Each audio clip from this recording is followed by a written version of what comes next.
I trusted her. I shouldn't have. This is the woman who was never there.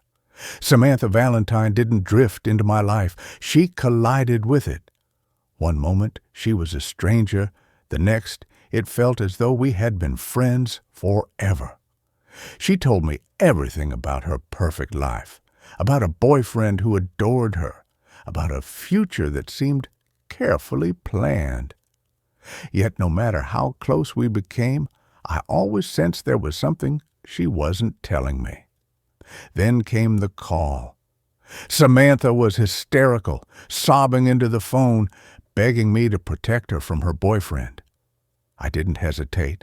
I rushed to her house, driven by instinct and fear, until everything went wrong. Minutes later, my heart was hammering in my chest as I stood over the lifeless body of a man I had never met before that night. By the time the police arrived, Samantha was gone. They told me there was no record of her, no address, no history. According to them, Samantha Valentine had never existed. The woman I believed was my friend had vanished, leaving me alone with a dead stranger and blood on my hands. As the handcuffs closed around my wrists, I understood the truth too late. By protecting a woman I never truly knew, I had destroyed my life. Who is Samantha Valentine? And why did the woman who was never there choose me? 1. Aaron. 7 years ago. The sound of sirens screaming in the distance causes me to drop the kitchen knife I'm holding in my shaking hands. Thank God, they're on their way. I glance down at him on the ground. I'm fairly certain he's dead. He's silent and still, and a thick pool of dark red blood is collecting next to his body. Not quite so brave now, huh? I feel a momentary sense of relief, which makes me feel bad because I think I've just killed someone. The police are surely going to arrest me, and I'm terrified, but no one ever tells you that bravery feels a lot like fear, and so I just have to hold my nerve. They will understand once I explain it was self-defense and that I did it to protect Samantha. Step back! The sudden, shrill command of the female officer's voice causes me to spin round. Thank God you're here. Aaron? Aaron Santos? Yes. Okay, Aaron, I want you to stay where you are. Place both your hands behind your head where I can see them. Now, slowly step towards me. I do as I'm told. I've no need to object. We're on the same side. I glance at the discarded knife on the ground, hear the slamming of car doors and heavy, purposeful footsteps as more officers approach. Where is Samantha? Moments earlier, she'd been right here, next to me, but now I can't see her. She must have gone to get help. I don't resist or object as they snap the cuffs on me, though they feel tight around my wrists, and the cold metal bites into my skin. I'm the one who called you, I say, as they pull me towards the patrol car and bundle me into the back seat. I've never been inside a police car before. It smells funny. Is he dead? The officer doesn't answer me. Aaron Santos, I'm arresting you on suspicion of murder. You do not have to say anything, but it may harm your defense if you do not mention when questioned something which you later rely on in court. Anything you do say may be given in evidence. Do you understand? But I didn't mean to kill him. The words sound shrill as they sputter from my lips. He came at her, at us, with a knife. Okay, Aaron, keep calm now, the officer says, gently but firmly. I want you to take a deep breath in, okay?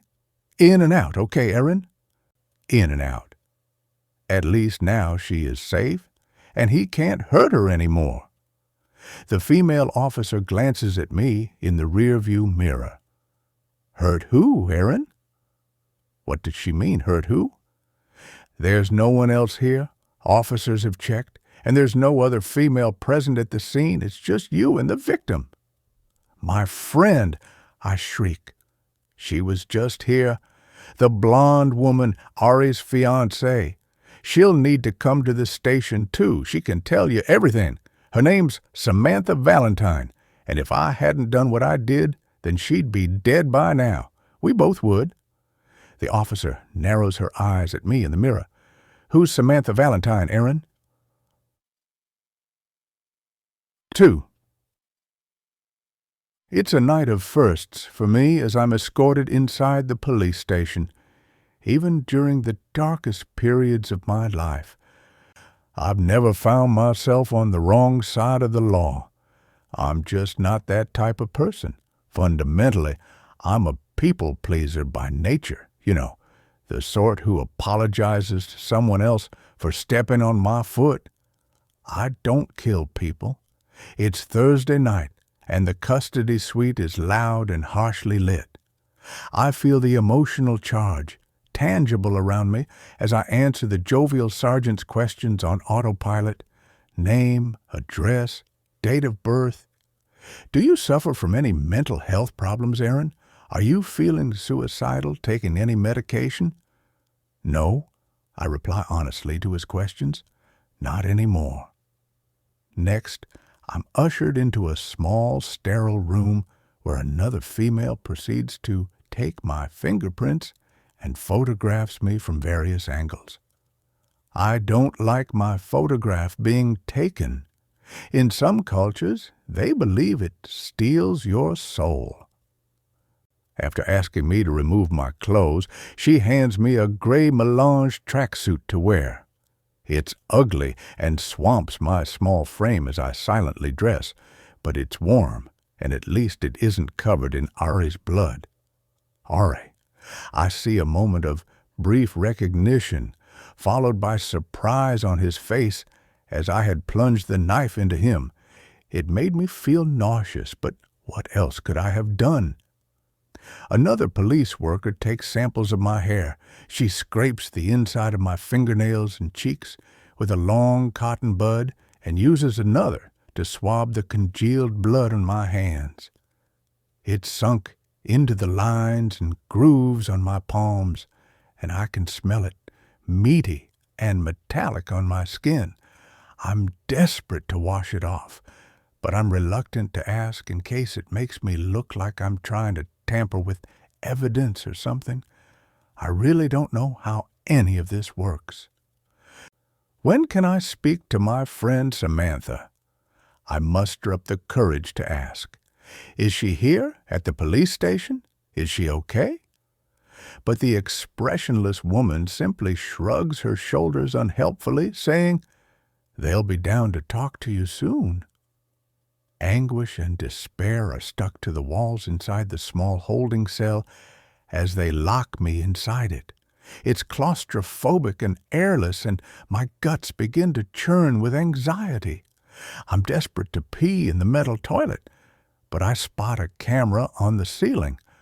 I'll never be able to go now.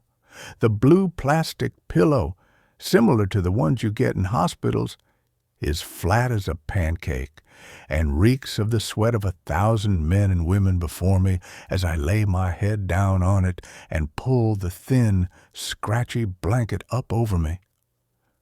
I think about asking for another. It's chilly and I'm shivering. But I don't want to sound like a diva.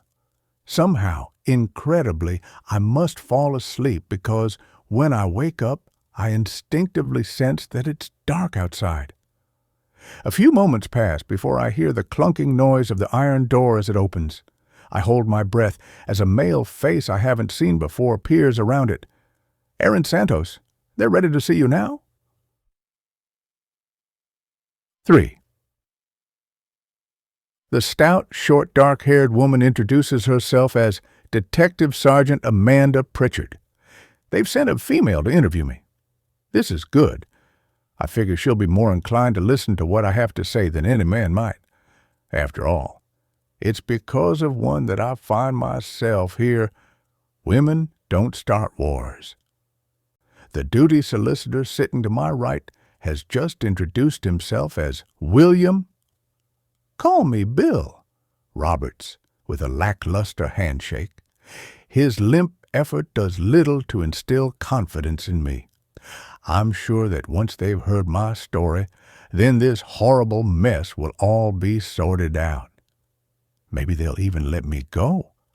Bill advises me to reply, "No comment," to the questions the police are about to put to me, advice I have absolutely no intention of following. D.S. Pritchard switches the tape recorder on. "Start by taking me through the events of today if you can, Aaron," she says. "Whatever you can remember." I nod, take a deep breath. I'm genuinely keen to talk. I got a Snapchat message from my friend Sam, Samantha Valentine, around 4 p.m. today while I was at work. She was begging for my help. I realize Snapchat is generally more popular with teenagers than it is with 30-somethings like myself, and I find the chirrupy notifications beyond irritating, but it's that or nothing if I want to communicate with Sam. We have to message in secret, you see, and Snapchat deletes them once you've read them. They're end-to-end encrypted, so there's no trace. Anyway, that's how much of a control freak Ari was. He wouldn't even let her speak to her friends and checked her phone constantly. He was obsessed. I've always taken the ability to talk and breathe at the same time for granted. But now, I'm struggling. I knew it was all going to come to a head sooner or later. I fidget in the hard plastic police seat, legs pulsing with adrenaline. I could feel something terrible was about to happen. But this time, thankfully, I was prepared. The detective cocks her head at me. Prepared for what? In what way were you prepared, Aaron? I'd been expecting it. Ari was a ticking time bomb. What did the message say exactly, this message you received from your friend Samantha? Instinctively, I reached for my phone in my pocket to show her, forgetting for a moment that they took it from me and my clothes when they booked me in. It said something like, "He's got a knife. He's going to kill me. Come quick." She sounded terrified. My voice is a little pitchy, and I sip some water from the plastic cup on the table. "Did you try calling her?" I shake my head. Too dangerous. If he saw my name or number come up on her phone, it could have set him off even more. Ari doesn't like me. You see? I hear the contempt in my own voice. I cough a little, try to mask it. He thinks I've been trying to talk Sam into leaving him, which I have been, so he's really got it in for me. Ari's a liar and a cheat and a bully who has to control through fear. I fold my arms across my heaving chest. Abusive relationships are the hardest relationships to leave, you know? They say it takes a woman an average of 7 attempts to leave an abusive partner. 7! I shake my head, blow air through my lips. If they're not dead already by then. Detective Pritchard watches me carefully. Did you take anything with you when you went to help Sam at her apartment?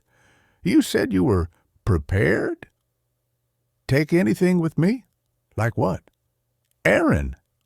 Bill the solicitor leans into my ear. I can smell the coffee and cigarettes on his breath and the oily, unpleasant scent of his scalp beneath his thinning hair. We can prepare to submit a statement if you like, but at this stage, I'm seriously advising you, go no comment. I've got nothing to hide, I hiss back. I want to tell the truth. You didn't think to contact us, Detective Pritchard continues. Why didn't you dial 999 if you thought your friend Samantha was in serious danger? I pull back from her into the seat. Are you kidding? After what you lot have done, or should I say haven't done, You've been called to her apartment on numerous occasions now, and nothing's ever come of it. No arrests, no charges, not even a warning. I feel my cheeks flush hot with anger again. I've been here before. I don't mean actually here in the police station, but in a similar situation whereby the authorities have failed to protect someone I love from serious harm. The police are the ones with previous form. They're the bloody criminals. Samantha could have been killed tonight if I hadn't been there to stop him. He could have killed me too. She stares at me blankly before scribbling something down on the notepad in front of her. Aaron, does the name Boyan Radulovich mean anything to you? No. Why should it? And can someone, anyone, please tell me where Samantha is, or if she's even okay? Irritation and stress prickles hot on my skin. Detective Pritchard tucks a piece of her black bobbed hair behind her ear.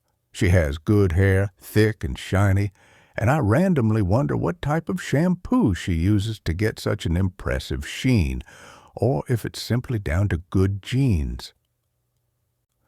Bojan Radulovich is the name of the man you killed, Aaron, the man you stabbed to death outside of Pengelly Court at around 6:05 p.m. this evening. This man here.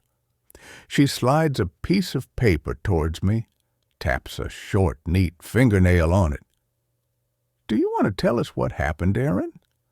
Who?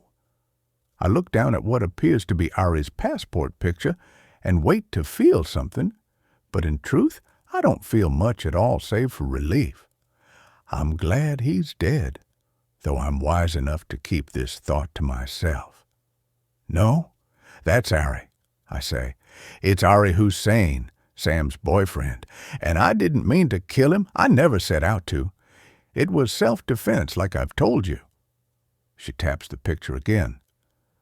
Can you read the name for me there, Aaron? The name that's printed on the passport next to the photo? I lean in for a closer look. Yes. It says, wait, what? I glance up at her, confused. Is this some kind of trick? His name is Boyan Radulovich, Aaron. She repeats herself. A 33-year-old single man originally from Montenegro. He'd been living alone in apartment 22A at Pengelly Court, the address you gave us when you called dispatch, for a little over 18 months. He worked for an exclusive chauffeur business in West London as a driver after emigrating to the UK in the early 2000s. No, I say, shaking my head. You've got it wrong. I have no idea what or who she's talking about. Clearly, there's been a terrible mistake. 4. This man is Ari Hussein. It's my turn to tap the face on the photo as I look directly at Detective Pritchard. She's got it wrong. But that's no real surprise, judging by past experience. He's been in a relationship with my friend Samantha Valentine for the past year or so, I explain. He works in the city for some big tech company. I can't remember the name of it now, but she did tell me. Anyway, Sam will tell you herself. Where is she? Panic spikes in my voice. I don't think I much like where the detective is going with this. It sounds like she doesn't believe what I'm telling her. She can corroborate everything I say. This man, this Bojan, whatever his name is, it must be a false name. I'm shrieking now, though, and Bill, the solicitor, is staring at me, unblinking. Both of them are. How many times have you met Boyan Radulovich, Aaron? Never. I've never met anyone by that name. The man in this picture is Ari Hussein. I'm telling you.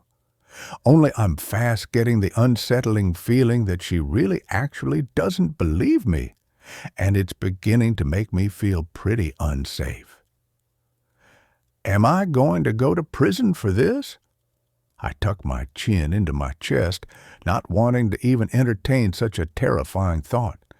For tackling a crazy abuser with a knife who was about to stab my best friend, stab me to death? I take in a deep lungful of the stale air around me. My stress levels are on red. This isn't going how I thought it would. She's treating me like a criminal, when in fact I'm more of a hero than anything. I protected my friend. I've done her job for her. Okay, Aaron. Detective Pritchard's tone softens a fraction. I'll rephrase the question. How many times have you met Ari Hussein? Never, I repeat. Well, not actually in person, not until today. Suddenly, I realize how this sounds. But I know exactly who he is, I quickly add. He's Sam's boyfriend, well, fiancé, actually. I've seen them together. Now I think of it, though, that's not entirely true either.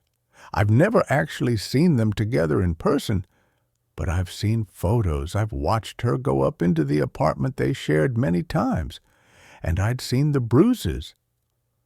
We can't find anyone by the name Samantha Valentine registered to that address, Aaron. Detective Pritchard's tone is direct.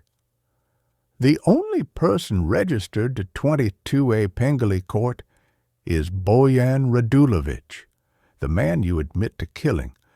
Samantha Valentine doesn't live at that address, and there's no record of her ever having done so.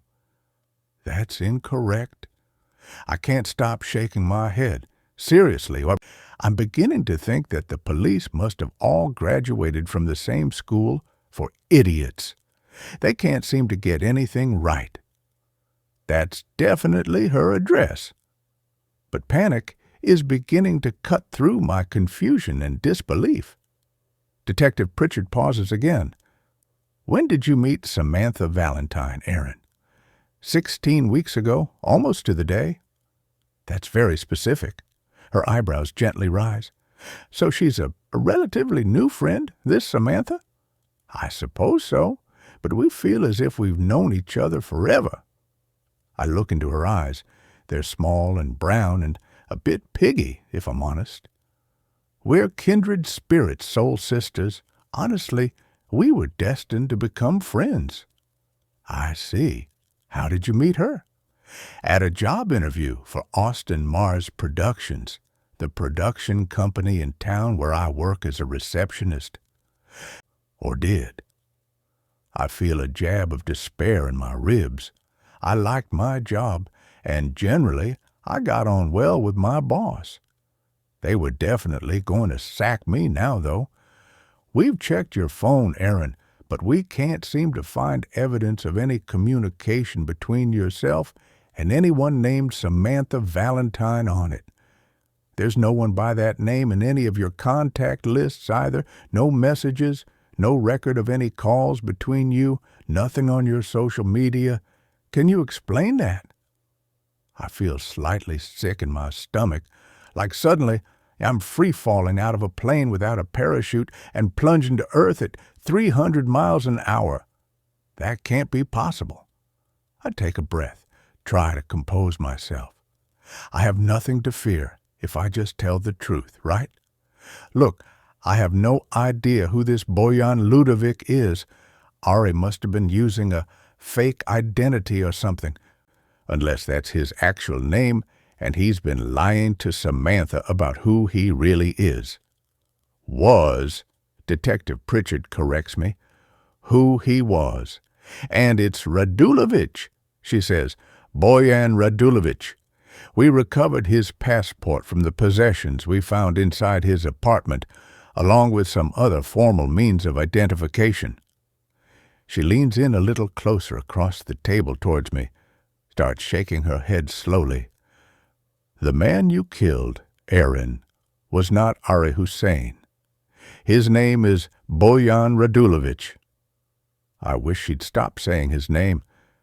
You got this so wrong. Samantha will identify him. Is that where she is now, down at the morgue, identifying his body? I glance at Detective Pritchard expectantly, my nerves jangling like wind chimes in a hurricane. The look she's giving me suggests that she knows something I don't. Aaron. Police officers conducted an area search. They've made door-to-door inquiries, and spoken to Boyan's neighbors. Every one of them has confirmed who Mr. Radulovich was, and that he lived alone in his apartment by himself. No one has ever seen him with a woman, any woman in fact, who matches the description you've given us of your friend Samantha. She reads from her notes. Slim build, long blonde hair, green eyes, around 5'4". You described her to one officer as, she pauses, unforgettable. My brow has been locked in confusion for so long that it started to ache. The neighbors definitely knew what was going on because they'd called the police on a few occasions when they heard her screams through the walls.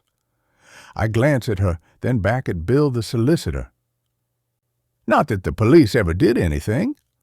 Detective Pritchard links her fingers together on the table. Is that what Samantha told you, Aaron? Because we have no record of ever being called to any domestic incident at that address. In fact, she says, we have no record of ever being called to that address at all. I open my mouth to speak, but a series of stunned exhalations comes out instead. There's been some kind of bizarre, inexplicable mistake. Mistakes, plural. I turn, confused, to Bill again, and he mouths the words, no comment, with an ominous shake of his head. But you must have it on record. She told me. Why are you saying all of this? I rub my temples again, in sheer frustration and outrage. Is it even possible for the police to be this inept? I'm going to make an official complaint once this is over. They're a disgrace. Aaron, you were admitted to Ashdean Psychiatric Hospital in March of 2024 after you were found acting erratically in a public place. Is that correct? I'd like to speak to my client in private. Bill, the solicitor, cuts in. No need. I turn sharply to him. Yes, I was. I raise my chin. Only I don't know what that has to do with any of this. I'm affronted. She's even brought it up. You were detained by the Mental Health Act 1983 and placed in the care of Ashdean Hospital in Leeds, where you were treated for severe depression, including acute paranoia, delusions, and drug-induced psychosis. The notes we have obtained state that you were considered a danger to yourself and potentially to the public, and that's why you were detained under Section 136 and subsequently held against your will. I shake my head in disbelief, though I'm clinging on to the idea that Detective Pritchard is still willing to hear me out, and all of this will be easily resolved. I wasn't kept at Ashdean against my will. I protest. She's got her facts wrong. I was there perfectly willingly of my own volition. My incredulity is charting. Hang on, so you think because I suffered a mental health episode in the past, then that means I must be lying now? Isn't that discrimination? My jaw swings open as I look at Bill. They can't be serious, can they? This is ridiculous. His eyes are trained on me. Please, Aaron, you need to think about taking my advice. But it's too late for that. I'm incensed that the police should bring up my historical mental health blip like I'm some kind of nutcase not to be trusted. What are they trying to say? A neighbor of Mr. Radulovich told us that he had mentioned to him that he was being stalked by someone, a female he'd allegedly had a recent sexual encounter with. He didn't have a name or a description to give us, only what Mr. Radulovich had told him in passing. Do you have any idea who he may have been referring to?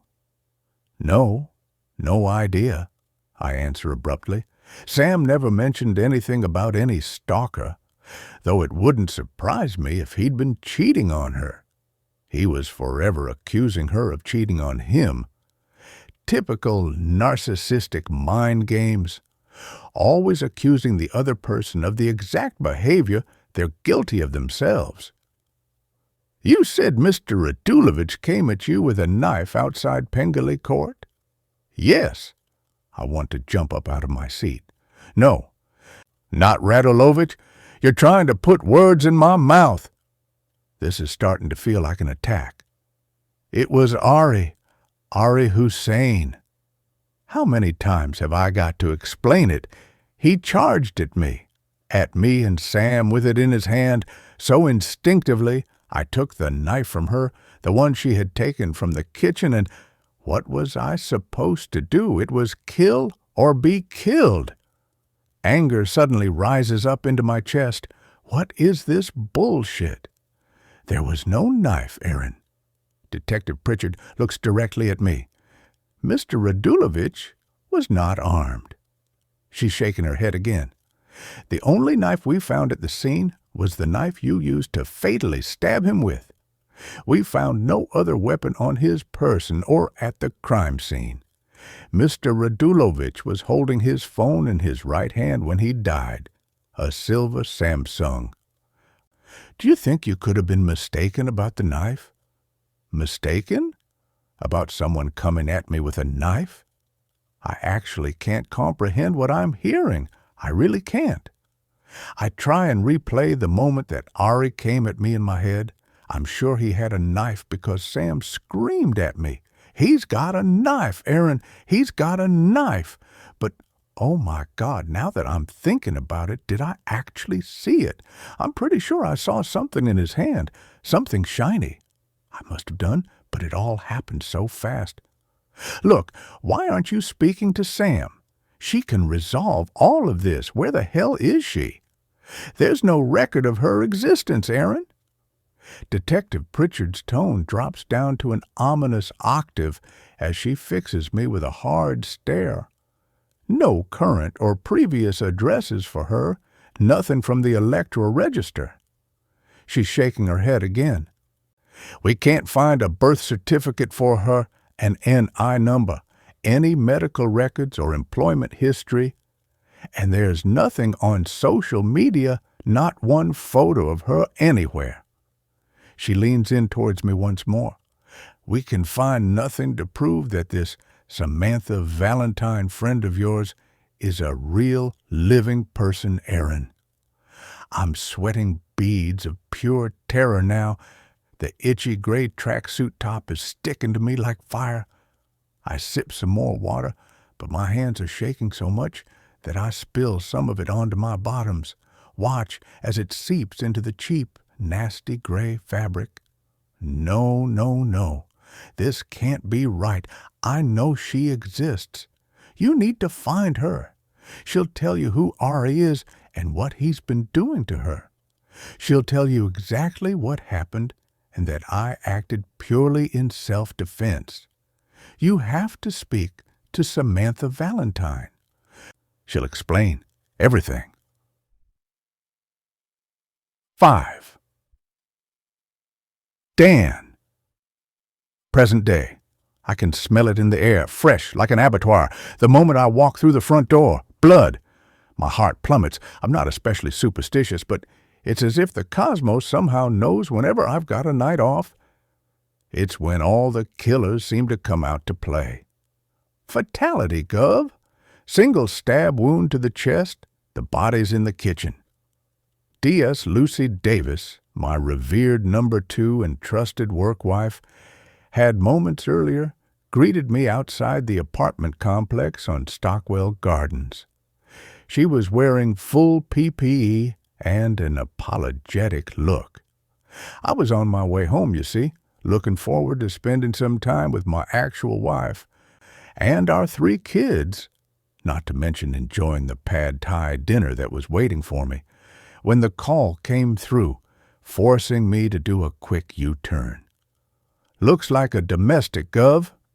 Victim is a Mr. Milo Harrison, 34, a banker in the city, apparently. Davis informs me as I step into a protective suit. He was pronounced dead at the scene by paramedics. Dr. Layton is on her way. This cheers me up a bit at least. I've got a soft spot for my favorite pathologist, Victoria Layton, even if she is a bit too keen on a cadaver for my taste. Who called it in? Tilly Ward, a friend of the victim's partner, placed the 999 call at 6:31 p.m. Gover, local woman, 36 years old. She claims that the victim came at her and her friend with a knife and that she stabbed him in self-defense. She requested police assistance and an ambulance. Who's the friend? Someone called Samantha Valentine, the deceased's girlfriend apparently, also living at the address according to Ward. And where's Tilly Ward now? Inside the apartment, Gov. She's pretty traumatized. I would imagine so if she's just stabbed someone to death. She's saying that she got a message from this friend, Samantha Valentine, earlier today around 5 p.m., asking her to come to the apartment because the deceased had become violent and was threatening her with a knife. Tilly says she left work immediately, she's a sales assistant at a local bookstore, and drove over to the apartment. She claims she walked straight into a bad situation, and that while the three of them were in the kitchen, Milo Harrison came at them with a kitchen knife. She then says she picked up a knife, or Samantha gave her a knife, she can't remember exactly, and she defended herself, stabbing him once in the chest. What about Milo Harrison? Does he have any DV on record? She shakes her head. He's clean as a whistle, boss. Nothing. And where's the friend now?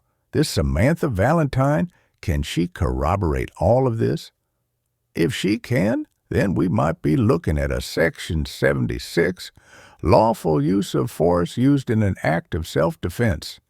And I might be home in time for microwave pad Thai after all. Yeah, well, that's just it, Gov. We can't find her. Can't find her?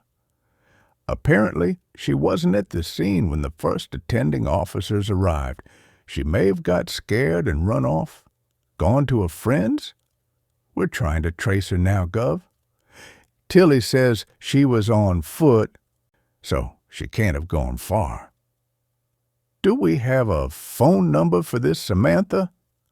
I glance up at the apartment complex. It's a posh building, newly built with a glass facade, the kind that looks more like a swanky hotel. It's no doubt got a communal gym and swimming pool, but it stands out like a clown at a funeral against the backdrop of the other poor relation high-rises that surround it. If we haven't, get one, and let's start door to door and make sure the whole area is sealed off. No one else in or out, and Davis, I turn to her, let's find this missing Samantha Valentine quickly, yes? Clearly, she's a vital witness. I zip my suit and glove up as I make my way through the short hallway into the kitchen where the body is, noting a small pair of women's boots neatly placed by the front door. So has arrived now. I hear the pops of the cameras and the rustle of their protective green suits as they invade the property like a swarm of giant locusts. Like me, any of them could have dinner going cold for them at home tonight, but this is the job. It's what we all signed up for. A pair of uniformed officers step aside the body as I enter the sparse-looking kitchen. It's a modern room, lots of white and exposed brick, and there's not much in the way of furnishings. The walls are almost bare. There's a large mirror on one and a clock on the other opposite, and the shiny chrome appliances appear almost untouched, like the occupant rarely uses them. I think my wife refers to this type of aesthetic as minimalistic industrial chic. Something I imagine as a man with 3 kids only exists in glossy magazines and on social media. There's no obvious signs of any altercation having taken place. There's nothing smashed or broken, nothing upended. Sir, I take in a long, deep breath as I brace myself to look at the body. The day I stop doing this little ritual is the day I should give the job up. It never gets any easier. He's lying on his back, his arms lightly outstretched either side of his body, and he's bare-chested. There's a large, dark, teardrop-shaped puncture wound above his heart. You can see it's deep. It's practically a hole, and the blood is still glistening fresh and oozing from it. The rest of him looks untouched at a cursory glance, though. No clear injuries, no bruising or defensive wounds. I crouch down with a sigh beside him and whisper his name aloud. Milo Harrison. His eyes are open, fixed in a look of surprised confusion, like he wasn't expecting what happened to him to have happened at all. A chill tickles my spine. It's never pleasant viewing a dead body, not least one with their eyes wide open, grimacing in a death mask. Like I say, I'm not particularly superstitious, but it has been said that the dead capture their final moment in their eyes like a snapshot, and that if you look deep enough into them, you can see it. The only thing I see, however, when I fix mine upon his, is my own convex reflection from the fancy hanging light above. I think it's a fair observation to note that Milo Harrison was a good-looking guy. He's got that dark 5 o'clock shadow thing going on, and judging by his defined torso, he wasn't shy around a gym either. I don't know his story yet. Is he a domestic abuser who got a taste of his own medicine? I stare at the deep black hole in his chest, at the blood that is only now just beginning to coagulate. It doesn't look like a frenzied attack. There's only one stab wound, albeit a fatal one. Tilly Ward's initial account could be plausible. She hasn't fled the scene, and she called for help promptly, though a post-mortem will give us more insight. I let out a long breath. Whatever has happened here reeks of tragedy already. Every domestic always does. Statistically, though, the body I'm staring at would be more likely to be Millie than Milo. Ah, the famous DCI Riley. Vic Layton appears behind me. She's holding up a copy of a newspaper in her hand. I groan. Archer, Superintendent Gwen Archer, my boss, had recently talked me into doing an in-depth profile piece on a week in the life of a homicide detective in the Capitol for the Standard Life newspaper, and it was published this week. I was a reluctant interviewee. I'm much more comfortable asking questions than I am answering them. But I knew by Archer's tone that I wasn't going to get out of it. "It'll be good for PR, Dan," she'd said, "and you're the best looking out of a bad bunch." Flattery got her everywhere, and it got my mugshot plastered all over social media. "Great photo, Dan." Vic arches an eyebrow from beneath her PPE. "You look," she pauses thoughtfully, "distinguished." "I'll take that." I smile at her, try to disguise my discomfort about it all. As always, it's a pleasure to see Dr. Victoria Layton, and yet every time I do, we're united by the worst kind of circumstance, which makes it a strange and unique relationship in that respect. She casts her eyes at the body on the kitchen floor with a sigh of her own. "A domestic?" "Looks that way," I say, adding the caveat, "on the surface at least." "Well, if it is, then I hope he deserved it." I look down at Mr. Harrison, at his young, fit, and healthy-looking body surrounded by a large, dark red pool of his own blood, and wonder if anyone really does. Well, it looks as if he was standing when he was struck by the knife. I can tell by the position of the body how he's fallen. She crouches down next to him on the kitchen floor, and I watch with a certain awe as her eyes scan him in detail. After a moment, She looks up at me. I suspect the assailant is left-handed, or that they held the weapon in their left hand when they struck the blow. How can you tell? You see the direction of the dots of blood, how the splatter appears to get bigger at the top of the wound? I crouch down next to her again, and she points to the hole in his chest. Yes, I say, I think so. Well, for each hand, the starting point of entry wound is different. Is that so? Every day is a school day with Vic. I've learned more about the human body from her than I ever did in any biology lesson. If she'd been one of the teachers at my school, I would definitely have had a crush on her. Right-handed wounds start right and end left, but in this handsome chap's case, it's the reverse, which suggests the assailant held the weapon in their left hand. It's not conclusive, of course, but in my experience, Davis appears in the doorway. Lucy. Yeah, well, it's all a bit strange, boss, but it appears that the friend and girlfriend, this Samantha Valentine, isn't officially registered at this address. Okay, so where is she registered? That's just it, Gov. It seems she isn't registered anywhere. The neighbors are saying that Milo Harrison lived here alone and that they have never seen him with a girlfriend or anyone who fits the description that Tilly gave us. She raises an eyebrow. We're running checks now, and a number of Samantha Valentines come up in the UK, but no one who matches the description, demographic or geographic. No one local. She shrugs. And just take a look around the apartment, Gov. There's no trace of her, of any female at all, no possessions, no toiletries, clothes, photos, nothing to suggest a woman lives here. I don't know, Gov. What do you reckon? You think it could be a ruse of some sort?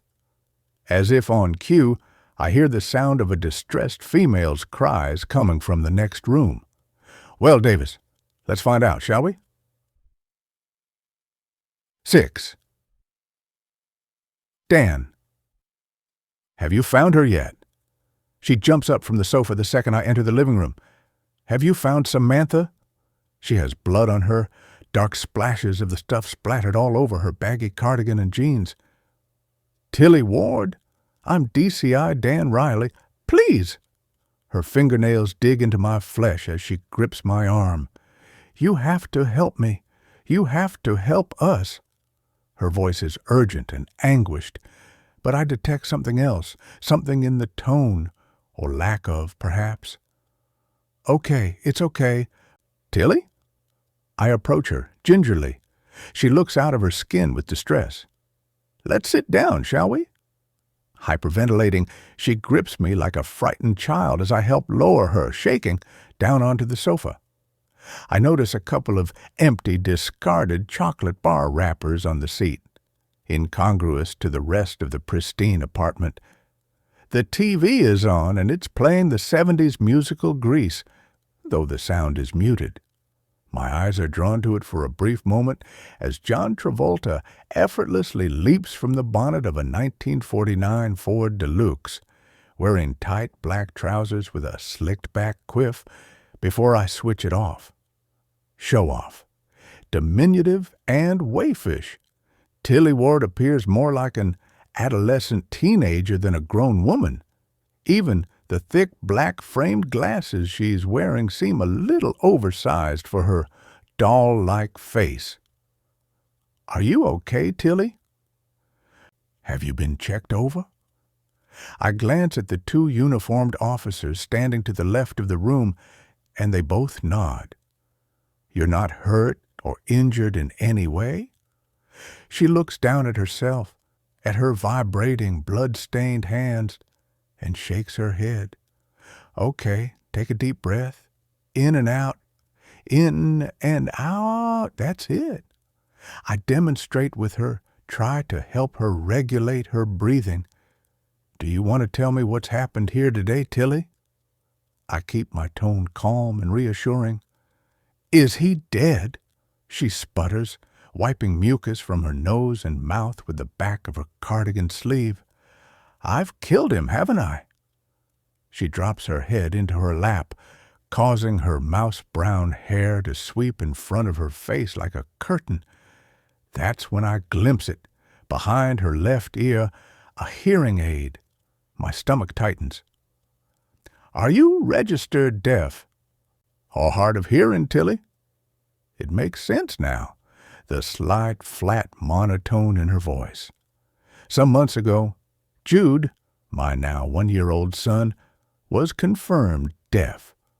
The news hit me and my wife, Fiona, hard. After all, it's not something you would wish for your child, is it? I suppose we're still struggling to come to terms with it, but the difference between hope and despair is a different way of telling a story with the same facts. And so we're learning sign language in case the cochlear implant device we're hoping he'll eventually be fitted with doesn't work for him.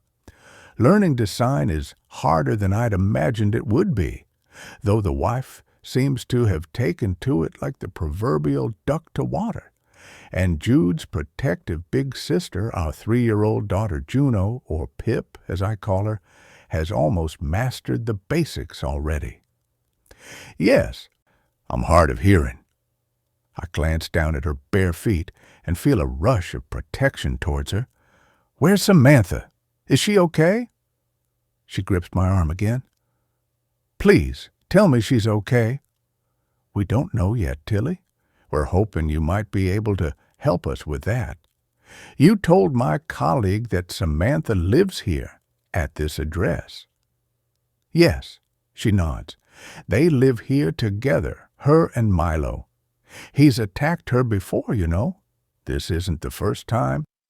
But I never thought it would come to this. I never thought, oh God. She starts to rock back and forth on the sofa, hugging herself. He came at me. I was in fear for my life. It all happened so quickly. Okay. It's okay. I touch her forearm gently. It's hard to imagine someone of her stature attacking anyone. Overall, her demeanor smacks of a victim's, though I know that at this stage keeping an open mind is essential. Have you any idea where Samantha might be now? Could she have gone to a friend's house, perhaps? Or a family member? She doesn't have any family, or none that I know of anyway. I'm her best friend, her only friend. Milo, he didn't like her having friends, you see. He was trying to isolate her. He was so controlling. Does Samantha have a job? She shakes her head. She wanted to work, but he wouldn't let her. He wouldn't let her do anything. She was practically a prisoner in her own home. She looks up at me then, and I notice that beneath the large black frames, her eyes are a bright emerald green. I got a message from her earlier today on Snapchat. She said he'd really flipped out this time and that he was going to kill her. Why didn't you call the police, Tilly? That would have been the sensible thing to do, wouldn't it? I keep my voice soft, mindful not to sound like I'm chiding her. I can tell she's teetering dangerously on the edge as it is, and I don't want to push her over it. I know, she wails, but she begged me not to. She just wanted me to come and get her, take her away somewhere safe. I know I should have called you, but she said it would only make it worse for her. She wouldn't listen. And now look. Oh my God, I've killed him. I'll go to prison. She starts bawling again, stringy mucus streaming from her nostrils and mouth as she sobs. I take a pack of tissues from my inside jacket pocket and pass them to her. I've always got some to hand. I smile, trying to bring the emotionally charged atmosphere down a notch. I'm a dad of 3. I can tell. She manages a thin smile in return as she wipes the snot bubble from her nose. Listen, We're going to get you down to the station soon, Tilly. Get you cleaned up and checked over by a doctor, take some samples for forensic purposes, and then we can talk all of this through properly." I squeeze her arm in reassurance. "The officer here will need to caution you, okay?" She gives me a terrified nod without looking up. "Try not to worry." I realize the ridiculousness of this statement, given the gravity of the situation, but it's the best I can do in the circumstances. "Are you going to cuff me?" My stomach lurches again. It's standard practice, Tilly, given the nature of the incident, but it'll be okay. Okay? She grips onto my arm once more. "Will you be there at the station? Will you come with me? One of the officers here will be with you the whole time, okay? You need anything, then you speak to one of them, anything at all." She drops her eyes back down into her lap. She's shivering, and I suspect she's going into shock. I need to get a grip on exactly what's taken place here, but realize she's in no fit state to give a coherent statement at this point. "Tilly, I need to ask you, could your friend Samantha be using a different name for any reason?" "A different name?" Her brow crinkles with confusion. "No, I don't think so. Why?" "Well, we've run some checks on her, and that name doesn't come up as being registered to this address." She looks at me blankly. I don't understand. "Do you have a phone number for Samantha?" "A photo of her?" "We'll need to take your phone, Tilly." "Of course." She retrieves it from the pocket of her cardigan and hands it to me. D.S. Davis is once again standing, pensive, in the doorway, and I momentarily leave Tilly's side and go to her, half closing the door behind me. "What you got, Lucy?" She's shaking her head in a slow motion that instantly unsettles me. "This really doesn't look right, boss. Reports are coming in from door to door. As it stands, it seems Milo Harrison lived alone. No one has seen him with a woman, any woman, since he's lived here. And the guy next door claims to have heard a commotion around the time of the incident today. He says he heard raised voices, a male and female shouting. One male voice, one female. So he says." She nods. "There's something odd about this setup, Gov. Take a look around you. There's nothing to suggest anyone else but Milo Harrison lives here. Do you think she's lying? I mean, she sounds genuine enough, but—" I pause. "Let's get her down the station, Davis. Get her looked over by medics. We'll need a psychiatric assessment as well. Make sure she's fit for interview." "Yes, Gov. And just so you're aware, Lucy, she's hard of hearing. She's wearing a hearing aid." "Oh." Her voice drops in tandem with her expression. "It's a delicate subject. I want her carefully looked after, everything by the book, okay?" "Yes, boss, of course." I drag my hands down my face. Something tells me I won't be getting to sample that pad thai this side of midnight after all. I suppose it's just as well. Like our witness, it seems my appetite has completely vanished. 7. Aaron. 8 weeks ago. My name is Aaron Santos, and here are a few honest, random, and hopefully fun facts about me. I'm 40 years old, 5 feet 4 inches tall, and my weight fluctuates somewhere between 110 and 120 lbs. I was born in York, in the north of England, where I subsequently spent most of my youth, and where, to my knowledge, I still hold the record for winning the 100 meters hurdle race 5 years in succession while attending St. Swithin's Comprehensive School. My hair is black, and my eyes, inherited from my Venezuelan father, are a striking jade green in color and have even been remarked upon by total strangers. I have arthritis in my left ring finger, brought upon by a historic fracture that I sustained during a netball accident as a teenager. I think it's a sign I should never marry. I am terrible at crosswords, yet proficient at Scrabble. During my 7 years here at Larksmere Hospital, I have never been defeated. I am a convicted killer who was coerced into stabbing a man to death by a sick, psychopathic con artist who pretended to be my friend. Okay, so I don't include the last line on this frankly ridiculous list, though I would have liked to, just to see the look on Dr. Wainwright's face. Plus, it is also a fact, though perhaps not so much of a fun one. Dr. Wainwright thinks that this list could act as useful conversation starters as I embark upon the process of integrating myself back into society, if they decide I am no longer a danger to it, that is, and they say I'm the mad one. So, Aaron, Dr. Wainwright addresses me with his usual condescending sageness. We all know why we're here today, don't we? We've been working towards this for some time now, since you were transferred to the low-security section of Larksmere last year. I nod with a polite smile and remember to maintain eye contact. I need to demonstrate my sincerity today, as well as verbalize it.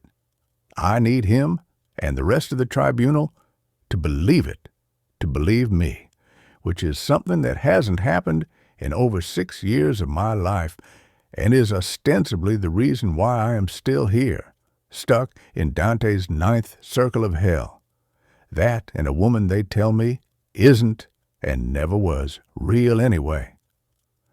Today is really more about ticking the right boxes, Aaron, crossing the I's and dotting the T's, Nurse Ledbury says, instantly flushing red as she realizes her verbal slip-up.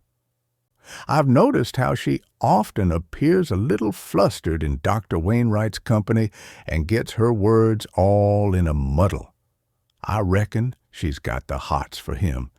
Maybe she's really a secret slut underneath all those roll-neck sweaters and sensible shoes. Nurse Ledbury is my favorite of all the nurses at Larksmere Hospital, and I don't even like her all that much. I imagine she probably has some amusing sticker on the inside of her locker that says something like, "You don't have to be mad to work here, but it helps." It sounded promising, though, when she said, "crossing the I's and dotting the T's." They've allowed me out on day release for 5 weeks running now without incident. If they approve my final release, then I could be out of here in a matter of days. And that really would be something to celebrate. What do you think of now, Aaron, when I say the name Samantha Valentine to you? Dr. Wainwright cocks his head at me like a dog waiting for a treat. How does it make you feel? I can't tell him the truth, of course. That really would be madness. I can't tell him that I despise that name with the burning white-hot fire of 10,000 suns, or that it triggers such acute rage and injustice at the years, at the life and future I have been robbed of, that I want to scream until my larynx collapses. I can't tell him that it is her who should have been here instead of me, slowly decaying year by year, day by day, hour by hour, or that she is really the dangerous one. They won't believe me. No one ever has. In my darkest moments, I have even struggled to believe myself. It makes me feel ashamed, I reply, mimicking his sageness back at him. Remorseful, but hopeful too. I suppose. Hopeful? He raises a bushy ginger eyebrow. Dr. Wainwright has the wildest eyebrows I've ever seen, thick and wiry with rogue gray hairs sticking out at random. For the future, a future in which I can and intend to repay my debt to society and become part of humanity again. Tick those boxes. Do you still believe that Samantha Valentine exists, or that she ever did. Dr. Jameson, a cold woman with a pinched face that she deserves, looks up at me from behind the crescent-shaped desk.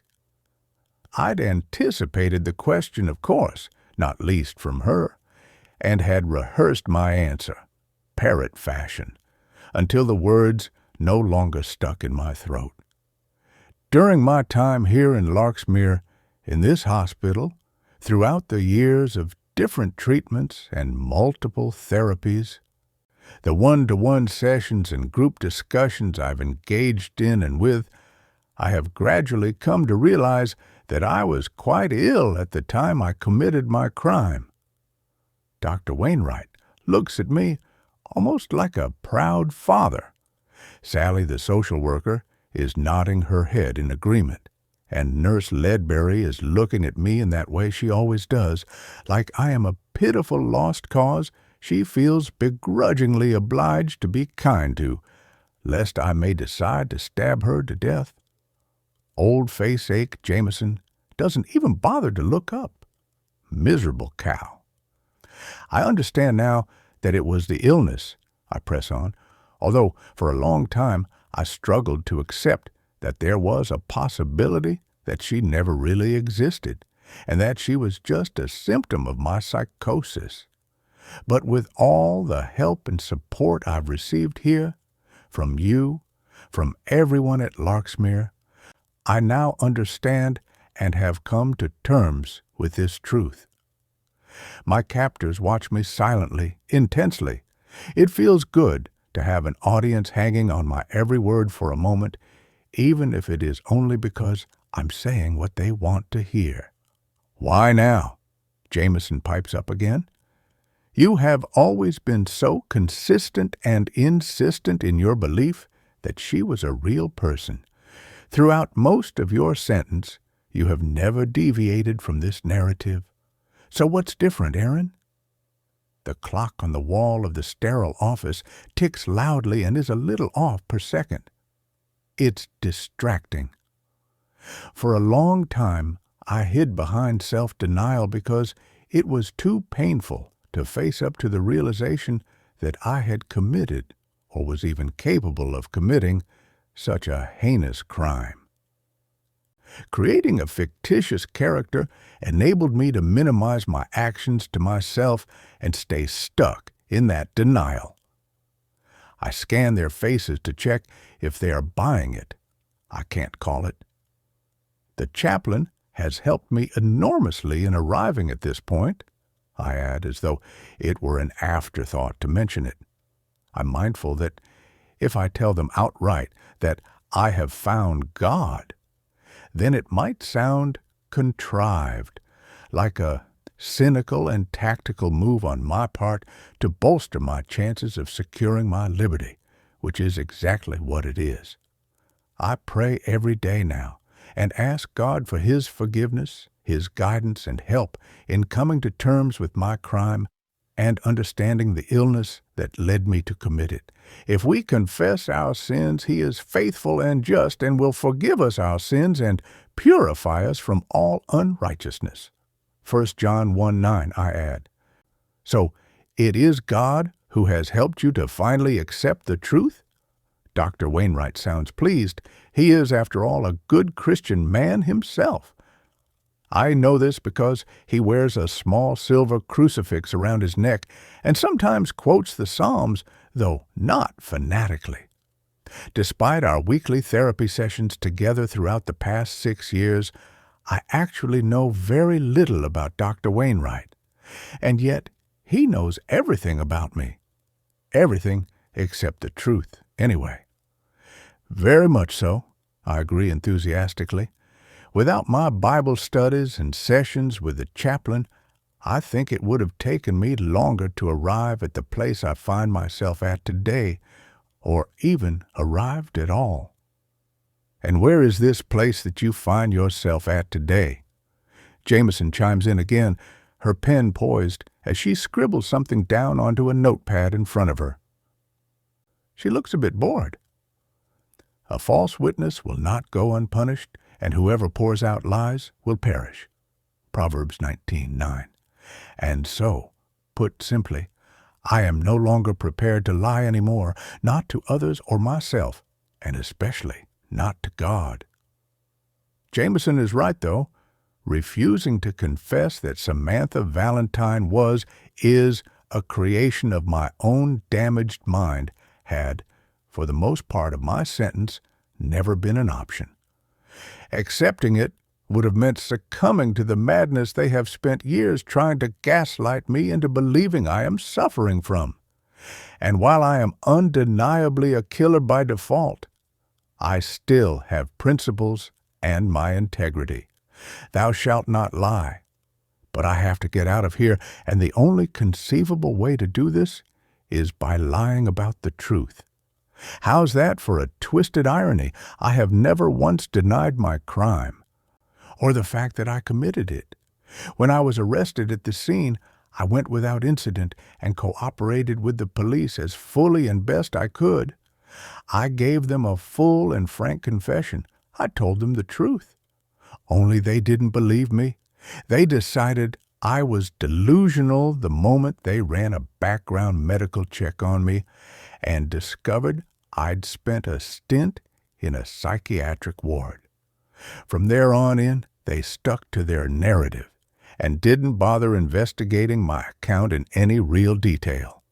On the surface, it seemed as though Samantha Valentine was simply a manifestation of my psychosis. They could find no trace of her anywhere in existence, despite my endless protestations to the contrary.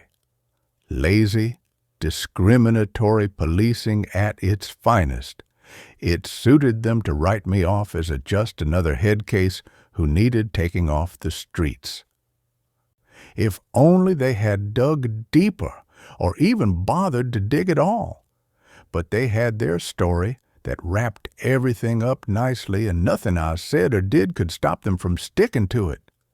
I suppose, to give the police their due, if I must, it really is a crazy story, the kind of story a crazy person would tell. Only that doesn't make it untrue, and neither does it make me mad. The truth is often stranger than fiction, and in my case, stranger still. I had wanted to plead not guilty to the charge of second-degree murder and go before a judge and jury to give them my side of events, tell the truth of what had really transpired. But my brief, who I suspected didn't believe me either, had strongly advised against it. If you lose, and you will lose, Aaron, you'll go to prison, possibly for the rest of your life. But if you plead guilty to the lesser charge of manslaughter on the grounds of diminished responsibility, then I'm hopeful the judge will be lenient and send you to a psychiatric hospital. But I don't need to go to a psychiatric hospital, I said. I'm not mad, and I'm not lying. I learned then, however, that sometimes the facts have little to do with the truth, or maybe it's the other way round.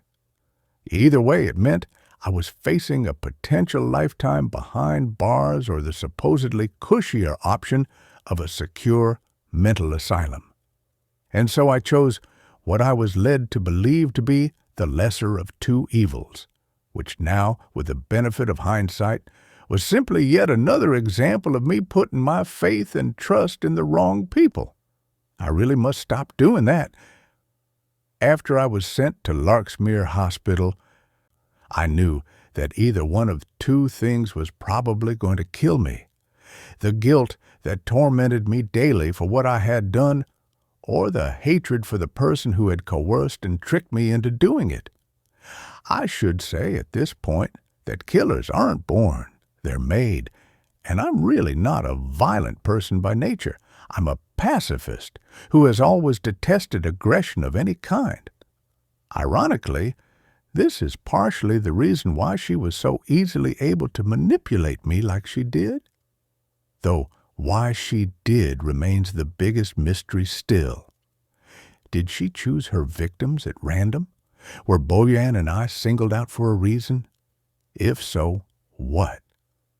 The police never even followed up on the neighbor's statement about a potential stalker.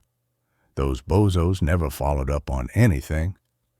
The judge in my case was sympathetic, citing my childhood trauma as a mitigating factor that no doubt would have significantly impacted upon your mental health into adulthood, and gave me 6 years for manslaughter on the grounds of diminished responsibility. My brief was ecstatic at least. It was lenient, a more than fair sentence, I suppose, which is perhaps the only thing in all of this mad, bad, and sad story that is, because mine was a crime that should never have happened, orchestrated by someone who didn't exist. Work that one out, if you will. I knew her as Samantha Valentine, though I know that isn't her real name. And according to the police and the doctors and the nurses and the social workers and the judges, is simply a creation of my damaged and psychotic mind. Only they're wrong. And once I am out of here, I'm going to prove it. 8. Dan. Present day. I observe her closely from behind the video screen as she sits, motionless, on the orange plastic chair in interview room 1. Her hands are folded neatly in her lap, and she glances nervously toward the door like she's expecting someone to walk through it at any moment. Hidden behind those large bifocal frames, her face looks pale and drawn and afraid. I doubt she slept much. I'd managed only a couple of hours myself last night on a makeshift camp bed in my office. We have just 24 hours to hold Tilly Ward without charge.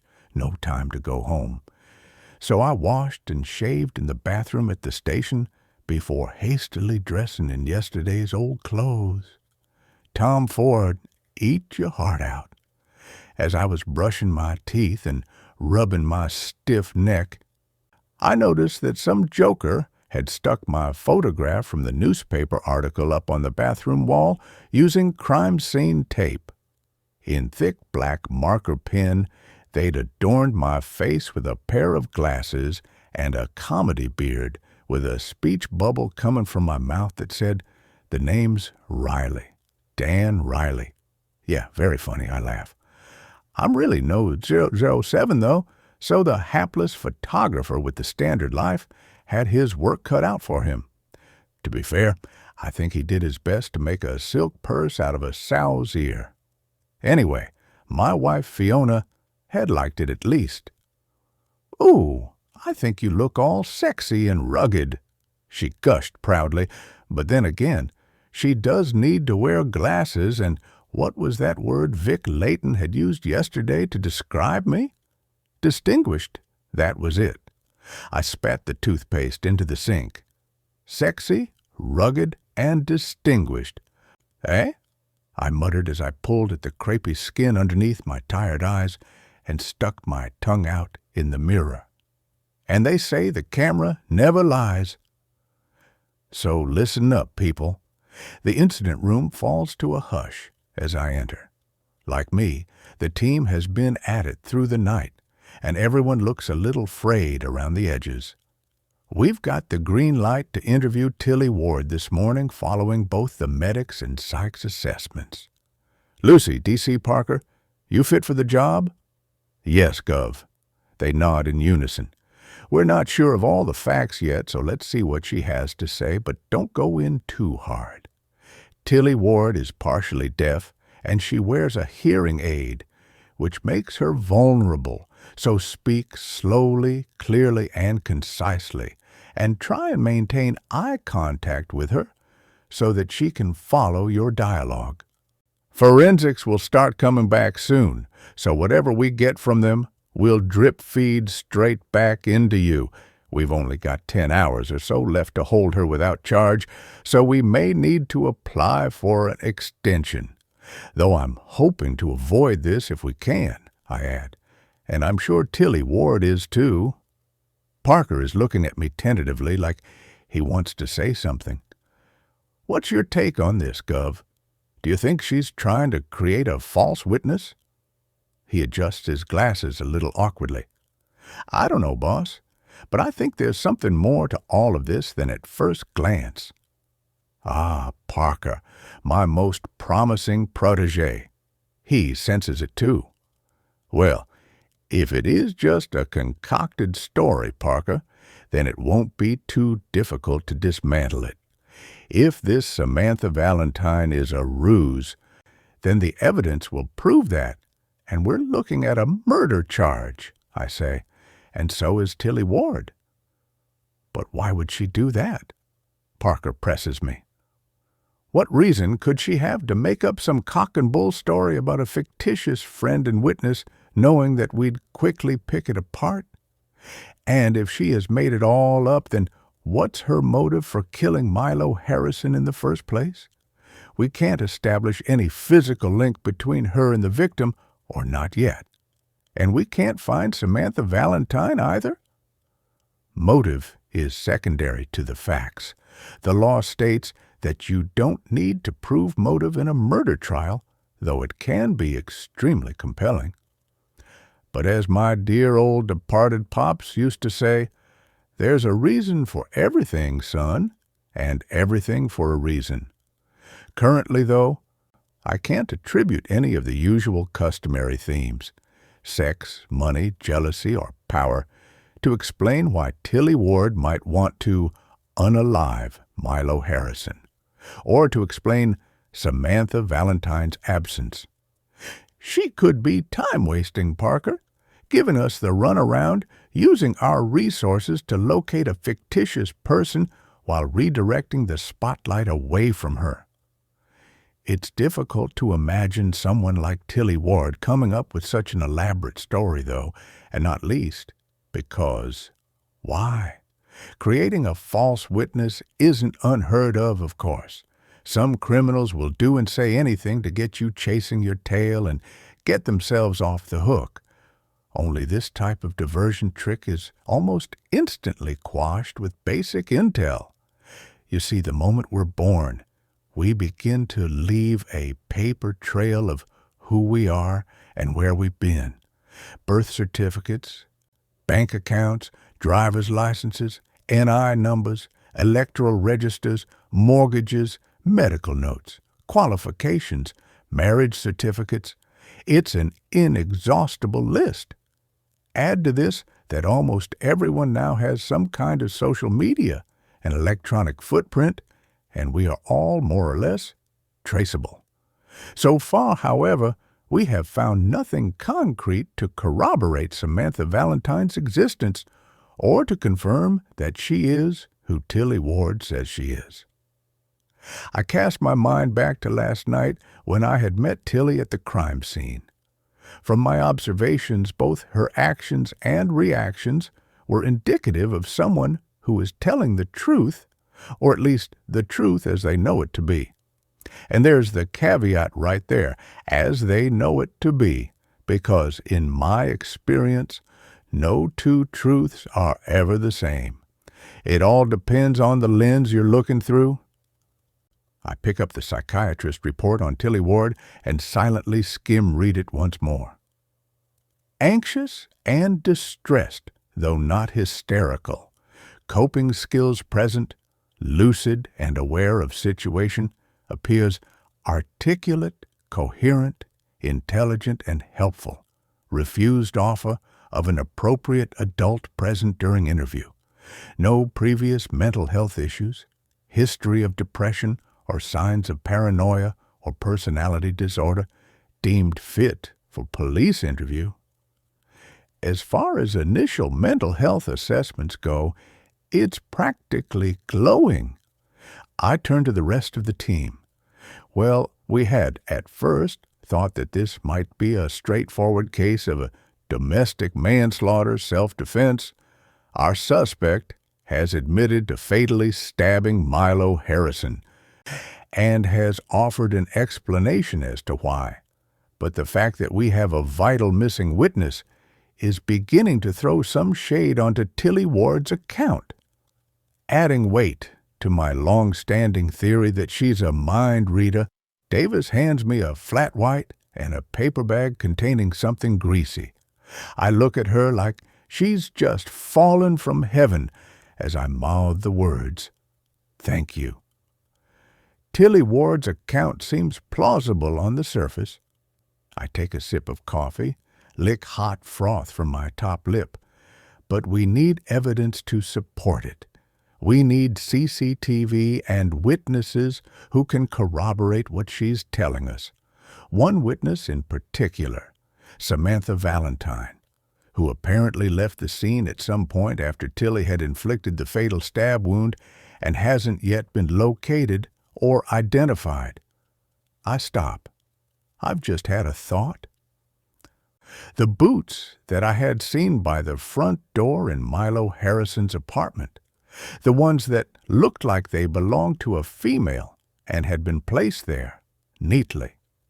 In such a critical, potentially life or death situation as Tilly had described it, would you think of removing your shoes as you entered the apartment? So, have we found anything from CCTV at Stockwell Gardens? I take their silence as an answer. Bayless and I were on it through the night, boss. D.C. Harding pulls his laptop towards him, spins it round to face me in a deft move. We focused on 3 particular cameras. The main camera at the entrance to Stockwell Gardens, the one in the communal lobby area, and a third situated on the 3rd floor near the victim's apartment, which appears not to have been working. Bayless looks up at me apologetically. I know. Boss, she sighs. Anyway, we've identified Milo Harrison numerous times coming and going inside Stockwell Gardens over a number of days, and he's always alone. Always.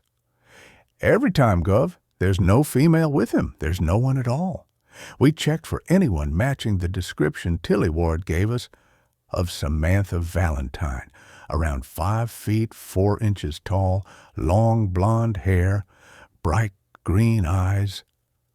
Coincidentally, Tilly Ward also has green eyes, striking enough for me to have noticed them when I met her yesterday. And? Bayless shakes her head. There's nothing, Gov. No blonde woman either with him or without him, or anyone of that description seen going into the apartment. However, her tone of voice lifts with promise. Going further back some weeks, she spins the laptop back round to face me. And we see this person here. She runs the footage, and I watch as what appears to be a female enters left of screen. I say female, though I can't be sure because the face is completely obscured by the hood of the ubiquitous black puffer-type coat they're wearing, but I sense it's a woman by the build and the way she carries herself. I watch the back of their hooded head as they press the buzzer. A moment later, Milo Harrison opens the door of his apartment before instantly shutting it again. Less than a split second. The look on his face tells me that whoever this visitor is, they're not especially welcome. So who might this be? I almost sloshed my coffee down yesterday's shirt as I moved closer to the screen to get a better look. Maybe the stalker that the neighbor mentioned. Gov, Davis suggests as she starts flipping through her notes. Here we go. Mr. Abdul Ahmed lives next door, apartment 35. He claims that during a recent conversation, Milo Harrison mentioned something to him in passing about a woman he'd had a brief encounter with, a one-night stand, basically, who'd been, I quote, bothering him. He's also the same witness who heard the raised male and female voices coming from the apartment around the time of the incident. Milo never gave Mr. Ahmed a name or description of the potential stalker woman he'd mentioned to him, sadly. I'm holding my breath as the hooded individual presses the buzzer again. There's no audio, but I get the impression they're speaking to him through the door. Pressing the buzzer a couple more times, they wait for another 15 seconds or so before finally walking away and, hang on. Something has caught my eye. Go back. Bayless rewinds the footage. Pause it. There, as they turn. At this angle, every angle in fact, the face is still completely obscured, but I see it. A nanosecond flash of white light juxtaposed against the black hood. Blonde hair. 9. Dan. Where is Detective Riley? Has Samantha turned up? Tilly stands with a sense of urgency as Parker and Davis enter interview room 1. When can I go home? Her eyes dart between them, frantically searching their faces for answers. I watch from the camera link in the next room as she drags her palms down her face. We're doing our best to locate her, Tilly, Davis reassures her. Let's sit down. Take this one step at a time. Okay? I don't understand.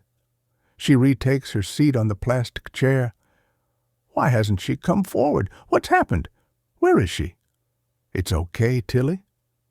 Parker's voice is soothing, which is partly why I've decided to place him this side of the screen, along with the more experienced Lucy. His self-effacing demeanor helps put people at ease whilst belying the dangerous weapon he conceals with him at all times, his sharp mind. That's why we're here, to get some answers, find out what's happened, okay? Yes. Her puffy eyes drop along with her volume. Of course. What can you tell us about your friend Samantha Valentine, Tilly? What can I tell you about her? She says it as though she doesn't specifically understand the nature of the question. Well, for instance, how long have you known her? Where did you meet?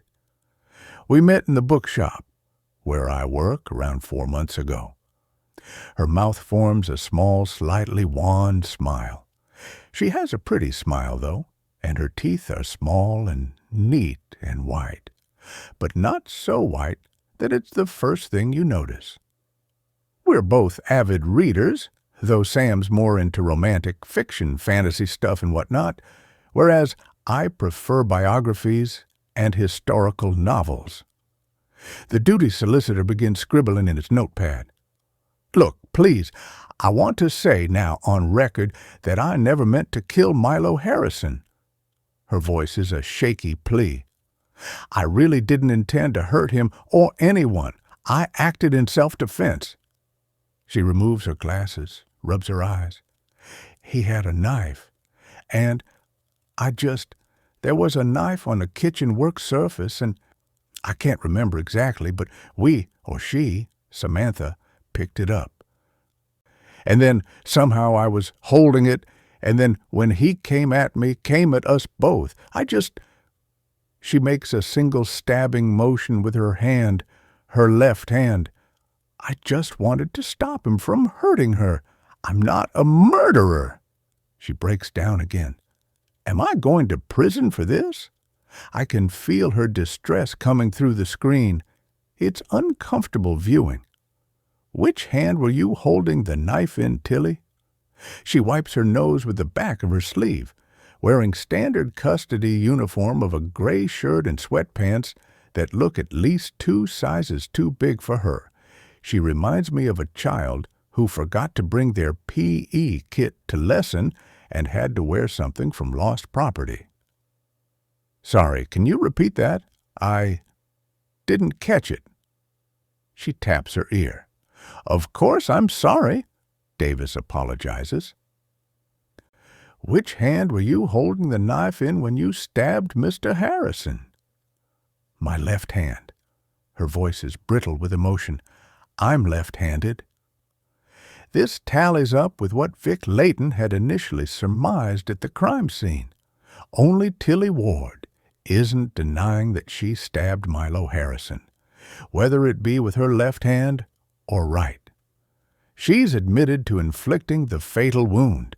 This is about intent and motive. Samantha is left-handed too, coincidentally. My eyebrows instinctively rise. Is she? We don't have much in common, she sniffs. Her face is a melted mess of tears and mucus. Someone offer the poor girl a tissue, for goodness sake. But that's one thing we do share. Davis leans in a touch across the table. We've done some initial investigations, Tilly, and some of the information you have given us doesn't appear to be correct. She looks at once both shocked and confused. I'm sorry? What isn't correct? The information you gave us about Samantha living at Stockwell Gardens with Milo Harrison. Her eyes dart between them both. I don't understand. Sorry, what do you mean, isn't correct? No one called Samantha Valentine lives at that address, Tilly. Yes, she does, she says, with a degree of conviction beneath the confusion. She lives at Stockwell Gardens.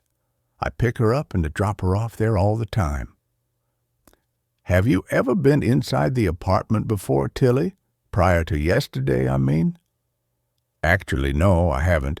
Usually I'll wait around the corner for her whenever I pick her up, and I always drop her a little distance away so that Milo, won't see us. To be honest, after everything she told me about him, I was frightened of him myself.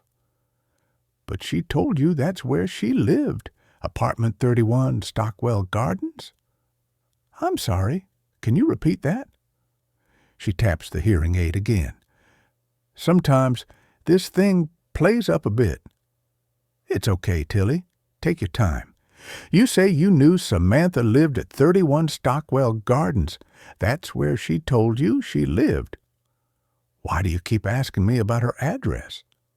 Her growing frustration is evident. I'm sorry. She immediately apologizes. But doesn't she live there then? Is that what you're trying to say? Ah, there you are, Riley. I swing round from the computer as my boss, Superintendent Gwendolyn Archer, enters the room with something of an uncharacteristic flourish. So, are we any closer to a charge yet? She sidles up next to me and leans in to watch the screen. What's it going to be, murder or manslaughter with diminished? She's admitted to fatally stabbing the victim, hasn't she? Yes, ma'am, she has. This isn't a case of if she did it, it's why she did it. The account she's given us so far seems genuine, minus this all-important elusive witness, Samantha Valentine, who apparently can corroborate everything. Elusive? Archer says, without diverting her eyes. Well, as yet we can't locate her, ma'am, if indeed she exists at all. She pulls back from me a touch. What do you mean, if she even exists at all? She either does or she doesn't. Well, no one by that name lives or has ever lived at the address of the deceased, ma'am. She looks intrigued. No one has seen anyone fitting the description of Samantha Valentine given to us by Tilly, either in or around the apartment or with the deceased, and initial CCTV appears to back that up, though Tilly here is claiming that they're a cohabiting couple who are engaged to be married. It doesn't make sense. We've checked local hospitals and women's refuges to see if anyone by the name Samantha Valentine has turned up there, but nothing so far. There's no contact number in Tilly's iPhone for her, and there's no photo evidence or anything from social media. The phone is with the tech team now, ma'am, but so far we haven't found one single piece of evidence that links any of these three people together in any tangible way. I face her. It's quite unusual, to say the least. You think it's a wild goose chase? I don't know yet, ma'am. I'm not sure what to make of it. She flashes me a wide-eyed look, as though my perplexity pleases her on some level. Tilly Ward's account sounds legit.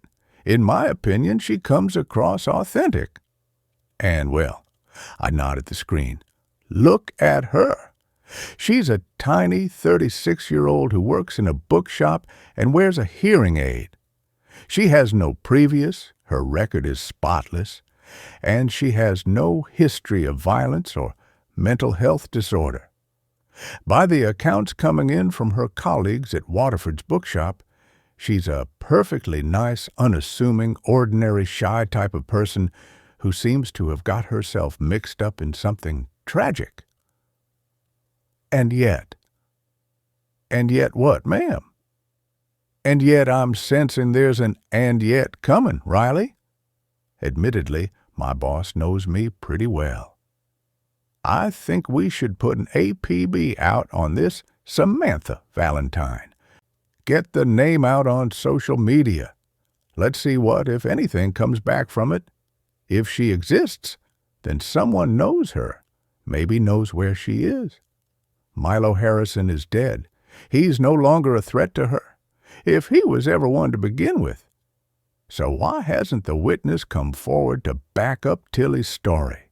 The friend who allegedly saved her life. How long have we got left with her? Less than 9 hours, ma'am. There's a knock on the door, and D.C. Mitchell pops her head around it. There's nothing doing on the search at Tilly Ward's address, Gov, ma'am, she says. Nothing that corroborates Tilly's story or evidence of a friendship with anyone named Samantha Valentine. No photos, no birthday or Christmas cards, nothing to link them together. Her mouth is a thin, apologetic line. It's not a big apartment, Gov. There's nothing much there but for a few clothes and some basic possessions. I'm sorry. I feel a tinge of sadness as I imagine Tilly Ward living alone in a small, sparsely furnished flat. I wonder what her life is really like. It gets worse, boss. They didn't find anything that can directly link her to the victim either. Nothing to suggest they were previously known to each other, no obvious connection, and Milo Harrison's family has confirmed that he lived alone, no regular girlfriend, and definitely no fiancée. They've never heard the names Tilly Ward or Samantha Valentine before. Archer drags her face away from the screen. There must be a reason why this has happened, a motive. I look up at Archer, and people don't just vanish into thin air like a magician's trick. We need to find this Samantha Valentine and get some answers. So you believe Tilly Ward's account that this witness is real? Is that what you're saying, Riley? I pause, not wanting to commit myself either way. I don't know what our exact position should be on this just yet, ma'am.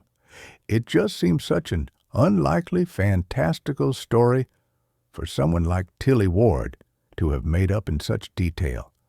And we have intel from the neighbor to say that Milo Harrison may have been stalked or harassed by a former female sexual encounter, a blonde. According to Tilly Ward, Samantha Valentine is a blonde, and we've identified a blonde-haired person from CCTV footage outside Milo's apartment from a few weeks back. I really think we need to dig a little deeper. Try and identify her. So you do think she exists, then? I'd like to exhaust every avenue proven otherwise first. I meet her eyes. I've been in the game a long time now, ma'am, and I get a good sense of who is telling me the truth and who is trying to pull the wool over my eyes. Ah, yes, the distinguished Dan Riley's infamous intuition that all the ladies are going mad for. Distinguished? She's the second person to have called me this in as many days. The just-got-out-of-bed look really must be making a comeback. She lifts up the newspaper that I've only just now realized she's holding, and I roll my eyes. Not her as well. Oh, don't be so modest, Dan. She smiles wryly. The press department is exceptionally pleased with the article, as is the commissioner, so well done you. This is high praise indeed, coming from her. Things like this really do help bridge that gap between the public and ourselves, Dan. You really highlighted the difficulties and personal sacrifices we face every day in the job, as well as our dedication to solving crime. They think you came across as very likable, very human. It wasn't too difficult, ma'am, being as though I am one. Yes, well, that's debatable, Riley, she quips, but you seem to have been a big hit, especially with the... She pauses. The female audience. A few have left some, how can I say, favorable comments on social media. I feel my cheeks glow warm. You're winding me up. But before I can finish, something draws my eye back towards the computer screen. Tilly Ward is on her feet, pacing the interview room. Her hands are linked together on top of her head, and her face is red. She's visibly upset. "I want to speak to Detective Riley," she cried. "Please, can you ask him to come? I only want to speak to Detective Riley." Archer lifts a perfectly shaped eyebrow as she turns to me with a smirk. See what I mean? 10. Aaron. Present day. That's the last of the milk, Aaron. Molly takes the empty carton from the fridge and places it down on the worn and grubby kitchen work surface. Like me, the years of grime it's seen are so deeply embedded that not even a little Ajax and a lot of elbow grease can shift them now. Don't forget to put it in the recycling bin, will you? Remember, plastics and glass in the green box and paper and cardboard in the black. Yes, I know. Don't worry, I won't forget. Bless Molly. She really does seem to care so much about everything. I think she believes that even bottles and cardboard have feelings. Molly Martin is the lady from ReconX, a charity that helps relocate and rehabilitate mental health patients after they've been released back into society. She wears this old, shaggy, brown, furry coat and is always scratching around inside a drawer or a cupboard or a box somewhere like a mouse. She's friendly enough, though I can never let my guard down around her. I must never forget that cute little mice can also be disease-carrying vermin. ReconX has helped house me as part of the conditions of my release. I must also attend mandatory weekly therapy sessions, take daily medication, and I have to check in with an adult mental health social worker and my parole officer on the third Friday of every month for the next 18 months, which is a drag. But at least I am free, in a sense at least, because while I am no longer incarcerated, I'll never be truly free. Not until I find her. Have you taken your meds today? I loathe the fact that she asks me this question. Doesn't she trust me? I don't need the bloody pills anyway. She goes into the bathroom to retrieve them from the cabinet, places them next to me on the table as she returns. My mother, God rest her soul, always gave me a boiled sweet after I took my medicine like a good girl. Did your mum do the same, Aaron? My mum's dead, I say. That stops her in her tracks. Oh, Aaron, I'm sorry. When did you lose her? When I was 13. And I didn't lose her. She was stolen. She's silent for a moment. I can tell that she's trying to process what I might mean exactly by that statement, but decides, wisely in my opinion, not to probe any further for now. You know you can always talk to me. She cocks her head. Some of the patients, ex-patients, find it helpful to talk about their experiences. And by experiences, I think she probably means crimes. Is your father still around? Also dead, I say. No family? She flashes me a pitiful look. What about friends? It's good to have a support network around you while you adjust back into normal life. I want to ask Molly to define what normal life looks like, only I'd rather she just leave so I try not to engage any more than necessary. Not really, I reply. Most of them fell by the wayside after everything, though to be honest with you, I prefer it that way. Oh? She seems crestfallen. That's a shame. I assume that Molly knows my history and about Samantha. It's no doubt the real reason why she's asking me about my friends and family or lack of them. She doesn't appear to be scared of me, though, which makes me question whether she really is familiar with my case. You should come along to one of Reconnex's monthly social gatherings, meet some new people. It'll do you good. Everyone's super friendly, and it's a mix of women and men. You never know, you could meet the love of your life. She grins. Molly's eyes disappear into slits whenever she smiles, which is often. Her happy disposition is sometimes a painful reminder that I used to be like her once upon a time. Now, though, a darkness chases me, one I can never seem to outrun. The only men I like are dead ones, I say flatly without breaking eye contact. A look of horror registers on her face. I'm not sure why I'm trying to provoke her. I know she's only trying to be kind. Do you know what men fear most about women, Molly? She shakes her head. No. That women will laugh at them. Oh, really? She shuffles from foot to foot a little awkwardly. And do you know what women fear most about men? I must admit I'm not exactly an aficionado on the subject. I've not had the greatest luck myself in that department.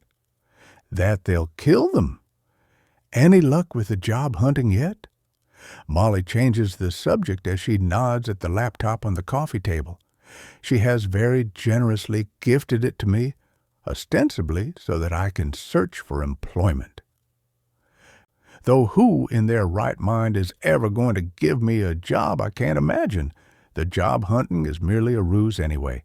It's not jobs I'm searching for. Not yet, Molly, but thanks again for the laptop. She stands, gives me a brief, awkward hug. Goodbye. Finally. I watch Molly from the window as she scurries down the pathway in her big, fluffy coat before turning left onto the main street. Now that she's gone, I untack the tie-dye wall hanging and stand back and stare at the collection of cuttings and maps and heavily scribbled-on Post-it notes I've been compiling on the wall behind it. Years of covert research and study brought to the big screen at last. I break off a couple of squares of chocolate from the open bar on the table and pop them into my mouth. Chocolate helps me to concentrate, or at least that's what I tell myself. How do you begin to look for someone who doesn't exist? Perhaps the only good thing about spending 6 excruciatingly long and desperate years locked away with the criminally insane is that I had plenty of time to start finding out. As it transpired, though, I was wrong.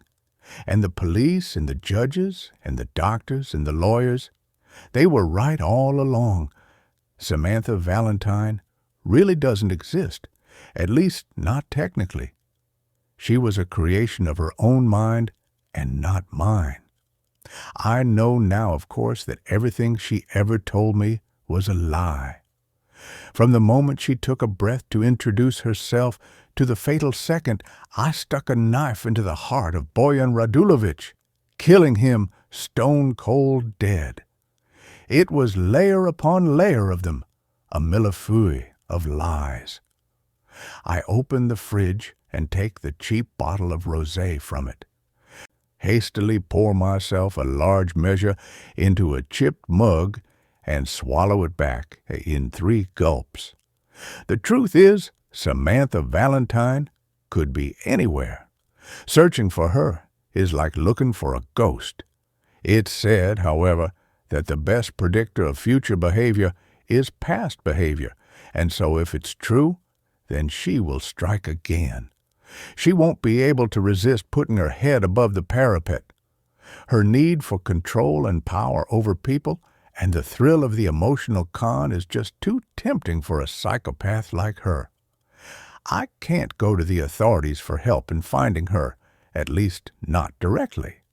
How can I possibly turn to the very people who were so complicit in my demise? Even armed with a truckload of evidence, I'm not sure they wouldn't just lock me right back up with the loonies in a bid to conceal their own incompetence. They got it wrong before. They could get it wrong again. Anyway, I don't trust the police. They don't care about truth and justice. They're corrupt.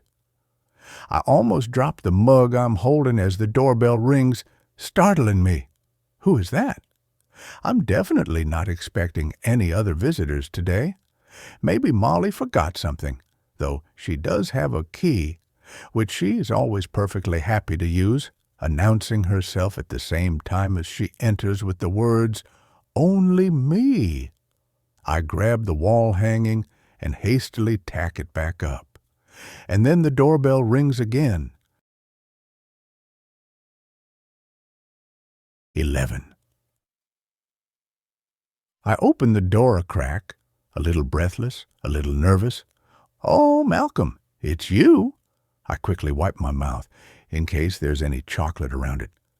Malcolm lives across the hall directly opposite me. I get the feeling he might actually fancy me a bit. Perhaps it's the way that whenever he smiles at me, it seems to reach his sparkly eyes, and he's always making clumsy attempts at starting conversation. Actually, I'm flattering myself. He probably doesn't fancy me at all. Who would? Now, after everything, I'm as much of a ghost as she is. "Hey, Aaron, I'm sorry," he apologizes. "Is this a bad time?" I didn't realize it had registered on my face, though I'm not disappointed to see him as such. I'm just busy. "I was wondering if you fancied a drink." He waggles the bottle of wine he's holding. "Or maybe just some company." He smiles a little awkwardly. He has a nice smile, I suppose, shy and a touch self-effacing, but I mustn't get sucked in by all of that nonsense. After all, I know from bitter experience that the devil always comes to you with a smile. "Don't worry," he says, as though sensing my apprehension. "I'm not a psycho killer or anything." I pause for a second before taking a step back from the door. Maybe I could use the company. It's not much fun getting drunk on your own, after all. "That's good to know, Malcolm." I let him in. "But what if I told you that I was?" He has no idea just how close to the truth I am as he walks through into my small apartment. "Why are you dressed as a dog?" I feel my face flush red as I suddenly remember that I'm wearing a furry onesie, complete with a hood and ears and a tail. I picked it up at the local market last weekend because it looked warm and cozy. I've not intentionally dressed as a dog. I pulled at the cheap fabric embarrassed. I was just trying to save on heating costs. "Woof, woof." He raises a brow in tandem with the wine bottle. "Shall we unscrew this bad boy then, or what?" I laugh. I've forgotten how good it feels. Actually, I think I might fancy Malcolm a little bit myself. But then again, I haven't had sex for the best part of a decade. I've forgotten how that feels, too. We make small talk for a while. I'm good at small talk. It's a skill I acquired through necessity at Larksmere. Chit-chat was the language most inmates and staff understood. It was safer that way. "You really didn't want to get inside the head of some of the people I was locked up with, and you definitely didn't want them in yours.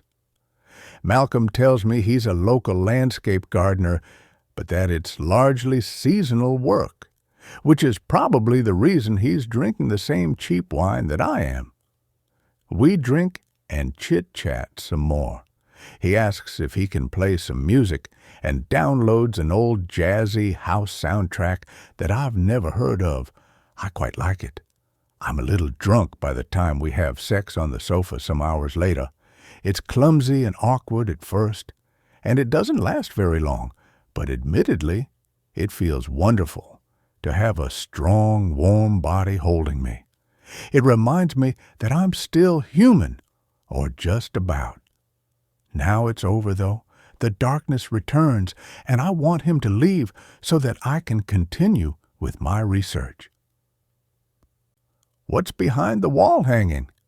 He nods over at it. Shit. The right-hand corner is flapping down. It must have come loose when I'd quickly pinned it back up. I leap up so quickly from the sofa that I spill the last of my wine onto his naked lap. He yelps in surprise. "Oh, God, Malcolm, I'm sorry. That was an accident. I grab a cloth from the small kitchenette, begin dabbing his crotch with it. He watches me closely.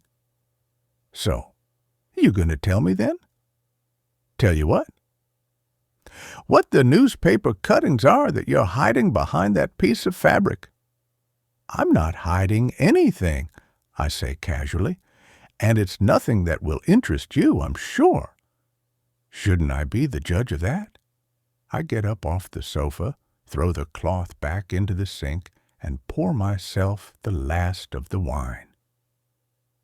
This is just one of the myriad reasons I don't want anyone in my life. People ask questions, too many questions. If you must know, I'm looking for someone. Aren't we all? He raises his eyebrows. It's a female, actually. I stifle a smile in return, let my head drop to one side. She missing or something? Yes. Oh, right. What's her name? I pause, reluctant to tell him.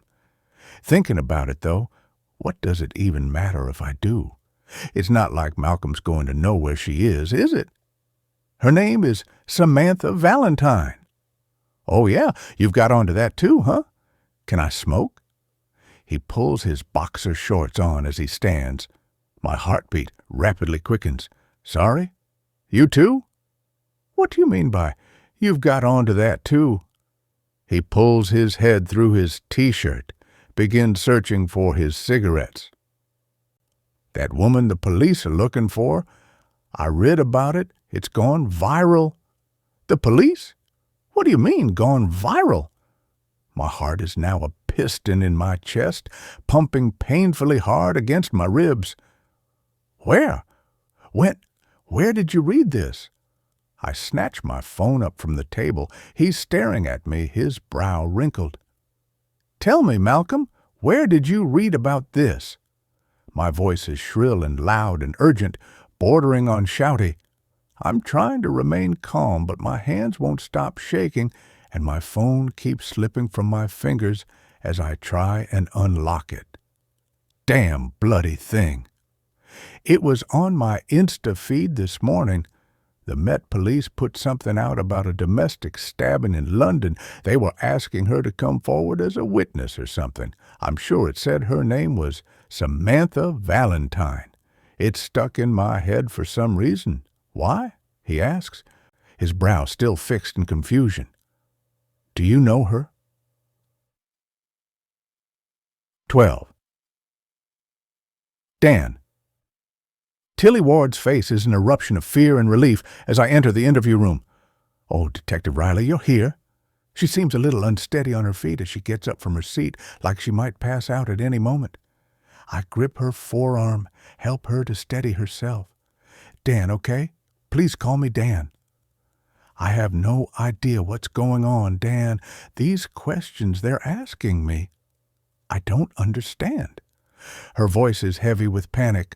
I can literally smell the distress on her. Please, can you tell me what's happening? I nod sideways at Lucy, and she nods back in acknowledgement before she and Parker leave the room. I take a seat, and Tilly follows suit, slumping back down onto the plastic chair. She looks shattered. They're talking as if Samantha doesn't actually exist and that I've made her up or something. She exhales in short, sharp succession. in disbelief. "But you have to believe me when I say that Samantha Valentine is a real person. I can't believe I'm actually having to say it. I take a few slow breaths before leaning in across the table and taking her hand. It feels small and cold in my own, like a child's. "Look, Tilly, I know you're scared and confused." I glance over at the duty solicitor. He's busy writing and doesn't look up. "And I hear you, okay? I'm here for you." She looks up at me, her strikingly green eyes wide as she silently signs the words, "Thank you," to me. "You're welcome," I sign back to her clumsily, hoping I haven't messed it up and said something offensive instead. I really need more time to practice. Fiona and Pip are head and shoulders above me already, and I don't want to lag too far behind. "You understand sign language?" she says, registering surprise. "A little," I nod. "I'm currently trying to learn. My son, he's deaf. Yes, I know. You mentioned him in that newspaper article." "You saw that too, huh?" I'm beginning to suspect that maybe everyone has. "He keeps telling me not to say any more," she says, nodding in the solicitor's direction. "But what possible reason would I have to lie? Everything I've said is how it was, how it happened." She shakes her head. "Only now they're telling me that Samantha doesn't even live at Stockwell Gardens with Milo. They're saying there's no official trace of her at all." She uses the word "they" as if I'm not one of them. "That's true. Tilly?" I'm careful to keep my voice soft and measured. She's fragile, but her disbelief seems genuine. I sense it from her body language, her expressions, and mannerisms. "Currently, we have no idea where Samantha Valentine is. She isn't officially registered to the address of the deceased, and there isn't any trace of her ever having lived there. Tilly." I pause. "Family and neighbors all say that Milo Harrison was a single man. He wasn't engaged to anyone, and as far as they were aware, he didn't have a steady girlfriend. They'd never seen or met or heard of anyone called Samantha Valentine, and an initial search of your phone shows no communication between you and anyone with that name." I train my eyes on her, release her small hand. "We're doing our best to find her, Tilly, but you can see why we're struggling here, can't you? We can't seem to verify who Samantha Valentine is by the usual methods. She has no social media presence. We can't find any phone records registered to that name, and there's nothing on the electoral register. No one with the name Samantha Valentine was born in the UK on the date of birth you gave us for her, 14/03/1989 either." She blinks at me, frowning. "But that can't be." She shakes her head. "How can that possibly be?" "I don't know, Tilly. I'm hoping you can help me understand this. Milo Harrison was a son and brother. He was close to his family, to his parents and siblings. They're devastated by his death." She flinches, closes her eyes for a few seconds, like she's trying to distance herself from my words. "They say they would have absolutely known if Milo and Samantha were a couple. How has any of this happened?" She shrinks back into the plastic seat and starts sobbing. "His family, they'll hate me, won't they? But," she's spluttering and hiccuping now, "he had a knife. I didn't mean to kill him." I lean in closer, hand her another tissue. The last one is a wet ball of mucus, and I discard it into the wastepaper bin. "Listen, Tilly," I lower my voice. "I need you to work with me here, okay? I need you to help me understand the truth, because you're absolutely right. None of it makes sense." She blows loudly into the tissue, sits up straight in the plastic chair. "Can I have a piece of paper and something to write with?" "Of course." I nod as I hand her a chewed-up black Bic pen and pass her a sheet of A4 paper from the table. Immediately, she begins scribbling. "If there's anything you need to tell me, Tilly, anything at all, now would be a good time, and I promise." I place a hand over my heart, ask her to look at me, which she does. "I give you my word, okay? Whatever this is, we can work it out together, you and me. All I need is for you to be honest with me." "But I am being honest with you, Dan. There has to be some mistake. Samantha can't have just disappeared. Someone must have seen her, knows where she is. What about CCTV? What about other witnesses?" "We're working on it, Tilly." I sit back, stay silent, and let my words sink in. She stops sketching for a moment, drops the pen. Do you think it's possible that she's been lying to me?" Her voice drops down to a fearful whisper. "Perhaps Samantha isn't who she told me she is. Maybe she's been, I don't know, pretending to be someone else. I can't think of another explanation for all of this." She covers her mouth suddenly, stifling a gasp as though it has just dawned on her that such a preposterous thought could in fact be true. "That's what I'm trying to find out, Tilly." She's shaking her head. But she told me he was beating her, that he was abusive. I saw bruises on her. No, I can't believe. Was she lying?" She searches my eyes with her own. They look wide with disbelief. "But why? Why would anyone do that?" She gasps again as more reality appears to dawn upon her. "Oh, my God!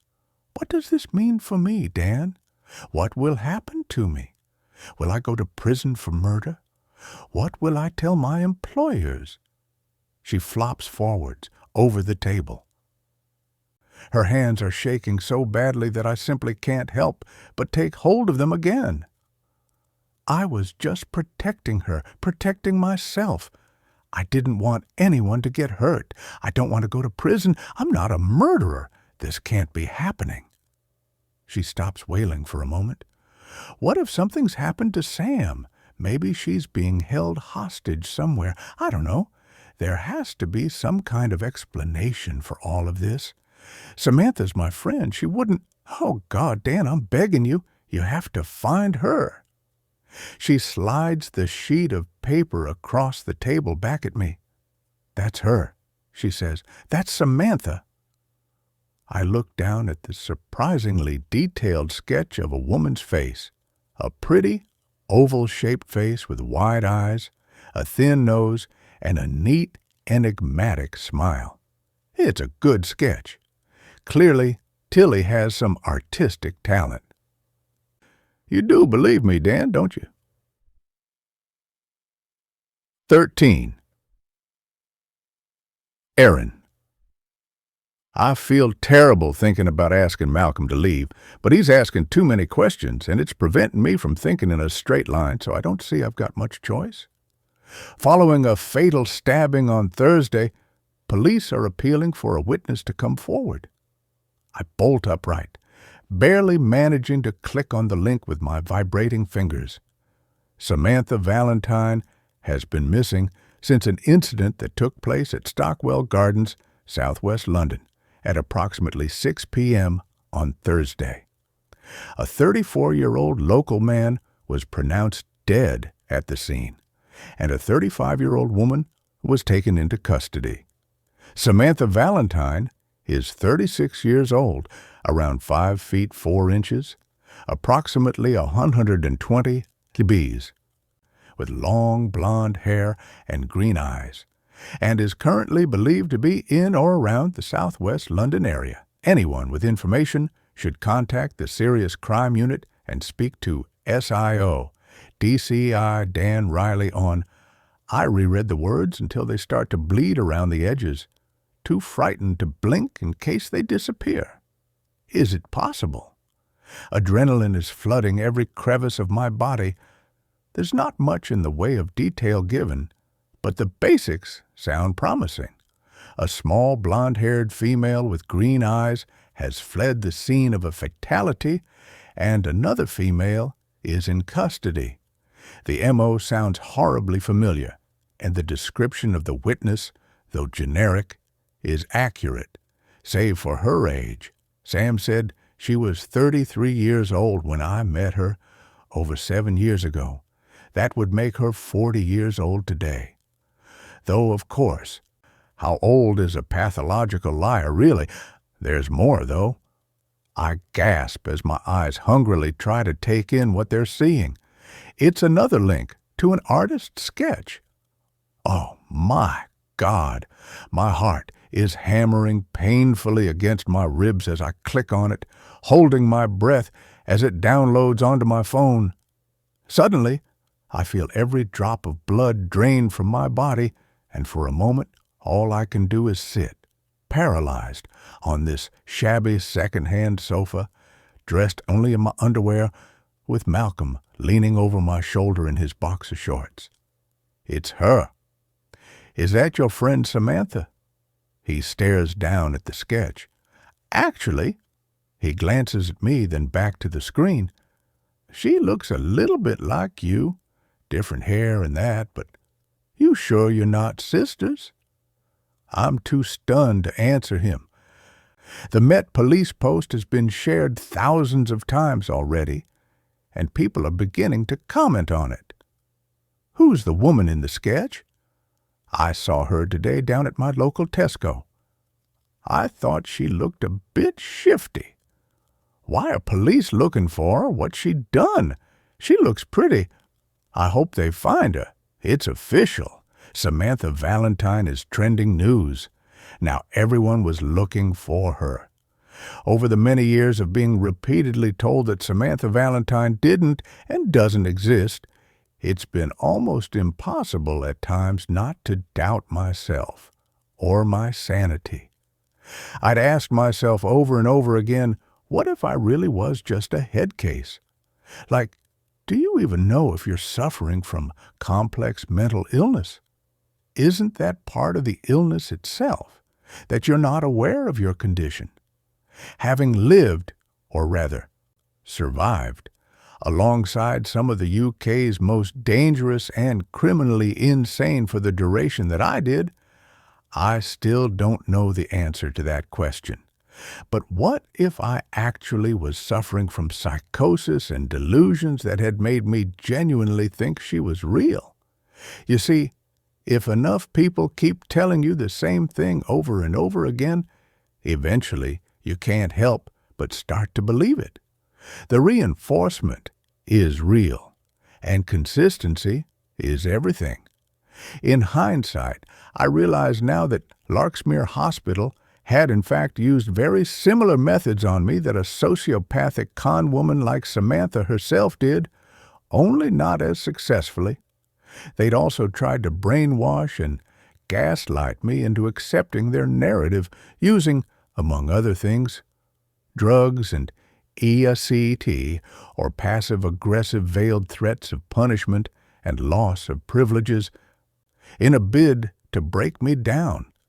All those educated doctors, qualified therapists, and practitioners with half the alphabet after their names that I'd been passed between at Larksmere, they could have learned a trick or two from Samantha Valentine.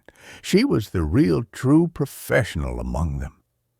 This changes everything now, though. This right here is my moment of truth. Malcolm is talking over my shoulder, but I don't hear his words. My head hurts with questions.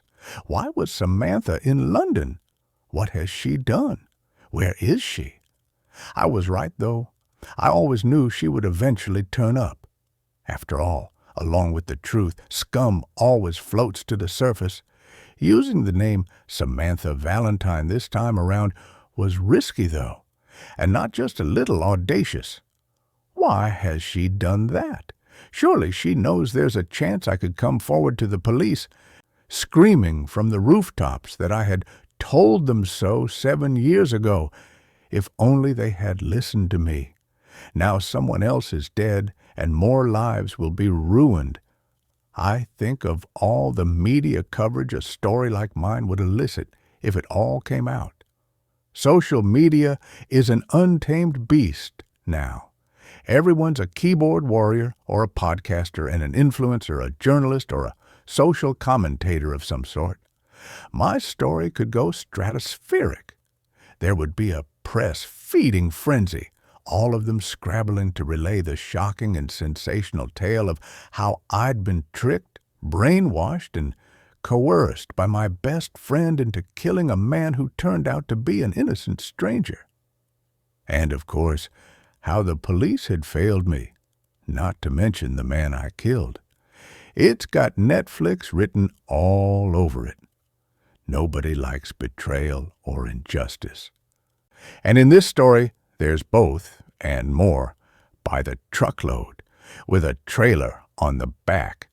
Who wants to think of anyone sane being locked away in a mental institution due to police failures? It's the stuff of nightmares, right? And people love nightmares, other people's nightmares.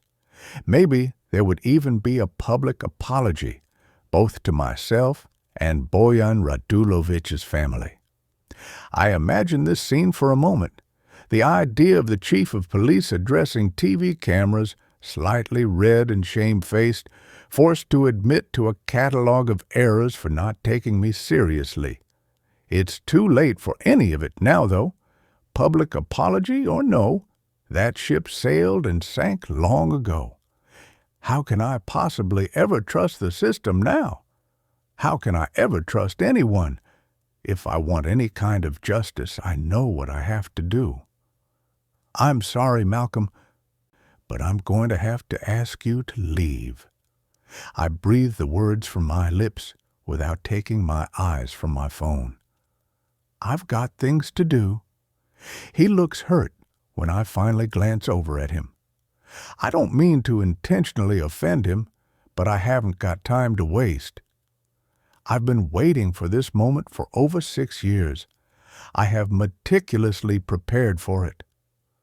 What have you got to do right now, this minute, that's so important? I thought we might snuggle down on the sofa for a bit. Watch a film, maybe. You can choose if you like. I hear the rejection in his inflection and guilt, pangs in my chest. I haven't got time to worry about Malcolm's feelings. He has no idea what this means to me, and I'm not about to tell him. I need to go somewhere, I say, beginning to look around the room for some clothes to put on. I can't go to London dressed as a dog. That really would be barking mad. Where? He asks. Is it something to do with this woman, this Samantha Valentine, whatever her name is? Who is she? How do you know her? He's asking questions again and again. I don't answer him. I'm really sorry, Malcolm. I hurriedly start to dress, hopping on one leg as I stuff the other into my jeans and throw my arms into an old, thick sweatshirt. It'll be cold in London. He watches me with a puzzled expression as I struggle with the zip on my jeans, like I really might be crazy. Aaron, what's happened? Why do you need to leave all of a sudden? And hang on, are you crying? No, I say, too loudly and sharply, causing him to widen his eyes a touch. No, I lower my tone, wipe my face with the back of my sleeve. It's nothing, Malcolm. A touch of hay fever, probably. And I just remembered that I have to be somewhere, that's all. I have to meet Molly. Hay fever? In February? I throw his joggers and socks at him. You need to get dressed and go. He blinks at me. Oh, okay, if that's what you want. I go to the broom cupboard, pull out my small hold-all, and start throwing items from my wardrobe haphazardly into it. I can feel Malcolm's eyes on me as he silently dresses. You taking a trip away somewhere? I'm taking some clothes to Molly's to be washed. My machine's broken, and they can't deliver a new one until next week. It's the best excuse I can come up with in the moment. Oh, he says, as though it could be a legitimate reason. Well, I have a perfectly good washing machine over at mine. You could always... Thanks. Malcolm, I cut him off, but I said I'd take it over to Molly's. Can you close the door on your way out? He looks crestfallen as he stands, hovering by the sofa for a few moments before finally shuffling towards the front door. Right, well, I'll be off then. He turns, smiles a little awkwardly, and it doesn't quite reach his sparkly eyes this time. Okay, well, thanks for the wine, Malcolm, I say without looking up. I thought you were going to say something else then. His cheeky chuckle quickly fades to nothing as he opens the door. Well, bye then, Aaron. Yeah, goodbye, Malcolm. Take care of yourself. He's still loitering by the front door as I stuff a pair of old pumps into the hold-all like he has something to say but is undecided. Will I ever see you again? Aaron? I zip up my bag and look over at him.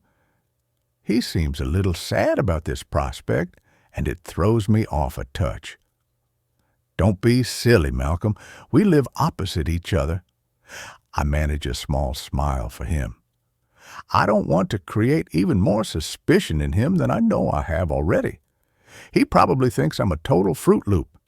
When the police come, I wonder what he will say to them. Of course you'll see me again. I just hope it won't be from behind bars. 14. The first thing I do once I alight at King's Cross Station is find a newsagent's and buy a couple of those burner phones that drug dealers use and a king-size Snickers bar. The 1815 from Leeds to London was rammed to the rafters. The last time I took a train was back in 2021, and things appear to have changed during those lost years in ways I couldn't quite have predicted. The carriage was so full of commuters that you couldn't get a cigarette paper between them, and as I glanced around, I noted that everyone was glued, head down, to their smartphones. Scrolling has now officially replaced the art of spontaneous conversation, it seems, though this works for me. The less you talk to people, the less they can get to know you. Knowledge is power, after all, and you must never give your power away. Eventually, I managed to find a spare seat next to a hulk of a man who clearly had no concept of the term personal hygiene. He grunted, grumbling as I shuffled and squeezed in next to him, unfazed by his offensive odor. For a time at Larksmere, I'd shared a 10x8 room with a morbidly obese, double-murdering paranoid schizophrenic called Candace, who claimed to have received messages from the TV telling her to kill both her parents. She believed that washing yourself in anything other than holy water was a sin, often choosing instead to smear herself in her own urine and feces. Even once she'd been forcibly sedated and cleaned up by a team of nurses, the stench would linger for days. Once I was seated, I opened my laptop and punched the name DCI Dan Riley into the search engine and settled down to some reading. The motion of the train must have caused me to nod off at some point, though, and I had hit the ground running straight into a nightmare. Snippets of my subconscious mind and past memories flash up in random 5-second frames, like the trailer of a particularly twisted horror film. Coming to an Odeon near you soon, rated 18. At one point, I see Boyan Radulovich's face, the stunned look of surprise and shock on it, like he can't quite believe that I just stabbed him through the heart, and now he's going to die. Help me, Aaron, come quick. He's got a knife. I think he's going to kill me. Samantha. Her voice resonates like an echo chamber. My mom is there too, of course. No nightmare would be complete without her. At one point in the dream, I'm a baby, and she's cradling me in her arms. only somehow I have the understanding and vocabulary of a grown adult. Why didn't you protect me, Erin? Your own mother? Didn't you love me? She's crying. Only as I look up at her face, I see that it isn't my mum's image at all. It's Samantha's. I woke with a start, hyperventilating and sweating as we slowly ground into the station. The ugly, high-pitched, screeching sound of metal on metal, setting my teeth on edge. Passengers were staring, and I quickly dropped my head. Had I been calling out in my sleep? I pulled my bobble hat down over my forehead and sank into my coat. I don't want to be memorable, not now, not today. With the burner phones purchased, I head toward a chemist. Mindful that I could be seen on CCTV, I wrap my scarf tightly around me and pull my hood up. I'm not a big fan of cold weather, but tonight I'm grateful for it. Making my way over to the hair care section, I begin to peruse the boxes of hair dye. There's so many of them, rows and rows with names like licorice brown and bodacious blonde. I grab a box of peroxide, a mixing pot, a brush, and some toner, and throw them into a basket along with a pair of scissors and try not to make eye contact with anybody. It takes me a good 20 minutes to find the Bull and Barrow pub from the station. I'm indifferent to my reflection in the windows of the posh designer shops as I hurry past them, not exactly sure where I'm headed, just another faceless person in the crowd. King's Cross had long been a particularly unsavory part of the capital, a grimy, industrial haunt, notorious for thieves and unfortunates. Now, though, it looks like it's been given the mother of all makeovers with its sleek, high-rise, trendy offices and water features, surrounded by designer boutiques, posh restaurants, and art galleries. For a brief moment, it makes me believe that redemption really is possible. The Bull and Barrow pub is tucked away down a small side street that's more of an alleyway, really. It's poorly lit, and refuse bags of overspilling rubbish and rotten food line the narrow pavement. Deliciously greasy cooking smells waft out from an open back exit of a fast food restaurant, reminding me that all I've consumed in 24 hours is a bottle of wine and a Kit Kat. I hear the staff in the kitchen shouting to each other in a foreign language that I can't identify.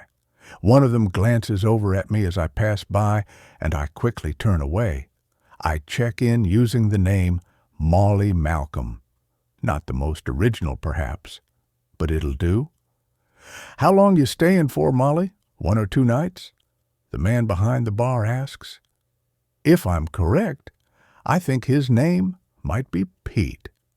He has multiple piercings in almost every part of his face, and the skin on his forearms is blurred with ink, which is exactly how he was described. I imagine he thinks he's quite an imposing figure to look at, but I've seen far worse than Pete. "A few days," I reply. "Maybe more."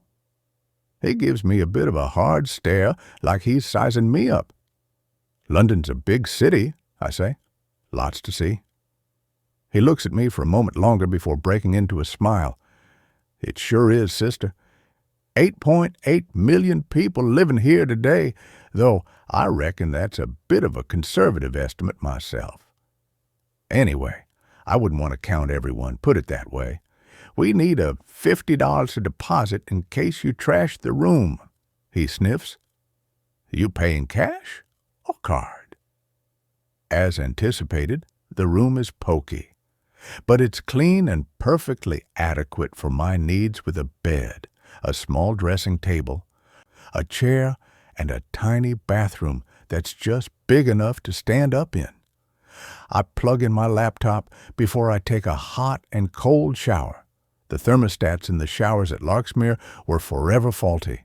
1 minute they'd be scalding hot, and then the next A blast of ice-cold water would take your breath away. Eventually, through necessity, I learned the rhythm between the two temperature extremes and knew when to take a step back. Oddly, since my release, I found myself manually doing this little dance whenever I shower, turning the tap from hot to cold and back again. I wonder what my therapist would make of that. Not that it matters. I won't be seeing her again. I'm thinking of Molly as I empty my medication pill by pill down the toilet and then start to wash my hair. Little round, foraging, mousy Molly and her inherent need to help others so that she can reassure herself that she's a good person by doing good things. I wonder how long it will be before she realizes that I've absconded. I hope she won't get into any trouble on my behalf. When all of this is over with, I hope someone will explain everything to her. Maybe Molly will understand. Maybe they all will. After my hot and cold shower, I towel dry my hair in front of the old, de-silvering mirror and rake a brush through it. I've read somewhere that there are two ways of spreading light, to be the candle or the mirror that reflects it. I'm not sure which of these I am, or indeed if I am either. A mirror is little more than a belief system anyway. We only ever see what we want to see in the mirror. I take a deep breath in as I begin to cut at my hair with the scissors. I'd inherited my thick, dark hair, along with the green eyes, from my Venezuelan father, who died when I was 4 years old from prostate cancer. I often wonder what my life would have been like if he'd lived. For one thing, I know my mother would still be alive today. I'll be sad to see it go. My hair is almost the last thing I have left of him. I start off gingerly with the scissors, but after a while it begins to feel more like fun than I thought it would, and so I hack away at it with abandon until it's just below my ears, in a short and not-so-neat bob. I stand back from the mirror, admire my handiwork for a second, before I begin mixing up the peroxide in the small red plastic pot. I've never dyed my hair in my whole 40 years on this planet. I've never needed to, although, admittedly, a few stray grays have started slipping through. I play the YouTube video I'd found earlier as a guide and separate my hair into small sections with clips before carefully pasting the smelly blue gloop onto my head. Eventually, though, I give up on the video and just slap it all on and wrap a plastic bag around it. I can feel the burn of the chemicals, harsh and hot against my scalp, almost instantly as I tear open the Snickers bar with my teeth. There's 8.8 million people in London, though I think that's a conservative estimate. Pete's words loop around my head. Now that the police have released an artist's sketch of Samantha's face and requested the public's help in locating her, I suspect she will have gone into hiding, maybe even in plain sight. She'll probably be using a new alias and identity, or she could even have fled the country, and yet something tells me that she's here, in this city somewhere, watching herself going viral on social media from a place of safety, relishing the notoriety. I can feel her close. The more I think about it, the more I'm convinced that she has used the name Samantha Valentine again deliberately. What other explanation could there be? Does she want to be found? Is it the thrill of the chase that she's after, by outsmarting the police and the public, by outsmarting me? I can't help feeling that this is all very personal somehow, and that she's taunting me. But I just don't know why. Had she thought about me over the years, kept abreast of my case? Did she know where I was all the time I was in Larksmere? I'm convinced that she did, and that it gives her a frisson knowing that I was convicted of killing Boyan Radulovich and subsequently sent to a mental institution for the criminally insane. It made me want to smash things up when I imagined her sense of delight at having duped me into killing for her, congratulating herself at being clever enough to pull the wool over everyone's eyes and then, poof, disappear without a trace. Where did that evil bitch go? I bang out the beats of the words with my fist against the small wooden dressing table. Sometimes, like now, the rage overwhelms me. The injustice and the hatred and the vengeance slowly choking me to death. I want it to end, but it won't until I find her, and it won't end until I know why she's done this to me. It's like a funeral without a body. I can never move on. I finish off the Snickers bar and start on a tube of fruit pastilles that I'd forgotten I had in my handbag. I pop 2 into my mouth at once, not even bothering to check what color they are. Now that her name is out there in the public domain, it's only a matter of time before the cops will link me back to her. My crime went largely unreported at the time it was committed 6 years ago, and the name Samantha Valentine remained elusive to the press at large. But the police knew about it because I told them they knew her name and did nothing. Soon it will flag up if they do their intel correctly, and they'll come looking for me. Only they won't find me. This time I'm one step ahead. This time I'm armed with knowledge, and unlike the police, I know exactly what and who I'm up against. Anyway, I can't rely on those bozos or trust them. That would be a grave mistake. But I need more information. Information that only the police will have access to. It's their job to find people, and like old Pierced Pete downstairs at the bar said, there's over 8.8 million people in the city, sister. The cops don't know it yet. But they are going to be the ones who lead me to her. They have the resources to find her far quicker than I could working alone. Finally, with their help, I hope to be able to right the wrongs that have been done to me, to Boyan Radulovich and his family, this time using my own kind of justice. But first I'm going to have my say, tell them my story in all its glory and gory detail. And this time, they're going to listen. I pick up the burner phone, switch it on, and fire it up before punching in the digits. Hello. Yes, hi. My name is Aaron Santos. I'd like to speak to Detective Chief Inspector Dan Riley, please. 15. Dan. It was almost midnight, and I was just about to leave the office when the call came through to the incident room. I'd just got off the phone to Fiona to tell her I was on my way home as well. Honestly, it's like a conspiracy. We've been busy ever since we released Samantha Valentine's name and sketch to the media. Sensing there's more to the story, they're pumping us for information, and members of the public have begun calling and messaging the incident room. Already, she's been sighted at a bus stop in North London and at a petrol station in Penge. Someone rang in earlier, claiming to have seen her on a beach in Broadstairs yesterday, and, roughly at the same time, in Regent's Park in London, all of which will, I suspect, come to nothing, but will need to be followed up regardless. Interestingly, though, no one is yet to come forward claiming to actually know Samantha Valentine personally, or where she might live.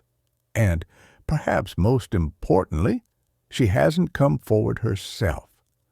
It has, of course, crossed my mind that, assuming she really does exist, perhaps she doesn't want to be found, which in itself could be telling. People don't generally hide unless they have something or someone to hide from. My duty, first and foremost, is to make sure she's safe. What do we know? What don't we know? And in the middle of that, what do we think? I said when addressing the team this morning, right before I'd released Tilly Ward on pre-charge bail. Her conditions are that she must relinquish her passport over to us, and she has a curfew between 7 p.m. and 9 a.m. while we continue our investigation. Plus, we'll keep a close eye on her. Not that I think she will try and abscond. Tilly Ward is a vulnerable adult who appears genuinely confused and traumatized by what's happened and by what she's done. This morning, when I asked her if she had the support of family and friends or a neighbor she could turn to, she said, "I don't have any family, Dan. Sam was the only close friend I really had." "I hope you done the right thing, Riley." Archer's voice had an amber tone to it when I had debriefed her, releasing that name and releasing our suspect at the same time. "I hope you're sure about this." "I believe her, ma'am," I replied. "Something is off about this whole case. We're digging deeper into Tilly Ward's background now, but so far it seems that she's pretty much the last person who'd make up such an extraordinary story, let alone murder anyone. She's already confessed to inflicting the fatal wound, albeit in self-defense. So why lie about the rest of it? It doesn't make sense." "To get herself a lesser charge, perhaps, Riley," she said tersely. "You'll have every nutcase phoning in now. You realize that, don't you? And it'll be more time and manpower and money spent. The press are bloody loving it. That sketch that Tilly drew seems to have ignited the public's interest." "I thought all publicity was good publicity, ma'am." She looked up sharply. "We're going to look like idiots if it turns out this Samantha Valentine is a non-entity and we've released a murderer. Actually," she pauses, "we won't look like idiots, Riley, you will." Her comment didn't concern me. I have no problem with looking like an idiot, it comes naturally. But I do have a problem with not doing my job properly. And there's definitely more to all of this than first meets the eye. "You'll have to get this sorted lively, Riley," she snapped. "I don't want mistakes made, not while we're under such scrutiny from your friends in the press." She straightens the papers on her desk carefully until they're all perfectly aligned. "My friends? Anyway, you know as well as I do that we don't need to prove motive for a murder charge. And you had better hope that Tilly Ward doesn't run," she'd added sagely, "because it'll be your ass on the line." My little chat with Archer had wrong-footed me. I need Samantha Valentine to come forward or be found quickly or to somehow prove that she doesn't exist so that Tilly Ward can be charged accordingly. Surely Archer couldn't argue that her story is such that it needs further investigation. I mean, a partially deaf, middle-aged bookseller with no previous history of violence stabbing someone who appears to have been a stranger to death in their home doesn't happen every day. It just doesn't. Add to that Tilly's bizarre explanation, and I owe it to all involved, not least Milo Harrison and his family, to get to the truth, even though at this point I have no idea what that truth might be. It was a good omen that Davis was the one who picked up the call, not to mention timing. I was almost out the door. Gov! I've got a woman on the line. She says her name is Erin Santos, and she's asking to speak to you personally about Samantha Valentine." Her eyes widen. "She's claiming to know who she is, Gov." I take my arm out of my coat sleeve and double back on myself. "Put her through, Lucy." I pick up the receiver, clear my throat. DCI Dan Riley speaking. There's a slight pause. "You sound exactly as I imagined you would," the voice says. It's soft, with a slight northern burr to it. "How can I help you? My name is Aaron Santos," she states clearly. "Please call me Aaron." "Okay, Aaron, what can I do for you? Do you have some information for me regarding a missing person?" "She's not missing," she says flatly. "She's hiding, most likely in plain sight as well." I raise my hand to signal to the team that this could be something. I place the call on loudspeaker, start recording it. And before I continue, there's no point in trying to put a trace on this call, Detective Riley. I won't be on long enough, and it's a burner phone anyway. The room falls stone-cold silent. If someone shed a hair now, I think I would hear it drop from their head. Davis's eyes are on mine, and I give her the nod to start the trace. "Please call me Dan, Aaron. And why would I want to put a trace on the call?" "You'll find out soon enough," she says. "Sounds like the gang is on it already anyway. Are they any good?" "Who? My team, you mean?" "Yes. Or are they a bunch of incompetents who like a nice, clean case to wrap up in a pretty little bow, regardless of the truth?" I detect a slight malice in her tone for a brief second. I wonder why it's there. "They're a good team of hard-working detectives and police officers, Aaron. I'll take your word for that, Dan," she says earnestly this time. "You, at least, strike me as the type who believes in truth and justice. My colleague tells me that you have some information for us. Information on a witness we're looking for, someone called Samantha Valentine. Is that right? You said she was hiding." "Yes." "Do you know where?" She pauses. "I know who Samantha Valentine is." "Well, I know who she is to me." My heart starts beating hard in my chest. "Who is she to you, Aaron?" "What can you tell me about the crime that took place recently? The murder that happened in Stockwell Gardens? The man that was killed?" I look over at Davis. She's shaking her head.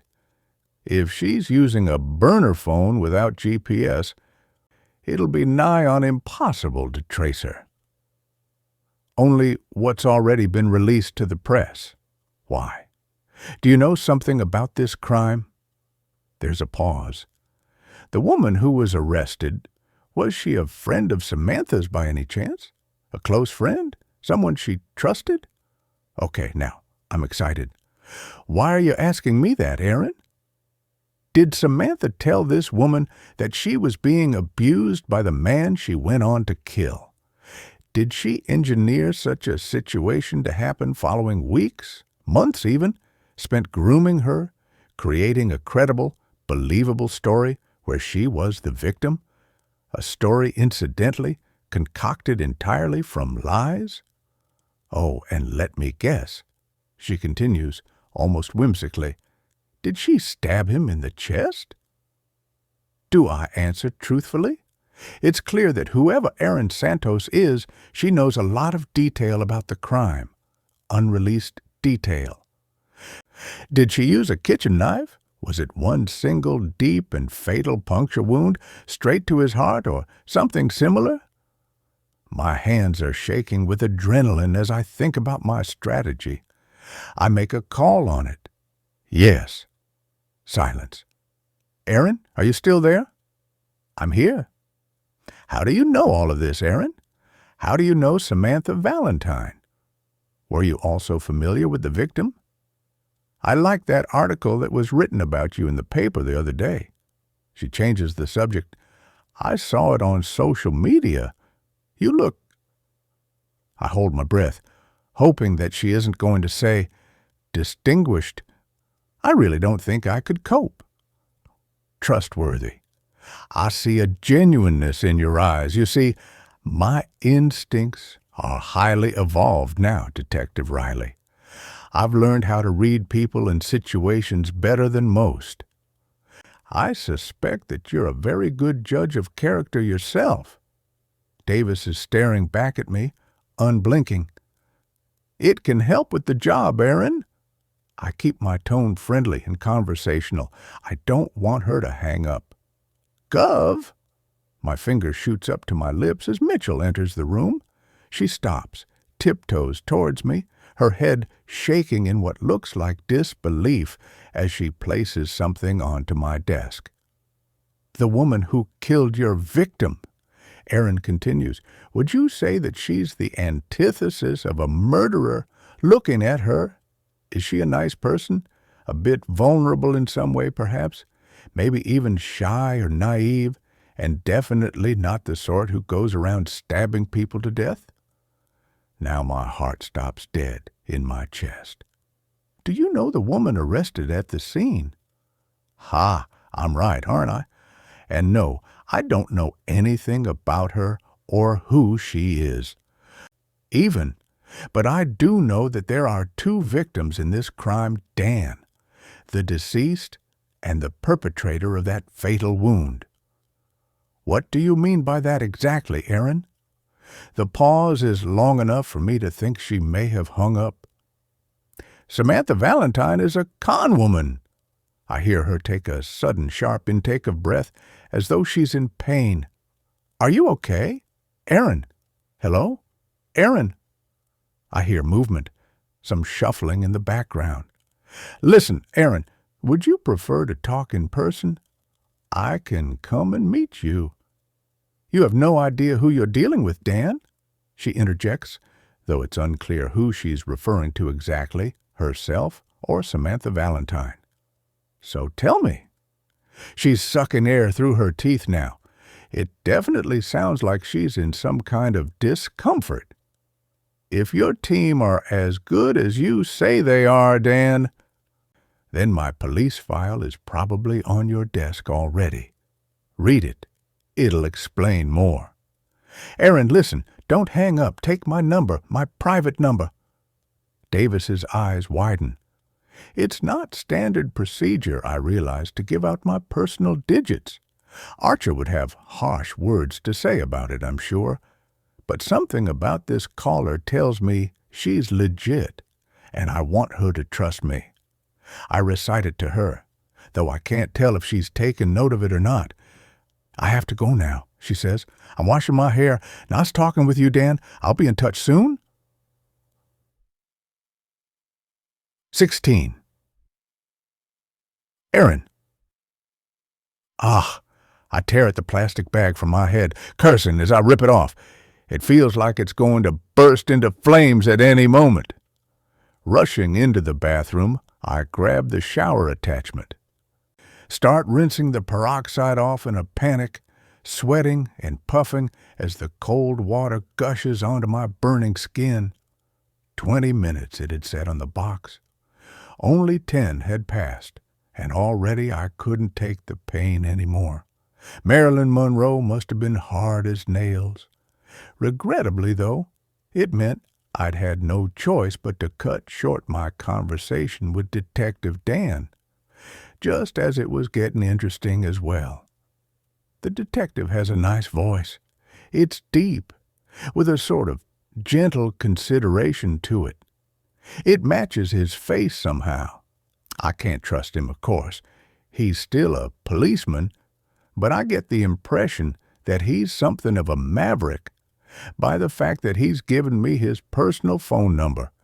Plus, he's a family man, and I like that about him. Envy it, I suppose. He'd referenced his wife and children affectionately throughout the article I'd read on him, which makes me feel a touch regretful that I'm going to use him for my own ends, to get information from him. But all's fair in love and war and justice. Let's not forget justice. I picture Detective Dan right now reading through my police file. I wonder what he's thinking, and moreover, what he's going to do about it. I wasn't lying to him when I said he has no idea who he's dealing with. I wasn't lying, full stop. My scalp feels tender and sore as I rub my now much shorter hair with a towel. Glimpsing myself in the old mirror, I drop the hairbrush, gasp. I don't recognize myself. My short, slightly uneven hair is now a bright yellow color and looks like the bad DIY dye job that it is. After the toner washes off and it dries, though, it lifts slightly, looks a bit cooler and less brassy. Anyway, it's no Vidal Sassoon number, but it'll have to do. You see, in order to find Samantha Valentine, I have to think like Samantha Valentine. To beat her at her own game, Erin Santos has to vanish into thin air just as she did. I find my small cosmetics bag and begin searching through it for a red lipstick. It might work well with the blonde. I very rarely wear makeup anymore.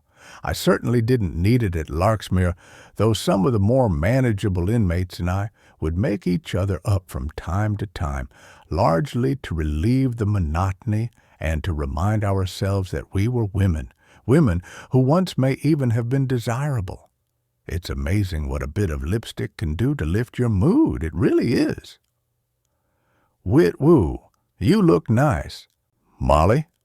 Pierced Pete raises his eyebrows in quick succession as I enter the bar from the guest's entrance.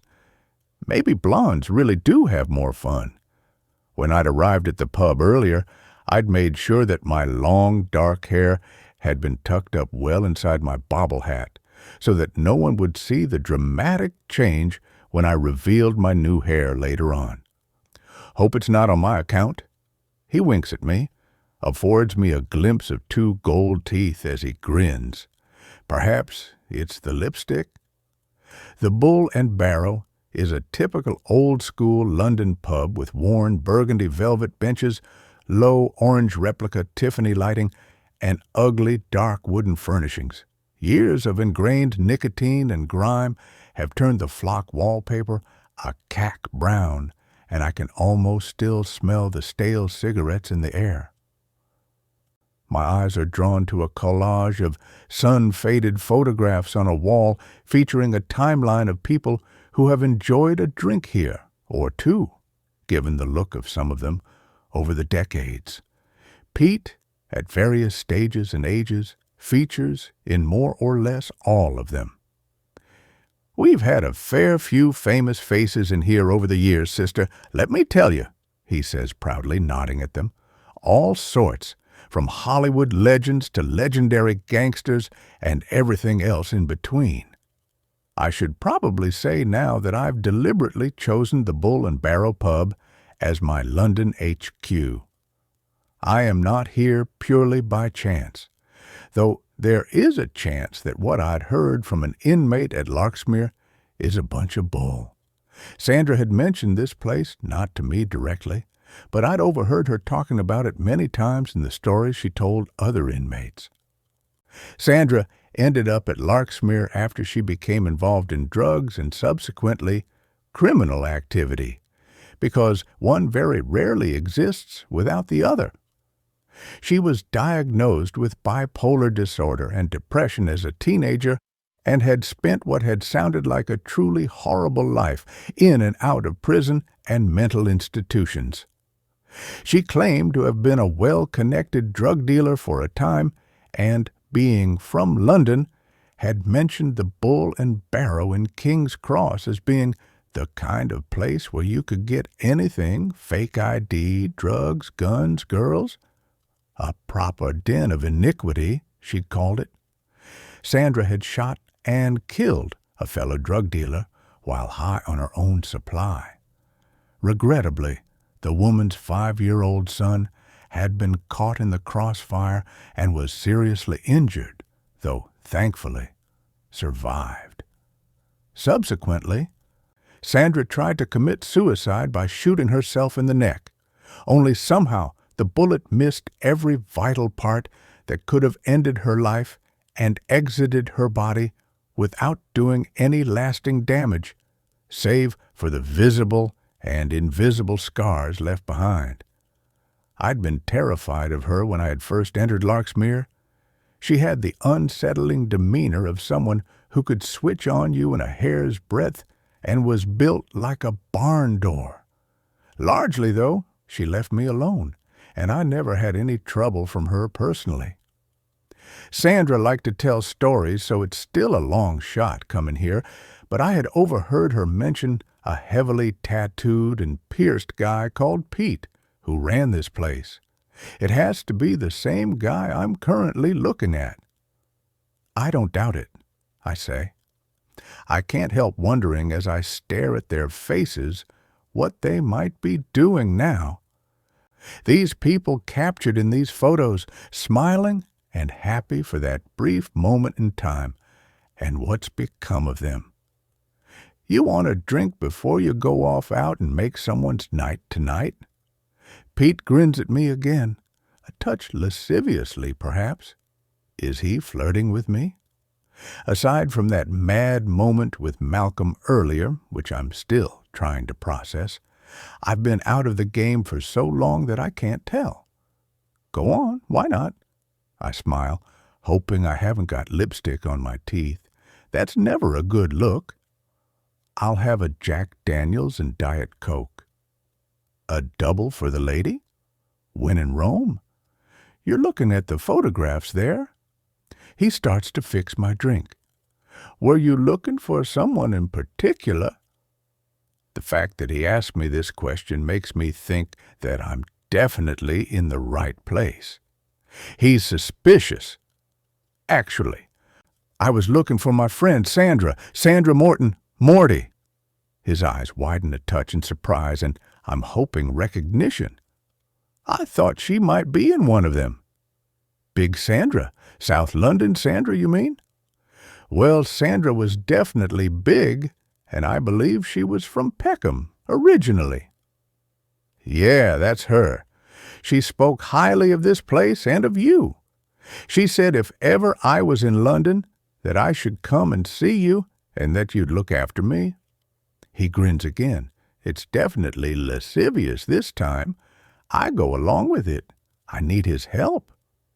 Did she now? Well, that was nice of her, wasn't it? He leans in towards me, suddenly his whole demeanor instantly changing. He appears aggressive, even a touch menacing, but he's going to have to do much better than that to intimidate me. I was at East Sutton Park with her for a while. Regrettably, I sniff. Lie. East Sutton is an open women's prison in Kent. I knew Sandra had been there at some point because she had talked about that too. What were you inside for? He softens a little, though a touch of wariness remains, as he grabs a bottle of bourbon from behind the bar and places it down hard on the wooden surface. Drugs, I say. My ex was a dealer. I wouldn't rat him out, so they gave me 18 months for perverting the course of justice. I made a mistake. I shrug. Getting involved with him, I mean. He pours another large slug of dark liquid into my glass, watching me carefully. Cheers. He bangs it with his own, and I swallow back half of it, relish the burn at the back of my throat. Well, you'll get no judgment here from me, sister. Like they say, if you're not making mistakes, then you're not doing anything. So, he pours me another shot of bourbon, his menace dissipating. Your accent tells me you're not local, not originally at least. What brings you to the Big Smoke, then? Aside from the weather and fair prices, and the good-looking barman, of course. I let out a little breathy laugh. Humor him. I really must work on perfecting different accents. Samantha was so good at them. A born natural. Oh, a bit of business here and there. A change of scenery is never a bad thing. I smile at him. And it's always nice to meet new people, don't you think? I'll drink to that, sister. After topping me up once again, he screws the lid back on the bourbon and props his elbows up onto the bar. He moves his face close to mine. Too close for my general comfort. I can feel his breath against my cheek, but I don't flinch. So, lil sister, are you looking for a mister? His breath smells of bourbon with a punchy top note of gum disease. Like most men I meet, I find him repellent and am mistrustful of him, but I remind myself that I'm simply playing a game. I just have to think like Samantha would. I shrug my shoulders at him, smile a little coquettishly. I'll go wherever Cupid's arrow takes me. He grins back at me, his gold teeth illuminated in the low orange light. So, what else did Big Sandra say about me then, eh? I glance around me. It's gone midnight, and the place has emptied out a bit now. Only a few shady-looking suspects remain, lurking behind in the shadows of the dark corners. I prop my elbows up onto the bar against his, shuffle in close, and look him straight in his small, dark eyes. She said that you could get me a gun. 17. Dan. The file from West Yorkshire Police dates back to 2019, 7 years earlier. A 34-year-old local woman named Erin Santos was arrested for murder. The victim was a man named Boshan Radulovic, though Erin had insisted he was known to her as someone named Ari Hussein. My brow creases in confusion. What the hell is this? According to one of the statements given during interview at the time, an interview that was conducted by a detective, Amanda Pritchard, at Leeds Central Police Station, Erin claimed that Ari Hussein was her friend's fiancé, and that friend's name was, you guessed it, Samantha Valentine. My stomach somersaults as I read. Santos claims that Samantha told her she was being abused by her fiancé, Ari Hussein, for many months. Erin has confessed to fatally stabbing Mr. Radulovic, believing that her own life and the life of her friend Samantha were in immediate danger. Good God, I whisper underneath my breath. This is almost a duplicate script of our crime, Davis. What? She comes in closer, starts reading over my shoulder. Tilly Ward's statement and this Erin Santos's, it's practically identical, Lucy. Both women say they were protecting someone called Samantha Valentine, and both say they believed that she was being abused by her partner before they ended up killing him in self-defense. My mind is glitching like a faulty radio. The same name, the same crime, practically. It can't be coincidence. These crimes happened 6 years apart, in 2 different cities, perpetrated by 2 different women who, at first glance at least, appear to be unconnected to each other. An icy chill suddenly runs right through me. What are we dealing with here? Is this Samantha Valentine some kind of a Svengali figure who befriends people and then coerces them into murder? Is that her M.O.? If it is, then it makes her an extremely dangerous individual indeed. It says here, Davis's voice pulls me out of my thoughts, that Erin has a history of mental health issues and spent time on a psych ward at a place called Ashdown Hospital a couple of years prior to her arrest. She hands the file back to me. No trace of anyone named Samantha Valentine officially in existence. I read the police report aloud. She is not registered at the address of the crime. There are no witnesses. Nothing to link Erin to anyone with that name. No photos, no social media. I glance up at Davis again. Get a warrant for all the social media companies. Request information on any active, inactive, and deleted accounts for anyone named Samantha Valentine in the past decade. I nod at D.S. Bayless. This could go way back, years even. Con artists, if that's what we're dealing with, in whatever form they may come, always leave a trail of victims in their path. You don't just wake up one morning and decide to diddle someone out of their life savings or coerce them into murder. From what I know, most con artists start honing their skills from an early age. Check for any connections between Aaron Santos and Tilly Ward, anything that could possibly link them together. We need to rule that out straight off the bat.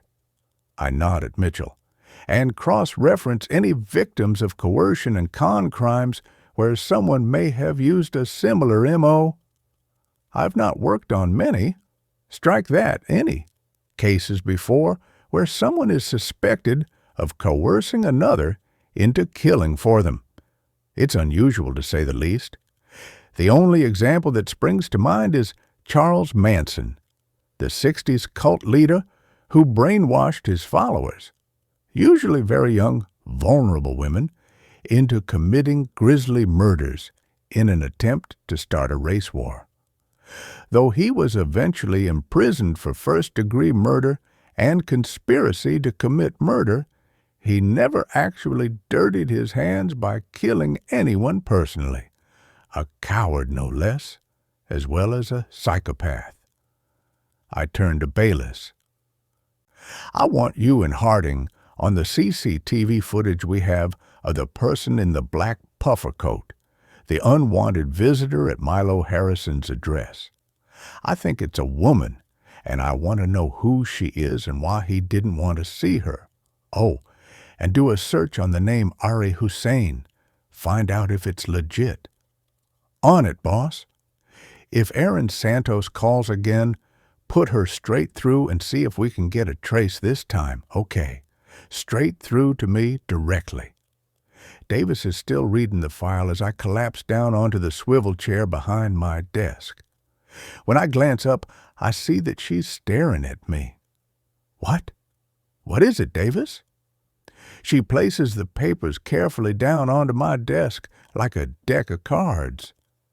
I don't know if Davis has ever played poker before, but something tells me she'd be good at it.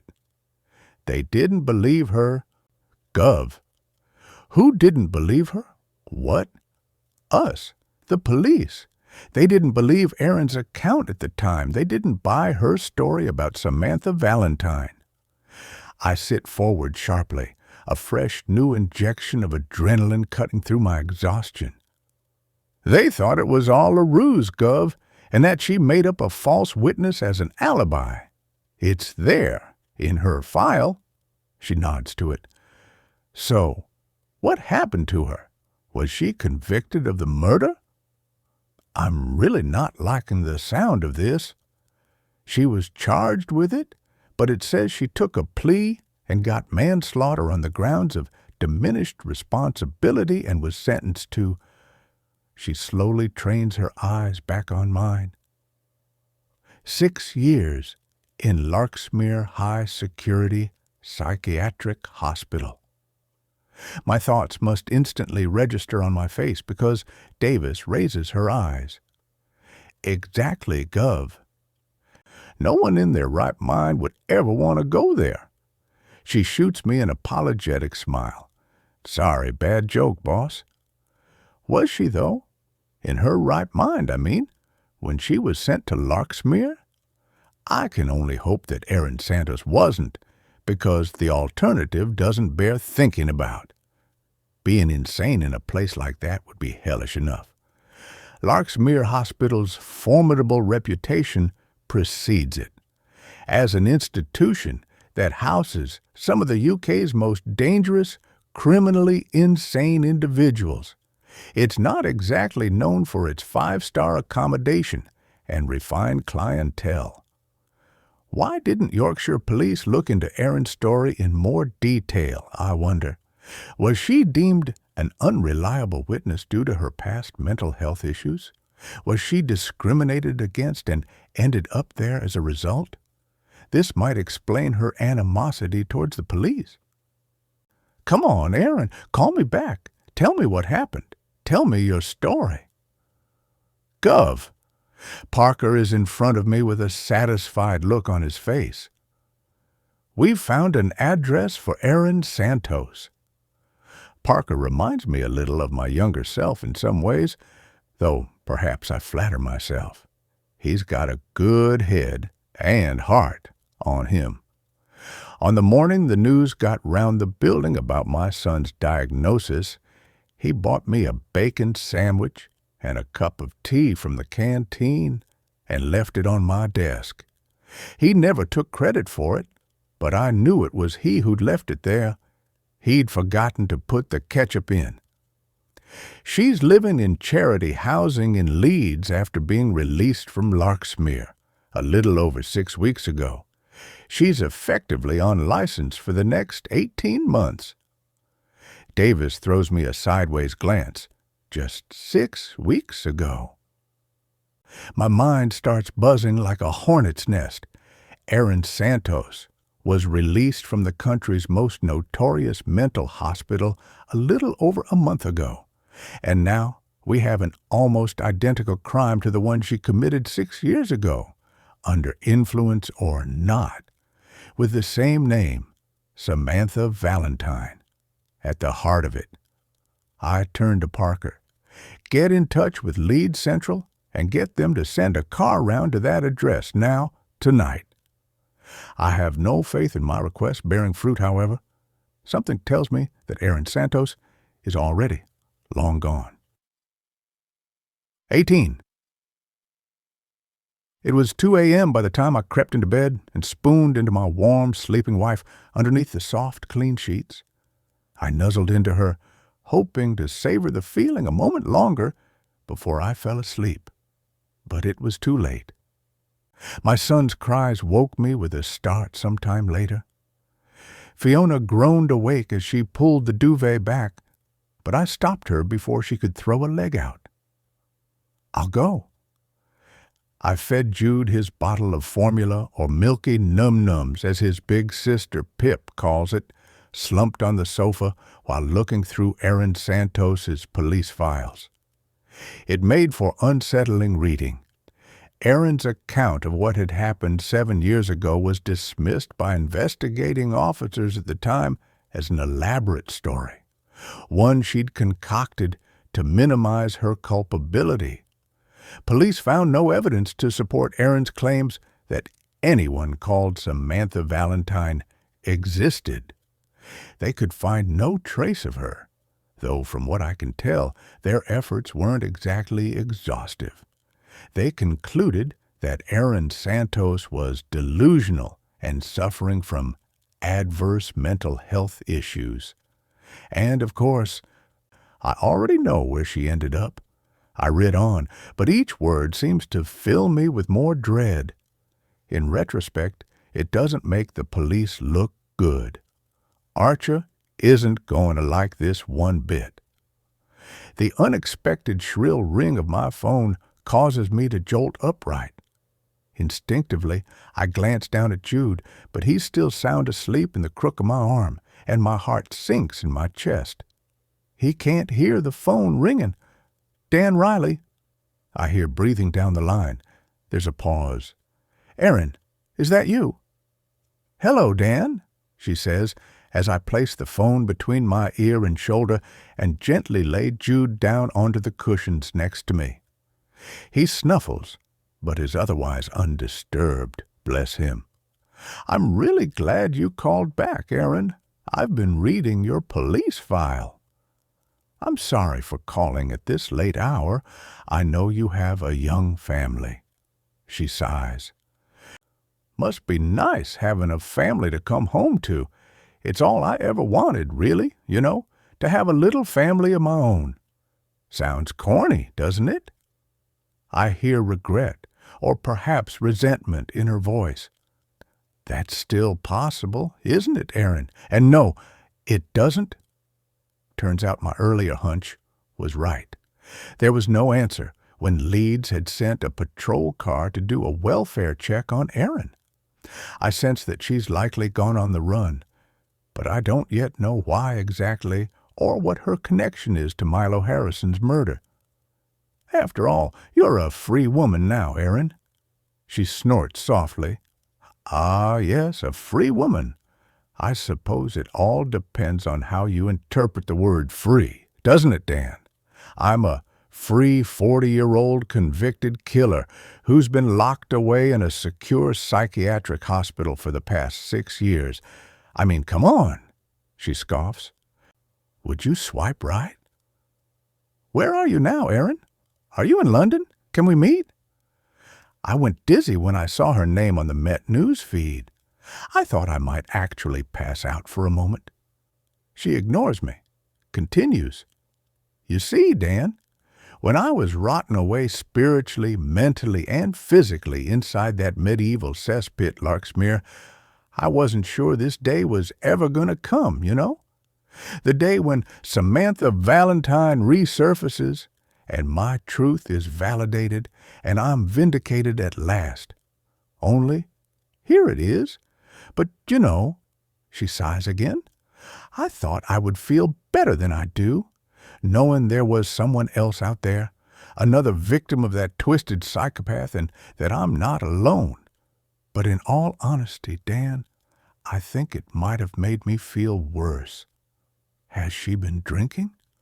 I detect the gentlest slur around the edges of her words. I've been searching for her for the past 6 years of my life, all that time while I was incarcerated. 6 years that should have been spent building a life and a home, having that family I always wanted, maybe even a career.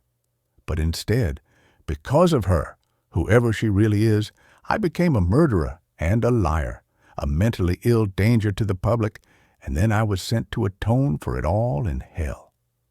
The gravity of her words silences me. Do you know what ECT is, Dan? ECT? Electroconvulsive therapy, or ECT for ease. They put you under general anesthetic for it, knock you out, and then, well, God only knows what they do to you. But they dig about inside your head, have a little tinker around, shuffle things about a bit. It's supposed to change your brain chemistry or something, like a factory reset of the mind. Is that what happened at Larksmere, Aaron? Did you have ECT? Her own silence hangs heavy down the line. I should never have been there, she says quietly. She put me there, and the police did nothing to stop her. Do you believe me, Dan? I can hear my heartbeat pulsing loudly in my ears. Do I believe her? At the time, police found no evidence to support your story that anyone named Samantha Valentine existed, Aaron. There is now, though, isn't there, Dan? Evidence, I mean. This crime you're investigating, it's the same story. She used the same M.O., didn't she? And she used the same name. That was a gamble, don't you think? Very bold, but then, she snorts, that's Samantha all over. Why do you think she did that, Aaron? Use the same name again? Oh, I'm sure she's just loving all the attention on social media, all the mystery surrounding her. Who is Samantha Valentine? It's what narcissists like her thrive on, after all. Attention, positive or negative, it doesn't matter. It's all the same to them. Or my IB. She elongates the word. It's something more personal than that. More personal? Personal in what way? Did you fall out with Samantha? Did something happen between you and that's why she did this? I hear her take a breath to speak, but then she stops herself. You do realize it's all just a game to her, Dan. She befriends people fast, and then she love-bombs them, casts her spell upon them, and puts them under it until they're completely in her control, nothing more than a grateful puppet for her to play with and manipulate. There was no fallout, no argument between us, never.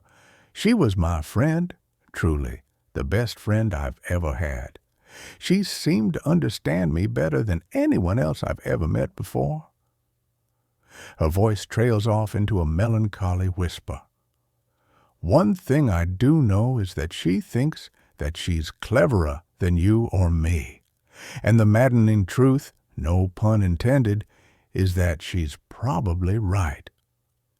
We sent a car to your address earlier to do a welfare check. You weren't at home. I have to ask you this, Aaron, but where were you last Thursday evening? Her shrill laugh jangles my nerves a touch. Finally, I've been waiting for you to ask this question, Dan, and the truth is, I don't have an alibi for the night of your murder, but I was at home, alone. I ate scrambled eggs on toast for dinner while watching Grease, one of my favorite films, incidentally, and drank a bottle of red wine. Usually, I prefer white or sparkling, ideally, but it was on special in Spar. Are you somewhere safe, Aaron? Reconnex has reported you missing. Bloody hell, that was quick. She seemed surprised. Good old Molly. Listen, I want it on record that she's done nothing wrong.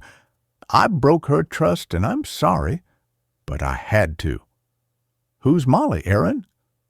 Oh, and you'll probably speak to Malcolm as well, I'm sure. Who's Malcolm? I reach for a pen on the coffee table, write the names down on the back of a gas bill. My neighbor from across the hall. We slept together yesterday afternoon, just so you know. Oh, okay. But he really doesn't know anything about me. Perhaps you can apologize to him on my behalf as well? Tell him Aaron says, I'm sorry. I'm concerned for you, Aaron. Part of the conditions of your release is that you have to make your parole officer aware of your movements. I don't want you to get into trouble. Why did you leave your address abruptly without telling anyone? What are you running from, Aaron? Not running from, Dan, running to. She'll do it again, you realize? She won't stop until someone stops her. Who? Samantha? Yes. And you want to stop her? The line goes silent for a moment. At this point, I have no idea if Aaron Santos is somehow involved or even jointly responsible for Milo Harrison's death. But the fact that she was released from Larksmere just 6 weeks previously and an almost identical crime to her own has since been committed naturally rings some alarm bells. Big ones. What are you going to do, Aaron? I get a feeling that she's planning something, and the knot in my gut seems to be telling me it's not especially good. Can I speak to this woman, the one you arrested, the one who claims to know Sam? It would be helpful if I could. I know what she's going through right now, what she must be feeling. I can help her. I'm afraid that's not possible, Aaron. Look, I understand why you might not have much faith or trust in the police. Reading the case file from 2019, it seems you were let down. But I want to help you, Aaron. I really do. Let down. She repeats the words back to me. Let down. Yeah, that's a good one, Dan. I believe you, though, when you say you want to help. It's why I chose you. I see it in your eyes. A determination, a shared quest for truth and justice. What does justice look like to you, Aaron? I can hear that you feel wronged. And reading your file would suggest you may have some cause, but you have to let me deal with this. I'm growing increasingly concerned that her view of justice may look something more like revenge, and so it's a gentle warning. Righteousness and justice are the foundation of your throne. Loving kindness and truth go before you. Psalm 89:14. I learned the Bible by heart while I was in Larksmere, she tells me proudly. Give justice to the weak and the fatherless. Maintain the right of the afflicted and the destitute. Psalm 82:3. Her voice drops, hardens suddenly. I know what my justice looks like, Dan. This is doing nothing to assuage my concerns. Who is she, Aaron? Who is Samantha Valentine? She bursts into musical laughter. Ha! You tell me. You're the detective. What does the devil look like, Dan? I've spent every single day since I met her asking myself this very question, that together with why, you get a lot of time to reflect when you're locked away in a cell, zombified by the antipsychotic drugs they pump you full of to keep you compliant and ensure you don't have a single human thought left inside your head. She takes a breath. Do you know the worst part of all of this? There's a worse part. She laughs. Ha, yeah, I like you, Dan. You're funny, and you're right. It's all pretty much a shit show, but the truth is, she pauses, I was never happier than when I was with Sam. Those months we spent together were some of the best of my life. Actually, maybe the best. It sounds as if she means it. Do you know, throughout my first year at Larksmere, even then, I was still hopeful that she might just somehow magically reappear and explain everything, tell the truth about what happened, and that it was all a mistake. Can you believe that, Dan? I was in denial. Trauma bonded me to her, you see. Even after I knew the truth, even after everything, I still missed her. I still loved her. Emotion catches in her throat. What a sad, pathetic fool I was. Why aren't there any photographs of you and Samantha together, Aaron? It says in your file that you knew each other for a good few months before what happened. Surely during that time you'd have at least 1 or 2 pictures. Presumably, you did stuff together. You went places together. Why couldn't you produce any? We can't find any, and Tilly... I stop, curse myself inwardly. It was a sloppy slip-up born of sleep deprivation, but that's no excuse. Ah, so her name is Tilly, this new victim of hers that you've arrested? You do realize, Dan, that Tilly's no more a murderer than I am.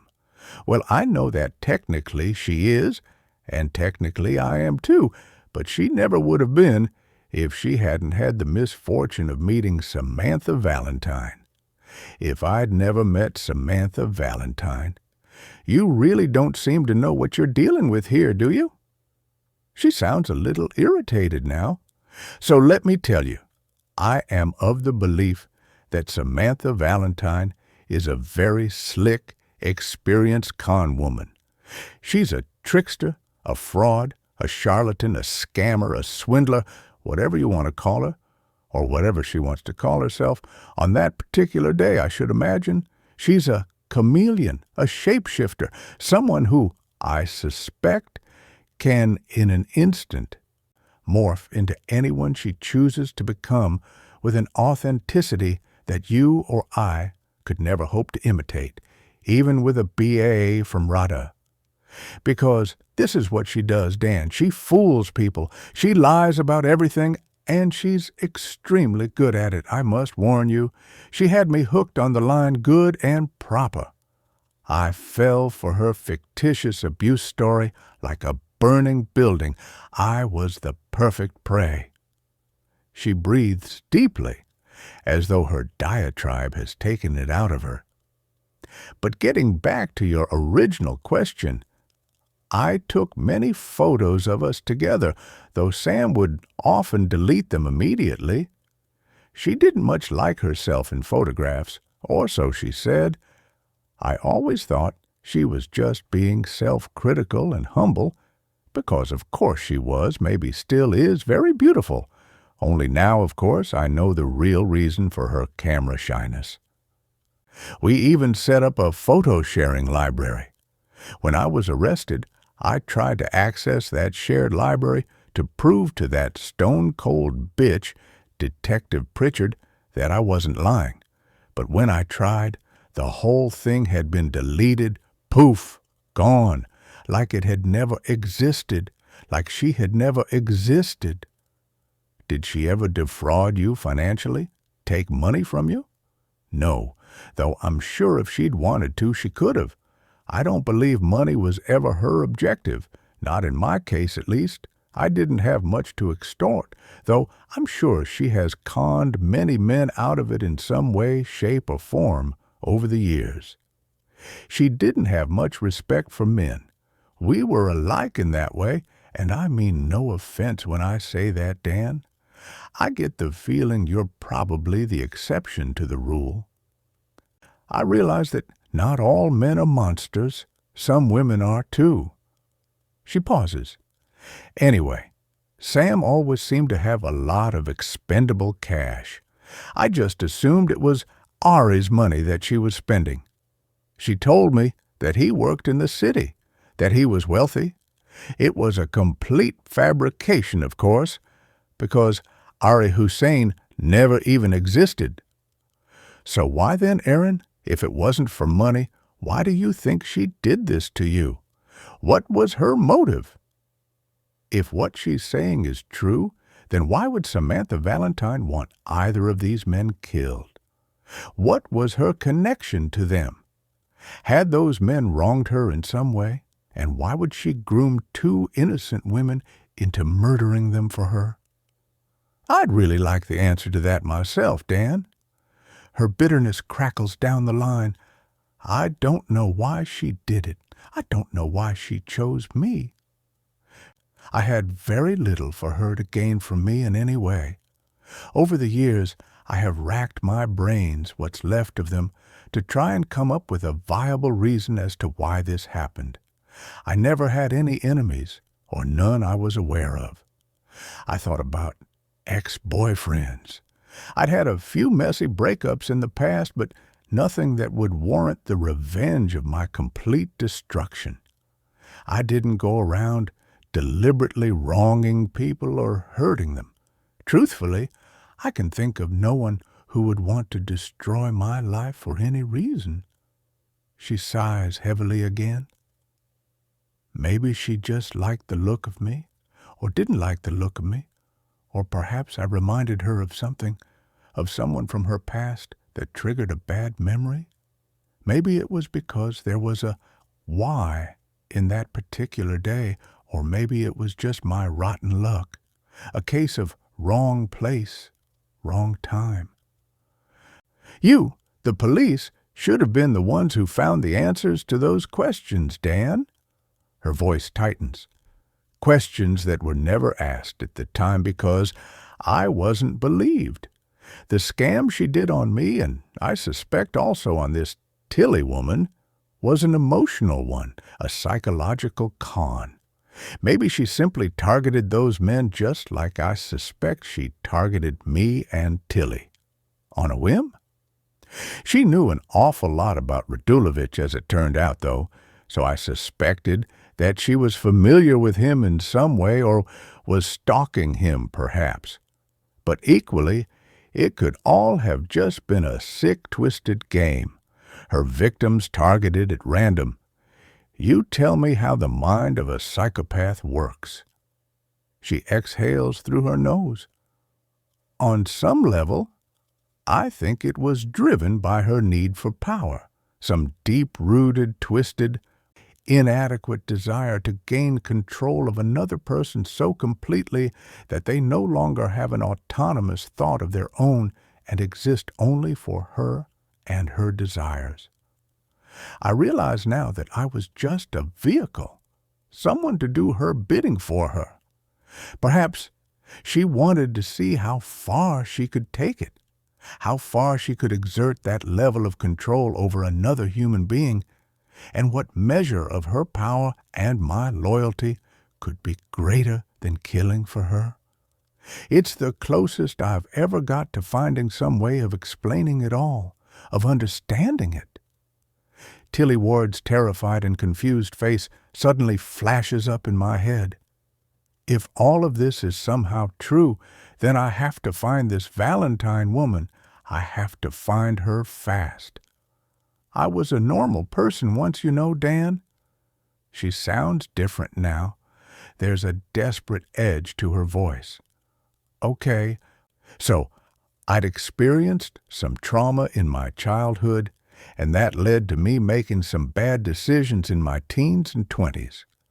I had some personal issues to work through, like many people.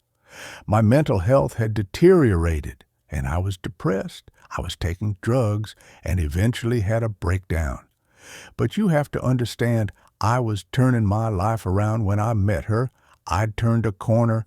I had started to believe that I had the chance to have a normal, happy life and move forward from the trauma of my past and start again. But instead, I met her. I hear the pain in her words.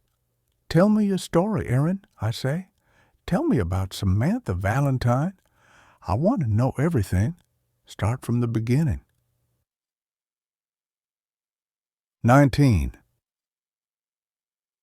Erin. July 2019, 7 years ago. The air changes as she enters the room, feels different somehow, like someone important has just arrived. I take one look at her, and my heart drops down into my new shoes. Brilliant. I'm never going to get this job now. She comes and takes the seat right next to me despite there being room elsewhere, squeezes in close so that I'm forced to shuffle up a bit to accommodate her. She turns to me with a smile. "Hi, Oh, my God!" She points to my feet at the shiny black patent high-heeled courts I'm wearing. They have this cute little bow detail on the back, and I'd bought them especially for the interview. The shoes, though, they're adorable. Where did you get them from? Her bright green eyes, not unlike my own, sparkle as they search me. "You hear about the job as well? Is this your second interview?" "Hang on." She touches her chest with a perfectly manicured hand. "Yes, I remember you. Last week, you were arriving just as I was leaving." "Oh." I smile at her politely, secretly pleased. She likes my shoes. She remembered me. "I'm afraid I don't remember seeing you." I squirm. That sounded rude. "I'm sure I would have if I had," I add, because clearly she's someone you don't easily forget. I glance down at her shoes. She's wearing black, patent, red-bottomed stilettos, too, only hers are fiercely high, 6 inches at least. She reminds me of one of those women who only seem to exist in films. Women who look expensive and effortless and cool at the same time. Suddenly, I feel like a poor relation sitting next to her in my safe beige skirt and cotton shirt combo. The frumpous sister. "I like your perfume." The words tumble awkwardly from my mouth, but I'm compelled to return her a compliment. And she does smell incredible. The spicy, exotic scent she's wearing conjures up images in my head of sexy fire eaters and flamenco dancers performing to live music against a Spanish sunset. "Baccarat rouge," she whispers behind her hand, conspiratorially, leaning in closer like she's sharing top-secret information. "It's a game-changer, trust me. A few squirts of this bad bitch and you'll never have to buy yourself another glass of champagne ever again." Great. She's funny as well. I literally don't stand a hope in hell. I knew it was a long shot anyway, putting myself forward for a job like this, a receptionist for a trendy TV company in a hip part of town. My confidence levels are practically at 0. But I figured I can greet people, I can smile at them and be helpful, can't I? Like, how hard can it be? Anyway, maybe a job like this will force me out of my comfort zone, which isn't even all that comfortable when I think about it. Now, though, as I look at her, my fantasy of working for Austin Mars Productions is rapidly evaporating before my eyes like smoke. My first interview had gone well, though, or at least I'd thought so. I genuinely liked Jeremy Austin, one of the company directors who had interviewed me. He was nothing like the arrogant, egotistical media mogul who was up his own backside that I had fully expected him to be. Instead, he came across as quite humble and self-effacing and had put me at ease. I'd left feeling really hopeful about my chances and about my future. "I'm Samantha," she introduces herself. Samantha Valentine. I'm Aaron. It's nice to meet you. She grips my hand and yanks me towards her, plants a kiss on both my cheeks. I feel the residue of her lipstick, her strong perfume on my skin as I pull away, a touch taken aback. And it's a pleasure, Aaron. She tugs at her silky blouse, accidentally opening another button, though she appears not to have noticed.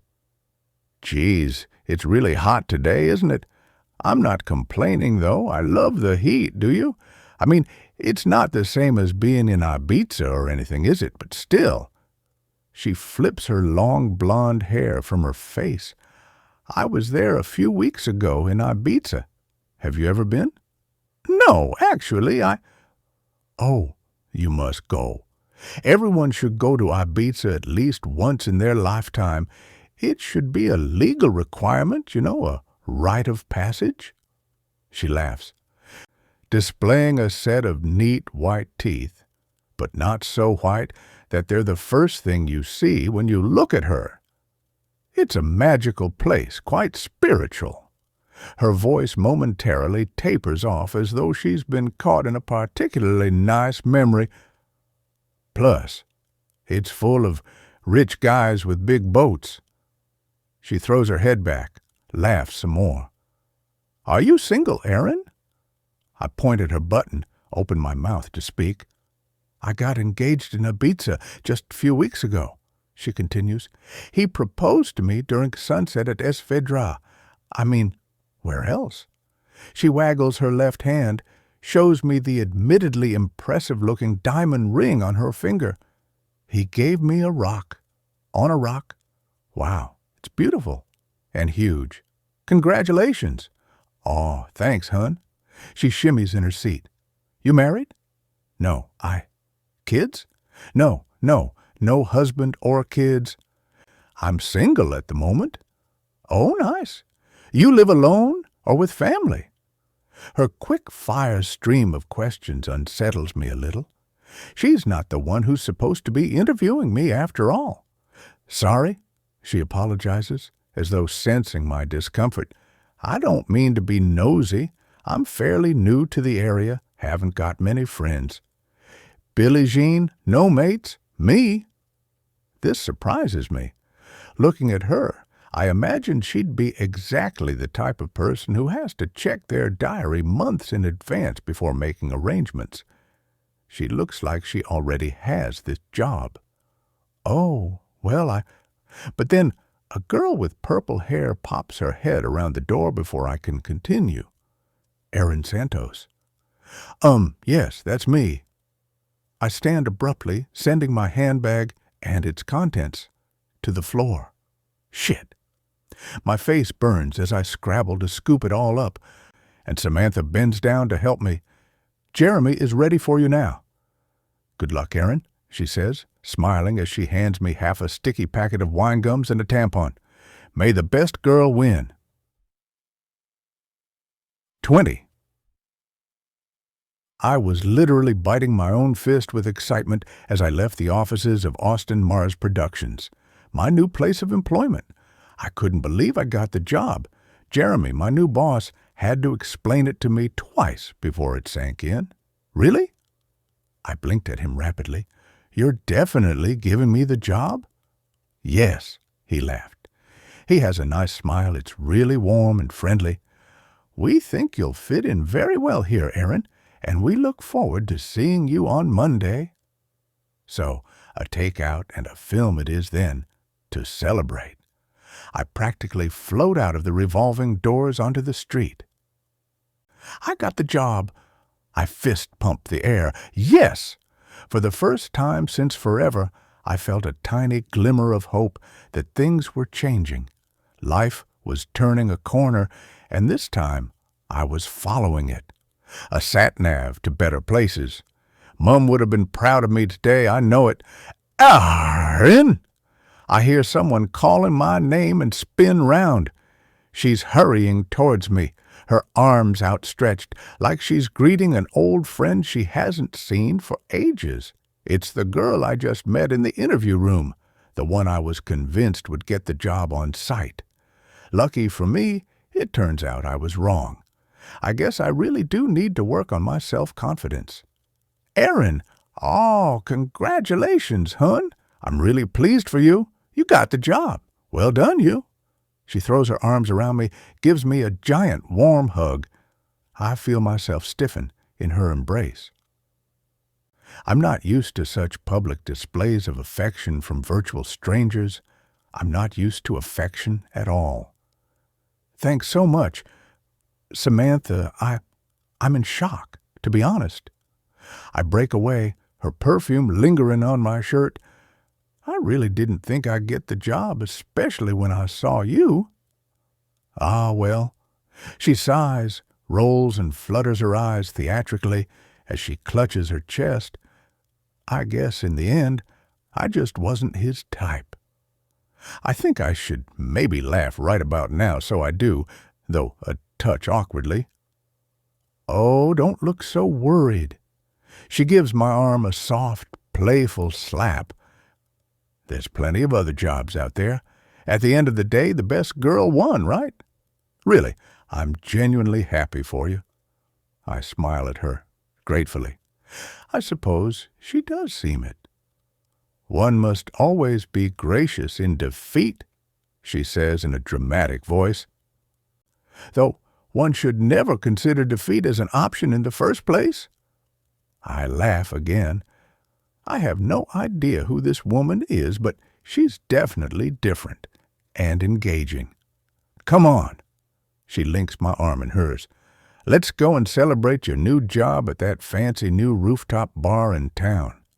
It's a beautiful evening, and we must toast your good news and commiserate mine by getting suitably smashed out of our skulls. She gives me a conspiratorial sideways glance. Unless you have other plans, of course. Some hours later, I find myself sitting in a fancy giant deck chair on a rooftop makeshift beach bar that boasts the most incredible view of the city I've ever seen. I'm on my third porn star martini, the DJ's playing some uplifting house music, and there's impossibly cool people everywhere, drinking, dancing, and generally being gorgeous. Wow! It looks so stunning from up here, I say, staring out toward the city below. All the lights. It's like it's covered in magic glitter. I turn to her. Thanks for bringing me here. I never even knew this place existed. Ah, well, stick with me, kiddo. This place turns into a club after 10 p.m. Her eyes twinkle mischievously, like the very lights below. You said you'd recently moved to the area? I ask, hoping to find out a little more about her. Yes, my fiancé, Ari. I moved in with him not too long ago, at the new apartments over at Pengelly Court. Do you know the ones I mean? I do.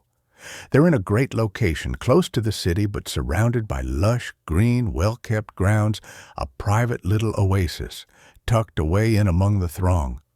Only rich people can afford to live in them. Wow, lucky you. She gives me a strange look.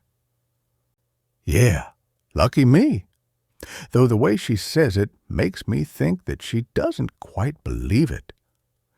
Ari's got a very well-paid job, basically. He's loaded, she explains.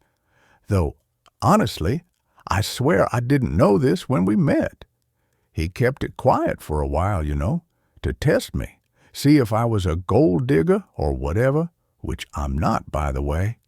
She adds from the corner of her mouth comedically, I'd never dig for anything, not with these nails. I laugh along with her.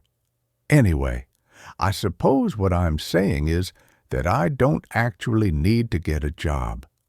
Ari is in favor of me adopting the more traditional role of stay-at-home wife, but I want something to do with myself all day while he's off out making money. I get bored and lonely, and we all know what the devil says about idle hands. Of course, I understand, I say, though I don't. Not really. Everyone I know has no choice but to work to pay the bills and survive. Who does Ari work for? What does he do? Rogan Hanley, you know, the big financiers in London, Equities or something. They have an office here in Leeds, so he goes between the two. Wow, I say again. You hit the big time with him then? When's the wedding? Next year in Dubai. In Dubai. Wow. It's the third time I've said wow in quick succession. She probably thinks I'm a dick. Tell me about your family. She changes the subject as she signals to the waiter for 2 more cocktails. Do they live in Leeds? Are you guys close? I knew this question was coming. It always does eventually, but I have to get over it. I won't ever make friends with anyone ever again unless I do.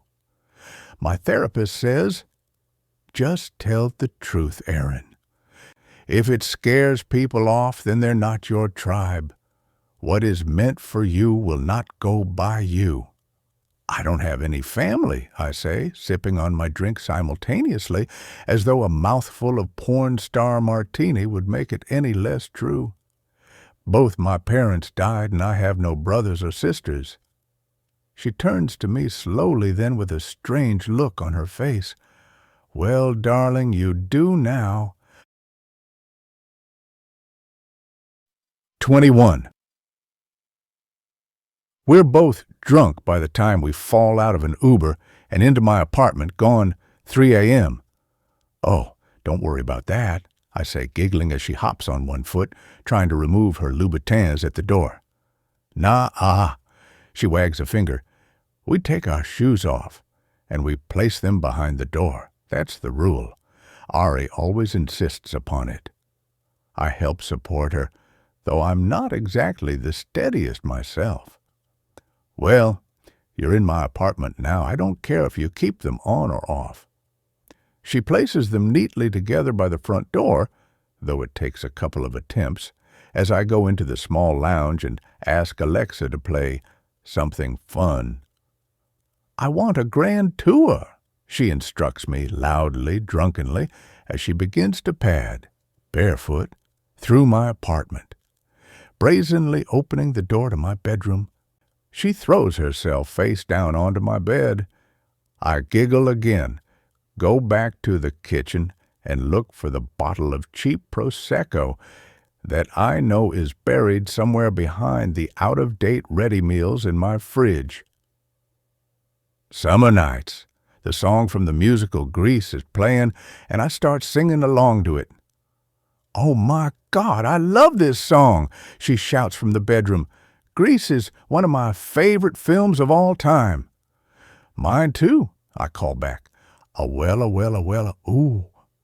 I pour us both a shaky glass as we sing loudly in unison and bring it to her in the bedroom. I haven't drunk this much alcohol in ages. I know I shouldn't. It's really not good for me, but whatever, I'm enjoying myself. I can't remember when I last had such a fun night out. And I really could do with a new friend, or any friend for that matter. It's difficult to admit, even to myself, that I'm desperately lonely. When we finally stop belting out the film soundtrack some minutes later, she props herself up on her elbow, pats the space next to her on the duvet, gestures for me to join her. I flop down onto the bed, kick my shoes off, and listen out for the thud as they hit the wooden floor. Do you mind me asking what happened to your parents? The question instantly takes the edge off my happy buzz. I know there's no way around it, though. The only way out of anything, Aaron, is through it. I hear my therapist's words again and take a breath. My father died when I was 4 years old, from prostate cancer. He was from Venezuela originally. Sometimes I think I have memories of him, but perhaps they're just fantasies I created in my mind based on the things Mum told me about him. And my mum, I pause. My mum died a week after my 13th birthday. She was killed by her partner. Her eyes widen. Oh, Jesus, Aaron, That's some seriously heavy shit, hun. I laugh. Yeah, no shit. Listen, we really don't have to talk about it if you don't want to. She taps a floppy hand against my arm, lets it rest there. It's fine, I say, even though it isn't. Having to have this conversation is the miserable legacy I'm left with. He stabbed her through the heart in a moment of rage during one of their many arguments, and she died almost instantly, right there on the kitchen floor in front of me. She looked suitably horrified. Oh, my God, that's just awful. That's just so horrible. Did he hurt you, too? No, never. To the outside world, he appeared to be the perfect partner and stepdad. He was covert, you know, the worst kind of abuser, the kind that no one would believe it of. But there was this darkness in him, this demon that would rear its ugly head, and Mum, she was always on the receiving end of it. Everything was always her fault. Yes, she lowers her eyes and looks away. I understand. But I wonder if she really does, or if anyone does for that matter, unless they've been through something similar themselves. We had a barbecue the night it happened. It was a glorious summer's evening, a lot like tonight, I suppose. Balmy and warm, the air perfumed by the jasmine in our back garden, the kind of summer night you don't ever want to end, and definitely not how it did. Other than to my therapist, I haven't really spoken about what happened that night in detail to anyone, but I'm surprised how naturally and easily the words find me as I talk to her. I can't remember how the argument started between them. It was something and nothing, like it always was, I'm sure. They'd been drinking at the barbecue. He was a heavy drinker, but Mum, well, I think the abuse, drove her to drink more over the years. She's searching my face with her eyes as I speak. He was holding this metal spatula at the time, and he hit her with it, smacked her right round the face. The sickening sound it made of the metal making contact with her skin, it still triggers me today. I shudder, close my eyes in a bid to distance myself from the memory. She told me to go upstairs then, and that was code for she was going to get a beating and to stay out of the way. And so I went up to my room, put my headphones on. I remember at the time I was listening to the song Keep On Moving by Soul to Soul. I start to sing it, softly, badly probably, and she nods, joins in with me for a moment. Her singing voice is much nicer than mine, melodic and pretty. I could still hear them going at it, though, even with the headphones on and the volume cranked up. I figured they would run out of steam soon enough, like they usually did, but I felt so powerless, so helpless, so angry. She takes hold of my hand, squeezes it tightly. I'm sure you did. The row seemed to go on for hours. I wanted to climb out of the window and go next door, ask them to phone the police again. Not that they ever did anything. The police, I mean, useless bastards. I snort, pushing back tears and contempt. They let him go so many times. Mum would never press charges against him anyway. She was too scared of the repercussions, and honestly, I turn on my side to face her, our noses practically touching. I think, in spite of everything, she actually still loved him, still believed it could all just work out if she hung on in there a little longer, if she was just more of this and less of that, and vice versa, if she could just get him some help, if he could only battle through whatever his demons were, then he'd be the good man she knew he could be again. I inhale deeply. It's like those people you see playing the slot machines in Las Vegas, you know, who sit there, putting coin after coin in the slot on autopilot. Maybe the next coin will be the one that'll win big. And perhaps, every now and again, maybe you do get a win. And this gives you intermittent reinforcement that you really could hit the jackpot if you just keep playing. And so it goes on, coin after coin after coin, until eventually you run out of money. Or die, in my mum's case. She's nodding, her head cocked, her face a picture of empathy. After a while, I couldn't take it any more, the sound of screaming and glass smashing. And so I stomped down the stairs in a huff. I remember being a bit scared, but also angry, like, why can't we just be a normal family? And why won't he stop? And why won't she stop him? And my guts are churning as I speak. I don't want to put myself back there in that dreadful moment, but I can't stop now. I saw them through the kitchen door from the stairs. He had her on the floor. I could see her legs kicking violently back and forth, and I remember thinking, oh God, he's strangling her. He's killing her. I think I shouted, stop, or Mum, or both maybe. But then Mum was up on her feet, and I didn't actually see the knife go into her. She had her back to me at the time, but I saw it shiny in his hand, and I saw his arm come down. I pause, close my eyes, and try not to visualize. She fell backwards, straight, like a tree, and then I saw the blood. I hear the crack of emotion in my voice, my tears imminent. It was just so quick. It's okay, darling. She starts to stroke my hair, gently tucks a piece behind my ear. It's okay, hun. Come on now. I really mustn't cry. It's been such a brilliant evening, and I don't want to spoil it. He turned, and he saw me then standing on the stairs. He said something like, go back to your room. But I couldn't move. I couldn't do anything. I was literally paralyzed by shock and fear, like I'd turned to concrete. So I did nothing. I just stood there on the stairs and did nothing. I dropped my chin. I honestly don't remember much after that, but I do remember the police coming when they took Ray and Mum away.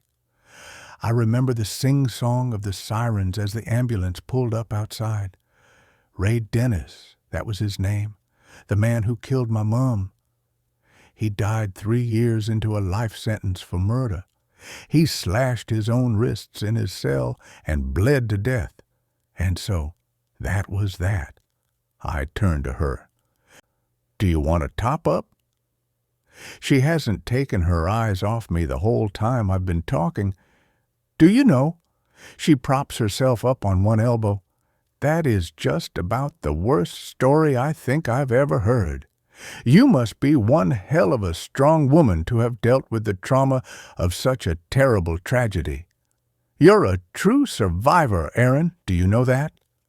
I shake my head, scared to speak in case I dislodge the hard lump in the back of my throat.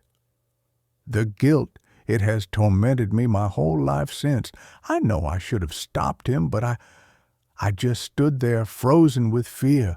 I should have protected her that night. She was my mum. I should have done something. You were 13 years old, for God's sake, she says. You were just a child. You were the one who needed protecting. It wasn't your fault, Aaron. None of it. Her brow wrinkles. Who was this Ray Dennis piece of crap anyway? I think he was originally from Australia or New Zealand or somewhere. I think he was a truck driver, one of those long-distance ones. Sometimes he had to travel, and it would be peaceful then, just me and Mum together. Did he have any family, any children of his own? I blow air through my lips. I don't know. Maybe. I do remember playing with another little girl who came to visit a couple of times, but I could only have been 5 or 6 at the time, and I can't remember any names. I think I heard them arguing about it once or twice, maybe, though they argued about everything, or rather he did. Though I'm sure he could have lied about that, too. What a vile excuse of a man! She spits angrily. I'm glad he's dead. Oh, Hun, how have you coped? She looks at me, her head tilted to the side, her green eyes wide and watery, and a little drunk. Well, I sigh, I haven't really, that's the truth. Actually, I had a breakdown last year. I may as well be honest and tell her everything.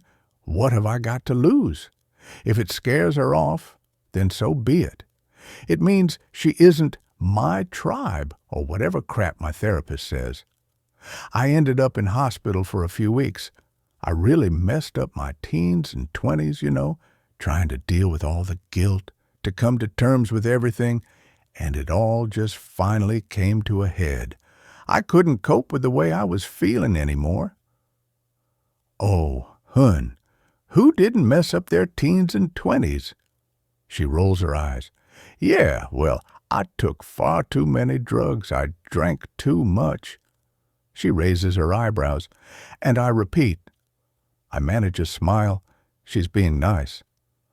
I thought I was coping, but I was just trying to bury it all, Bury my pain and sadness under alcohol and drugs and dead-end relationships with men I didn't even like. Anyway, I clap my thighs with my palms. I'm 34 now. Time's running out. I just need to get back on track, make my mom proud. Maybe this new job will be the start of that. Who knows? Maybe I'll meet the man of my dreams, get married, and have a child of our own. That's what I really want, if I'm honest, to have the family I was denied thanks to that evil bastard Ray Dennis. Yes, she says, jubilant. You can do anything you want, Aaron. Anything you put your mind to, just remember that. And I know that your mom would be proud of you. Look at you. You survived all of this on your own. I don't know how you've done it. You're a legend. You really are. She pulls me close into an embrace, begins stroking my hair. You poor love. Why is it always the good people who seem to suffer? I shake my head, but I don't speak. If I dislodge the lump in my throat, it will definitely open the floodgates. You and I, we're the survivors of this world, Aaron. She continues to stroke my hair gently, like my mum used to when I was a child. It feels soothing. I will look after you. We can look after each other. What do you say, hon? Yeah? We'll take 'em all on together. I nod and smile, though tears are now leaking from the corners of my eyes. Together. 22. The next couple of months were intense. Welcome to the Samantha Valentine Show, folks. Boom. There she was in my life, this beautiful powerhouse of a woman. A super cool, vibrant, funny, stylish, and intelligent woman who wanted to be my friend. And can I just say how much I desperately needed one of those at this point in my life? The transient, largely drug-fueled party pals that I made throughout my 20s could no longer feature if I was to make a proper go of it. Hang out with winners, and you're more likely to become one, right? It also works in reverse. That summer, I made more memories with Sam than I'd ever made with any other girlfriend, or boyfriend for that matter. I suppose in some ways it was a lot like a love affair. Emotional, intense, exhilarating, just without the sex bit. Although Sam would often flirt with me outrageously at times. She once told me, if I was a heterosexual bloke and saw you in a club, I'd fancy the pants off you. I didn't think she was gay, but I do think she enjoyed blurring the lines. And truthfully, I found the attention intoxicating. Sam took me to art galleries and museums that I had never even heard of, let alone been to, quirky one-off pop-ups, and small fringe theaters showing avant-garde productions. She was passionate about all forms of culture, acting, music, fashion, books and film and art and photography and travel. All the things I loved and had an appetite for. Sam loved life like I never knew it was possible to. She seized it by the throat and embraced it all unapologetically. Perhaps surprisingly, she wasn't pretentious or a snob particularly. She was just as comfortable eating cross-legged in front of the telly in pajamas, with a KFC bucket of chicken, as she was wearing Prada at a Michelin 3-star celebrity chef's restaurant. She could also be goofy and was often self-deprecating. Once, at a fun fair, I remember how she belted out the song "Life is a Roller Coaster" at the top of her voice in an Irish accent while we were on the Big Dipper. She took her bra off as we did the loop-the-loop and threw it into the air as we screamed and laughed until I had snot bubbles coming out of my nose and couldn't breathe. Shopping expos together were always epic, spraying each other with expensive designer perfume in department stores until we went nose blind, testing lipsticks and bronzers on our hands and taking advantage of the free in-store makeovers. I remember she even cut and styled my hair for me once or twice, gave me this glamorous, big, bouncy blow-dry that honestly could have passed as a professional job. Sam had an eye for beautiful and unusual things and instinctively seemed to know what would suit me, like she already knew me better than I knew myself somehow. "You have such an incredible figure, Aaron, and your hair, those eyes. You should be proud of being a beautiful, strong woman. Don't hide your light under a bushel, hun. Be yourself." We even started running together. Usually, I'd begrudge having to run for a bus, but it meant I got to spend an hour before work with my amazing new friend and keep fit at the same time. It also meant I wasn't as desperately lonely. Sometimes we'd meet during my lunch hour at work, grab sandwiches and sushi, and still lemonade from Pret, and eat them under our favorite tree in the park. A comfortable silence passing between us as we people watched the world go by. It was a glorious summer that year, days of endless sunshine just rolling into the next. That's how it felt, being with Sam, like I was standing in eternal sunlight whenever I was around her, and as a result, I began to view the world through a different lens. Slowly, I was starting to build the confidence that I lacked and that had held me back for so long. I felt so grateful to have met her. There was one particular night when we got dressed up and she doused me in Baccarat Rouge perfume, her ridiculously expensive signature scent. We spent the entire evening flirting outrageously with these 3 slick city traders in some achingly hip and expensive hotel bar in the city, something I would never have had the guts to even think of doing before I met her. I gasped out loud when they footed our champagne bill for the night. It was topping 500. "See?" She nudged me, giggling as we'd made a hasty retreat, trotting off in our heels. "I told you that stuff is magic, didn't I?" But even after a few intense weeks of seeing her practically every day and as heavily invested in our friendship as I had become in that short time, I knew very little about Samantha Valentine. She was an open book and an enigma at the same time, a complete paradox, looking back on it. Intermittently, I would ask her questions about family and life, just stuff that would come up in general conversation, only she was masterful in the way she could divert and deflect any topic, quickly turning the spotlight back onto you without you even being aware she was doing it. She often used humor to distract. She would sometimes randomly just burst into song or start speaking in a daft accent. Ah, yes, accents. Sam was brilliant at them, exceptional even, better than most trained actors on the telly. She could mimic anyone from any place or region or country even, and sound like she was born and bred there. I'd be in fits of laughter, stunned, and so impressed at how effortlessly she could seamlessly slide from Cockney to Geordie to Scouse to Scottish to Spanish to South African, like it was second nature. "You're ridiculously talented," I'd tell her seriously. "Honestly, you should have your own TV show."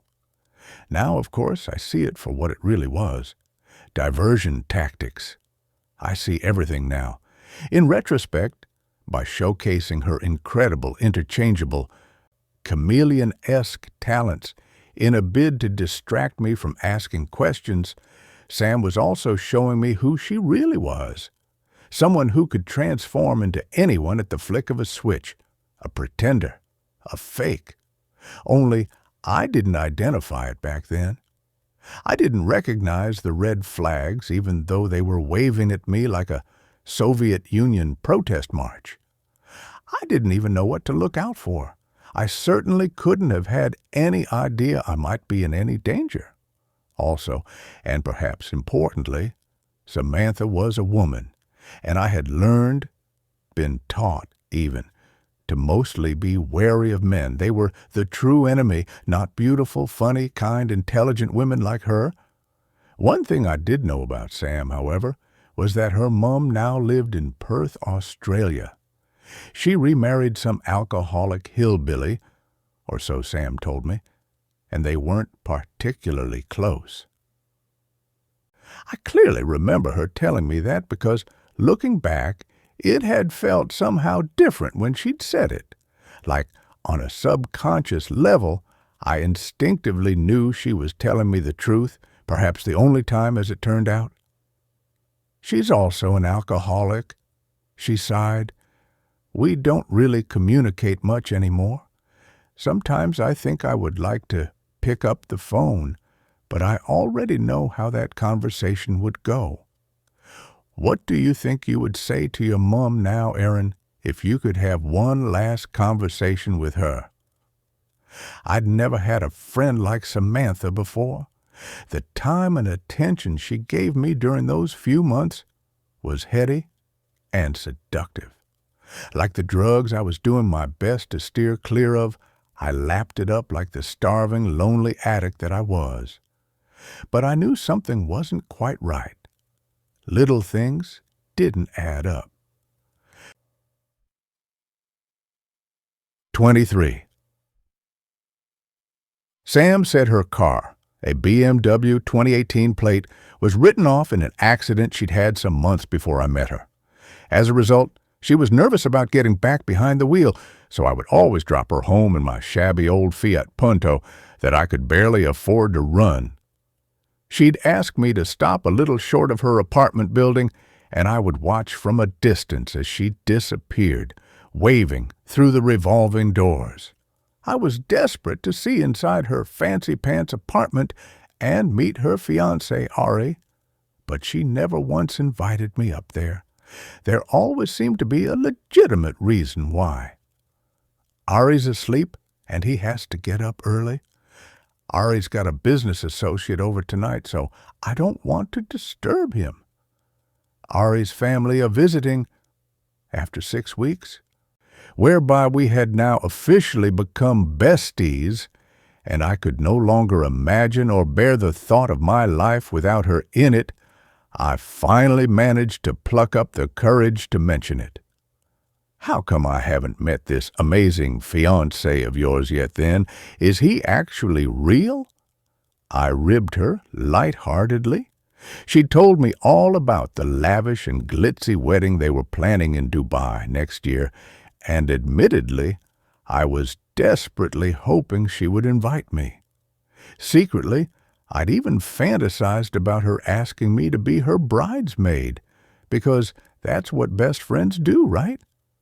I could picture us both on her wedding day, standing together in front of a mirror, Sam looking like a celebrity, dazzling and gorgeous, in her ridiculously expensive, handmade designer gown that showcased her incredible figure. I am next to her, wearing a simple yet chic, silky slip dress, admiring how beautiful she looks as we toast each other with vintage pink champagne. My greatest concern at the time, though, was that Sam might be embarrassed by me, and that's why I had not yet met him. I was paranoid that perhaps I wasn't cool or clever enough to meet what sounded like Ari's exacting and high standards. Ari, the fancy financier in London who traveled all over the world. Educated Ari, who was loaded and hung out with CEOs and influencers I'd never heard of. The dynamic city boy who drove a brand new soft-top Mercedes that was probably worth a small house somewhere. Sam had pointed it out to me once in the private car park of their apartment complex. It was sleek and black as vinyl, shiny enough to fix your makeup in the reflection on the paintwork. I could just picture her in the passenger seat next to her husband-to-be, stereo cranked up, platinum blonde hair whipping in the wind like something from a slick social media marketing campaign. I wanted to do life like Samantha Valentine did life, big and bold and brave and beautiful and bombastic. I was completely in awe of her. Some people, it would seem, have all the luck because, on top of the above, Ari Hussein was also seriously fit. Dark-haired, dark-skinned, and dark-eyed, he looked like some kind of AI-generated Arabian god. Or at least he did in the pictures I'd seen on her phone.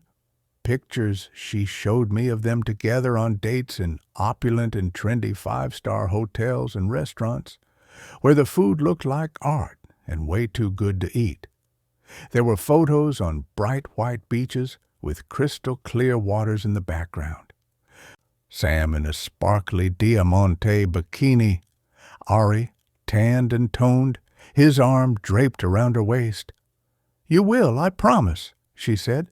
"He's desperate to meet you, too. He's just always so busy, working, traveling." But I could sense something was off. Whenever Ari returned from one of his business trips, Sam would disappear for a couple of days, though she always kept in regular contact with me on Snapchat. It was following one of these occasions that I first noticed the bruising. The UK summer weather was breaking records that year. Someone had made the local news for frying an egg on their own doorstep, and the annual mandatory hosepipe ban had been put in place. But that day, when she came to meet me for lunch, Sam was wearing a long-sleeved shirt. It was tipping 30 degrees outside, and the humidity was uncomfortable. So it struck me as odd, though it was more a passing observation than an immediate concern. "So, how is it, having your soon-to-be betrothed back home?" I asked her, keen to get the gossip. Everything about them as a couple seemed so perfect, I imagined the sex had to be incredible, too. "Did he have a good trip? Did he bring you back anything gorgeous, something sparkly and expensive?" "He hasn't mentioned it much, and of course it's wonderful to have him back." But I could tell instantly in her voice that something was wrong. She wasn't her usual effervescent self. Her tone was flat. She was masking upset, something my mum had done regularly. I had no difficulty recognizing those signs. "Are you okay, Sam?" "Yeah, sorry, I was miles away, hun." She sipped her iced latte and brought the conversation back round to me again. "So, how's work going? Have you managed to seduce that filthy, rich, gorgeous boss of yours yet then, or what?" Some weeks later, while we were out running together, I noticed a particularly nasty-looking large bruise on her upper thigh. It was dark and purple, the colors of a storm. Ari and I were messing around in a hot tub. "It's a sex injury, sweetie." She brushed it off with a wink, but it felt disingenuous, and horrible little maggots of doubt started burrowing their way into my thoughts. I was at work when I got the message from her asking me to meet her urgently at my place. Sensing an emergency, I left immediately, giving my supervisor the excuse that I'd been violently sick in the toilets with a stomach bug. She couldn't really argue with me, though it looked like she had wanted to. Sam was waiting outside my apartment when I arrived. Her left eye was badly swollen, and I could see she'd been crying. "Oh, my God! Sam, what's happened?" Though deep down I already suspected. That afternoon she told me everything. The perfect couple that she'd led me to believe she and Ari were didn't exist. It was all a sham. He hates me going out. He hates me wearing nice clothes. He hates me having friends.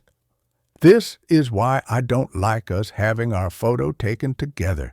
Photos of me with anyone send him into a violent, jealous rage. I can't even call someone without him knowing, as he put a bug on my phone. He knows my every move. And he especially hates you. He thinks you're trying to come between us and spoil our relationship. It all appeared to make sense to me then, why she'd never invited me up to her apartment and why I'd never met Ari in person. I have to admit, in hindsight, it was pretty clever, very plausible. It never once occurred to me to question anything she was telling me at the time. "You have to contact the police," I told her, as I held her and let her cry it all out in my arms. I felt safe in the role of her comforter. It was a role I was familiar with. It made me feel useful and needed and fed into my codependency. "You have to tell them what he's like, what he's been doing to you." I was crying myself now. I couldn't bear to see her like she was, a shadow of her usual vibrant, vivacious self, her fat, puffy eye rapidly disappearing into her lovely face. This couldn't be happening to her, not Sam. Only I knew, more than most, that abuse doesn't discriminate. It really can happen to anyone. You said yourself that the police are useless. Every time I've called them for help in the past, they turn up and he switches into Mr. Nice Guy again and makes me look like I'm the one who's unhinged. Last time, they threatened to arrest me for wasting police time. Can you believe that? What? My heart rate shot up.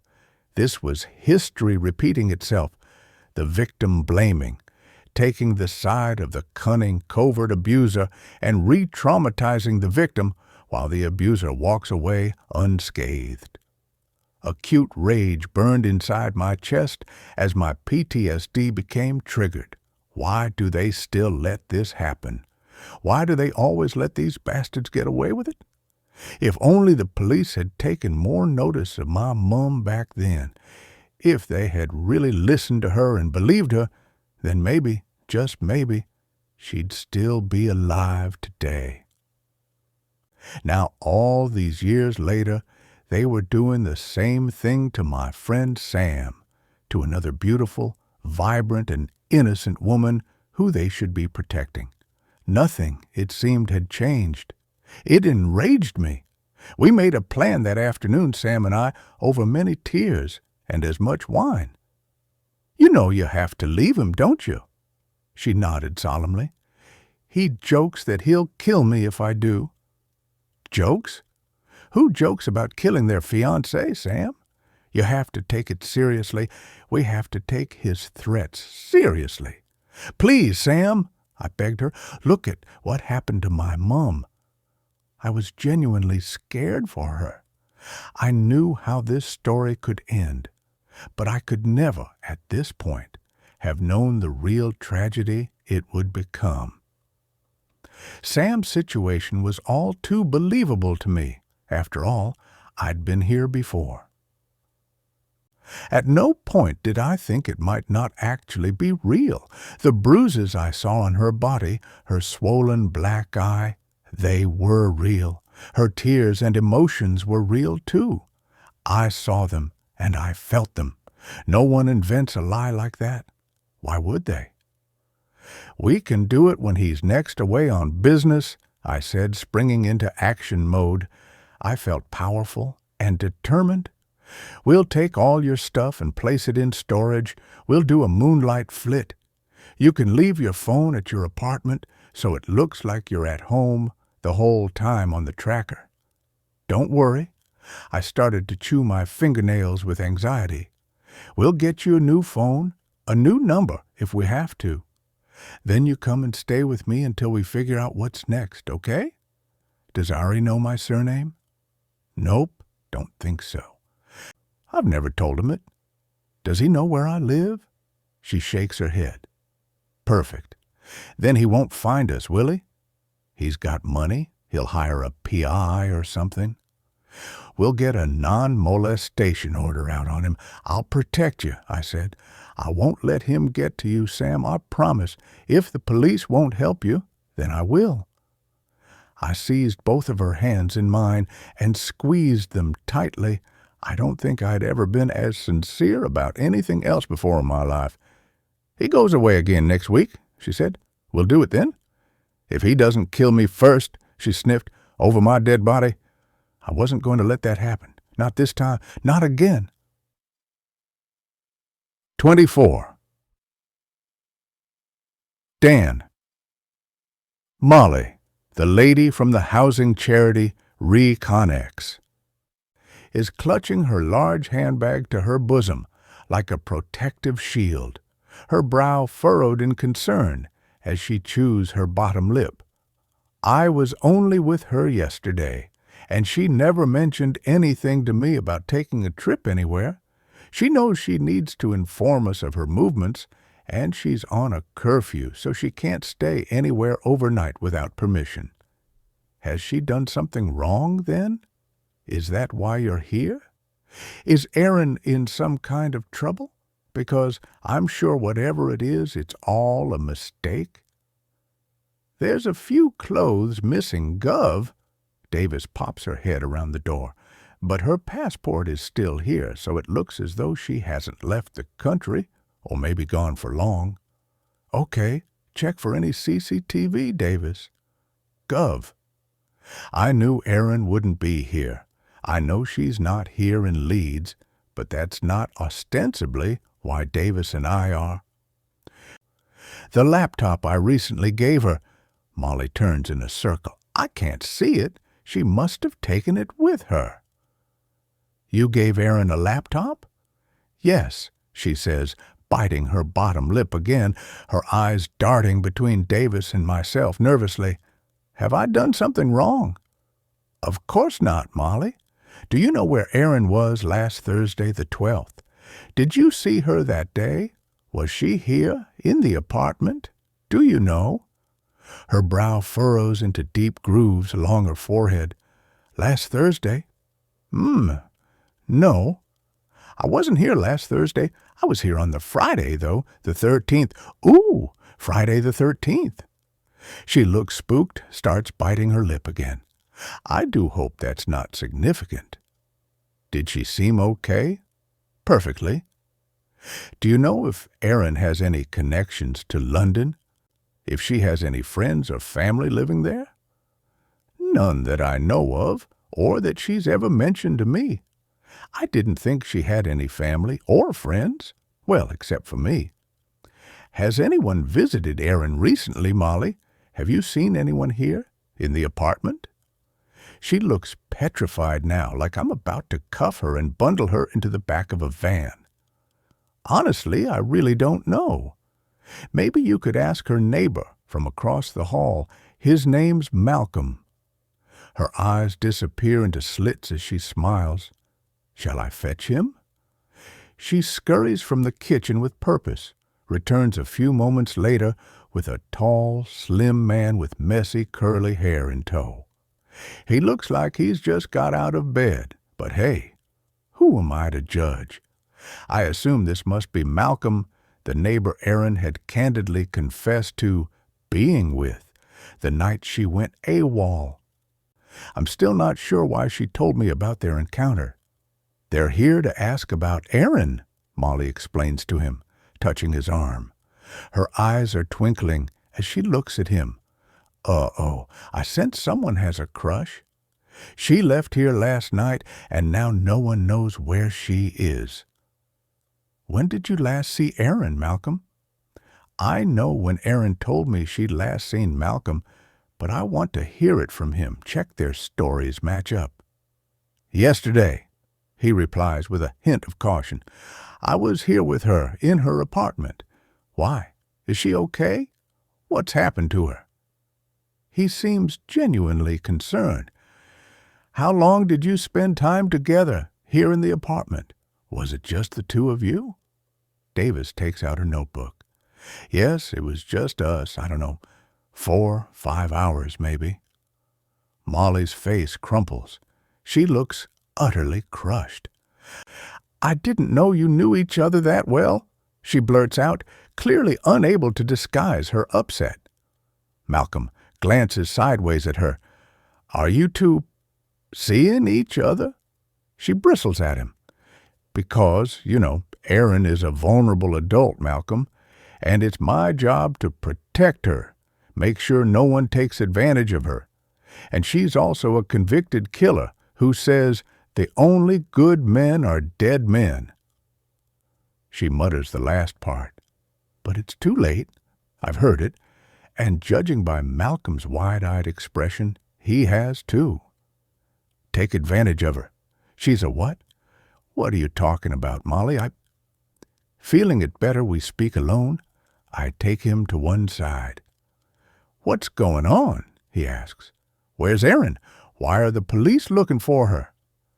We don't know where she is, Malcolm. Maybe you can help us. He shrugs and shakes his head at the same time.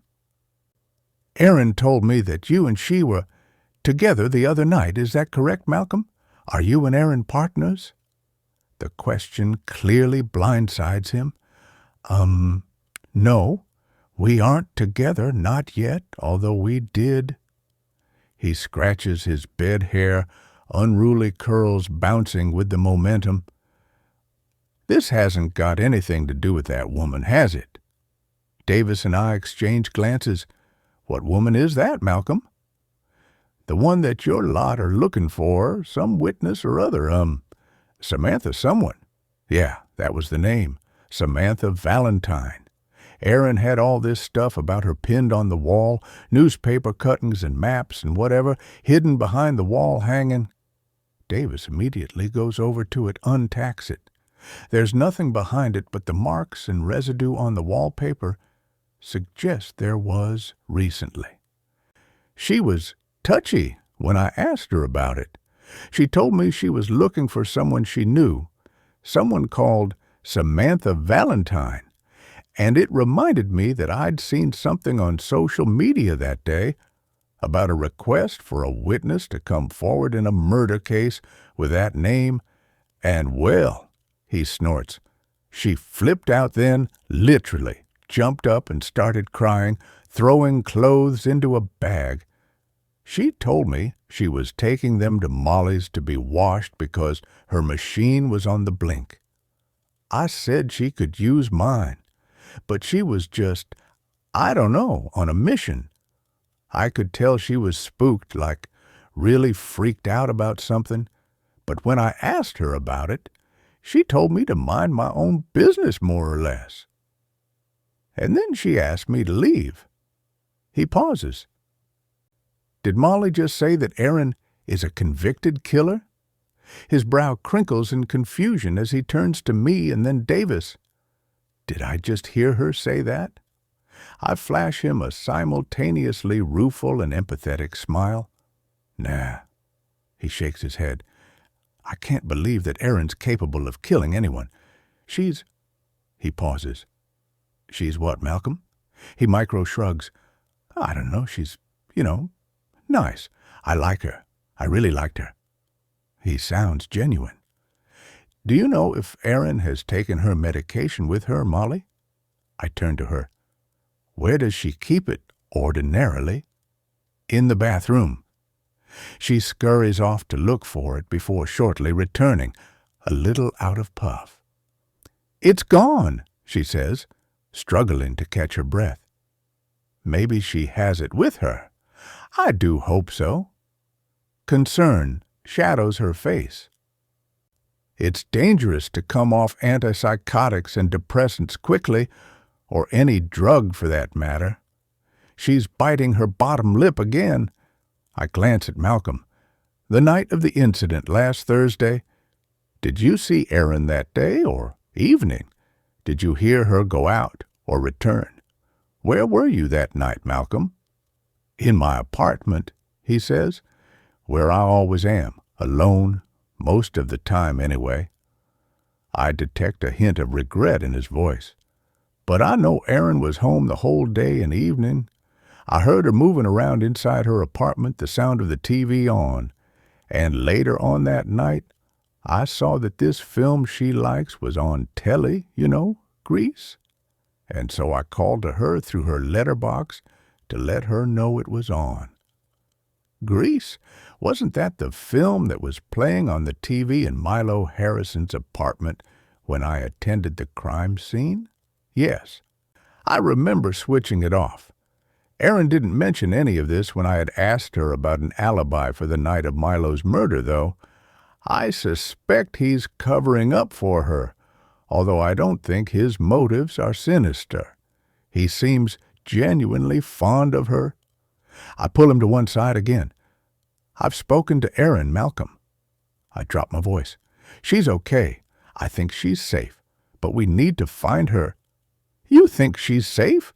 When did you speak to her? What is this all about?" I glance over at Molly. She's talking to Davis while simultaneously very obviously looking over at us, or rather, at Malcolm. "Erin asked me to tell you something, Malcolm, to give you a message." "A message for me?" His eyes widen.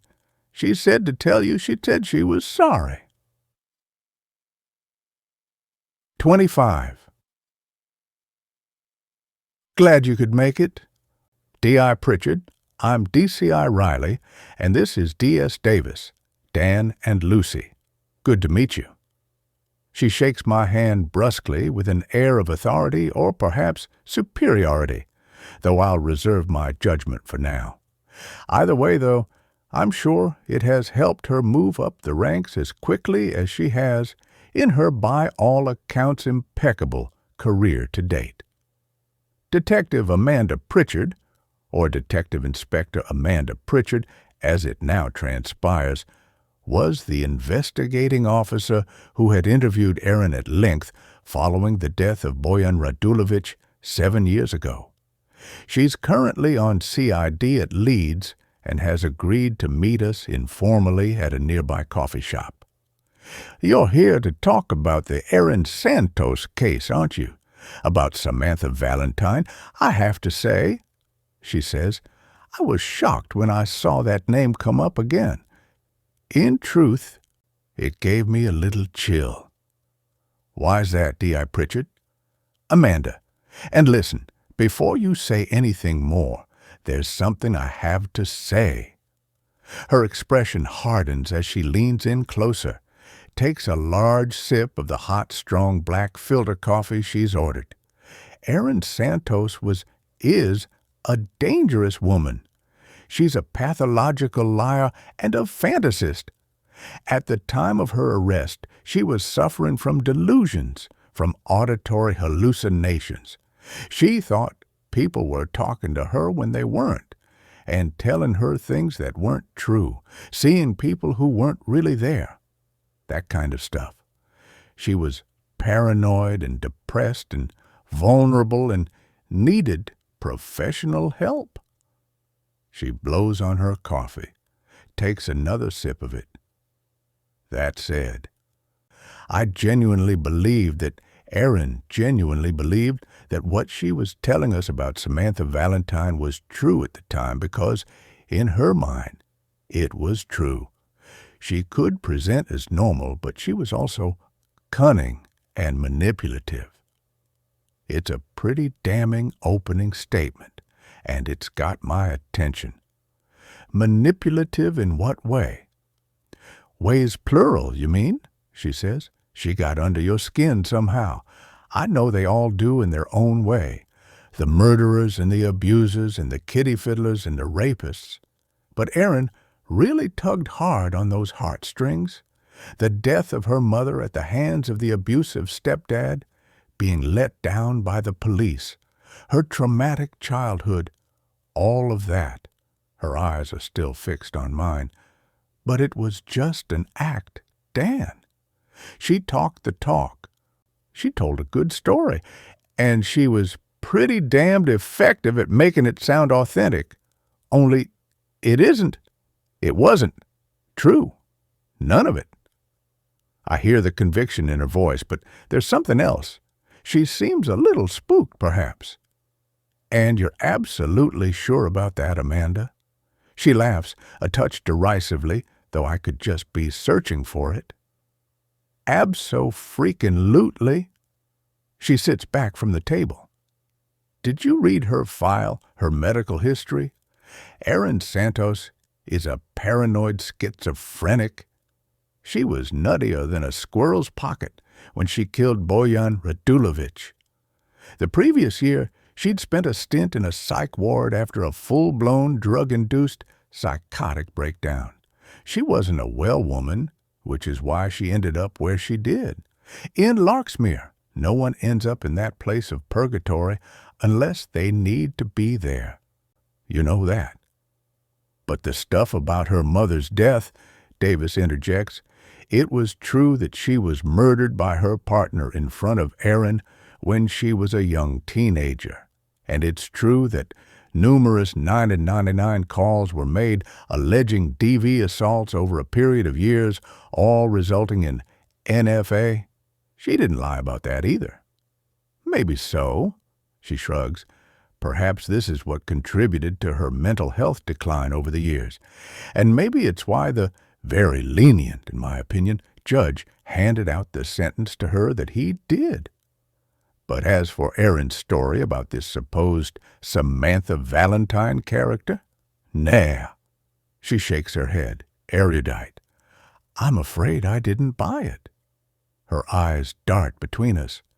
There was absolutely nothing, not a shred of evidence to suggest any such person existed. This crime you're currently investigating, this murder, look at the timing of it. Erin Santos gets released from the funny farm and, oops-a-daisy, there's an almost identical murder a short time after.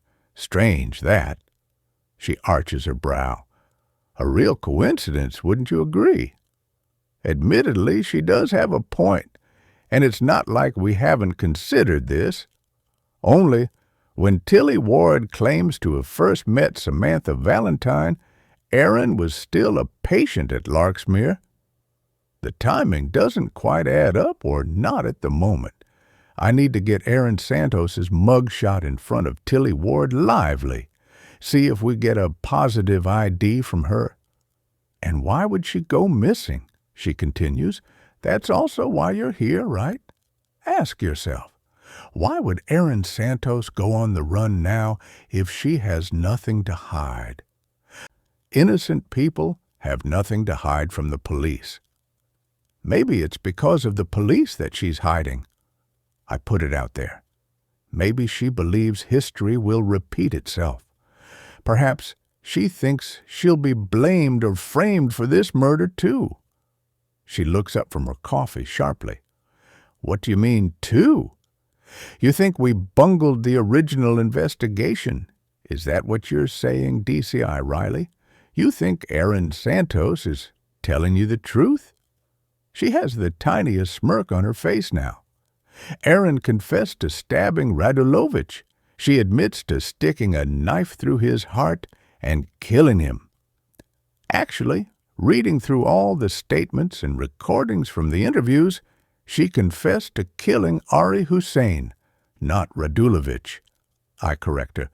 It may sound as if I'm being pedantic, but this distinction is important. There's no evidence to link Santos back to our crime currently, and our suspect has also confessed to killing our victim, but the M.O. is more or less the same," I explained. "She acted in self-defense.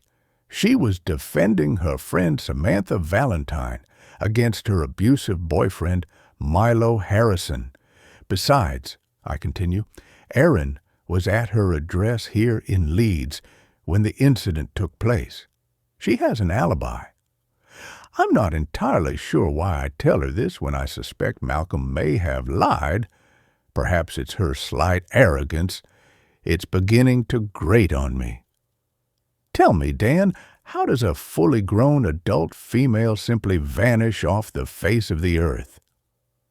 There's a definite facetious tone now. "Santos claimed Valentine was at the scene of the crime when the incident happened. Here one moment, and then, poof, gone the next, never to be seen again. No record of her anywhere, no sightings, no social media, nothing that suggested she existed. I'll tell you why, shall I?" She leans forward again. "Because she doesn't exist. It's as simple as that." She taps a clean, neat fingernail on the table in emphasis. "Why wasn't it looked into properly at the time, Erin's account of what happened? Aside from basic intel, her story was largely dismissed. But I've been through the statements, Amanda." I match her gaze.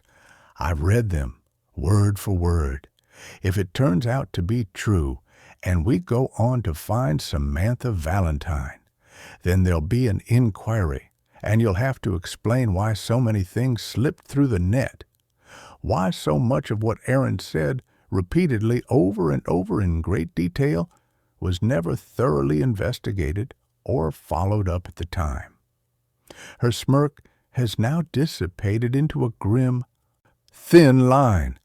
Something like this could prove to be a stain on her exemplary character if she turns out to have been wrong, and she knows it. Do I now detect a hint of doubt? Judging by her record, Amanda Pritchard is a good detective, no doubt there, and I'm not here to call her professional judgment into question as such. But we can all make a mistake, a bad call sometimes. We're not robots. Not yet, anyway. That artist's sketch you released to the media, it looks a lot like Santos. As soon as I saw it, I thought of her. I feel as if she's playing this like a game of chess now, like somehow being right is more important than the facts. Personally, I've not yet met Erin Santos in the flesh, but I have seen her photograph taken at the time of her arrest, and while I can't deny that there may be some similarities between her photo and Tilly's sketch, if you look for them, I couldn't say with any kind of conviction that it was an accurate likeness at all. Erin had dark hair, didn't she? I thought Samantha was a blonde. Both Erin and our suspect agree that her hair is blonde. Is? She smirks again, her eyebrow twitching. I never forget a face, Dan, not least a murderer's. And I said, thought of her, not positively identified her. You said, it looks a lot like Santos. Well, I should imagine she's changed a bit over the years, like we all do, even if we haven't been locked away in the loony bin. But like I say, as soon as I saw the sketch, her name came into my head, and she could have dyed her hair, obviously. But you're not certain it's her? She exhales, checks her watch as if this is all growing tedious and she needs an escape. No would have to be the answer to that, Dan. She says flatly, I can't say for certain. Why do you think Erin targeted Boyan Radulovich in the first place? What was her motive for killing him? No connection was ever established between the two of them. Erin says she'd never met him in the flesh until the day she killed him. I think she was lying, Pritchard says with a degree of conviction. I believe that she did know Boyan Radulovich. She probably knows your new victim, too. But there was no evidence of that, of her knowing Radulovich prior. She holds my gaze. No, just a hunch. I know Erin had historic mental health issues, but she also had no previous history of violence and was lucid, cognizant, and communicative at the time of her arrest, wasn't she? Yep, she agrees, nodding. She was all of those things, and perhaps you could include articulate, amenable, and recalcitrant to that list as well, if you like. Look, you can use whatever fancy words you want, but just because she wasn't barking at the moon doesn't mean she wasn't insane or capable of committing murder and attempting to cover it up with an elaborate piece of fiction. She fidgets, a touch agitated in her seat, and knocks back some more coffee. The truth is, I don't know exactly why she targeted Radulovich. Of course, she told us at the time that she believed he was someone else. Ari Hussein, Samantha Valentine's fiancé. Erin said she'd never met him, yet she seemed to know an awful lot about him, or the him she believed he was. She knew where he lived. She knew how old he was. His birthday, even his star sign, Pisces, in case you're interested. Though judging by her expression, I suspect that she isn't. She correctly named his mother, the company where he worked, and she identified a car that she believed was his. There was a lot of detail in her statements, don't you think? A wealth of information? Yes, she nods. Like I say, she was extremely good at creating fiction. It was all just a narrative that she concocted. I don't know her exact motive, but I suspected that she was most likely stalking Radulovich. I thought that maybe they'd had some sort of tryst, a brief sexual encounter. Erin was a young, attractive woman, if I remember, and she became obsessed with him, fixated upon him. My theory is that he probably realized fairly quickly that she was a complete wacko and no doubt tried to distance himself. Her psychopathy, however, was such that she couldn't allow a rejection like that to go unpunished. So she killed him. I think of Milo Harrison's neighbor then, the witness who mentioned something about him being harassed by a woman he'd had a one-night encounter with, and the CCTV I saw of the hooded person I felt sure was female, that flash of blonde hair. Could it actually have been Erin Santos? 26. Erin. Present day. Now what would a pretty little thing like you want with one of those? Pierced Pete is looking at me with amusement like it's a trick question. Same reason you're looking for a quick shag. Oh, yeah.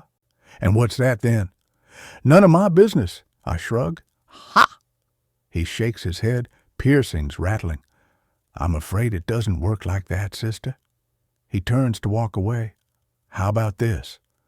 I open my large tote bag, show him a glimpse of the contents, the bundles of banknotes stacked on top of each other. Does it work like this, perhaps? He peers inside, gives a little whistle.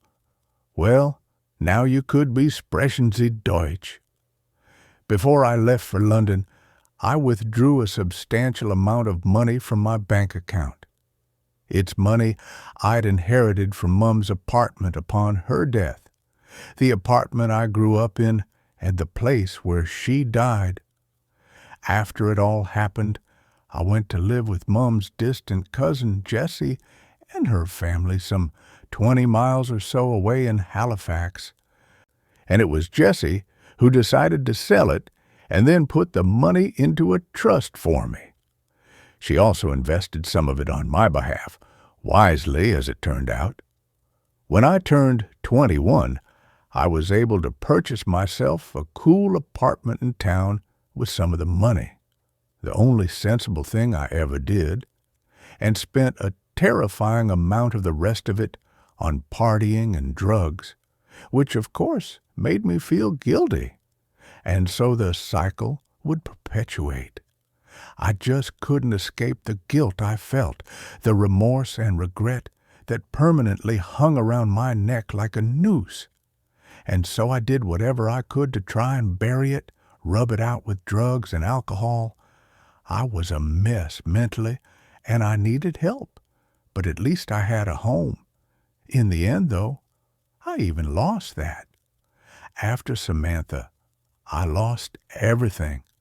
Eventually, I was forced to sell my apartment to pay for my legal fees for my court case. Again, I had no choice, but it had crushed me further still. Somehow, yet again, I felt I had let my mum down. Even from beyond her all-too-early grave, I'd managed to lose it all, even my mind.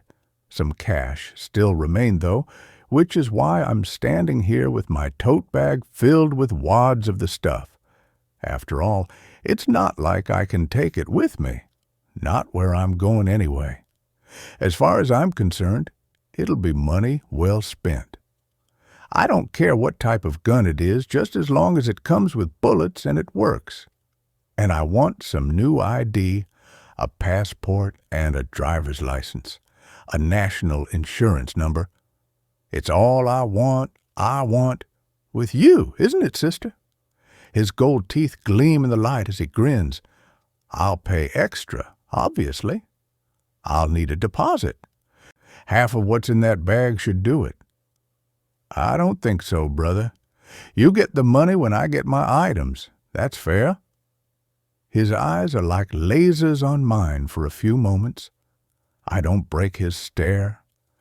Leave it with me then, sugar tits. He sniffs back mucus loudly from his throat. Uke, he really is quite gross. I think of Malcolm then, though not because he's gross, the opposite perhaps. I keep seeing that look on his face, that flash of hurt, as I threw his clothes at him and told him to leave my apartment. And then, when he'd turned to me at the door and asked if we'd ever see each other again, I had lied, and I suspected he knew it too. He looked so sad and regretful. And I recognize that look because I see it every day in the mirror. I close my large tote bag, zip it up, and make to leave. Maybe I really could find redemption in a normal life with someone like Malcolm. We could buy a little place together in the countryside, overlooking a cornfield, somewhere quaint and pretty with roses growing around the door. We could start over, love each other, and be happy in our perfect little bubble. It all sounds so simple, so easy when I say it to myself like that, like it really could be possible. But then I remember I am a killer, a convicted killer who ended up in a mental institution, and I always will be, no matter who I am with or where I live or how much time passes. People will find out. People always do. And then they will judge, because that's also what people do, and I will be viewed with caution and contempt, maybe even fear. How could Malcolm ever fully trust me? He couldn't, not with a past like mine. How could I expect him or anyone to? I can never outrun it. This is who I am now.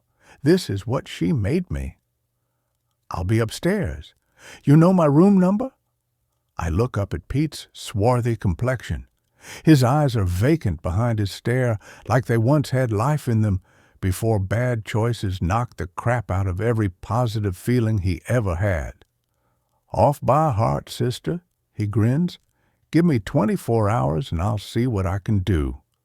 Perfect. I swipe the almost full bottle of J.D. from the bar top as I leave, a gift to myself, and blow him a kiss. Cheers. It's exactly the sort of thing Samantha Valentine would have done. I take a couple of large swigs from the bottle before I close the door to my room behind me and lock it. I have to forget all about Malcolm. It's a ridiculous fantasy that I can't afford to indulge, and yet momentarily It had felt so good. I throw myself face down onto the bed. My fleeting fantasy has only added to my misery and rage, to my sense of injustice and loss at those years, and the life I can never have that she stole from me, nor at the system that failed me and allowed her to. They all had to be held to account. Boyan Radulovich's family deserved to know the truth of what really happened that day, and of what had happened to me, too. I had attempted to reach out to them while I was locked up in that place of torture, but the carefully considered letters I wrote to the Radulovic family were all returned to sender, unopened, or so Larksmere told me, though I suspected they were lying. Sometimes I wonder if anyone tells the truth about anything, ever. Perhaps that's the only real truth of all. I flip over on the bed, swig some more JD, and wonder what Samantha is doing right in this moment. Who is she now? What kind of life does she have? Is she someone's wife? A mother, perhaps? This idea hurts me the most, that she may be out there right now, playing happy families with an unsuspecting brood who undoubtedly adore her. I visualize her, kissing her ridiculously handsome and equally as successful husband goodbye at the door of their impressive home of a morning, dressed in school-run uniform of crisp, fitted white shirt and tight leggings, a mandatory pair of hunter wellies on her feet, her dark designer sunglasses perched on top of her perfectly styled Scandinavian blonde hair as she ushers little Balthazar and Alice into her brand-new Range Rover Discovery. This particular picture of domesticity really kills me. That she may have gone on to have the life that I had so wanted for myself, a husband and family, and a normal, happy existence, is too much for me to bear. It makes me want to break things. It makes me want to kill someone. I can see her in my mind's eye as I swig, jaw clenching, from the bottle of JD, all flawlessly chic and efficient, head of the PTA committee at her children's posh primary school, where she attends summer fetes and kids' parties decorated with balloon arches and bespoke, colorful, gluten-free, vegan rainbow cupcakes. I picture her throwing summer BBQs and sipping cocktails in her well-kept garden for all her NCT mummy friends, sauntering down the decking in her haute hippie, expensive summer dress, holding a plate of picky bits with a trail of Baccarat Rouge and an army of hangers-on behind her. Samantha Valentine, always the center of attention. I see them all, smiling and laughing with her, none of them having an inkling of the truth of who she really is and what she's capable of. I'm sure even if they did, they simply wouldn't believe it. The telephone conversation with Dan Riley had lasted longer than I'd anticipated. But he had asked me to tell him my story from the beginning, and I had gladly obliged, giving as much detail as I could remember. My memory isn't what it used to be before I was sent to Larksmere, though. The years of drugs and ECT therapy must have given me brain fog. I should never have been given those drugs or the regular electric shock treatments that I was forced to endure so many times over that I lost count. It has to have had an adverse effect on my brain, scrambled it, maybe even killed parts of it off. I've thrown all that toxic medication down the pan now, though. My pill-popping days are over. I never needed them in the first place. Only now, after years of having them forced upon me, my body and mind have been tricked into believing that I do. I look down at my shaking hands, try to ignore the jittery feeling inside my belly, the telltale signs of withdrawal fast approaching. Maybe chocolate will help. I push the piles of money aside as I dig around in my tote bag. Yes, I strike gold. A curly whirly. It's slightly misshapen, but still perfectly edible. I tear it open with my teeth and think about Dan. Detective Chief Inspector Dan Riley was the listener I thought he would be. He paused in all the right places and let me speak without interruption, which I appreciated. And he didn't ask stupid questions. I chose him well. I don't know yet if he believes me or if he thinks my story is genuine, but I sense he has enough reasonable doubt to investigate further, to conduct a thorough investigation properly this time. I just need one person to believe that she's real. Of course, I know how it looks.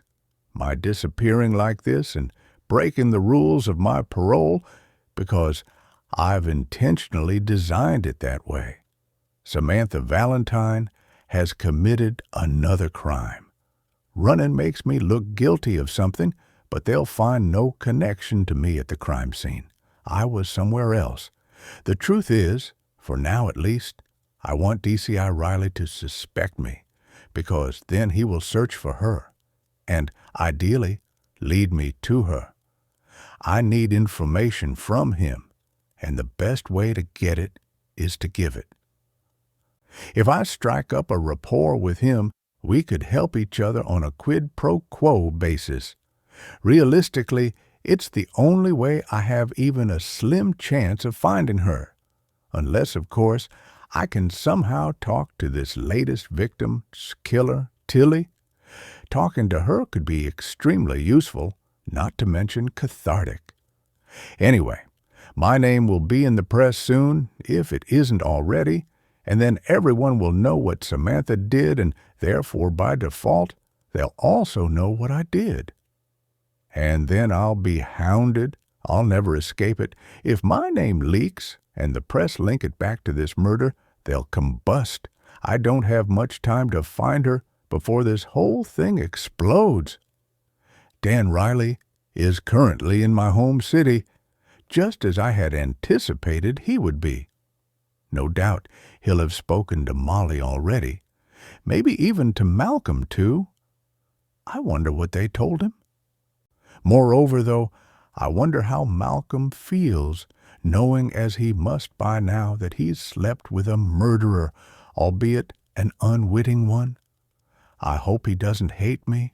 I should have told him the truth, given him the option to walk away. I would have understood if he had. Maybe I'll ask Dan about it when I next call him.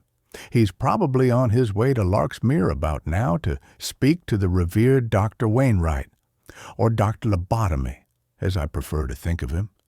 At least I know what he'll tell him. It'll be the same story that cold-hearted bitch Amanda Pritchard will tell him, too, if she hasn't already. They'll say I'm mad, that I'm bad, that I'm dangerous. What's one more person to convince? They'd be right about one thing, though. I am dangerous, or I will be soon, hopefully. I never was, or never wanted to be dangerous. I wasn't born dangerous, and I wasn't dangerous at the time I committed my crime, even. I was duped. I was tricked and fooled. I played the joker, the fall guy, the willing disciple following her leader, a leader she believed in and trusted, a leader she loved. What, might you ask, should be the punishment for such deep betrayal? In 24 hours, I'm hoping Pete can help me answer that one. 27. Dan. Well, I don't know about you, Gov, but I wouldn't want to walk through this place late at night on my own, Davis remarks as we pull up outside Larksmere High Security Psychiatric Hospital. It's our second stop in Leeds since we arrived this morning, hoping to find as much information as we can on Erin, or better still, find her in the flesh. I don't disagree with Davis's observation as I stare up at the imposing old Victorian building with its dirty red brick facade and two large turrets on either side. The enormous clock, set in the middle, gives it the appearance of a face somehow. The arched, dark entrance like a wide-open mouth, ready to swallow you whole. "It's a pleasure to meet you, Detective Chief Inspector Riley D.S. Davis. Please come through to my office. Take a seat." Dr. Wainwright ushers us through into quite a grand Regency-style room with a high ceiling and fancy cornicing. A huge arched, stained glass window faces out onto the pleasantly green and neatly kept sprawling gardens that surround the imposing building. Even the impressive vista can't ameliorate the oppression all around me, though. Larksmere isn't a happy place. You can feel it in the walls, though, judging by Dr. Wainwright's affable smile beneath his bushy beard, I'm sure he would beg to differ. "Nurse Ledbury said you were here to talk about Erin Santos." His brow creases in concern, adding, "She's okay, isn't she?" His eyes dart between us.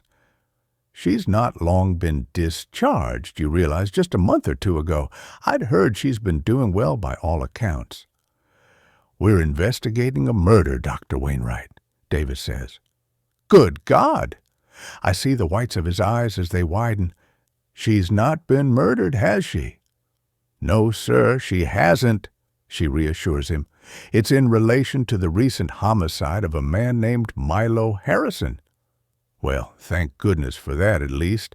I mean for Erin, not this poor Milo chap." His eyes shift focus between us once more. "So, why exactly are you here? What does it have to do with Erin Santos?" "Dr. Wainwright, you were Erin's primary psychiatrist while she was a patient here at Larksmere, weren't you?" "Yes, that's right, I was. Erin came to us in 2019 after she was convicted of manslaughter on the grounds of diminished responsibility. And you diagnosed her yourself." "Of course. She was my patient." I look over at the wall to the left of me, spot the painting above the huge bookcase that's crammed with antique leather-bound books. It's an oil-on-canvas portrait of Dr. Wainwright looking terribly regal, with his chin raised and his glasses perched halfway down his nose. It's in keeping with the period feel in the room and, I imagine, Dr. Wainwright's opinion of himself. But by the time she left Larksmere, she was repentant for her crimes and, I believe, with the continued help of prescribed medication and God's love, she could be rehabilitated, hence why I was in favor of granting her recent release. He pauses. "These things don't happen quickly or without much due consideration and discussion, you understand." "Was Erin schizophrenic, Dr. Wainwright?" Davis asks. He taps his fingertips together as he considers his answer. "She was certainly delusional when she first arrived. She held recalcitrant beliefs that weren't based on any reality, refusing to change her mind even when presented with evidence to the contrary. She was experiencing visual and auditory hallucinations. I believe she heard voices, or at least one other than her own internal voice, and she appeared disorganized, disorientated. I remember that she was quite lethargic when she joined us initially, very out of sorts. She had anhedonia." Anhedonia, he explains.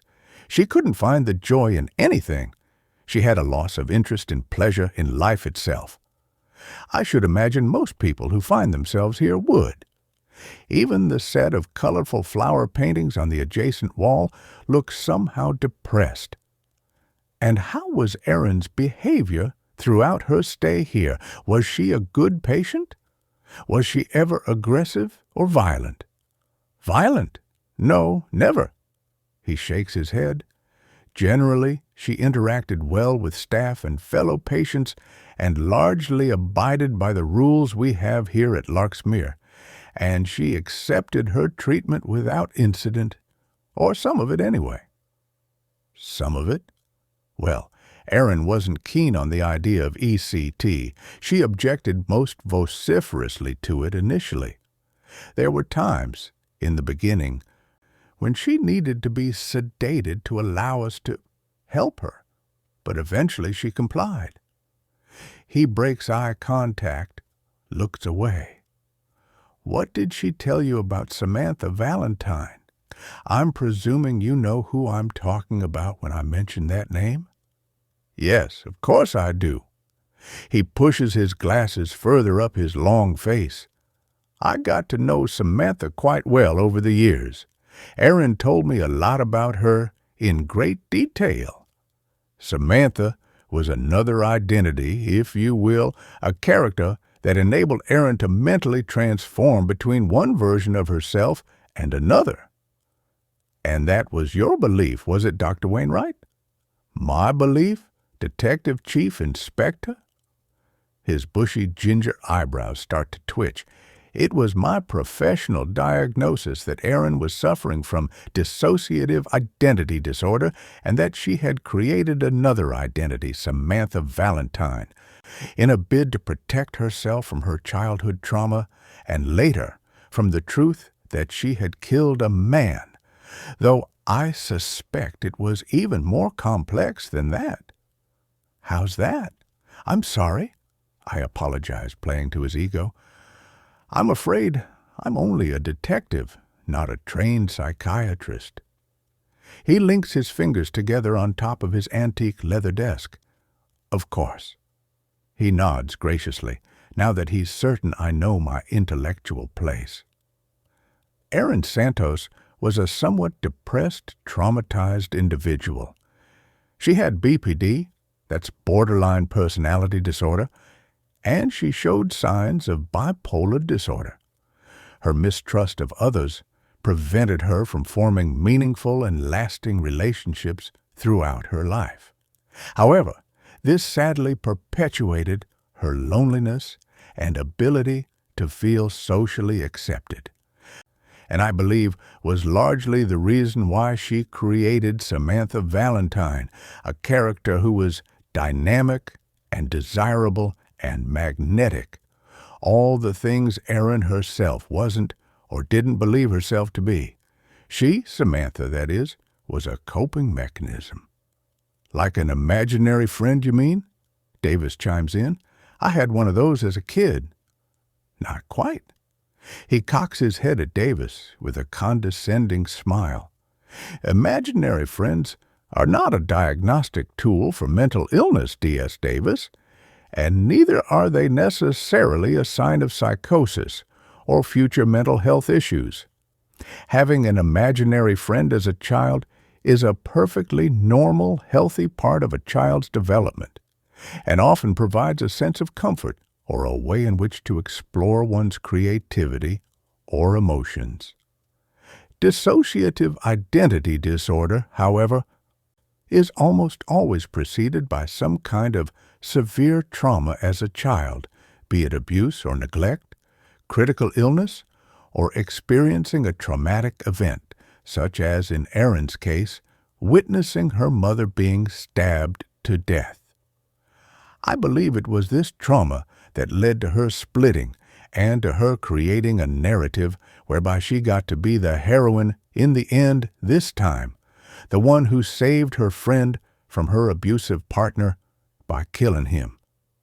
He pauses thoughtfully. She carried a terrible burden around with her, the guilt of being unable to help her mother, to save her life. And she used drugs and alcohol to self-anesthetize, to deaden these feelings that were just too painful to live with, like so many of us do, Detective. I nod, pause for a moment to digest what he's told me, that Erin and Samantha are, in fact, one and the same person. So, is Erin Santos a psychopath, Dr. Wainwright? In your professional diagnosis? He isn't blinking. I'm sure I've read somewhere that psychopaths blink less than neurotypicals do. A psychopath? No, I don't believe so. She wasn't highly narcissistic, and she wasn't sadistic. Her dissociative identity disorder and the drug-induced delusions were not a good mix, however. I suspect she killed her victim in a bid to free herself on some emotional level, to absolve herself of the guilt and torment she felt about her mother. She wanted a chance to rewrite the script and change the ending, if you will. Ironically, these actions did nothing to prevent the pain of her remorse. They merely transferred it. Transferred it? Throughout her time here at Larksmere, Erin displayed deep regret over the death of Mr. Radulovich. I believe she had a genuine conscience about her actions. But Samantha? Less so. Being Samantha allowed her to indulge in the fantasy of revenge.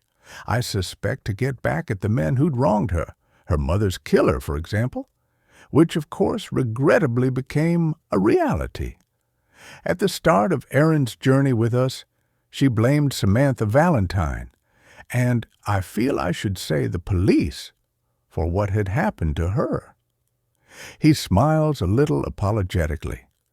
She never once deviated from this narrative, not until about a year or so ago anyway, incidentally, when she began to find faith. He smiles warmly, as though this pleases him. We are, none of us, passive observers of reality, detective. We are simply narrators. The brain invents stories that may well feel true or real, but oftentimes are based upon our cognitive biases, unhealed wounds, and emotional residue. So we are all of us liars? Is this what you're saying, Doctor? He chuckles good-naturedly. No, not exactly. Dr. Wainwright, did you ever, at any given point during your interactions with Erin, believe she was telling the truth about Samantha Valentine? Did you ever consider that she could, in fact, be a real person and that Erin wasn't making her up? He sits, motionless for a moment before stroking his beard. I'm sorry, DCI Riley, D.S. Davis, but perhaps you'd be good enough to explain the direct purpose of your visit here today? I am, of course, most happy to assist the police in any way I can, but it would help me to understand the nature of your questions and how to answer them correctly. I detect a hint of discomfort in his voice now. Well, a straight yes or no would be helpful. Doctor, you see, we arrested a female suspect in the murder of Milo Harrison last Thursday night at his apartment in southwest London. He was stabbed to death in an almost identical crime to the one Erin Santos committed 7 years ago, a crime which saw her end up here in your care. 7 years later, our current female suspect says that she stabbed Milo Harrison while also protecting her friend Samantha Valentine in what appears to be an almost identical crime to Erin's. I hear his sharp intake of breath. He's still not blinking. And this happened last week? He clears his throat, clearly rattled by what I'm telling him. Does Erin have an alibi for the murder? Of sorts, but we're waiting on forensics to tell us more. He brings his fingers into a praying position and presses them to his lips.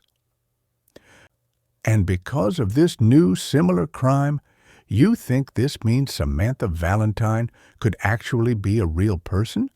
Because that's not possible, Detective Riley. He shakes his head. Good God! He stands abruptly. This is a disaster. The governors, the press. Oh, Lord, we've only just released her. He's talking to himself as he starts to pace the room. They say it's the first sign of madness. I'm sorry, Detective Riley. He stops. But I need to make some urgent phone calls. Why is it not possible for Samantha Valentine to be real, Dr. Wainwright? And please sit down. There's no need to panic about this. Erin isn't a suspect currently. We just need to find her, talk to her. Isn't she? His calm, slightly elevated composure of moments earlier has completely vanished. Erin Santos is Samantha Valentine, Detective Riley. The two coexist inside her mind. They're intertwined, two parts of the same person. If Samantha Valentine was at that crime scene, then so was Erin. It would be physiologically impossible for her not to be. The sudden sound of Davis's phone ringing cuts right through his words. It's forensics, Gov. She places her hand over the phone. There's a hit. DNA found at the scene belonging to... She stops, looks over at us. Oh, dear Lord. Dr. Wainwright's voice has an edge of fear to it as Lucy slowly begins to nod her head. 28. Dan. There was just one last place Davis and I had needed to cross off the list before we left Leeds and headed back to London. Now, there's a name from the past I haven't thought of in a while. Of course I remember her. Jeremy Austin, one of the directors at Austin Mars Productions, had looked genuinely surprised. The girl who worked here on reception for a short time, you mean? The one who ended up in prison for murder? Manslaughter, actually, I found myself correcting him. And she ended up in Larksmere Hospital. He raises his eyes. That place needs no introduction. Yeah, really dreadful business, that. We were all pretty shocked about it. None of us could believe it, myself especially. Why was that? I looked around his office at the ergonomic furniture, the gumball machine on his desk, and the large framed iconic movie stills on the walls. All very 90s retro hip, a bit like Jeremy himself. I found myself wondering if his friends might call him Jez. Well, I was the one who gave her the job. And why did you give Erin the job? Do you remember? He ran a hand foppishly through his thick hair. I liked her, is the truth, he shrugged. I liked Erin. She was sweet and friendly, had a nice warmth about her even. She wasn't here for long, a couple of months at best, but she was popular with the staff and clients, and she was good at her job. He paused, seemed to drift off momentarily somewhere in his thoughts. You'd just never have believed it in a million light years, looking at her, that she'd be capable of anything like that. None of us saw any signs, no red flags, nothing. We told the police the same thing back then as well. So the police did interview you back in 2019? I'd been through all of the statements, and I hadn't seen any from Austin Mars in among them. Not me personally, but I think they spoke with HR and maybe to some of the girls who worked on the front desk at the time. My eyes were drawn to the platter of pastries on his trendy, kidney-shaped desk. Leftovers from that morning's breakfast meeting, I imagined. It would be a travesty if they went to waste. It was 7 years ago now, though, he said, and I have trouble remembering what I ate for breakfast most days. If you're lucky enough to have had breakfast at all, I quipped with a smile, glancing down at the pastries again, but the hint was lost on him. Did you interview anyone by the name of Samantha Valentine for the same receptionist position on the same day you interviewed Erin? Ah, well, we're back to the whole breakfast thing again, he apologized. I mean, we're talking about a long time ago now, and I've probably interviewed 100+ people over those years. Do you ever remember a blonde woman with green eyes, a striking-looking woman wearing strong perfume, perhaps? It was a bit of a long shot, I realized, but smell is a powerful sense that can often trigger memories. Erin's recollection of Samantha's signature perfume, Baccarat Rouge, was vivid. She'd referred to it as exotic and intoxicating, and that she was wearing it on the day they had met. Perfume. When I thought of it, the redhead at the press conference was wearing a strong, exotic scent. It had lingered in my memory. Perhaps I could even still smell it. Was it significant somehow? The corners of Jeremy's mouth turned outwards. Can't say I do, sorry. Best thing I can do is call HR. See if they may have kept any previous applicants' resumes on file. And Zoe Brooks, our head receptionist, has worked here for over 10 years. She remembers Aaron. Maybe you should speak to her. There was nothing doing when we went upstairs to speak to the HR department, though. They had neither Aaron's nor any resume belonging to anyone named Samantha Valentine on file, and Aaron's employee records threw up nothing new of value. It was a dead end. I could only hope the head receptionist, Zoe, might have something for us. "Oh, yes," she said with sage conviction as we stopped to speak to her on our way out. I remember Aaron well. Honestly, it was such a shock when it all came to light because Aaron was just so, I don't know, ordinary, maybe even a bit unremarkable. I suppose. She tucked a piece of her purple highlighted hair behind a multiple pierced ear. Still, you never know what people are really like behind closed doors, do you? She looked at me conspiratorially. People wear masks, and hers was a pretty good one.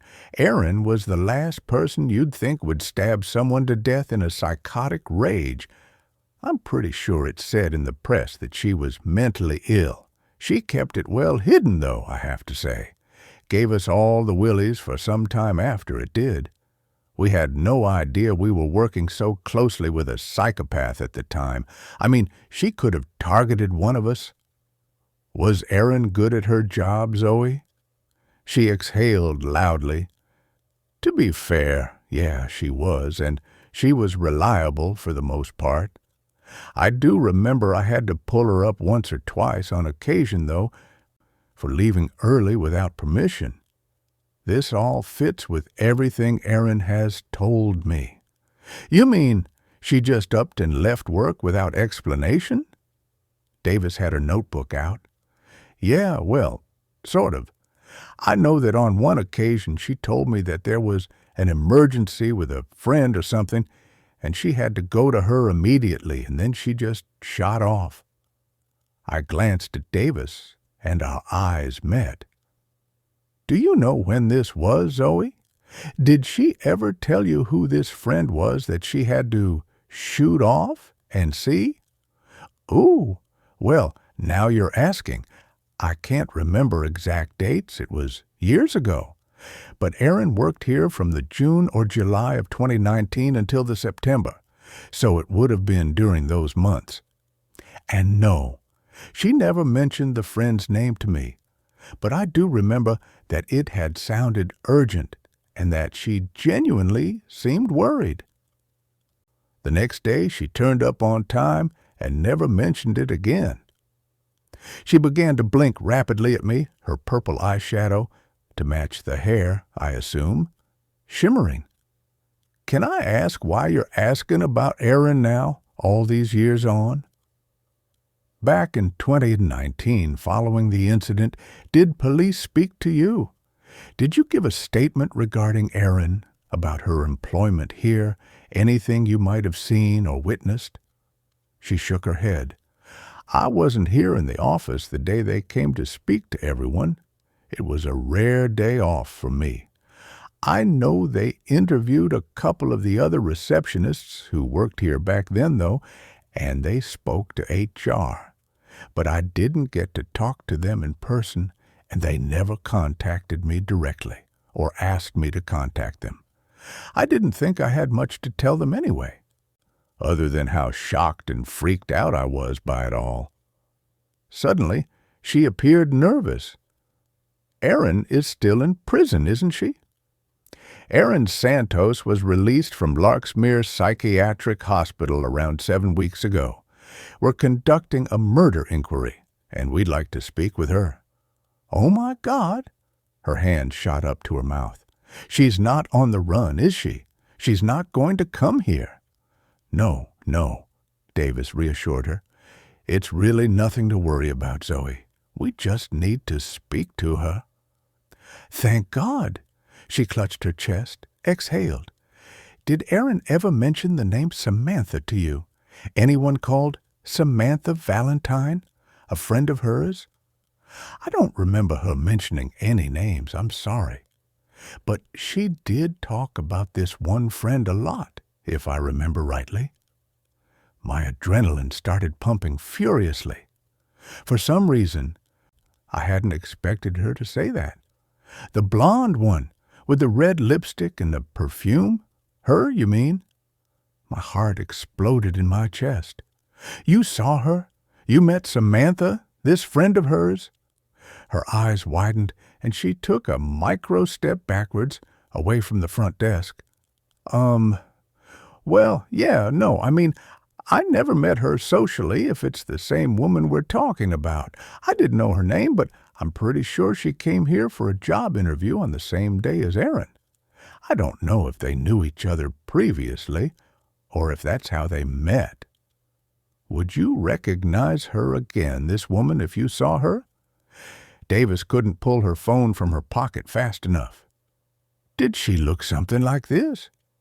She slid the sketched image of Samantha Valentine in front of her. I held my breath as she stared at it. "Honestly," she looked up after a moment, "I really can't say. I suppose it could be. She was blonde, attractive, in her early 30s, and she looked, I don't know, expensive. She wore a pair of Louboutins, you know, the ones with the red soles." She looked at Davis. "And I distinctly remember thinking that if she could afford to buy a pair of those, then she doesn't really need this job. Wish I could afford them." She sniffed. "And the perfume she wore, it got up your nose a bit, you know what I mean?" "Yes, Zoe, I know exactly what you mean." Adrenaline was dancing inside my guts. Zoe doesn't know it, but she may be a vital witness, perhaps the only witness to a suspected sighting of Samantha Valentine, a person who doesn't exist. So, yeah, I think that's how they met, maybe. Anyway, I saw her a couple of times after that. Once while she was waiting outside the building across the road. I assumed she was waiting for Aaron, though it could have been someone else. And then another time, I saw them coming out of Pret-a-Manger together, walking towards Elmo Gardens. I assumed they were going for lunch in the park. Why? She looked at me, and then at Davis. "Erin hasn't killed her as well, has she?" 29. Hair fibers in among Milo Harrison's blood. Together with Tilly Ward's DNA, they found Erin's hair at the crime scene. I don't know why I'm as surprised nor strangely as disappointed as I am to learn this, not after hearing what D.I. Pritchard and the eminent Dr. Wainwright had to say. Also, there's a possible link between Erin and our latest victim, Milo Harrison, as it turns out. Harrison went to university in Leeds, Mitchell had earlier informed me. He lived less than half a mile from Erin's hometown back in the early 2000s. Maybe she knew him, Gov. It was possible, of course. Was there historic bad blood between them? Had they been in some sort of a relationship and it went bad? Had she started stalking him way back then? These are the questions skipping through my head, and yet despite this, and despite the DNA evidence, I find myself struggling to truly believe that Erin Santos was involved in Milo Harrison's murder. Harrison's family and friends were adamant that they've never heard of the name Erin Santos nor Samantha Valentine. They felt positive they would have known if he was or ever had been stalked by anyone. They were a close-knit family who supported each other and were open about their problems. Maybe I'm losing my touch, and Erin's just too good at what she does, convincing people into believing her, getting under their skin, just as Amanda Pritchard warned me. Is that what's happened here? This is what I'm asking myself as I wait behind the door of the Met Police Media Suite, back in London after a long day already. I take a few deep breaths. Why do I keep coming back to the feeling that she is telling me the truth, at least on some level? I rub my temples with a thumb and forefinger. The cognitive dissonance is giving me a banging headache. I can't rule out the idea that Erin is dangerous, though. If all of this is true, then she could already be targeting her next victims, grooming them into killing on her command. Had she set her sights on Malcolm? Was it a covert heads-up she was giving me when she told me they had slept together? The idea sends a chill through me. Erin is really screwed now, though, and I'm just about to explain to a room full of journalists why. Good afternoon. Thank you all for coming. I'm Detective Chief Inspector Daniel Riley of the Metropolitan Police, Senior Investigating Officer on the homicide of Milo Harrison, 32, from southwest London. Further to the arrest made last week, I can confirm that a 34-year-old female has been released on pre-charge conditional bail pending further inquiries. I try not to blink in time with the camera clicks, the pops and flashes that shock my eyes shut.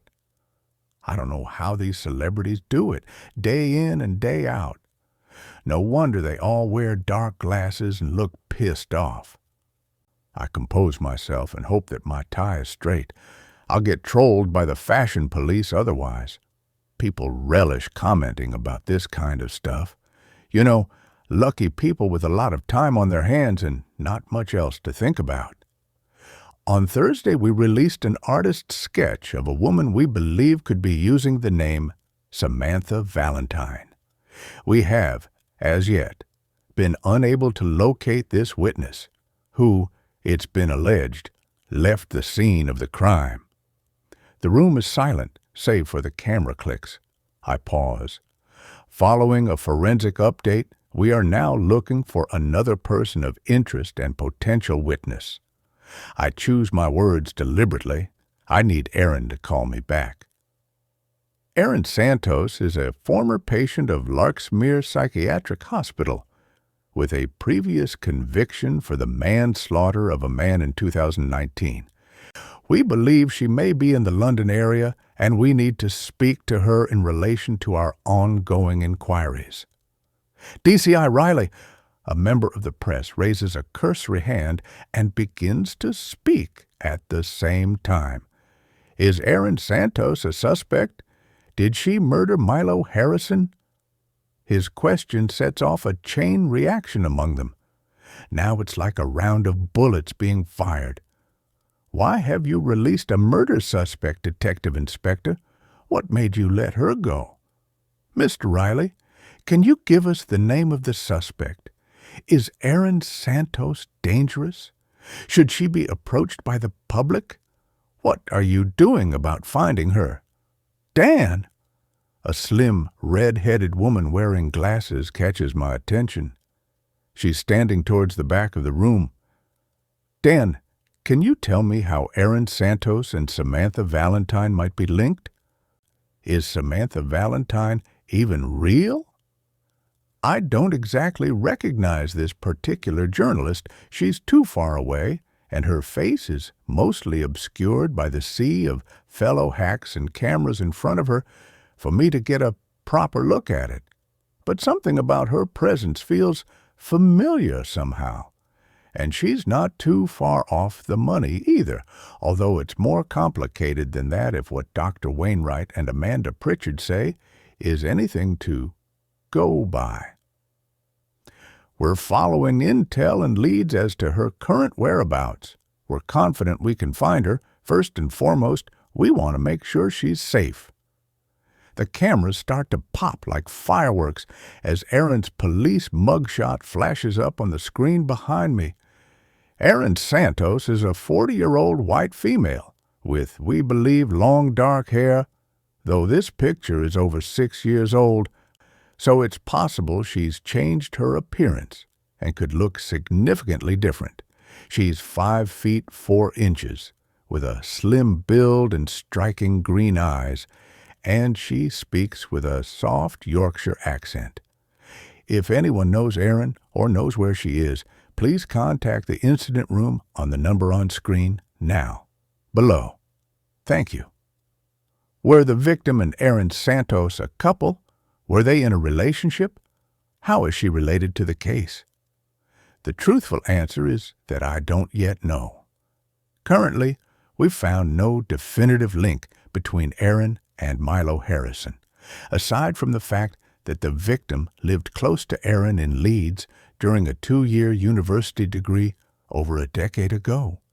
Dr. Wainwright, however, had confirmed the dates that Erin had been let out on day release, prior to her being discharged from Larksmere. And one of those dates was the same date Tilly Ward claims to have first met Samantha in a bookshop in town. It tallies. There's no CCTV, of course, the team has already checked, but the store owner vaguely recognized Tilly Ward's photograph when Parker and Mitchell had paid him a visit. I think I may have seen her before, he'd told them. His answer was more definite when Parker had shown him a picture of Erin, though. No, he shook his head. I don't recognize her. Sorry. It's possible that Erin could have also met Milo Harrison during one of these day-release outings somehow. Maybe she never stopped stalking him? We allow the patients a few hours of unaccompanied freedom on these occasions, Dr. Wainwright had explained. We like to gently integrate them back into society, help them build their confidence, and show them trust in a bid to assist their preparation for the big bad world outside the comfort of these walls. I'm not sure comfort would have been the word I'd use. We're investigating every line of inquiry at this stage, going where the evidence takes us. I nod at the enthusiastic young journalist, whose hand is still raised high, like he knows the answer to a question in class and is desperate for the teacher to pick him. I don't tell them about the hair in Milo's blood being identified as Erin's, or the enormity of such a finding at this stage, because there'll be a public panic, and in turn, Erin could panic and do something inadvisable, like kill someone or have them killed. As it is, I'm secretly struggling with a degree of guilt already. I feel as if I'm betraying her somehow by going public, despite the evidence dictating that I must. I doubt she'll call me again after she sees this. Anyway, behind the scenes as I speak, it's all systems go on Operation Verde. Archer has thrown bodies into it. There's now a 30-strong team, including experts and analysts and specialists. We'll be working in shifts around the clock. There'll be no stone left unturned. Dan, it's the redhead again. At the time of Erin's arrest back in 2019, is it true that she claimed to have been conned into killing her victim by her friend, Samantha Valentine? Is there a chance you think that Erin may actually be Samantha Valentine? Okay, this time she's definitely on the money. I'm curious as to how she knows this information, though I know just how thorough some investigative hacks can be. I'm married to one after all. Still, this isn't public information. Samantha Valentine's name was never reported in the press back in 2019. I'm afraid that's all I can give you right now, except that I would like to make a direct appeal to Erin Santos. The room falls to a hushed silence as I address the cameras. Erin, please call me, Or you can go into any police station you choose, and I will come to you in person. I'm here to help you. Please get in touch. I don't know if Erin will see my personal appeal. Maybe she doesn't currently have access to a TV or a smartphone.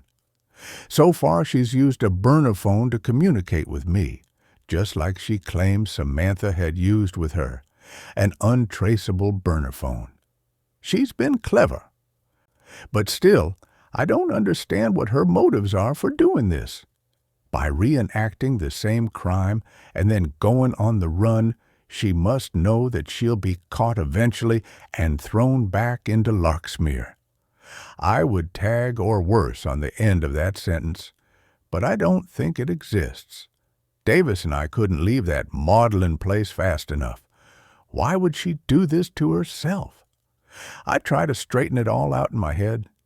If I've got this right, then back in 2019, when she committed her crime, Erin believed that her split self, Samantha Valentine, had coerced her into doing it.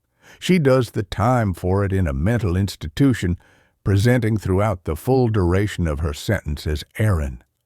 So, where exactly did Samantha go during this time? Dr. Wainwright told me that Erin had never once in all her years at Larksmere presented to him, or anyone else it seems, as Samantha Valentine, this supposed other self. Though he had an explanation for this, of course. I suspect Dr. Wainwright probably has an explanation for everything. The drugs she was prescribed and the treatment she underwent, they would have prevented her from manifesting into Samantha Valentine, he told me with unwavering confidence. Erin felt great loss at the time for this second self, though. She actually grieved for Samantha, for her friend who had suddenly abandoned and betrayed her, in her mind, of course. I left the press conference in a hurry, ignoring Archer's call on the way out. No doubt she wanted to critique my performance, or tell me that my tie wasn't straight. I look around briefly to see if I can spot the redhead. She's at least 5 people deep in front of me, and I can just see her vibrant colored hair as it bobs towards the exit, the exotic, spicy scent of what I'm sure is her perfume, trailing behind her. It triggers something in me, but I'm not sure what or why exactly. I push my way through the reporters in a bid to catch up with her. By the time I filter outside, though, she's nowhere to be seen. 30. Erin. I stare at the screen, too scared to blink in case I miss a second.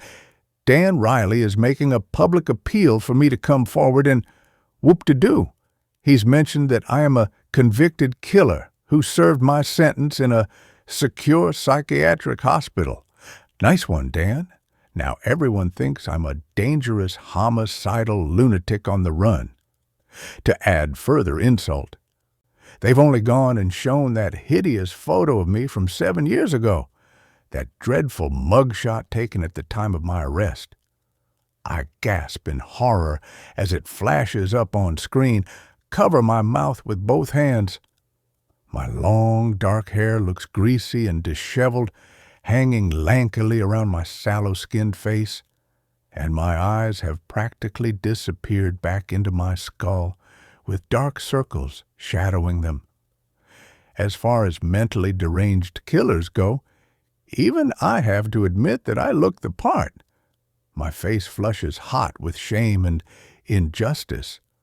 Malcolm is probably watching this right now, asking himself what the hell he was thinking, sleeping with such an unattractive psycho-killer. To be fair to myself, I did actually tell him the truth, albeit in jest. Well, I wasn't going to put him straight there and then, was I? Even if Malcolm didn't think I was a nutcase before I told him my story, he certainly would after hearing it. I turn up the volume on my laptop. The noise of my heartbeat pounding in my ears is drowning out the sound. Following a recent forensic update, we are now looking for another person of interest and potential witness. Potential witness. What is he talking about when he says following a recent forensic update? They can't possibly have found anything at the crime scene that links me to it.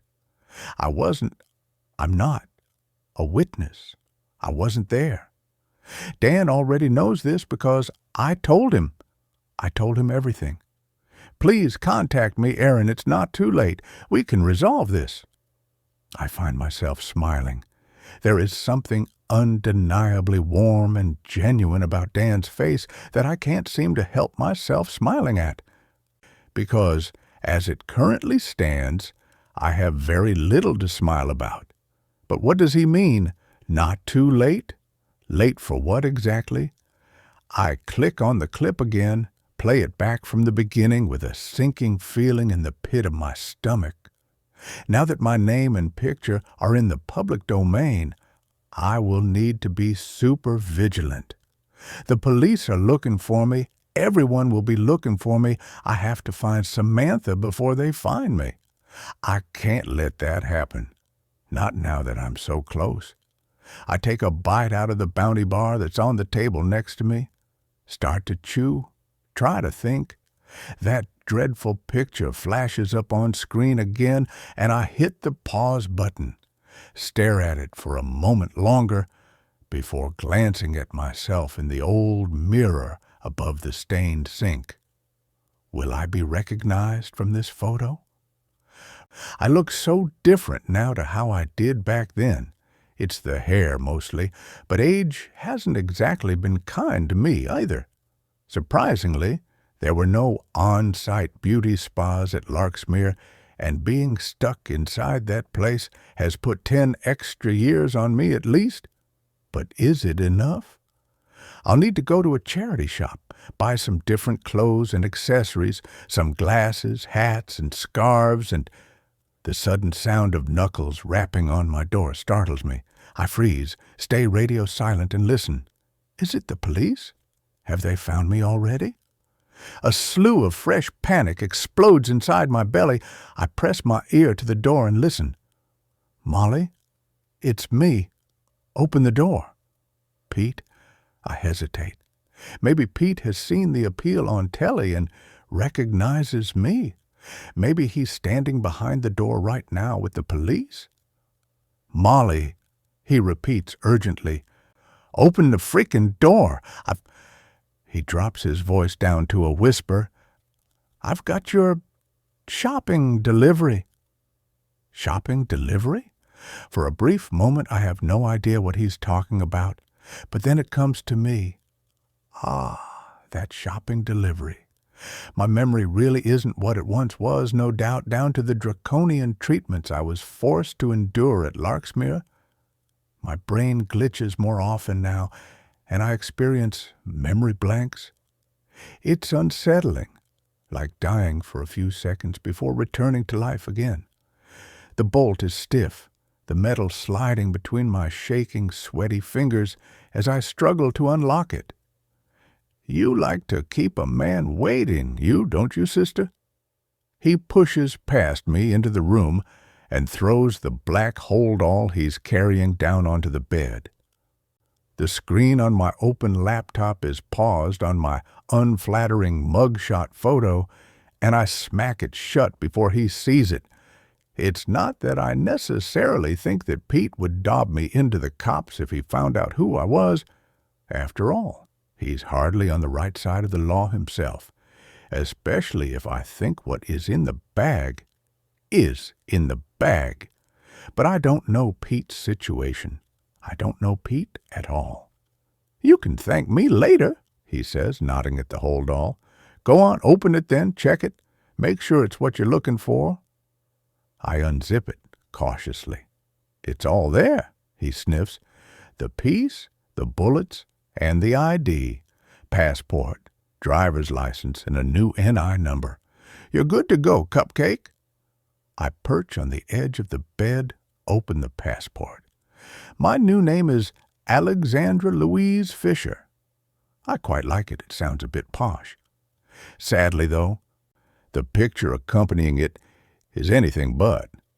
I'd got the pictures taken in haste at one of those self-serve photo booths at the train station earlier.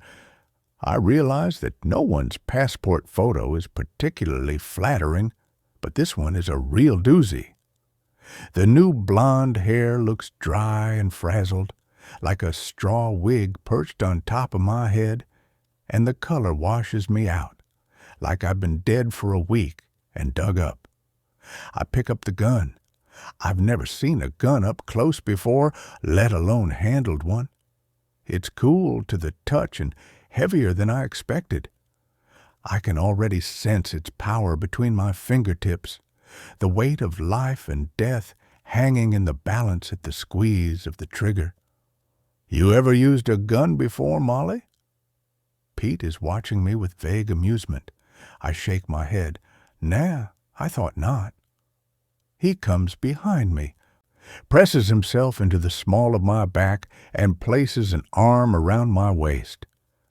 I try to forget it's there as I raise my hand and point the weapon at the wall. You're a left-hander, he observes. You should have said. Does it make a difference? Not if you're on target, he snorts. It's a semi-auto. What does that mean? It means when you fire a bullet, another one will automatically load for you.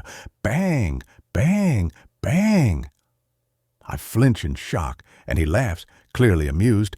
What an asshole. Want me to load it for you? I reluctantly nod. Give it here then, Cupcake. I watch as he cocks the gun, pushes the bullets inside the barrel, and flicks it shut. Clearly, one of us has done this before. There's a spare box of bullets in the bag. He nods to it. Thanks, but really, I only need 2. He shoots me a curious glance.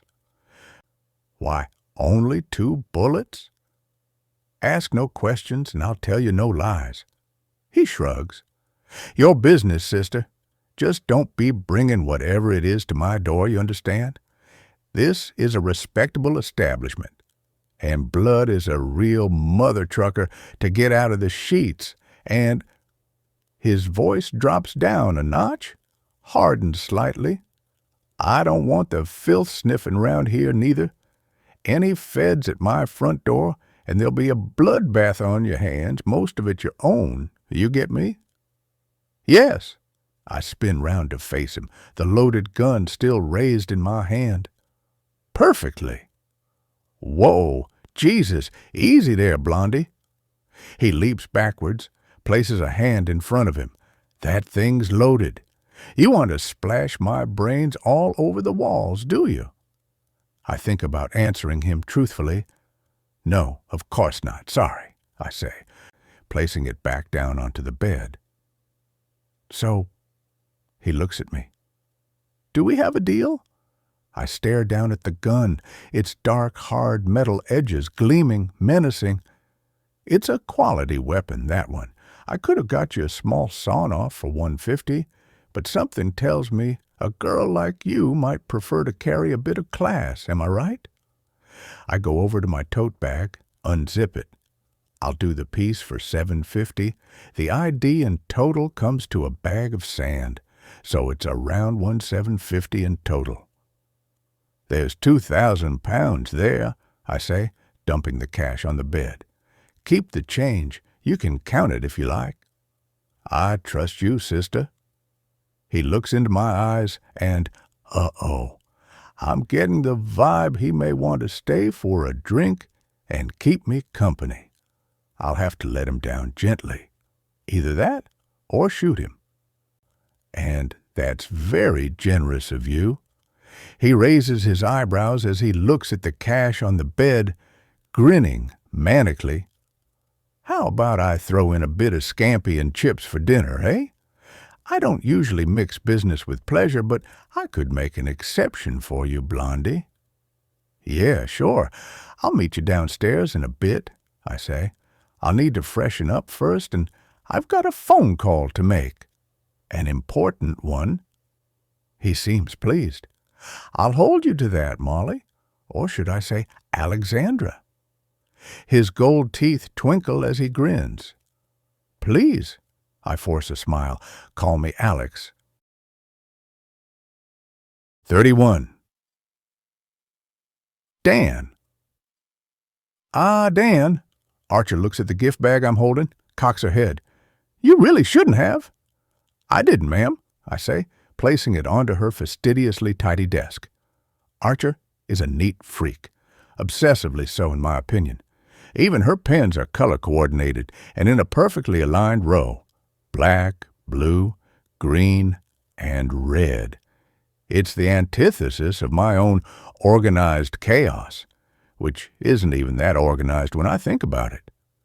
She stares at it before moving it a millimeter to the left, making it more symmetrical in line with her staple gun. "What is it?" "It's perfume." She raises her eyes. "Bit early for Christmas shopping, isn't it?" "I bought it in a department store in Leeds, ma'am. Don't worry, I put it on expenses." "I'll bet you did, Riley." She smirks.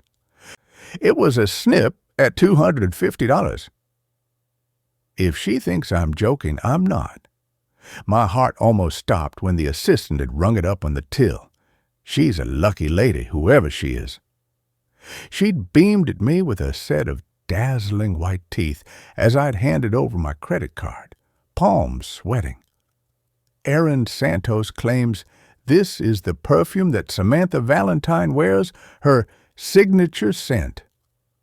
I wonder if Archer has a signature scent, and if so, what it might be. Something a little spicy that gets up your nose, I imagine. She snatches the box from her desk, starts to unwrap the cellophane. Okay, what does that have to do with anything? "We spoke to a woman named Zoe Brooks while we were in Leeds, ma'am. She's the head receptionist at Austin Mars Productions, the film production company where Aaron worked in the months leading up to her arrest." "She remembers her well?" I watch her as she struggles with the wrapping, reaches into her desk for a pair of scissors.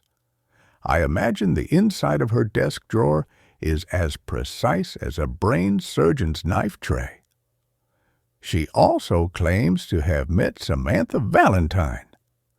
She looks up at me sharply, then stops what she's doing. "Aaron was seen by this colleague with a woman who fits the description both Aaron and Tilly Ward have given us of Samantha Valentine, a blonde, attractive woman, memorable, in her 30s, well-dressed, wearing red-soled designer shoes, wearing that perfume." She takes the large, square red bottle from the box. "It's Baccarat Rouge, ma'am. It's a favorite with all the celebrities, apparently. The assistant in the store told me that Rihanna wears it." And this Zoe Brooks, this receptionist, she remembers all of this 7 years on and hasn't said a word until now? "It appears she was never asked about it until now," I reply curtly. "How would she even have known it was important? Samantha Valentine's name was never released to the media back then, and no one was looking for her. They wrote off Aaron's account of what happened. They didn't believe her story." "But you do, Riley."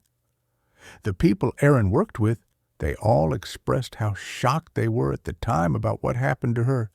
None of them knew why she did what she did. They say she was nice. She was normal." "She had mental health issues, Riley," she cuts in. "She'd been in a psychiatric hospital before she went on to kill Radulovich. She'd had a traumatic childhood, problems with drugs and alcohol. She no doubt wasn't in her right mind at the time. I feel sorry for the woman, really, genuinely. I do have compassion for her." She meets my eyes. "Don't look so surprised, Dan." "I didn't realize I was, ma'am." She sprays some of the perfume on her wrist, waves her arm around a little. "I've seen women do this before and have always wondered why. It helps the scent to settle. She sniffs her pulse point as though I'd asked the question aloud. Not bad. It hits my nose instantly, that strong, woody, musky, amber-type smell, earthy, yet somehow sweet, too. I'm almost certain it's the same perfume the red-headed journalist was wearing at the press conference. It's very distinctive, intoxicating. What I'm saying, ma'am, is I know what you're saying. Riley? She squirts herself liberally with a couple more blasts from the bottle, probably somewhere around 30 quids worth. I think we should get this Zoe Brooks in to make a formal statement, ma'am, like she should have done 7 years ago. And she was introduced to this person as Samantha Valentine, was she? Does she have any evidence, CCTV footage, photos, witnesses, anything to support this? No, ma'am, but the description alone. And did she positively identify her as Samantha Valentine from the sketch? Well, she said it could have been her, ma'am. It could have been anyone, Riley, she snaps. Look, Aaron Santos's DNA was found at Milo Harrison's crime scene. Her hair was found on his corpse, for Christ's sake, mixed in with the poor man's blood. There were only 3 sets of DNA found in that apartment: the victim's, the perpetrator's, and Aaron Santos's. Yes, ma'am, about that. Even after what D.I. Pritchard told you. She ignores me, continues, and what Dr. Wainwright said, if you're so convinced this Samantha character exists, then how do you explain that? She sort of got me on that one, I'll admit. But I do have a possible explanation. A possible explanation I'm pretty sure she won't want to hear. DNA doesn't lie, Riley, you know that. Aaron Santos was there at the crime scene. Aaron Santos is Samantha Valentine, or thinks she is, and we need to find her, fast. She replaces the lid on the perfume bottle, smacking it shut with the palm of her hand. So, with your shopping expo complete, perhaps now you can get back to the job in hand of finding our suspect and bringing her in before this bloody story breaks the internet. Have you seen the insane nonsense people are coming up with on social media? No doubt Netflix will be sniffing around for the rights to turn it into a docudrama in no time at all. The Woman Who Wasn't There, or something, she says with an uncharacteristic theatrical flourish. But what if she really was there, ma'am? I know I'm pushing my luck, but I can't just ignore conflicting information and now a potential sighting from a witness. Moreover, I can't ignore my intuition. She isn't listening to me, I can tell. Has Aaron contacted you again? No, ma'am. I think my TV appearance may have put paid to any ongoing communication with her. Yes, well, that's regrettable, she sighs. But our duty is to protect the public. The innocent must always be our first priority, Riley. What if Erin is one of the innocents herself in all of this, ma'am? Well, then her DNA wouldn't be on the body of our victim, would it? And yet it is, Riley? I can feel her irritation rising. What if it was planted there, ma'am? I'd taken a call from the forensic lab on the journey back to London and spoken with a very jovial lady by the name of Muriel Barnes-Jones. I needed to know their exact findings. We extracted over 10 or more hair fibers from the blood at the scene and from the victim himself, she informed me. Could the victim have reached out and pulled at her hair while he was trying to defend himself, perhaps? Well, you might automatically assume so, she'd agreed, given the number of hair fibers found, but that doesn't appear to be the case. There was no hair found in, on, or around the victim's hands, no DNA underneath his fingernails, as you might expect. Rather, it was largely recovered from his torso, and more were mixed in with the blood found around his chest, around the wound. The hair fibers themselves are interesting in that they're small snippets of hair, no more than a centimeter or two in length, blunt in shape, like they'd been cut. She sounded perplexed. It's not what I would expect from an ordinary hair sample found at most crime scenes, one which has somehow shed or been pulled out. You would generally expect them to be longer, or to have a root attached, maybe, if they'd been ripped from the scalp. The pattern in which they were distributed on his body was unusual as well, like they'd been randomly sprinkled. This had really made my head spin. Planted by who exactly? Archer's up out of her chair now. I can still smell those few squirts of perfume lingering in the air. Mind you, at $250 a pop, I'd hope to. I haven't got time for this, Riley, she says shortly, and frankly, neither have you. While you and D.S. Davis were shopping in Leeds, intel has come in on Erin Santos's whereabouts. Oh? CCTV picked her up at Leeds Central Railway Station. She boarded a train and was again picked up on camera at the other end in London King's Cross. They've identified an address. 32. Erin. There is a particularly bitter irony to the fact that, having spent the past 6 or more years of my life being silenced, dismissed, and disbelieved, it now seems that everyone can't wait to hear my truth. Or, I suspect more accurately, to watch me being thrown straight back inside Larksmere Asylum. Seriously, it's nothing more than a modern-day witch hunt. Dan Riley's TV appeal has sent the keyboard Karens into meltdown, and that awful photograph of me that's been plastered all over it has garnered some pretty brutal comments. She even looks like a serial killer, one had observed, with another describing me as Larksmere's finest alumni, though maybe they have a point there. Why was this woman released when she's clearly mentally deranged and dangerous? She's the perfect example of a failed system. And, my personal favorite, is she really only 40? I snap Molly's laptop shut and switch it off. I can't stomach reading anymore, and I'm fearful of being traced.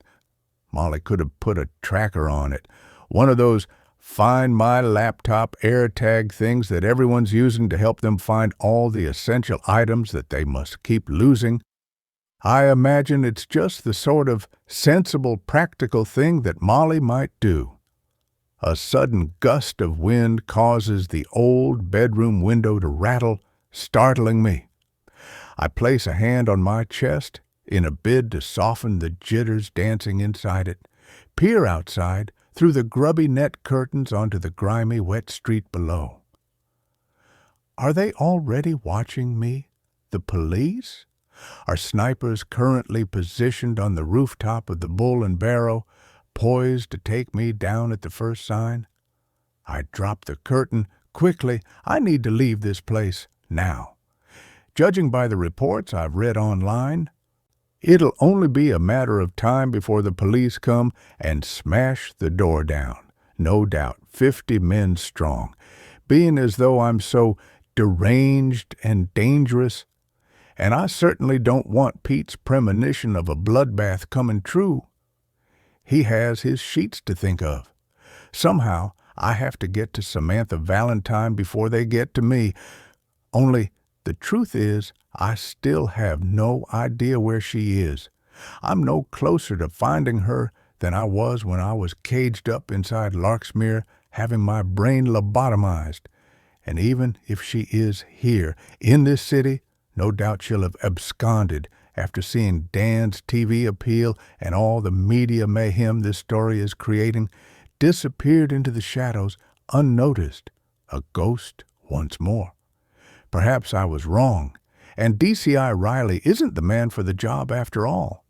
Potentially, he's scuppered my plan by publicly giving her the heads up. If she's smart, and Samantha is nothing If she isn't that, then she's probably already on a plane out of here, and I'll never get justice. Frustrated, I hastily throw my clothes into my now much lighter tote bag, wrap the gun in an old t-shirt, and bury it underneath them. Then I give the shabby room the once-over with a cloth and some bleach, being careful to wipe down all touch surfaces and the old mirror.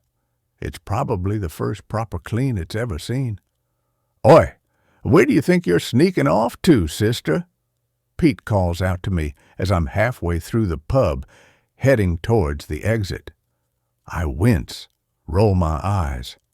I was hoping to slope off without him noticing, only I get the distinct impression that Pete has other intentions for me, or, far more worryingly, us. I've got scampi and chips in a basket going cold here. "Blondie!" I swing round at him with a pasted-on smile. "I've just a couple of errands to run first," I say breezily. "Keep it warm for me." I give him my best flirtatious face, the sort that Samantha could muster up at the drop of a hat and have any man in the palm of her hand, or woman, for that matter. And the scampi and chips, too. I wink at him over my shoulder, my smile vanishing instantly as I turn my back on him. Creep. I can't risk using public transport. London is one great big closed-circuit television camera. Forget about your best side, if you're lucky enough to have one of those. With so many cameras on you day in, day out, there's no side of you to hide. I think about hiring a car while I'm rummaging through the rails of clothes in the charity shop, mindful of the CCTV cameras. I've been careful to keep most of my face covered with the thick scarf I'm wearing. I don't want it to look as if I'm trying to deliberately conceal my identity, though. It's a delicate balance. Thankfully, it's still pretty chilly out, and there's a light drizzle in the air, so the scarf is appropriate. Now, though, I'm looking for something a bit different, something to change things up a bit. I grab a pair of smart black trousers and a fitted white shirt, choose a pair of suede boots from a collection of tatty old footwear on a shoe rack, the best of a bad bunch. I check that they're my size before taking them to the counter and purchase them along with another 2 scarves and a black woolen double-breasted dress coat that cinches in at the waist.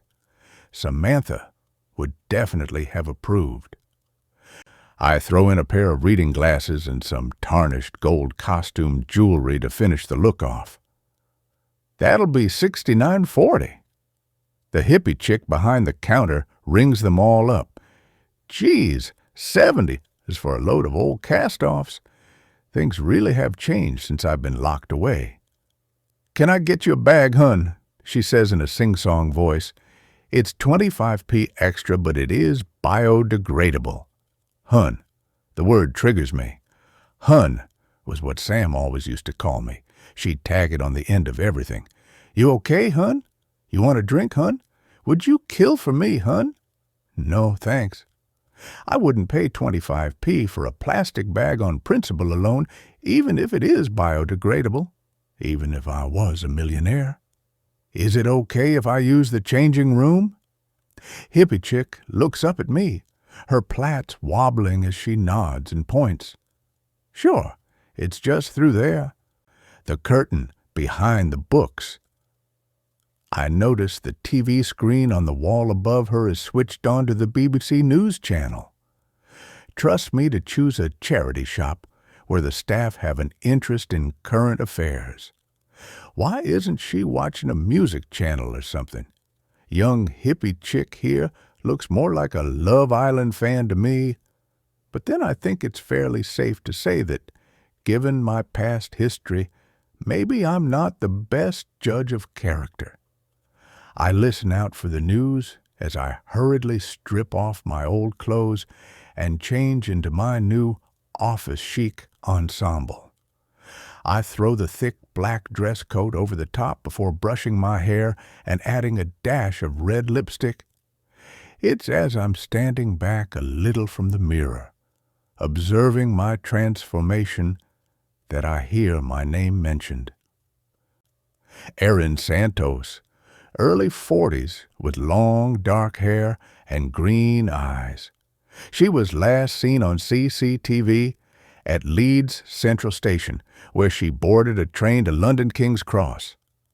I surreptitiously pull back the curtain a touch, peer through it at the TV screen that hippie chick is now, of course, avidly blinking up at. A former inmate at Larksmere High Security Psychiatric Hospital, police have advised the public not to approach Santos, and if they do see her, to call them at the first opportunity. That dreadful photo of me flashes up on the screen again. Police have advised the public not to approach Santos. My face glows with anger. Sometimes I'm amazed that I still have any anger left in me. You'd think, after all these years of injustice, that particular reservoir might have run dry. And yet, it is the gift that keeps on giving. The police really are a bunch of muppets. They got this all so wrong from the very beginning and seem hell-bent on continuing with the same narrative even now, all these years later. I suppose I shouldn't have expected anything less, really. I plan to call Dan Riley again once I've hired a car and put him straight. Maybe he can do the same for me about this forensic evidence they've supposedly found at this crime scene I was never at. It's currently being suggested on social media that my DNA was discovered inside Milo Harrison's apartment. Only, I know that can't be right. It's probably just fake news. Still, I'm incensed they can report such lies so seemingly legitimately without evidence or recourse. Does anyone care about the truth anymore? I tear back the curtain, the metal rings singing with the momentum. Screw them all. What does it matter anyway what people are saying about me? When the real truth is finally revealed in all its shocking glory, then I'll be a media sensation for all the right reasons, and heads will roll. I'm almost sad that I won't be around to witness it when it happens. Wow, hippie chick remarks, wide-eyed, as I step from the changing room. Look at you. You look awesome. I was right.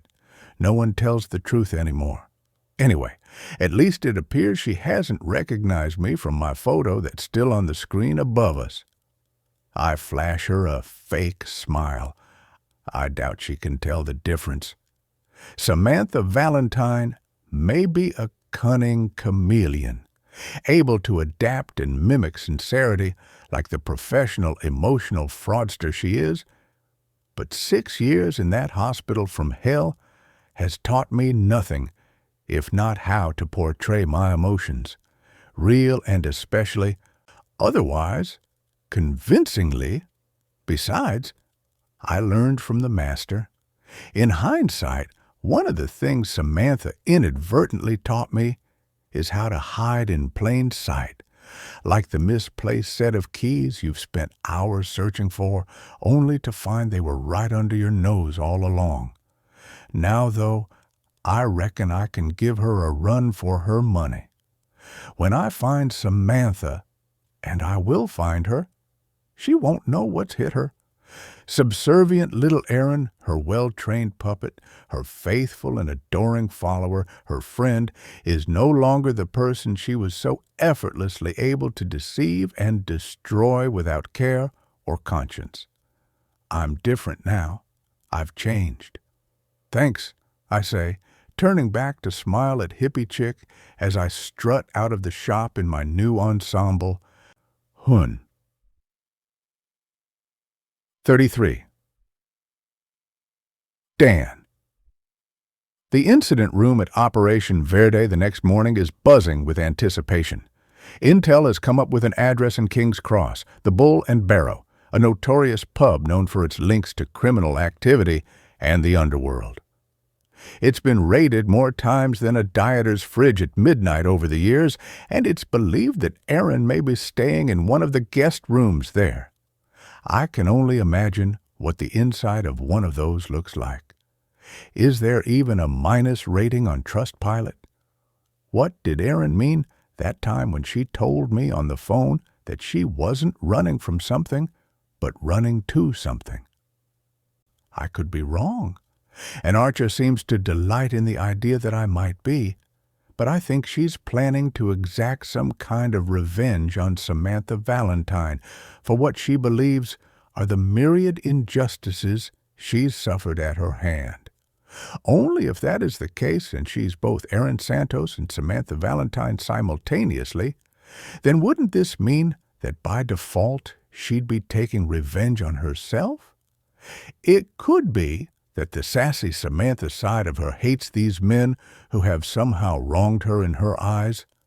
I suspect Samantha probably was stalking both her victims and knew them in some form. But that Aaron's character is horrified and dismayed by her actions and furious at being made to take the rap for it from herself. I have to say, this is one absurd case, and it keeps getting stranger still. I glance at my phone on my desk. No contact from Aaron. I doubt she'll call again now, not if she's seen the press conference. I wish I didn't feel as crappy about it as I do, but as Archer had rammed it home to me, I have to look at the facts and go where the evidence takes me. My first priority is getting justice for Milo Harrison and his family and ensuring public safety. Only, I just can't stop thinking about Aaron. Don't go all left field on me on this one, Dan. Archer had warned me before I left her office. Don't keep looking for ghosts.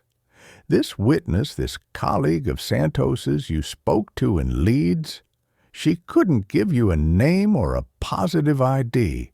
It's all just hearsay. She's probably been reading all the nonsense on social media. Goodness only knows how people come up with some of the bullshit that's written.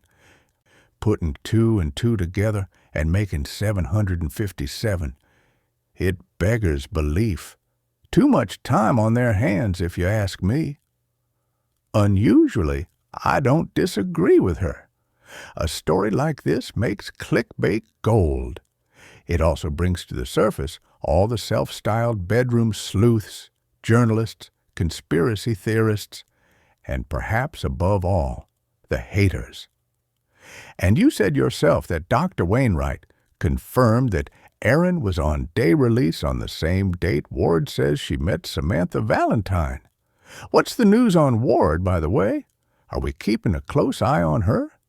Yes, ma'am, I assured her. She's hardly set foot out of her apartment since we bailed her, ma'am. Once or twice to go grocery shopping by the looks of it. The rest of the time, the blinds are shut. No movement whatsoever. Surveillance did see someone leaving the address this morning, though, around 11 a.m. Do we know who it was? A woman, apparently, boss, a redhead. A redhead? My stomach had clenched when Parker had briefed me on this earlier. Send any images they have over to me now, Parker, ASAP, I instructed him. Could it be the same redhead I'd seen at the press conference? The one wearing the perfume that I'm convinced is also the same as the extortionately overpriced bottle of Baccarat Rouge that we purchased in Leeds? Incidentally, it was still lingering inside my nostrils, or the memory of it anyway. If it is her, then it's safe to say that the press must have somehow got wind of Tilly Ward's identity, and that adds another layer of potential aggro. Until she's charged, I'm mindful of keeping Tilly Ward's name and face out of the public eye. I don't want her hounded, Parker. Keep an eye on her and any press who might be sniffing around. Look, Dan. I was about to leave Archer's office, only she hadn't quite finished with me yet. At least her tone had softened slightly sounded less irascible. "We've all fallen foul of a psychopath or two during our career at some time or another," she said, casting me a pitiful glance. "They're notoriously clever, highly manipulative types. I don't need to tell you that. They'll have you twisted up in knots, thinking black is white, some of them. That's what they do. That's their M.O. They try to mess with your head, gaslight you, play on your empathy, get inside your mind." She tapped the side of her temple with a finger. "So she had you on the hook, got you searching for someone who doesn't exist, or does, but only in her messed-up mind. I've read the files. I've seen the statement Santos gave at the time, and admittedly, she sounds convincing enough. But it's all a fantasy, Riley. A picture she painted at the time and one she's repainting now. Even seasoned senior investigating officers like you can be taken in. As I say, it can happen to the best of us. Don't beat yourself up over it." "I wasn't, ma'am," I replied flatly.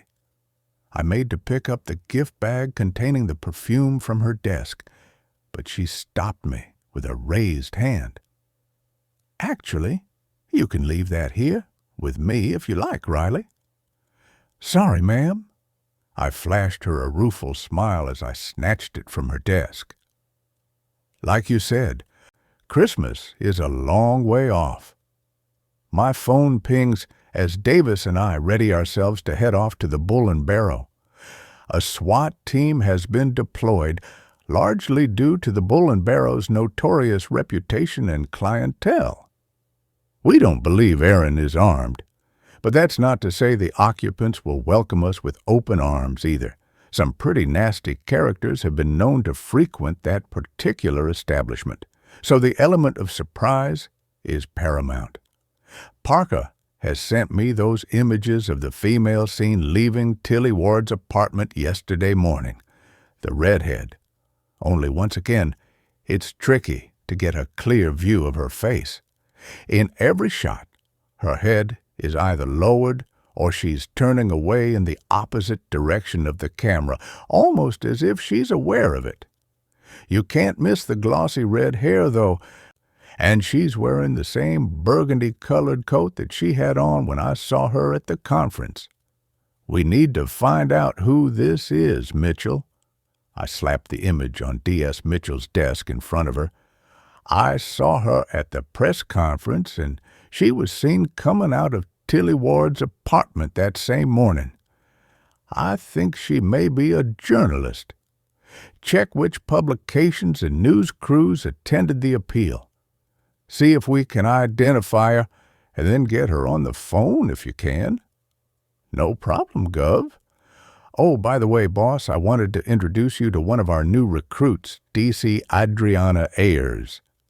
She turns to the young-looking woman next to her.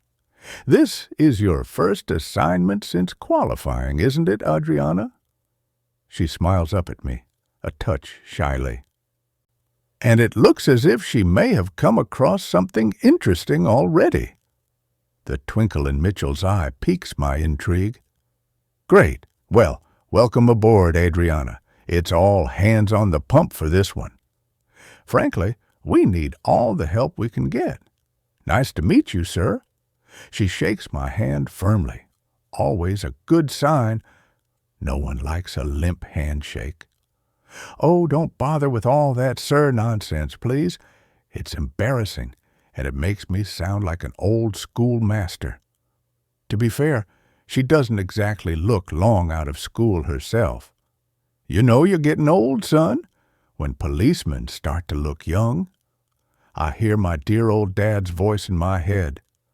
4 years have passed since he died, and yet sometimes it feels like 3 days.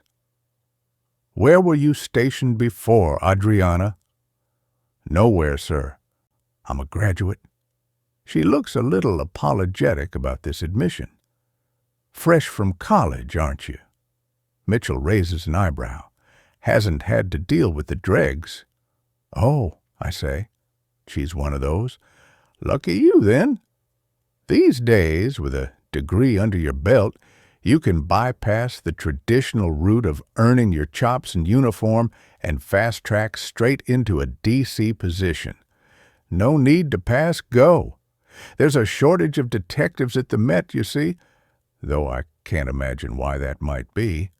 And not everyone with a desire to do the job has had to earn their stripes dealing with the dregs before they reach such lofty status. For what it's worth, though, in my humble opinion, a stint in uniform stands you in good stead for a future detective role. As a uniformed officer, you have to see and deal with all sorts, especially the dregs. You're the troops on the ground, the foot soldiers, and getting your hands dirty prepares you for this job more than any degree ever could. But I'm not judging Adriana as a privileged fast-tracker, at least not just yet, especially since Mitchell says she has something interesting for me. "I've read through all the files, sir," she says, "all the statements. It's quite a perplexing case. That's one word for it. You've hit the ground running with this one. My apologies." I smile broadly at her, clap my hands together. "So what you got then?" "A comment on social media." I decide to hear her out before I let my heart sink. We've had nothing helpful from social media so far, no real leads. Most of what's been written is either pure fiction, supposition, hate, or a cocktail of them all. Go on. Someone made a comment on the Samantha Valentine sketch that drew my attention. Adriana's shyness seems to have evaporated as she flips the screen around to show me with a confident spin of the laptop. As you can see, there's hundreds of comments, and this one was published yesterday at 16:04 GMT. I start to read it. I had a best friend at prep school called Samantha Valentine back in the 80s, before my parents dragged me to the UK when I was 11 years old. I feel like it hasn't stopped raining in 30 years. LOL. She dumped me for a new best friend. Ironically, some pom who joined our class mid-term. Sad emoji face. I don't remember her name, but I remember hating her for stealing my BFF at the time. A couple of months after I moved to the UK, I found out that Samantha had killed herself. She hanged herself from a tree, only no one really knew why. Crying emoji face. It was such a shock. I knew her since kindergarten and she was just 11 years old. Another crying emoji. I remember her always being such a happy, sweet, fun-loving little girl. No one understood why she did it. This isn't her in the sketch, oh babies, BTW. But the name made me think of her, and so I felt I had to share. Be kind, folks. You never know what others are going through. The location of the sender says Subiaco, Perth, Western Australia. She looks up at me. Didn't Erin claim in one of her original statements, given at the time of Radulovich's murder, and most recently, in your transcripts from your phone interactions with her, that Samantha Valentine's mother lived in Australia? Yes, that's right, she did. Clearly, Adriana wasn't lying when she said she'd read through all the statements. A chill lightly tickles my spine. So, Adriana lowers her head, back to being self-conscious once more. I've sent her a DM, asking her to get in touch, and I also took the liberty of forwarding her Erin's photo, the mugshot we released of her yesterday, just in the very small chance there's a connection. I mean, it's probably nothing, sir, just a sad memory she has of a childhood friend she once knew, someone unrelated to the case, someone with that same name, but I think we should look into it at the very least. 34. Erin. I hit the brake too hard, lurched forwards onto the steering wheel. Shit! I've never driven an automatic car before, and it feels strange. I keep reaching for a gear stick that isn't there through force of habit. It's been over 6 years since I was behind the wheel, and I'm rusty to say the least. I check my reflection in the rearview mirror as I blow my fringe out of my eyes, try to concentrate on the road ahead. I wish now I had just bitten the bullet and gone to a professional hairdresser's instead of doing a hatchet job on myself. Aside from the astronomical prices, which I resent paying, I didn't think it wise to. Spending 2 hours or more staring back at someone in a mirror, and there's a greater chance I'll be recognized. If I'm to complete this mission successfully, then I have to think like Samantha Valentine would think. I have to stay one step ahead of the game. Now, though, my penny pinching feels like it's coming back to bite me in the ass. I miss my long hair, the safety and protection it gave me, and I hate being blonde. Anyway, I don't know why I'm fretting so much. Soon it won't matter what color my hair is. Alexandra Fisher, right? The receptionist at the car hire firm flashed me a disingenuous smile. I could tell it wasn't a real smile because it didn't reach her eyes and had faded to nothing almost instantly. Genuine smiles leave a muscle residue that is slower to dissipate. Again, I thought of the smile that Malcolm had greeted me with when I opened the door to him the other evening. That slightly coy, stupid, great grin on his face as he waggled the bottle of wine at me. "Shall we unscrew this bad boy, then? Or what?" That's me. My smile was largely for Malcolm as I handed over my fake driver's license to her. I felt a sudden flash of panic. What if Creepy Pete has sold me a dud? What if they find out it's fake and call the cops on me? I held my breath as she punched my details into the computer, stabbing the keyboard sharply with a long painted fingernail. "Yep, you're all paid up and good to go, Alexandra. Joe will take you to your vehicle." She handed me the keys, not even bothering with the disingenuous smile this time. I knew how she felt, though. Stuck in a dead-end job she clearly hates with colleagues that no doubt get on her wick, and a paycheck at the end of each month that does little to reflect all her hard efforts. Really, though, she had no idea how truly lucky she is. I would say that I'd kill for such an unchallenging, monotonous, dead-end, normal job now, but that sounds like a not-so-funny joke. Even everyday, glib sayings hold a different meaning for me now. I switched the radio on. I listened to a lot of radio while I was in Larksmere. It sometimes helped to drown out the screams at night and made me feel more attached to humanity. I always found it a more personal experience than the TV, like the actors were speaking to me directly. I often found their voices soothing. BBC4 was my favorite station to tune in to. Sheer boredom alone was enough to drive you insane in that place, if you weren't insane already. And, of course, most people were. Sometimes I would sit in the recreation room with my fellow inpatients. We were never allowed to refer to ourselves as prisoners, despite it being exactly what we were, listening to The Archers or Woman's Hour. It's not that I chose to socialize with them. Mental health feels contagious when you're surrounded by it, but human beings crave company and contact. Loneliness is a debilitating disease that grows if it's left untreated.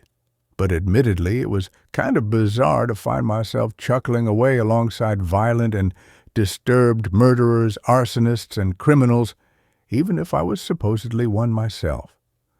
After a while, if you're around it for long enough, crazy really does begin to feel normal. I switched the radio on to BBC4, let it play in the background as I head towards the Airbnb that I'd hastily booked online, a trendy-looking apartment in Battersea.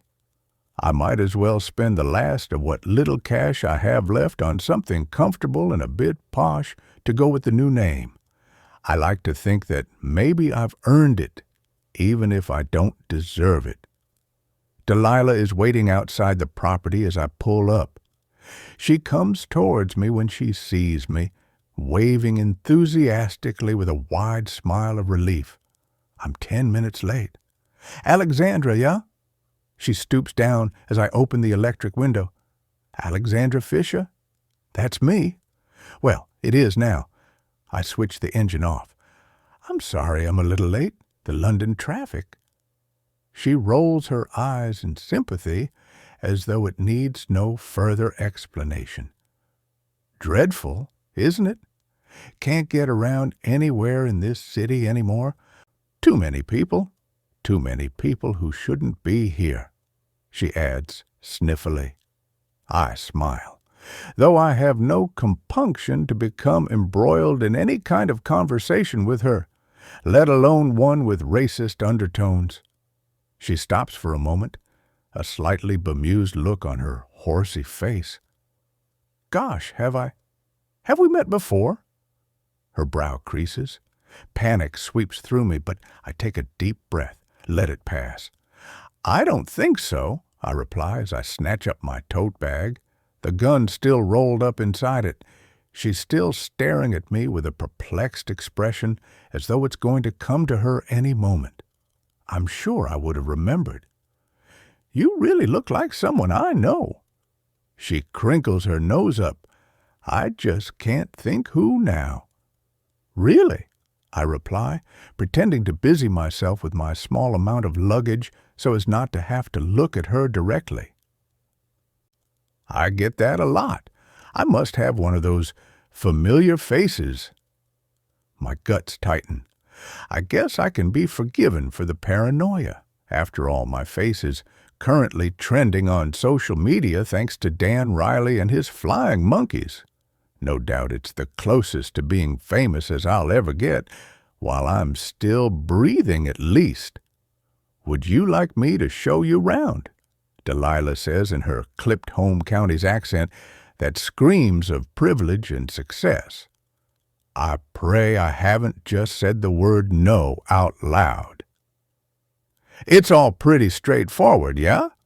There's instructions on how to use the washing machine and the cooker, and the Wi-Fi password is underneath the fish magnet on the fridge." "Perfect," I say, wondering what kind of person needs instructions on how to use a cooker, or if she thinks it's just me who's the idiot.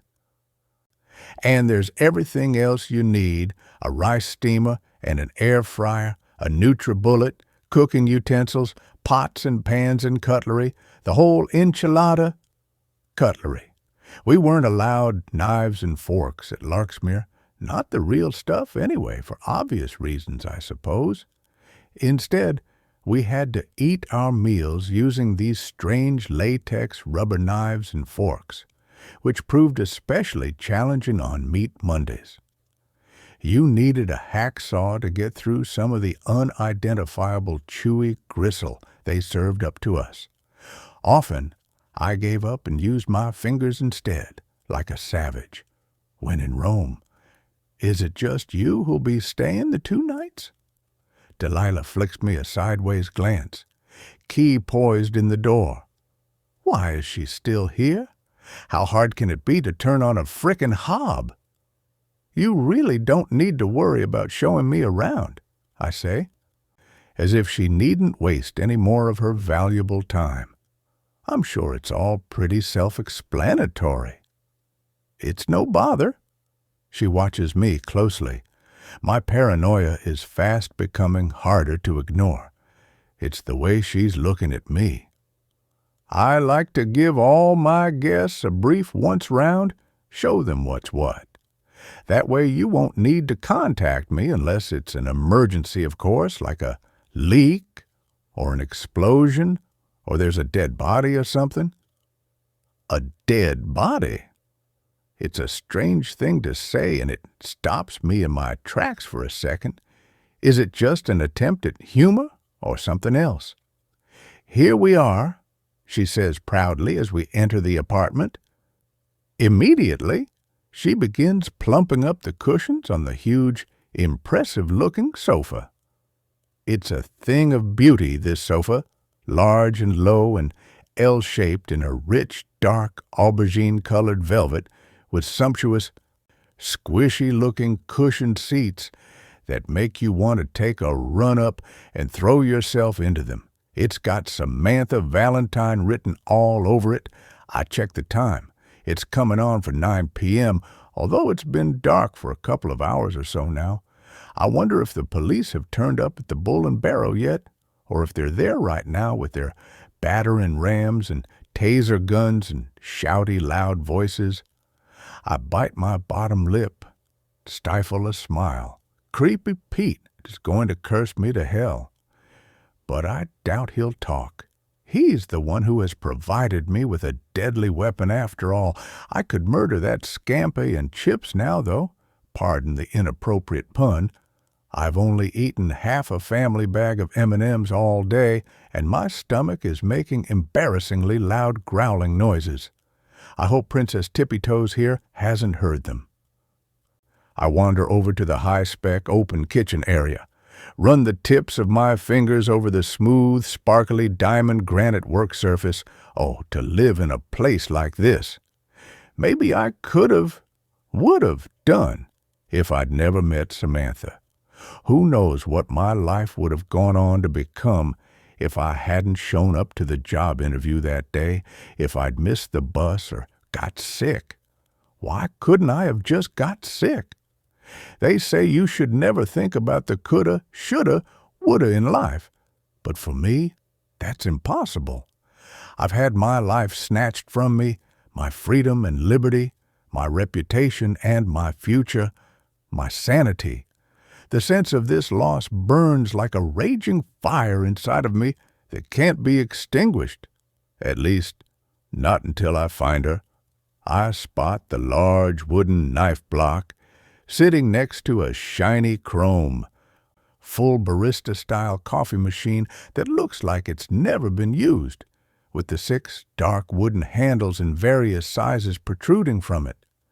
I remove the largest from the block, feel the solid wood, weighty in my hand, the curved, perfectly shiny blade, cold to the touch against my skin. For a moment, I'm mesmerized by my warped reflection in the blade, stare at my misshapen image, somehow indicative of how I am now, a distorted version of myself. He flashes up in front of me then, Boyan Radulovich. I see his handsome features as he comes towards me, the flash from the blade as I bring it down into his chest, and the whites of his eyes as they expand in horror and shock and fear. I grip the knife tighter in my hand, will the flashback to pass. I can barely bring myself to think about that day, that pivotal moment when his life ended, and mine did too, metaphorically anyway. But try as I must to lock it away in the recesses of my memory, it returns with a vengeance, each time with a touch more clarity than before. I know there's only one way to erase it for good. An end. I realize that Delilah has been talking in the background, and I haven't heard a word she said. I quickly replace the knife before she sees me with it. The pièce de résistance. Ta-da! The floor-to-ceiling shutters make a satisfying clicking sound as she concertinas them open. I can tell that this is her favorite part of the tour, the big reveal. How's that for a view? She stands back, checks my expression eagerly. Phenomenal, isn't it? She sighs. I never tire of it. I stare out at the London skyline, at the clusters of buildings that look like they're made out of mirrors, reflecting the light, even on a miserable, damp day like today. It's not a view I'm familiar with. I'm a Yorkshire lass, more accustomed to rolling hills and countryside, and padded cells. Admittedly, it's impressive nonetheless. "That's the old power station over there," she points. "They regenerated it some years ago, and there's a great shopping center inside, some cool bars and bistros. Everything you need, yeah?" I nod. What I need is for her to leave now. "Well," she says, placing the set of keys on the table with a loud clank that I'm sure wasn't intended. "Enjoy your stay, Alexandra." "Thanks so much, Delilah, and don't worry." I smile at her. Sweetly, "I'll be sure to let you know if any dead bodies turn up." 35. Dan. "You gonna pay for that damage then or what?" The landlord at the Bull and Barrow jabs his finger in the direction of the broken door, his eyes bulging, clearly vexed. The door is off the hinge. The wood split in too many places to ever be salvageable. It's the direct result of the element of surprise. And boy, is he unhappy about it. "You lot think you can just steam in here mob-handed and smash the gaff up, don't you?" He spits angrily, "damaging my property and my reputation." "Well, at least you can restore the door," Davis remarks, poker-faced. He turns to her sharply. "Funny," he growls. "Where's your warrant, eh?" Pete Sampson, the renowned landlord of the notorious Bull and Barrow public house, isn't a small man. Somewhere around 6'4" with a thick, heavy-set build, he has a slight stoop from his shoulders and looks like he snacks on small children for breakfast. Lucky for Davis and me, he's outnumbered today. And speaking of small children, at some point, I'd really like to get home to see my own. I've been on the go for the past 72 hours practically straight. "We don't need one, Pete. I can call you Pete, can I? My name's Detective Chief." "I don't give a rat's arse what your name is. Sunshine," he booms. "Get out of my pub. Go on, all of you. Piss off. You got no business here. No business preventing me from running my business." The veins in his neck are purple and protruding. "Everything's legit. My taxes are up to date. You'll find nothing you're looking for here, and no, you can't bleedin' well call me Pete." A fleck of spittle lands on my cheek as he angrily projects. "This is persecution. This is police harassment. It's criminal damage is what it is."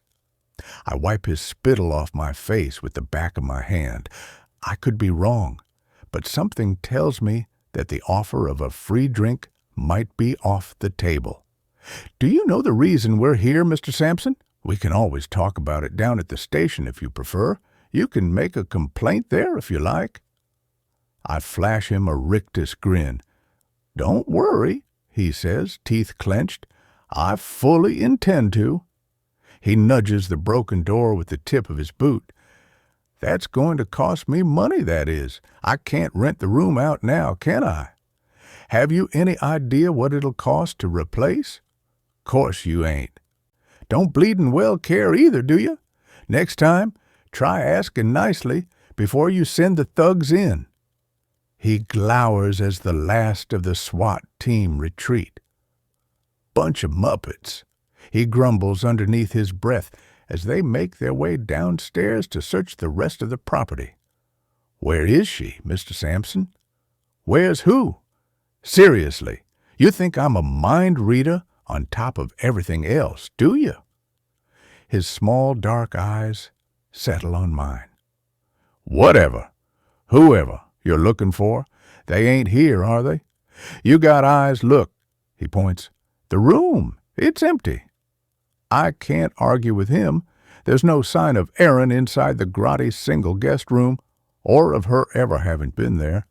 It's neat and clean, a bit too clean, perhaps, judging by the overall standard of the place and the overpowering smell of bleach. We have reason to believe that a suspect wanted in connection with a recent murder has been staying here at this address in room 7. Her name is Erin Santos. She's a former inmate at Larksmere, convicted of manslaughter back in 2019. He glances up at me then. I could be mistaken, but I think I see a flicker of surprise in his eyes. Did you check her in, Mr. Sampson? The blonde, you mean? She wrote her name down in the guest book, paid cash, and I gave her a key, if that's what you mean by checked her in. Can we see this guest register, Mr. Sampson? Davis asks, with a saccharine smile. No, you can't. You can piss off. He stomps down the stairs back to the bar. Davis and I follow behind him. The woman's staying in room 7, Mr. Sampson, I continue. I'm right in saying that it was a woman who was staying here? He releases a long breath. Man, woman, whatever you want to call yourself these days, he shrugs. I don't pay too much notice, if you know what I mean. Keep myself to myself. I spend most of my time here, behind the bar. He stops, pauses, lets out a breath. Look, this is King's Cross, right? Thousands of visitors come here every day, 365 days a year. I probably wouldn't recognize any of the guests who've ever stayed here if you lined them all up next to each other. They'd recognize you, though, wouldn't they, Mr. Sampson? Davis raises an eyebrow. She's on form today. He smirks. Yeah, well, some things are worth remembering, ain't they, sweetheart? He rakes his eyes over her, roughly shoves the guest book across the bar towards me. There was this little blonde bird. Can't remember her name, nor much about her. She was staying in room 7, but she checked out last night. And when I say checked out, I mean she left the key behind, and I ain't seen her since. Pity, really. I was looking forward to having that scampi and chips. He appears to have a moment of reverie. Scampi and chips? He snaps himself out of it as Davis flips open the guest book, which is basically a tatty, thumb-worn, old-lined exercise book that you can buy in any newsagent's. All ModCons here, eh, Mr. Sampson? I remark, nodding at it. He curls his lip at me. It makes him look even more menacing than his resting face already is. You know, you two ought to do stand-up together, he says. Something to fall back on if the day jobs don't work out. Or maybe I should say, when they don't. And I trust technology even less than I trust you feds. He sniffs, which is saying something. I start flicking through the pages. In case you hadn't noticed, we ain't the Dorchester. Here, people come and people go. I don't ask questions and I stay out of other people's business, something your lot should try doing once in a while. Anyway, the blonde. I think she said her name was Millie. Millie or Molly, maybe. Davis and I exchange glances. Ah, yes. Here she is. The name and date are roughly scribbled down in almost illegible handwriting. Molly. Malcolm. Incidentally, I'd taken a surprise phone call from Malcolm while I was on the way here to the Bull and Barrel. I was hoping he had something useful to tell me, but as it was, he simply wanted to ask me to pass on a message, like I haven't got enough to do. Have you found her yet, Mr. Riley? Have you found Erin? His voice sounded sad and urgent. I feel as if somehow in amongst all of this mess, these two people, Malcolm and Erin, genuinely seem to have connected with each other. I feel a bit choked when I think about it, about what might have been if things were different. Maybe I'm going soft in my old age. Not yet, Malcolm, but we're working on it. Have you heard from Erin? Has she tried to contact you, or Molly, perhaps? No. The disappointment hung heavy in his voice. Nothing. And I don't know about Molly, For some reason she isn't speaking to me at the moment. I've no idea why or what I've done wrong. I did. Blatantly, Molly has a crush on Malcolm. The poor girl practically turned to blancmange in his company. And the look on her face when Malcolm said that he and Aaron spent the afternoon together in her apartment. I couldn't make my mind up who I felt more sorry for in that moment, her or him. Anyway, I'm sure Molly would have said something if she had. We're all really worried about Aaron. I'm really worried about Aaron. He sounded miserable, and I felt a pang of empathy for him. I guess you can't help who you fall in love with, but it's my duty to warn him. Aaron suffers from various mental health issues. I say it as gently as possible. She could be a danger, Malcolm, to you and to herself. So if she does contact you or tries to meet with you or... Mr. Riley, Detective Riley, he butts in, if you see Aaron, when you see Aaron, will you give her a message back from me, please? Okay, Malcolm. I let out a small sigh. What's the message? Can you tell her, I said. You don't need to be? Looking here at Mr. Sampson's guest book, Molly Malcolm checked in 2 days ago, but the information on when she checked out is blank. Did you speak to Molly during her stay, Mr. Sampson? Did you chat together? Only the basics when she arrived, like, hello, please sign in, no smoking in the rooms. She didn't come down to the bar to get a drink or something to eat. Maybe. Can't really remember. I serve dozens of people every day. After a while, their faces seem to blur into one. Know what I mean? He pours himself a neat scotch and throws it back in one. I take it. You have CCTV on the premises that we can check, Davis says. It's one of the conditions of your license here, isn't it, Mr. Sampson? That you must have working CCTV in operation to retain your license. He gives Davis a hard stare from behind the bar. It got damaged a few days ago. Stopped working. He loudly sniffs back mucus from his nose and throat. I've called an engineer out, but they ain't got no one till next Tuesday. Great, well, we'll see you next Tuesday then. Davis smiles. He exhales, laughs as he shakes his head. I quite like you, sister. You got balls. He smirks, probably literally. Davis flashes him a hard stare in return, unimpressed. Why does the room smell so strongly of bleach, Mr. Sampson? It's a crime to keep the place clean now, is it? Seriously. It smells of bleach because it's been cleaned, ready for the next guest. He rolls his eyes, clearly exasperated. Was this the woman who was staying with you? I place Aaron's mugshot in front of him.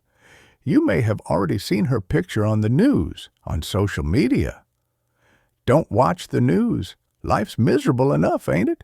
And I only use one website, OnlyFans. He grins at Davis, displaying 2 gold teeth. Quite the charmer you, aren't you, Mr. Sampson? Davis can barely disguise the disgust on her face. How much do they pay you lot to do this shit, eh? He gestures around him at the empty bar, most of the guests having made a hasty exit upon our arrival. Not enough, I'll say. An attractive woman like you could make a good little earner out of OnlyFans as a sideline. You should give it some thought. That's enough, Mr. Sampson. The photo. I tap a hard finger on it for him to look. Is this the woman who was staying here? Is this Molly Malcolm? Reluctantly, he glances down at it. No? He shakes his head, and for the first time since we arrived, it seems genuine. You got the wrong girl, mate. All that effort, all that damage for nothing. He tuts, shakes his head ruefully. The girl that was here was a blonde, attractive, yeah, she was really pretty. He seems a little contemplative for a moment. Actually, I quite fancied her. Blimey, there really must be something in the air tonight. She looked nothing like this Minger here. He nods at Erin's photo with a curled lip. Never seen her before in my life. 36. Erin. There's a diner somewhere in the USA where you can actually order the very same last meal that infamous serial killers on death row requested to eat before they were put to death. I'm not kidding. You can choose, among other delights on the menu, John Wayne Gacy's final meal of chicken, 12 fried shrimp, French fries, and a pound of strawberries, or, if you prefer, Ted Bundy's medium rare steak, eggs over easy, hash browns and toast with butter and jam, all while being surrounded by artifacts and trophies of their heinous and grisly crimes. Only in America, right? Tonight, though, I've opted for a double cheeseburger with all the trimmings, some French fries, a portion of chicken goujons, fried onion rings, a large Coke, and a side of mac and cheese. Dessert is a tub of Ben & Jerry's cookie dough ice cream. If I'm not in a coma by then, though I'm willing to put the effort in. I've a hunger on me tonight, like my body knows something is about to happen and is preparing itself for what's coming. Thanks. The delivery driver had looked down at his hand through his helmet visor, clearly underwhelmed by the 3-pound coins I placed in it. My gratitude for his efforts. This is an important meal after all. Ordinarily, I would have been more generous to him, only I've worked in restaurants and bars before, back when I was the younger me, when I was someone else. And as anyone who's ever worked in the service industry knows, you always remember the big tippers.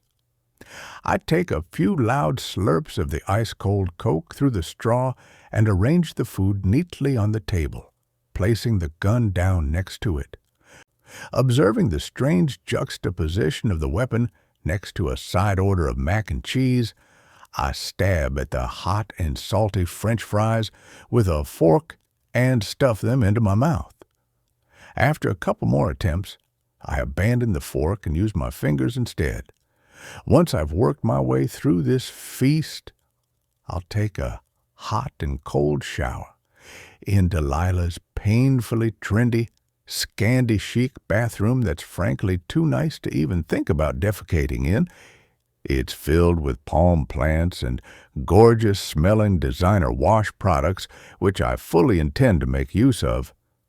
The cheap, harsh shower gel I had to use at Larksmere always used to give me thrush. After, I'll play some music and drink some wine, but not too much. I have to drive. The only way I have even the slimmest hope of getting close to Samantha and finding the answers I need and the justice I am searching for is by getting close to Dan Riley. I find Dan, then maybe I have half a chance of finding her. I'm going to call him once I've digested this lot and freshened up a bit. I don't want to be all gassy when I speak to him. That wouldn't be polite.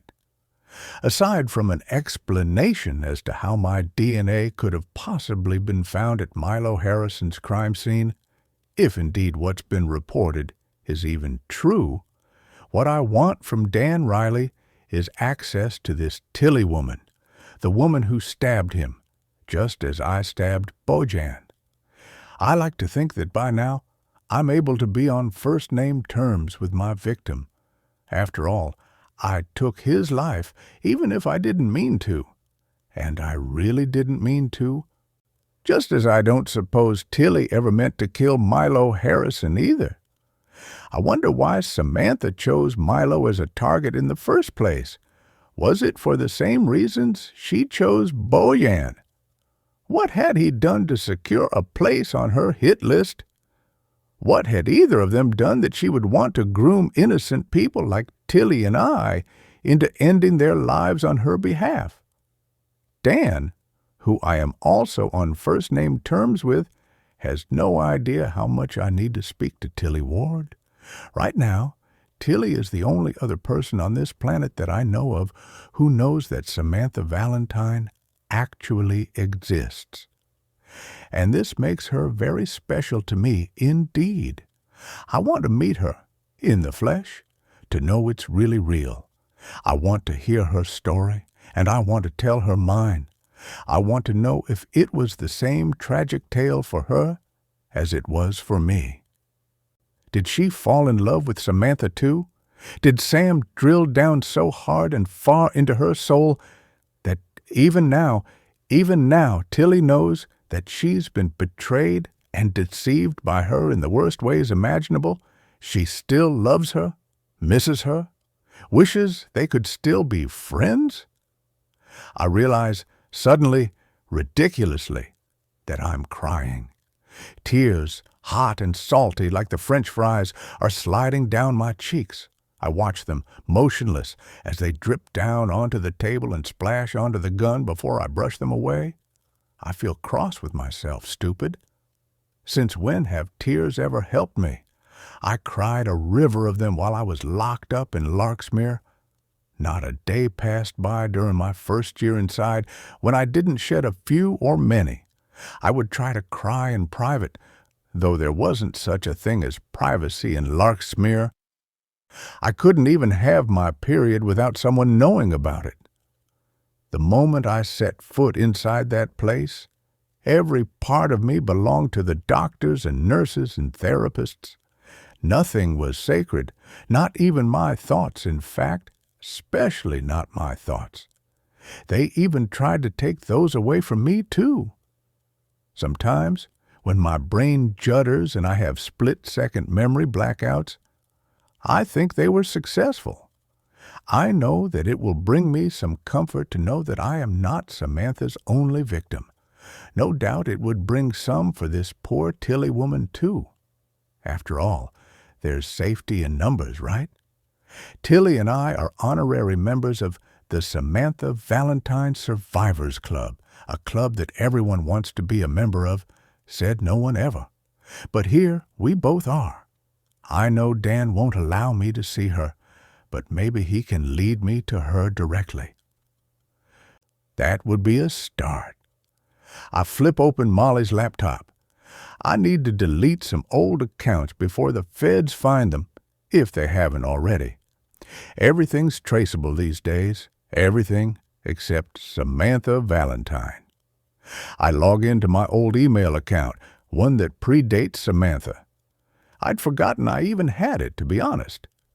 Patients, at Larksmere weren't allowed to send or receive emails directly, of course, but sometimes staff brought round printed correspondence that had been sent from family, friends, and loved ones. I never once received one of those sought-after printouts from loved ones or friends because I never had any of those. I scan my eyes down the inbox. It's all just junk anyway, sales and marketing crap, most of it, and hang on. I jolt backwards in my seat, so hard that it hurts the small of my back. Do you know who Samantha Valentine is? A Gmail. Come. The subject matter says, "My name is Tilly Ward." Oh, my God. My heart starts pounding, knocking hard against my ribs. It's pulsing loudly in my ears as I touch my chest, take a breath before I click on it. My name is Tilly Ward. You don't know me, but I think we may have someone in common. Her name is Samantha Valentine. 37. Dan. She wrote to me. Aaron, I was at home, I know. I could barely believe it myself. In the middle of a sign language tuition session with Fiona and the kids when she called. I have to say, her timing was as lousy as ever. I'm so sorry. I give Leanne, the interpreter, and perhaps more importantly, my wife, the best apologetic, overburdened, somebody help me, I'm drowning type face that I can muster as I stand, but I really do have to take this call. Tilly Ward. She sent me an email. When? I head into the kitchen, hear my daughter Juno shouting out to me in the background in her adorable helium baby voice. "Come back, Pop-Pop." "In a minute, Pip. Pop-Pop won't be long." I close the door behind me, immediately start pacing up and down with all the excess adrenaline that's trying to push through my skin. "Is this another bad time?" she says. "Because I can always—" "There's no such thing as a good time, Aaron. I've got 3 kids, remember?" "Yes, I do. Tell me, Dan, what are their names? What's your baby son's name? I imagine you gave him a strong title, something classic that won't date. Something like George or Charles or William. Am I right?" "I'm not going to tell you my children's names, Aaron." "Why not?" She sounds offended. "I was just trying to make conversation. Only I can hear that maybe you don't really want one of those right now, so I'll just hang up and—" "His name is Jude," I say quickly. Jude." She rolls my son's name from her tongue. "It's a bit different, I suppose. A little obscure, even. Was that the reason you gave him the name after Thomas Hardy's Jude the Obscure?" "My wife chose it," I say, not wanting to admit that it had nothing to do with any literary genius and everything to do with Fiona's crush on the actor Jude Law. I'm not exactly keen on being blackmailed into giving over my son's name, but I have to try to get her to trust me again somehow, and more importantly, to keep her talking. But how does she know Tilly's surname? Has it been leaked to the press? Did Tilly tell Aaron herself? I've no idea what Tilly's playing at by contacting Aaron. Has she not yet seen her photo on social media, recognized who Aaron is? Did she send the message before Aaron's photo was made public? She must have done. When I think about it, though, if Aaron really is Samantha Valentine, then wouldn't she already know Tilly's surname anyway? Sweet Jesus, my head feels bent out of shape. Is she just screwing with me? Is this all just some crazy-making game? I rub my temples with my spare thumb and forefinger, try to focus. What did Tilly say in the message, Aaron? I've got to keep her talking long enough to alert the incident room that she's on the line. I'd given Aaron my own personal phone number to use, but I have another, my force-issued phone. I hold my breath as I fire a text off to Davis from it. She's on the line. "I'm appreciating the most beautiful view right now, Dan," she says. "It feels like I'm on top of the world, looking down at it, or maybe not down. That makes me sound like a real negative Nelly, doesn't it? Maybe looking out is better. Anyway, you live in an incredible city." "So you are in London?" "Not for much longer, Dan." I sit down at our kitchen table on top of Custard, Jude's soft cloth cat. He squeaks as I pull him out from underneath me and throw him on the floor. "Sorry, Custard." "So then tell me, Aaron, what's the plan?" I try to keep my voice level and chatty, towards upbeat. I don't want her to hear the anxiety that's tightening my larynx and making my throat feel dry. I take a sip of juice from one of the kids' beakers on the table. There's only a mouthful left, and the second I swallow it, I need more. We had a conversation over email. It was very cathartic, I think, for both of us. She sounds so nice, so innocent, so ordinary. Samantha's dream victim, I should imagine. There's a pause. "Tilly told me that she's hard of hearing, and it made me think of you, Dan, of your son. Surely you can see that Samantha chose her because she's vulnerable, just like I was, albeit in a different way, perhaps." Her voice trails off. What Samantha does, what she did, to both Tilly and me, I hear the crack of emotion in her inflection. She has to be stopped, Dan, before she destroys another living soul. How did Tilly get your email address, Aaron? Did you think to ask her, maybe? Ha! She snorts softly. You're the detective. The message was sent to a very old account, one I'd forgotten I even had. I'm sure, after your TV appearance yesterday, it probably wasn't that hard to find. You threw me under the bus, Dan. You went public with my identity, told everyone about my conviction. Her voice drops behind her teeth. And you showed everyone that hideous photograph of me. Why'd you do it, Dan? Suddenly, she switches into this strange southern U.S. accent, which is a little unexpected and freaky. Why'd you have to tell all to y'all? I've been practicing, she explains. Practicing what? Different accents. Why? She pauses. Just for fun, yeah? Her attempt at London, however, definitely needs work. I suspect she stopped taking her medication. I really need to think hard on how best to play this. Your DNA was found, Aaron. It was found at Milo Harrison's address at the scene where he was murdered. Forensics found hairs on his body, on his chest, mixed in with his blood. Your hairs, Aaron. She doesn't respond. Did you know that Milo Harrison went to university in Leeds back in the early 2000s? Really? Her voice registers surprise. No, I didn't know that. Apparently, he lived less than half a mile from your old address during that time. Did the two of you ever meet, Aaron, back then? She sighs. Leeds is a big city, maybe not as big as London, but I wouldn't want to do a head count, would you? So it's just a coincidence, then? She takes a breath. As it would seem, yes. People come from all over the world to go to university there, over 40,000 people at any given time. Only I wasn't ever one of them. I flunked my GCSEs, and I've never even been on the campus grounds. Besides, I spent most of that time of my life off my face on drugs and alcohol, or house-ridden with agoraphobia and depression. But you did have relationships with men back then, boyfriends, partners, friends with benefits.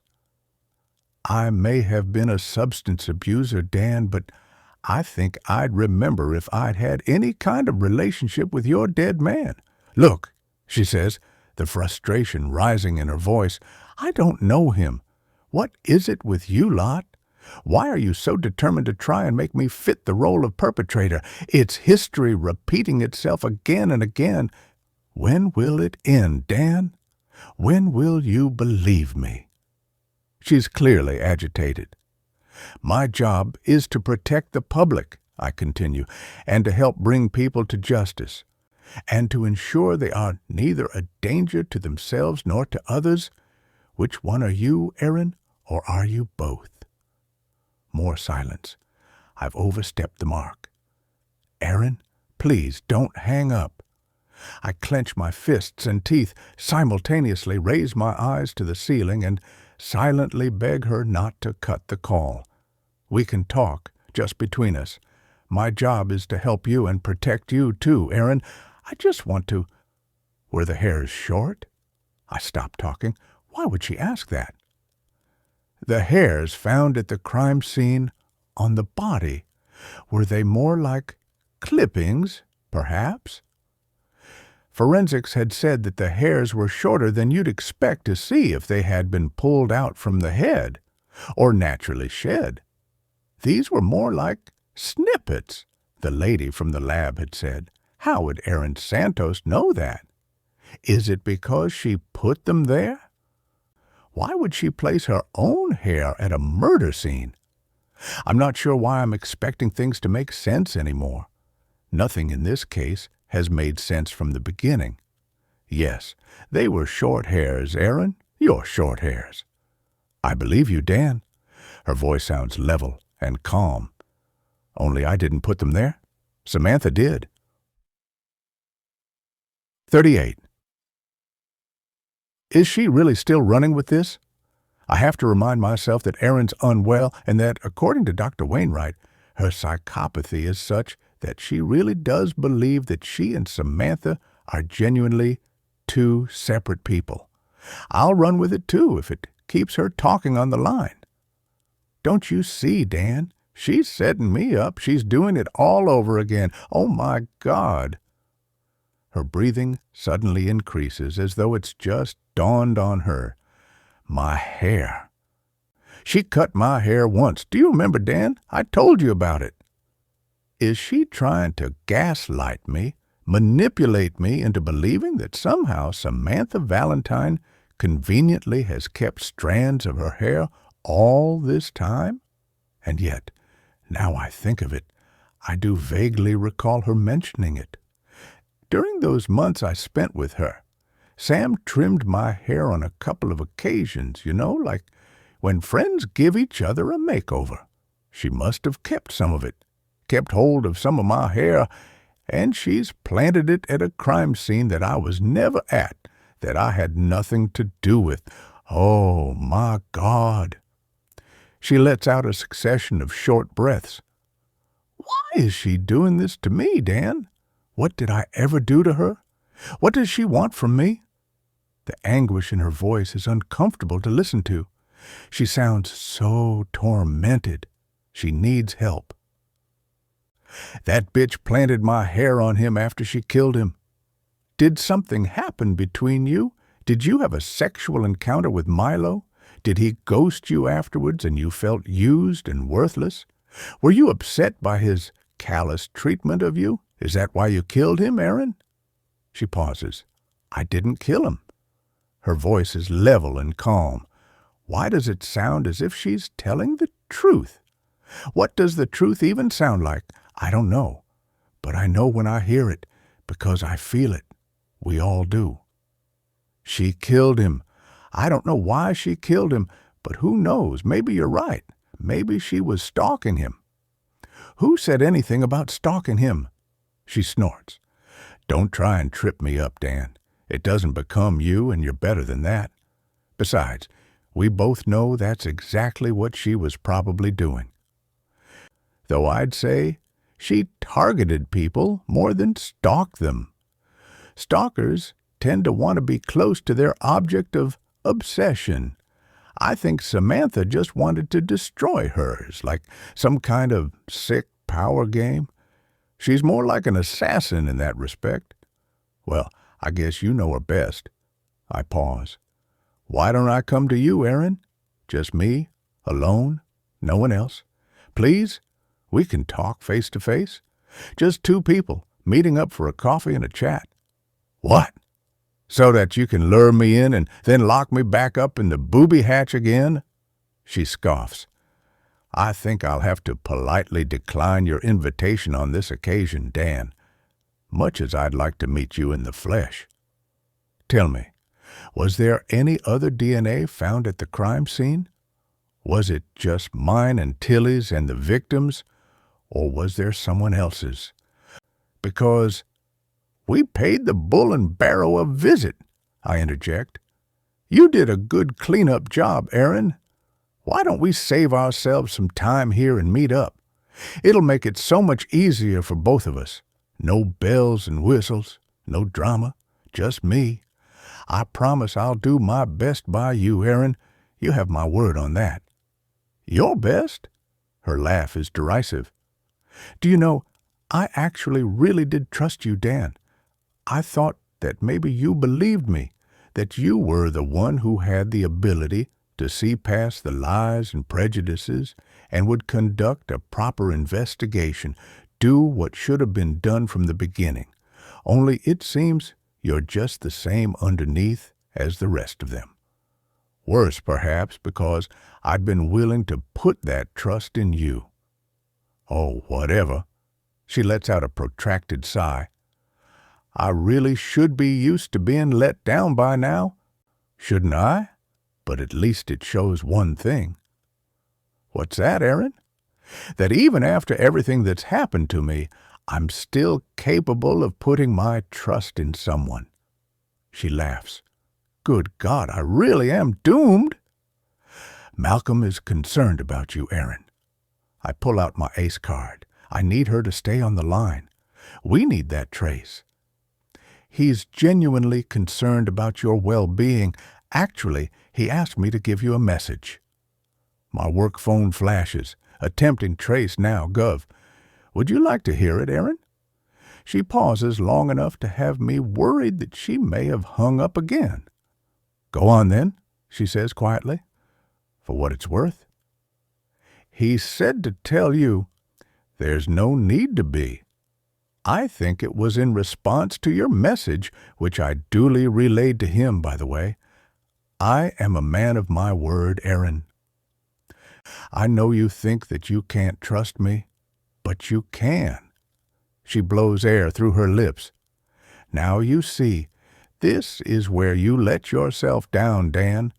Surely you must know by now that you shouldn't really trust anyone, not 100%, not even yourself, in fact, sometimes especially not yourself. Trust is a precious, fragile gift that takes a lifetime to build, and yet only the most ephemeral moment, a brief second, to shatter and destroy. There's a whole task force out there searching for you, Aaron. Your face is all over the news and social media. Thanks to you. Let's put an end to this now, eh? Call it a day? Yes, Dan, let's, she says, before she hiccups loudly. Whoops, please excuse me. She apologizes. Where are my manners? I'm afraid I'm suffering from a touch of indigestion after eating a rather large supper tonight. Funny, she says, but while I was eating, I thought of that picture in Dr. Wainwright's office. The painting of himself? The portrait, you mean? You saw that one too, huh? Like, just how much does Dr. Wainwright think of himself, right? She snorts. That great fancy tribute to himself on the wall that he looks at and admires every day. What a narcissist. No, I meant the painting next to the crucifix on the wall. I cast my mind back. The biblical one. The Last Supper, you mean? I wonder what the relevance is and why she's mentioned it. Is she trying to tell me that she's just eaten her last supper? My stomach clenches as another message from Davis flashes up. Possible alibi for Aaron on Nam just come through. CCTV from street cam in Leeds, date and time match. Not 100%, but pretty sure it is Santos. I have to read it twice. You have got to be kidding me. So, Aaron wasn't there at the crime scene on the night of Harrison's murder then? Which is it? Because it sure as hell can't be both. You're spending all your resources looking for the wrong person as usual, she grumbles. Samantha's out there now, laughing her head off at all of us. At me, at the police, at Tilly Ward, at you, Dan. I was hopeful that you'd help me, that we could join forces in finding her, but you know what they say. She lets out another heavy, protracted sigh. If you want a job done properly, then you have to do it yourself. And that's what you're going to do, is it, Aaron? You're going to find Samantha yourself? Well, yes, she says, as if it's an absurd question. Of course, I have to. I have to know. I have to understand why any of this happened and why it happened to me. I need answers. I need closure, Dan. She's slipped into another U.S. accent now. New York this time, I'd guess. It makes her sound unstable. What would you say to Samantha if you saw her again, Aaron? I glance down at my work phone. It's flashing again. Starting trace now, Gov. There's a pause on the line. Vengeance is mine, and recompense. Their foot shall slip in due time. For the day of their calamity is at hand, and the things to come hasten upon them. Deuteronomy 32:35. And that's what you'd say to her, is it, if you met Samantha face to face? Yes, she says, right before I kill her. 39. Erin had killed the call before we were able to get a trace on it, and before I could tell her about the probable alibi, about the street cam footage and leads. Damn it! I banged my fist on my desk, which I find myself back behind just a few hours after half a night's fitful attempt at sleep. Where is she? Lucy is accustomed to my occasional outbursts of frustration, but poor Adriana, the new college recruit here, looks a bit rattled. Erin said something about a view of the city during the call. Lucy glances at me. Well, that narrows it down, doesn't it? Lucy's also used to my facetiousness. Actually, I think she secretly enjoys it sometimes. London is one big bloody view. Yes, but only if you're up high, looking down, Gov. Come on. Lucy, I whine. There's a million high-rise buildings in London, apartment blocks, office towers, hotels, restaurants, the London Eye. She could be in any one of them, looking down or out for that matter. Damn it, I say again, softer this time. We really needed that trace. So the day was starting off well. Maybe you're out of your depth on this one, Dan, Fiona had said to me as we'd finally fallen into bed together the night before, though I knew I wouldn't manage much sleep anyway, not after my conversation with Erin. I was too pumped up, too wired to nod off. Thanks for the vote of confidence? My heart sank. Even my biggest champion had lost faith in me, it seemed. Erin Santos is clearly a woman with serious mental health issues. Why don't you let the NCA get involved? You know, she really could be dangerous. Dan. No. I spun over in bed to face her, tickled her waist. I'm Dangerous Dan, remember? She giggled, touched the tip of my nose with a finger. Seriously, I'm worried about you, Danny. My wife never calls me Danny unless she's genuinely concerned. This case has really got under your skin, I can tell. I didn't want Fiona to stress about me. She's got enough to worry about. But she's not wrong. Just when I start to believe one thing, a new piece of conflicting information comes along to smash it to pieces and flip it on its backside. She'll have you going round in circles, Dan, tie you up in knots. I hear D.I. Amanda Pritchard's slightly sanctimonious voice in my head, swiftly followed by Archer's, "It happens to the best of us, Dan. Don't beat yourself up over it."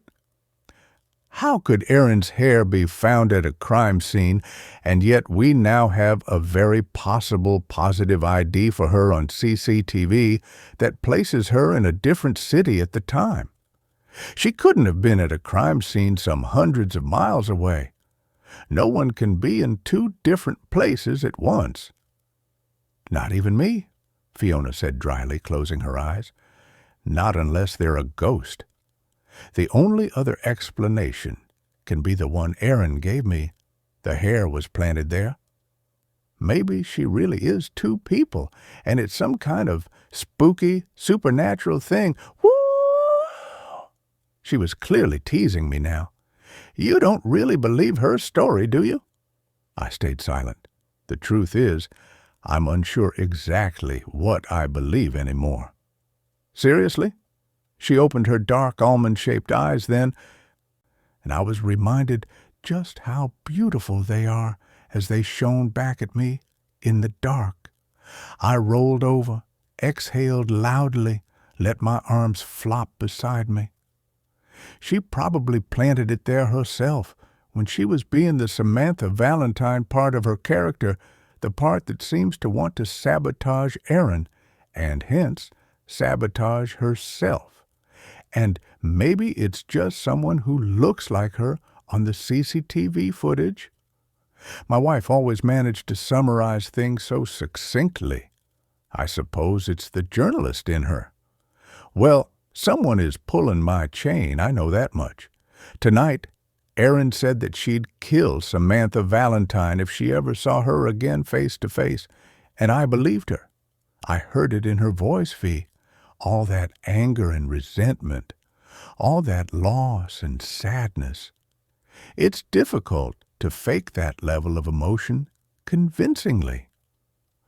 But if Erin has this dissociative what's-it disorder, this split personality, then effectively she'd be killing herself, wouldn't she?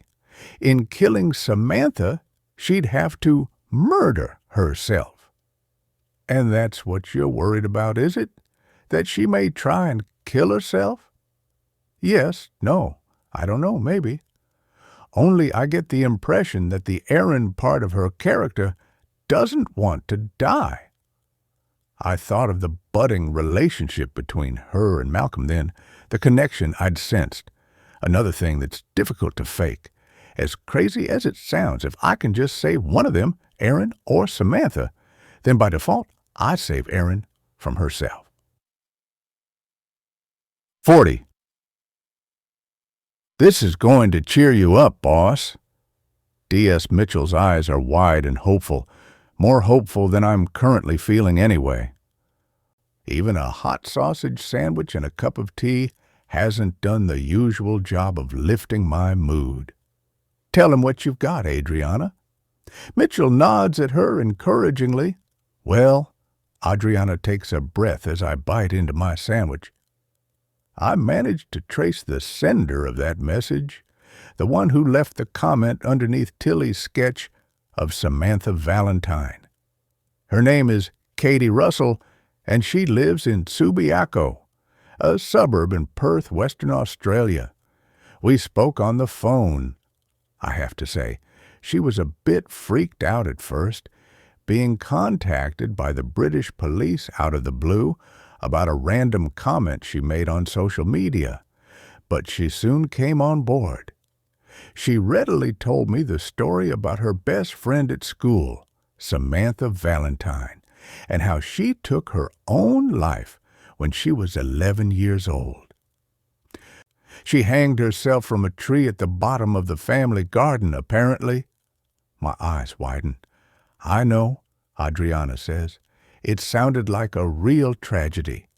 Anyway, she talked about this other girl, too, a third girl who joined their class midterm at prep school, an English girl who went on to steal her best friend, Samantha, from her, so to speak. You know, like it is with kids that age, all the friendship dramas. I really hope this is going somewhere good for Adriana's sake as much as anyone's.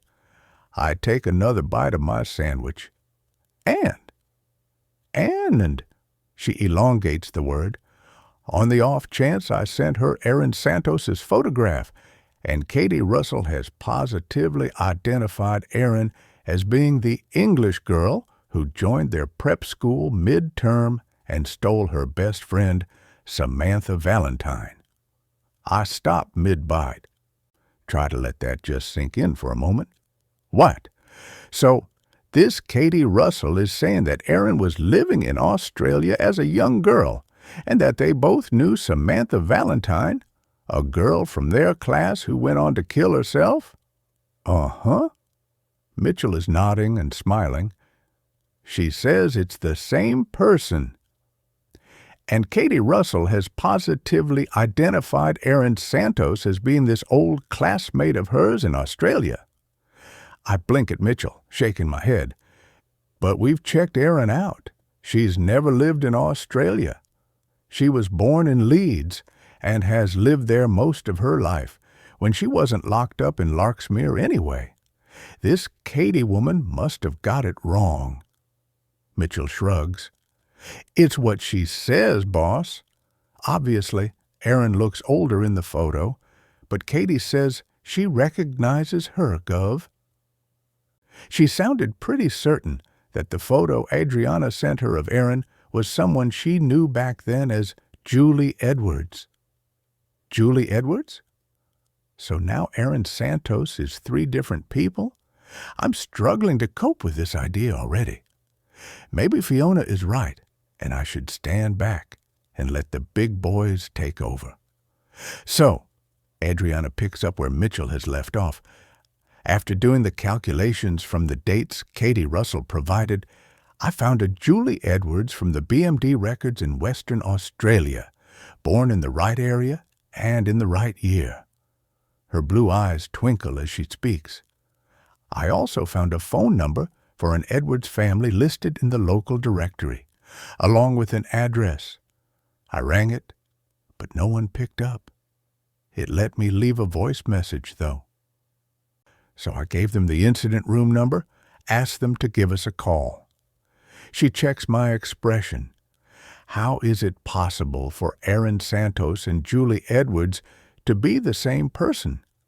My heartbeat starts to pulse in my ears. How can that be? We've also found Samantha Valentine's family details.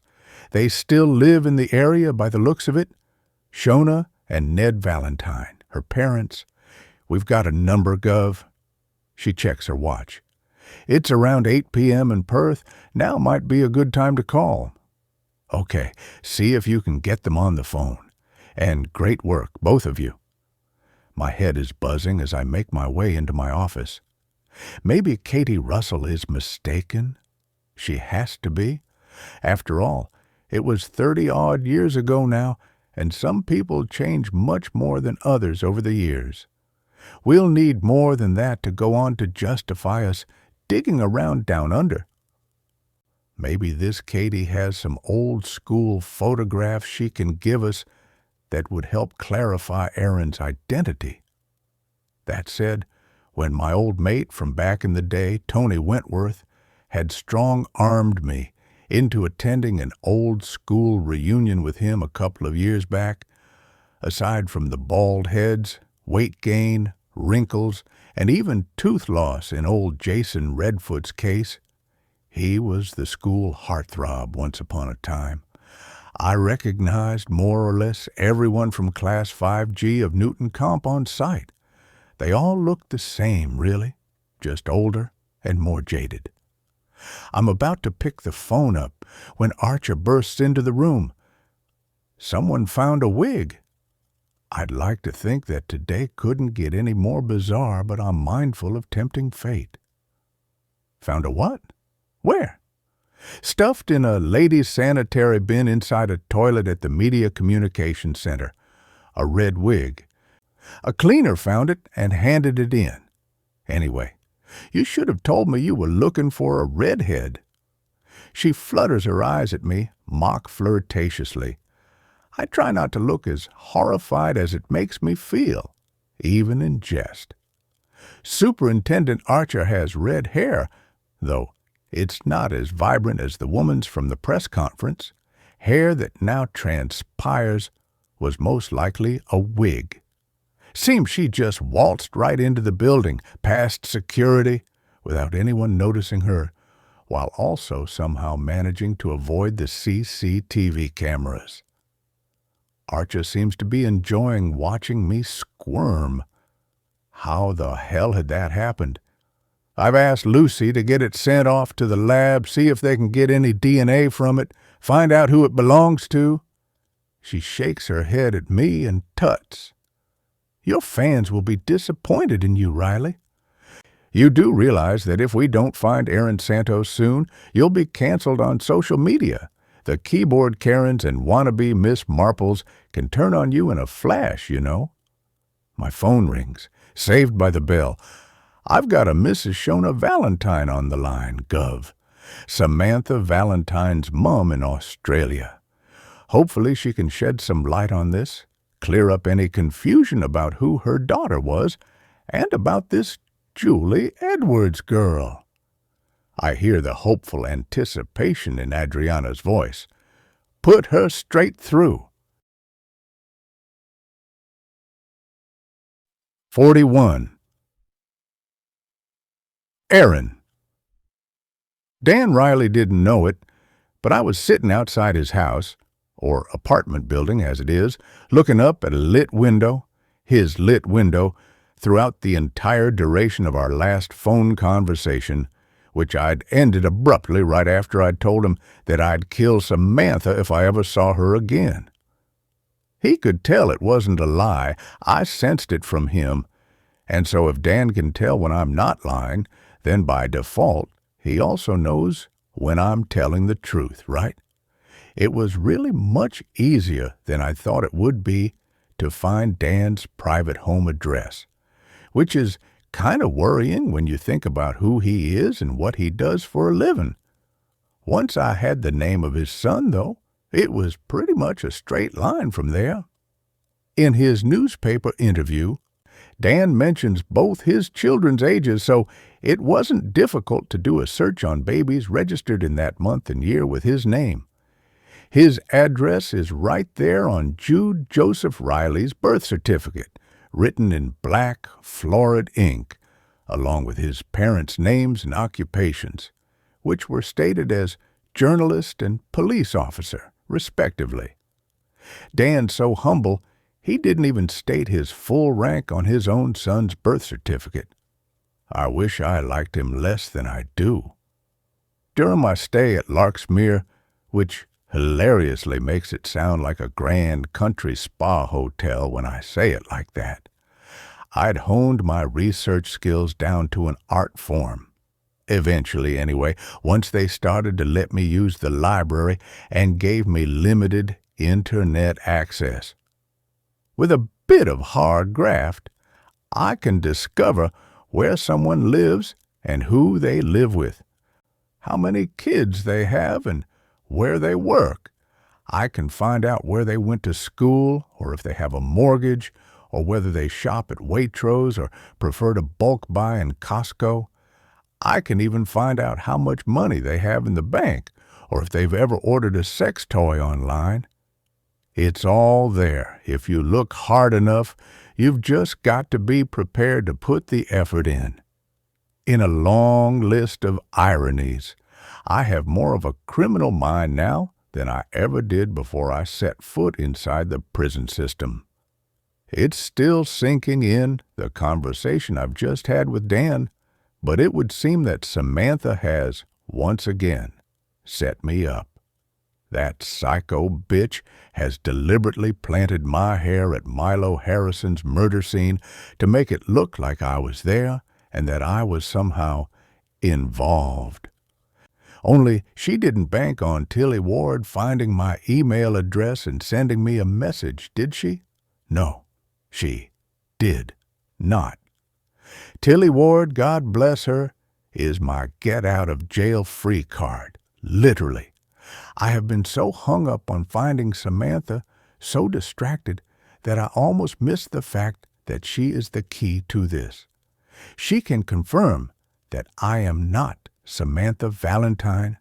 One look at me, and she can tell the police that I'm not the woman who befriended her and took up residence inside her head, subsequently coercing and controlling her into ending Milo Harrison's life.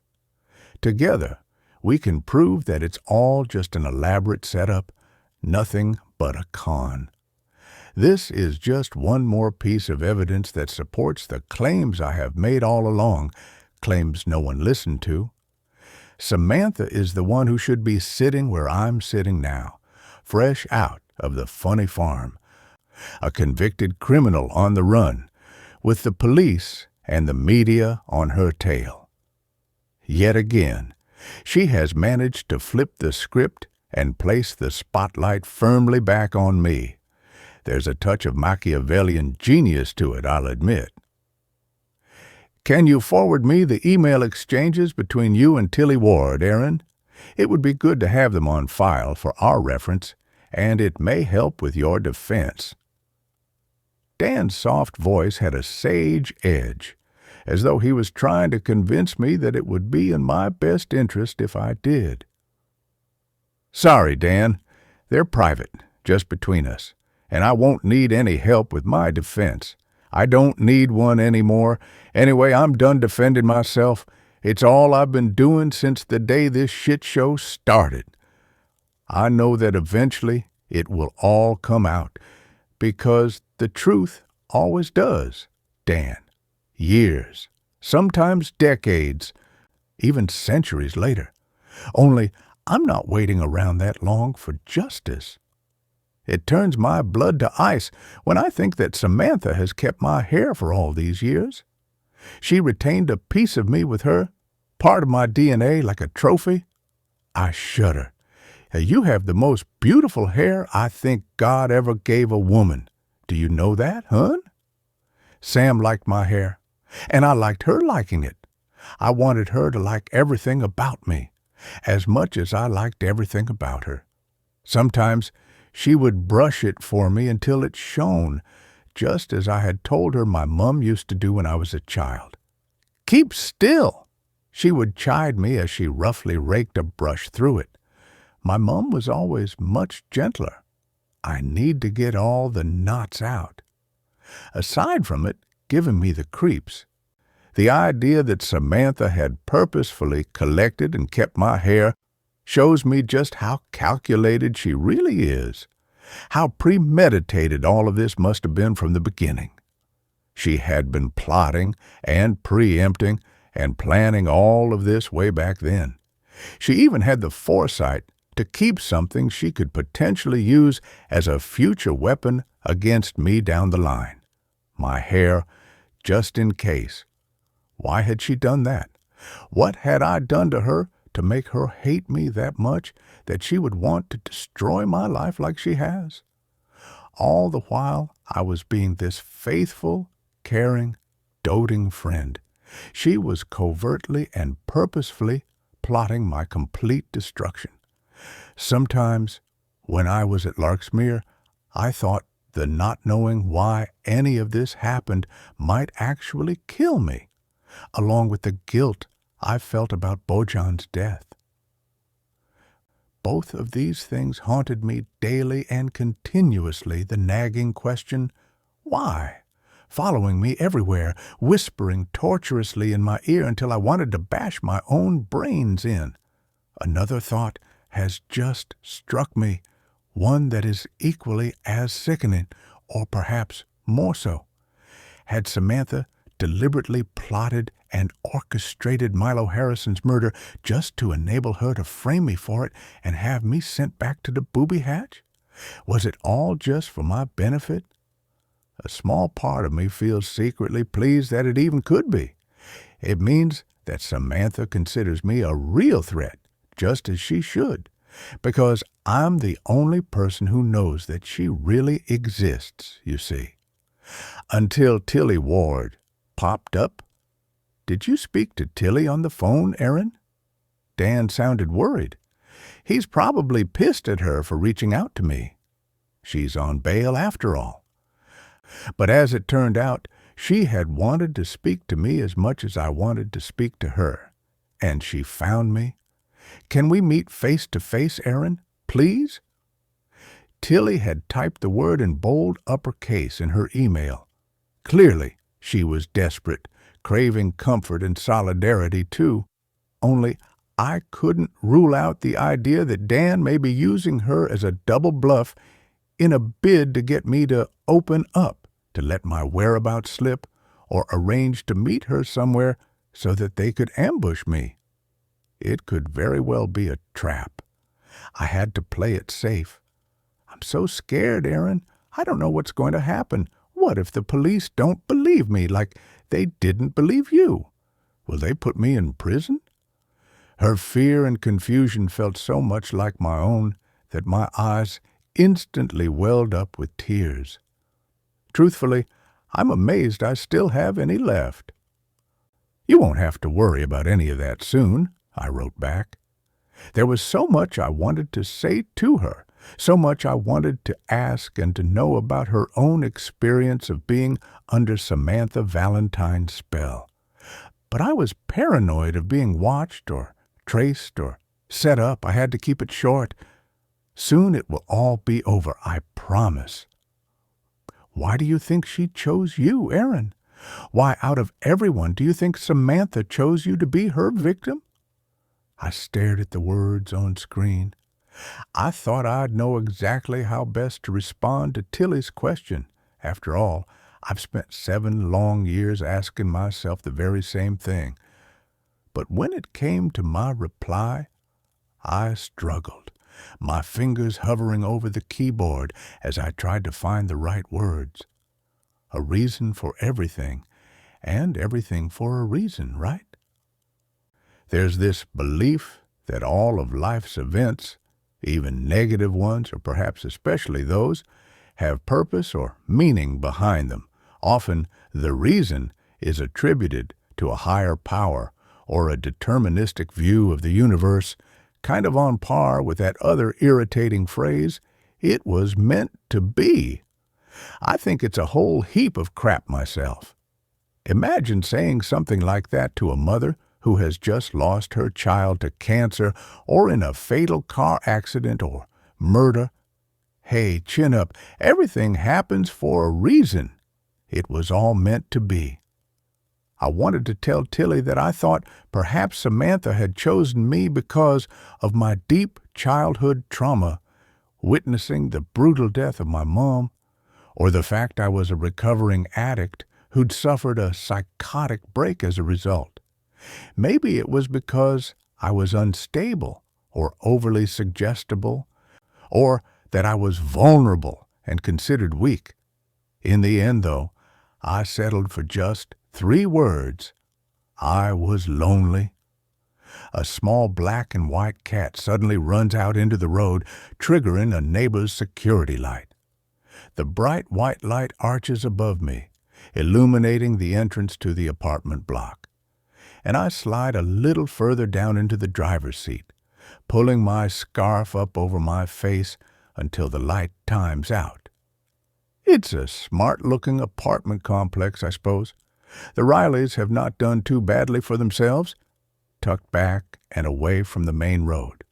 Although, if you listen carefully, you can still hear the faint sound of the ever-present traffic, humming in the distance.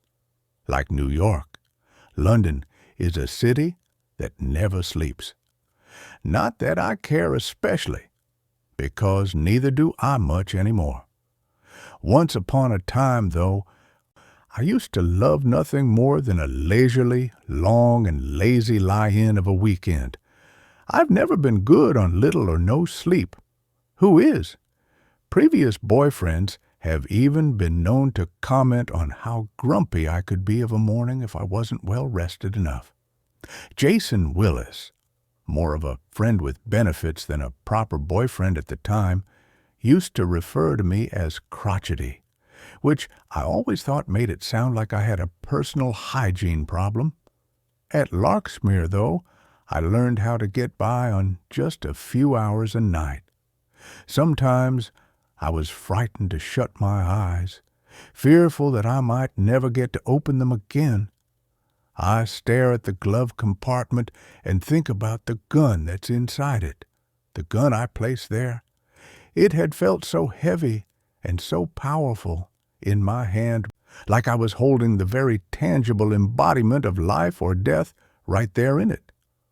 I have to admit, despite my general overall pacifistic nature and be kind philosophy, it gave me a tiny electric thrill knowing that now, at last, I would be the one yielding that power. 42. Dan. I have to say, she takes a few sharp breaths, I'm sorry, but it's my heart. Geez, it's going like the clappers. It's not every day you get a call out of the blue from the British police asking about your daughter who died over 30 years ago. I was just about heading up the Wooden Hills as well. Ned, hang on, sorry. Ned!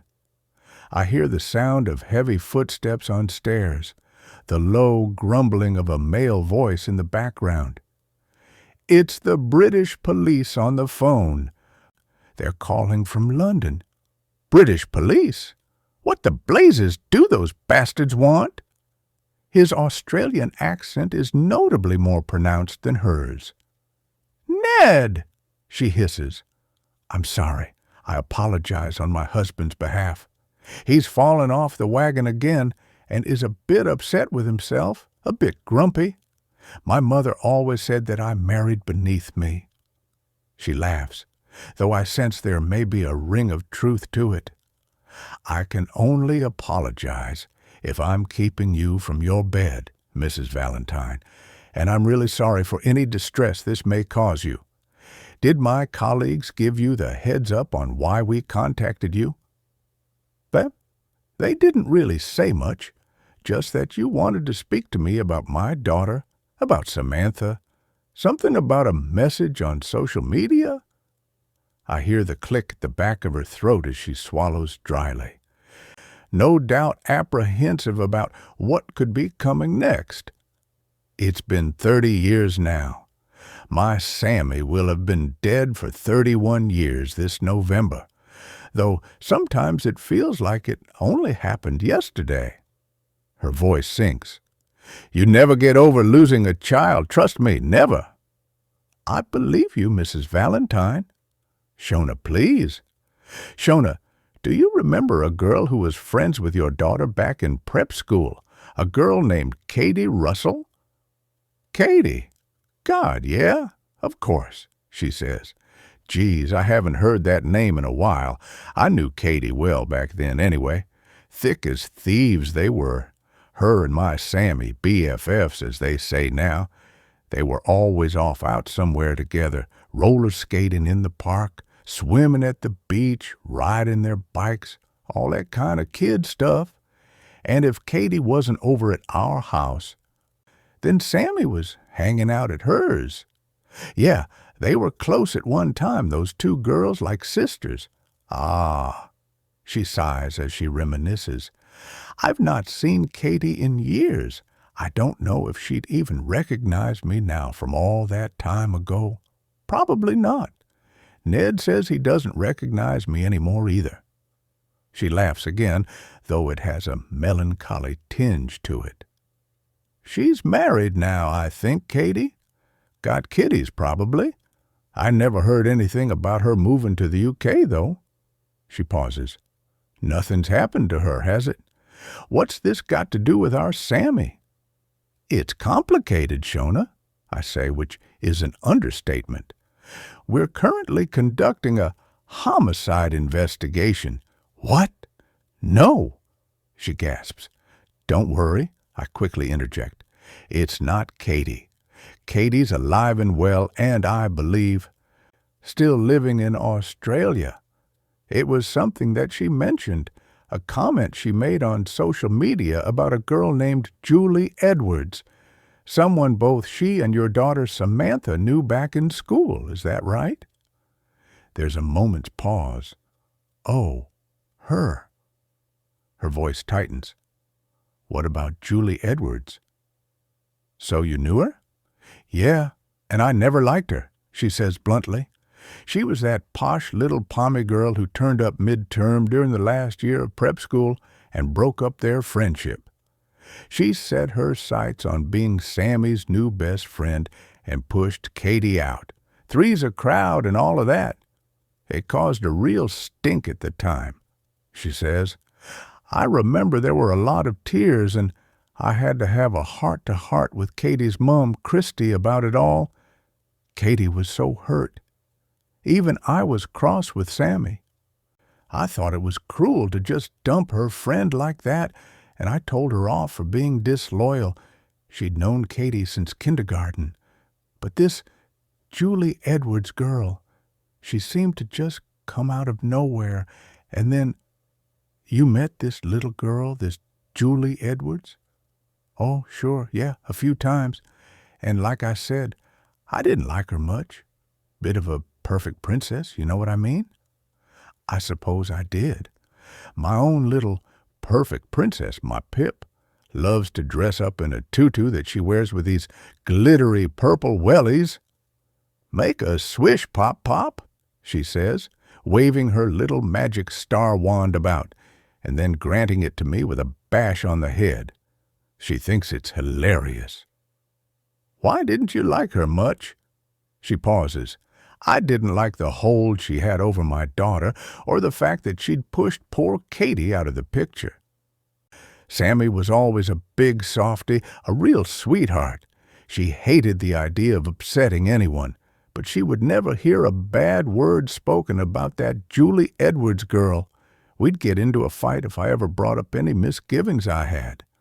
She seemed to look up to her in a way she never had anyone else before. Followed her like a shadow. And what was this Julie like? Do you remember? She always seemed like a perfectly sweet, polite little thing whenever I met her, and she was a real stunner, too, all long, ice cream blonde hair, with these really big, dazzling green eyes, like an angel. Blonde hair. Green eyes.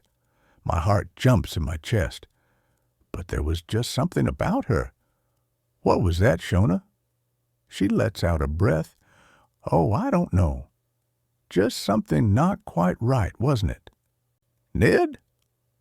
I hear that low, grumbling voice again in the background. I don't know. Maybe it was just a mother's intuition. All I know is that within 6 months of meeting that girl, my Sammy, my beautiful baby girl, was dead. She was only 11 years old. Her words haunt the painful silence that follows. It was Sammy's older brother Nicholas who found her. He came home from soccer practice one evening, and there she was, at the bottom of our garden, hanging from the apple tree, near the swing Ned had made for her with a bit of rope and an old truck tire. Poor Nicholas! Her voice drops.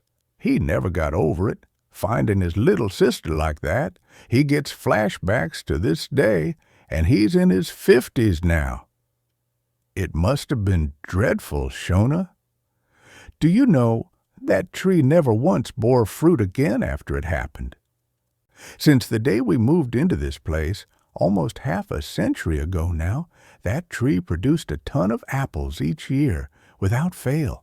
Great big, fat, juicy green apples, so many that we couldn't even give them away in the end, could we, Ned? But after that, after our Sammy died, nothing ever again. Did you find out why it happened, Shona? How it happened? She blows air loudly through her lips. Well, that's just it. I hear the strain in her voice and feel guilty that I'm having to be the one who makes her recall such a devastating tragedy. There was nothing, no signs, no depression, no previous self-harm, no mental health issues. We've spent a lifetime since wondering if we missed the red flags, but the shock was, well, it was. She struggles to find the right words. It was too much. It shattered our family, tore our lives apart. Literally, like a bomb had detonated in the middle of us. Her voice is hoarse with emotion. We were never the same again. How could anyone be after that? Samantha was always such a perfectly normal, happy little girl. Let me tell you, she was. I remember that year, the year she died. She was especially looking forward to Christmas because Ned and I had talked about getting her a pony, you know, a little old nag she could trot about on and take care of, and she was so stoked about it. My God, Shona, I'm so sorry. My paltry apology is scant compensation, I'm sure. Did the police ever look into Samantha's death? Was there a coroner's report? Accidental death. She sniffs. But they suspected suicide because of the way... She clears her throat. Because of the way the rope had been tied or something. They said she would have had to have done it deliberately herself, but with no note and no previous concerns from us or from the school, they couldn't say conclusively either way. And what did you and Ned think? How could I, as a mother, bring myself to believe that my happy-go-lucky little ray of sunshine, my beautiful 11-year-old daughter, had deliberately hung herself? I just couldn't. Never. Still can't. It had to have been an accident somehow. Just a terrible, dreadful fluke accident. Why do I sense there's a but coming. I've never really told anyone this before. Only Ned and I have spoken about it over the years, but deep down inside me I've always suspected that she had something to do with it somehow. That little angelic blonde-haired butter wouldn't melt Julie Edwards. Her voice sounds brittle now, simmering with resentment. I had no proof or evidence or anything of that sort, and Julie was away on a family vacation when Sammy died. But it was just here. I hear the thudding sound her fist makes as it connects with her breastbone. Right here inside my chest, my intuition, a mother's instinct. I felt it so strongly, Detective Riley. Do you know what I mean? She has no idea. I just thought that if my Sammy, well, if she did kill herself, then somehow Julie Edwards had something to do with it. Told her to do it maybe, oh, I don't know. Maybe I'm just talking shit. Maybe I'm still in denial all these years later. Ned's therapist says he still is, and that's why he's become a pisshead. She whispers the last part down the phone, but there's no malice in her voice. She sounds fond of him still. I try not to think about what it would do to a family, a tragedy like that. Do you think you'd recognize Julie Edwards if you saw a photo of her, Shona? Heck, yes. I can even see her face in my mind right now as we speak. Even 30-odd years later. Well, I mean, I can't say for certain, but yes, I'd like to think so. Shona, I'm going to send you over a link right now to this phone, and I want you to stay on the line and click on the link. Can you do that for me? What the hell, send it. Ned, get your arse up over here and have a look at this. I want you to tell me if you recognize the person in the photograph I'm about to send you, and if you do, then tell me her name, okay? I pull up Erin's mugshot on my phone, click send. After a few seconds delay, I hear the ping of it arrive at her phone, and hold my breath. No, that's not her, she says instantly. That's not Julie Edwards. I'm pretty certain it's not her, is it, Ned? I hear him grumbling in the background again. Is he muzzled? Nah, Ned doesn't think so either. This woman doesn't look at all familiar to me. I suppose the eye color is similar, the green eyes. But Julie Edwards had this ice-white blonde hair, and the shape of her face, her nose. Yeah, no, it's not her. And you're absolutely sure about that, Shona? She sucks in a breath. Definitely. 43. Tilly Ward lifts her head up from the photograph of Erin Santos that I've placed in front of her on the table and fixes her eyes on me. Oh, my God! Her hand shoots up to her mouth. That's definitely her. Yes, that's Samantha. And you're sure about that?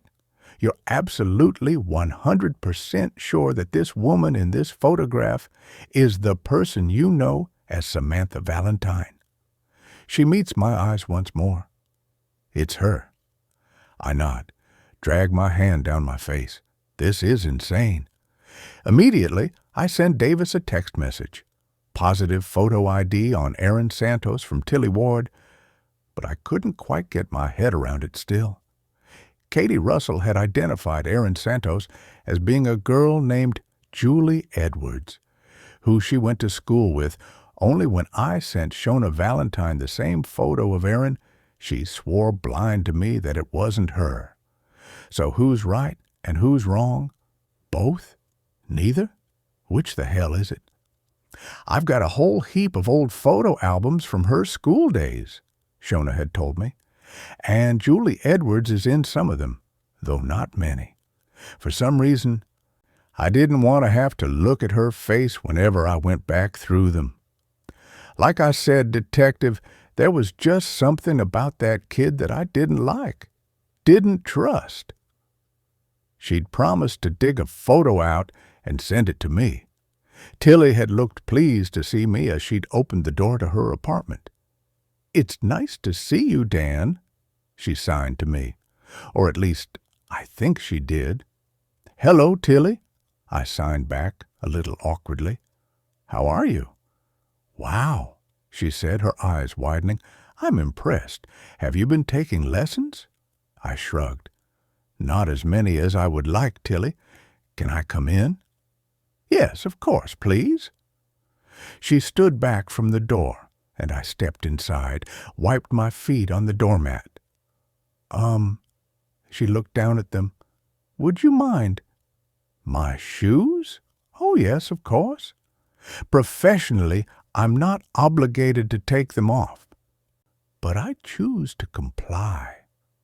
She watches as I remove them and place them next to her own, positioned neatly by the front door, which makes me think of something Erin might have told me during our phone conversations, something about shoes being by the door. "I thought perhaps you had already seen the photograph that we released to the press." "No," she says, visibly upset. "I haven't switched the TV on in days or looked at my phone. I've been completely alone. I don't want to read the news. I'm too frightened to go out of the house even. I'm jumpy. Loud noises scare me. Well, they sound loud to me, even though they're probably not loud to you." She tucks a piece of her hair behind her left ear, and I catch a glimpse of her hearing aid.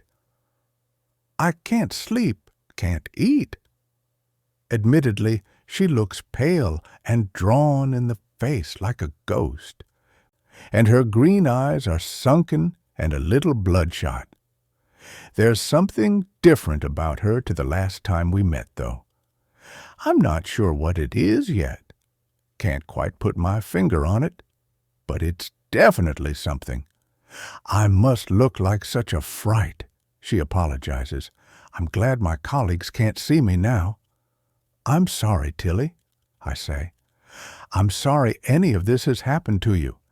Is this from your colleagues?" I nod at the greeting card on the table, one that says, "You will be missed," on the front. She nods solemnly. "The whole team signed it," she says.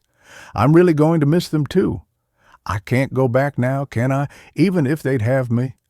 Are you here to charge me, Dan?" She blinks up at me, her eyes widening.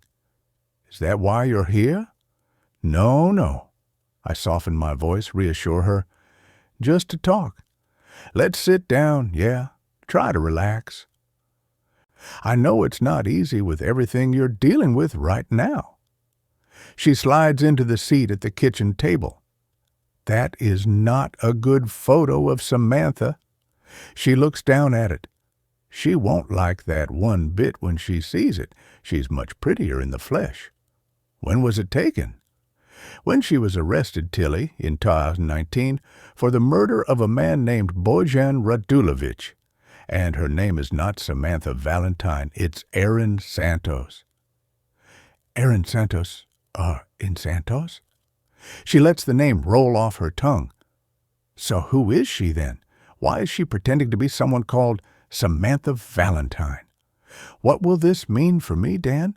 Will you find her? Have you found her?" "Not yet, no, but we will." I nod. I just can't believe any of it. She lets her hands fall onto the table with a slap. Was it all lies? Was there really no abusive boyfriend? Did I kill an innocent man because I believed, because she made me believe that we were in danger, that he was going to kill us? Why would she do such a thing? Why would anyone? She covers her face with her hands, shuts her eyes. She's painted her fingernails red. I'm sure they were natural when I last saw her. Seems a bit out of context somehow. "Tilly, have you had any contact with Erin Santos?" "What?" Her brow wrinkles. "Did you send Erin Santos an email?" "No. Why would I do that? I've never even heard the name Erin Santos until you just told me. The woman in the photo is Samantha, my friend." Her voice trails off. Or I thought she was. I'm sorry. She drops her head. This is all so much to take in, to process. I reach across the table, place my hand on top of hers.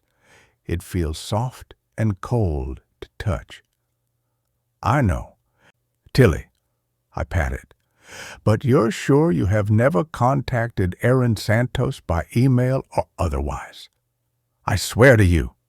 She pulls her hand away, starts to cry. I have no idea who Erin Santos is, let alone have an email address for her. I don't even own a laptop anymore. It's with the police, and you can check my phone if you like. She pushes it across the table towards me. Will I go to prison? Her bottom lip quivers. I didn't mean to kill him. I didn't mean to kill Milo Harrison. She told lies, so many lies. I know she did, Tilly. I take a packet of tissues from my inside pocket and give them to her. Father of three. She holds them up. Always prepared, right? I smile. She remembered. She takes a tissue from the packet and blows her nose hard into it.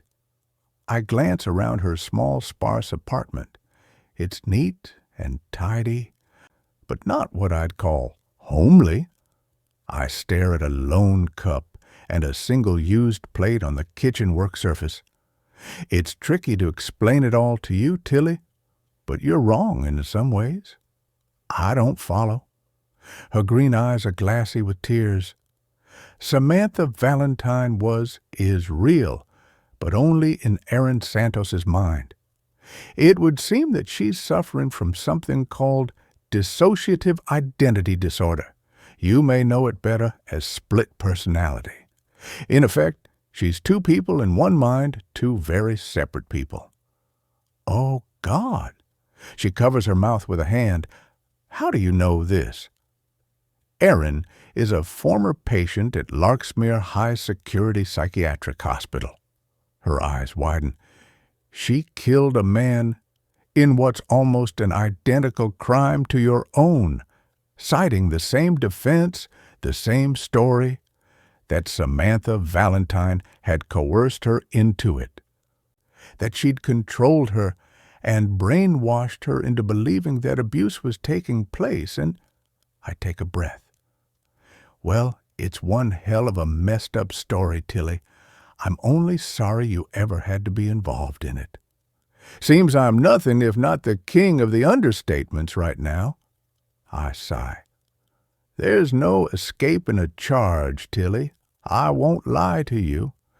Right now, I'd say you're looking at manslaughter, possibly with diminished responsibility, given the exceptional circumstances. So I am going to prison then, she says in her flat monotone that's sometimes less flat and monotone than it is at others. I'm not a judge, Tilly, I say, not wanting to give her any false hope. I can't say what the outcome will be, but given your exemplary background, given the fact that I hope by then Erin Santos will be safe in custody, it could well be that a judge looks leniently upon you and understands the complexities of this unprecedented case. Maybe you'll be given a suspended sentence? I don't know. Let's hope so, eh? I give her arm a little reassuring squeeze. Why do you think she chose me, Dan? Why do you think Samantha or Erin or whatever her name is chose me to do this to? I shake my head, let out a long breath. I don't know, Tilly, though it's fairly obvious why, looking at her. Is it because of my hearing aid, do you think?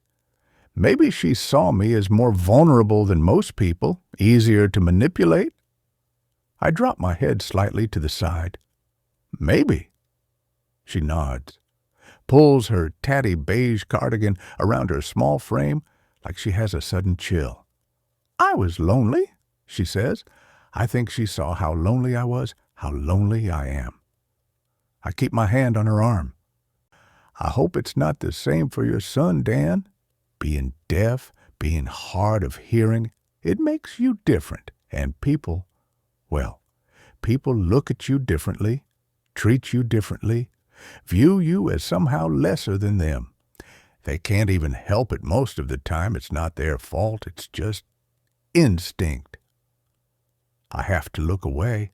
It pains me too much to think that this could be true and that my son may experience similar discrimination in his life because of his condition. May I use your bathroom, Tilly? I need to excuse myself. Of course, just through the door to the left. I make my way into the bathroom, close the door behind me. I take a few deep breaths and try to compose myself, stare at myself in the cabinet mirror before I open it. I know I'm being nosy, but it's almost instinctive. Doesn't everyone do it? As I peruse the bottles of shampoo and soap, the toothpaste and sanitary products, I see it, hiding behind a box of old-fashioned bath salts, that large red square bottle of perfume, Baccarat Rouge. A rush of adrenaline bolts through me as I take it from the cabinet and squirt a tiny amount onto my wrist, wave it around a bit, like I'd seen Archer do that time in her office. It seems odd and out of place. This exorbitantly expensive designer perfume sat alongside all her other basic, cheap toiletries. I know it's the same perfume that Samantha Valentine Erin Santos wears, and the redhead. The redhead. That reminds me. A woman was seen leaving this address the day before yesterday, sometime in the morning, a red-haired lady in a purple coat. I walk back into the small kitchen. Do you know who I'm talking about? Tilly? She's silent for a moment. Have you been watching me, Dan? I think I see a tiny flicker of surprise on her face. Just keeping an eye out for you, Tilly. She's a journalist, I think. She must have got my name and address somehow. She doorstepped me, just turned up out of the blue. I told her she got the wrong house, the wrong person, and she went away again. I hold her gaze for a moment. She didn't give you her name, the name of who she was working for. She didn't say which publication. No, and I didn't ask. I just wanted her to leave. I nod. Okay, well, be prepared for this story to break, Tilly. I'm not going to sugarcoat it for her. That wouldn't be fair of me. She needs the heads up. There'll be a swarm of redheads when it does, trust me. You want my advice? Have your say when you decide to have it. And just tell the truth. Yes, she agrees with me, perking up a bit. I always do. 44. Erin. The sound of life outside wakes me with a start. People. The noise they're making brings me abruptly out of my sleep. I rub my eyes, burp. I'm still feeling a touch gassy after all the food I ate last night. And check the time. It's 5:47 a.m., early, and yet the pavement is already buzzing with so many people. People running, people walking, people with coffee cups, people with prams, people walking their dogs, people on bikes, people waiting for buses, delivery people. I realize there's people everywhere, of course, but in London, it's something else. You can't escape them. And the noise is deafening. I think about Dan's young son. He's deaf.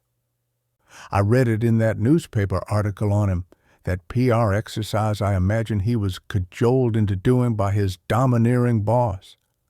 I could tell that he wasn't comfortable talking about his son. I had sensed such sadness, too, like somehow he thought it was his fault he was deaf. But I know it isn't. It was just chance, the way the cookie crumbles the wrong side of luck. It was just life. A woman in fancy running gear turns her head to look at me through the car window as she jogs past. I turn away, flip the visor down, and check myself in the mirror. I rub the rims of my eyes with a licked finger. My mascara has run. teach me for buying the cheap stuff, and the red lipstick has all but vanished. But otherwise, I'll do.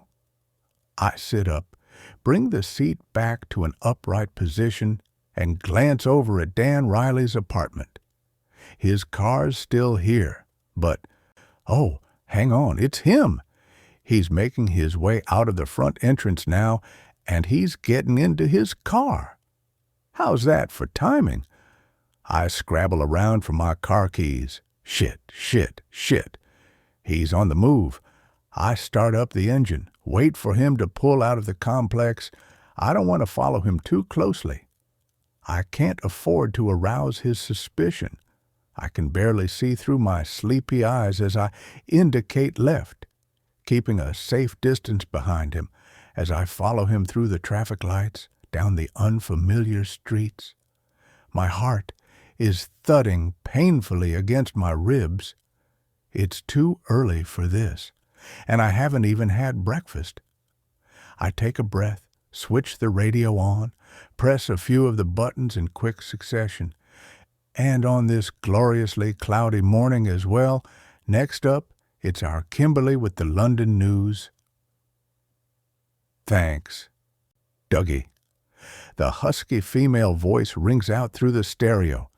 Met police are still searching for a missing former mental health patient in London following her disappearance last week. Erin Santos, 41, originally from Leeds. 41! I shout at the radio. I'm 40! Jesus! I throw a hand up in the air. They're trying to put years on me, as if I haven't lost enough of them already. They had better get it right in my obituary. Not that I'll ever get one of those, I suppose.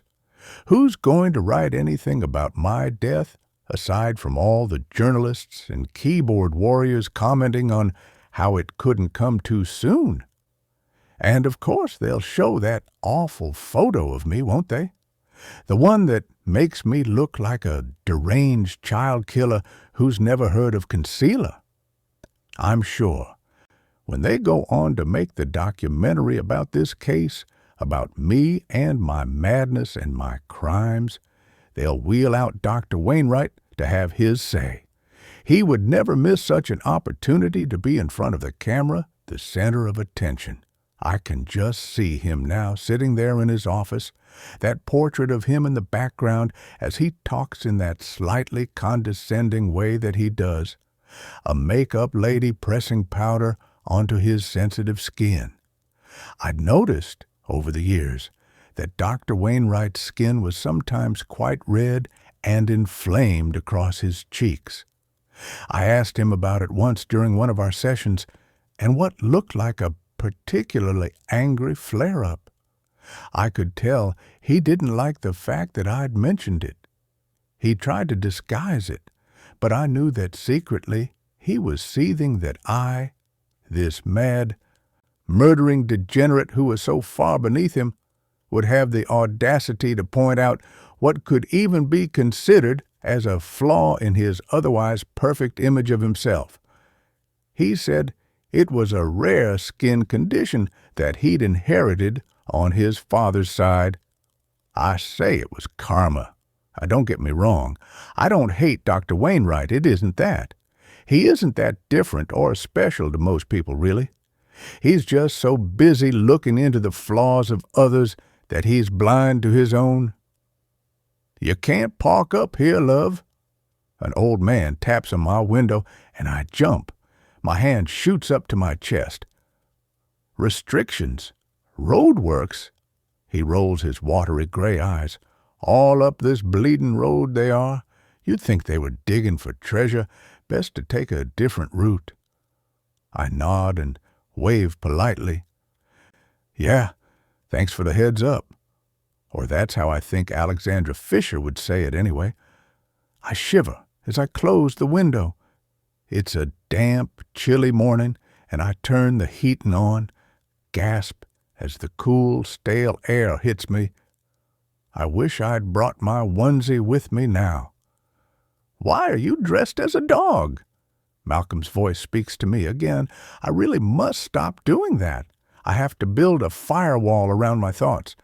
I can't allow them to wander or distract me, but it was just the way that he'd asked me the question, as if it was perfectly normal for me to answer the door dressed as a dog, and he was just curious. I realize I'm smiling as I swing another left. Dan is 2 cars ahead. I mustn't take my eyes off him, not for a second.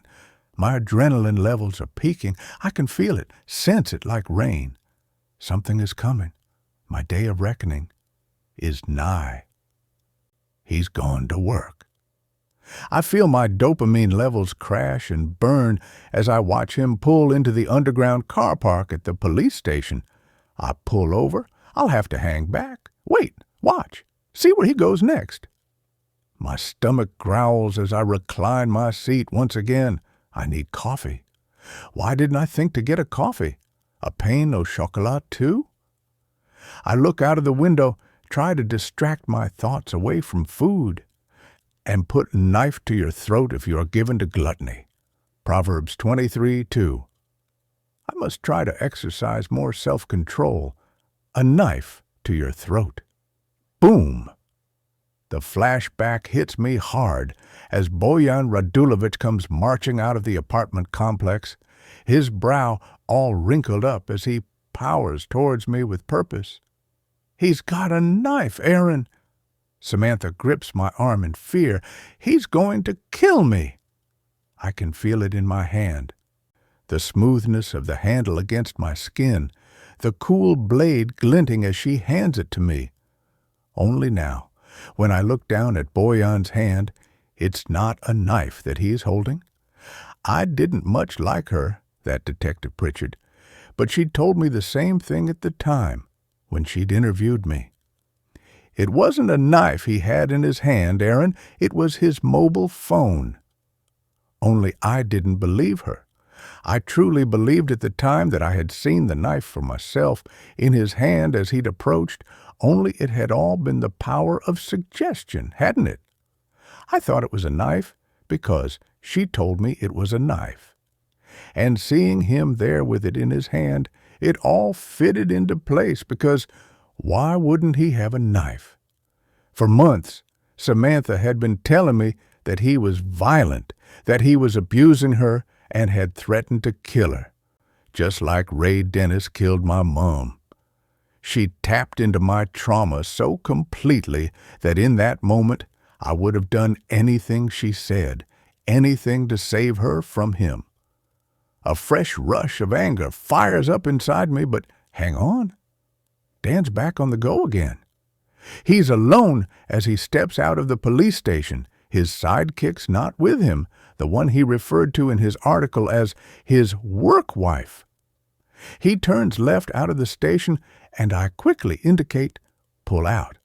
I stay close, but not too close, behind him. After about 5 minutes, he turns right off the main road and right again, down a side one. I slow down behind him, pull in behind a cluster of parked cars.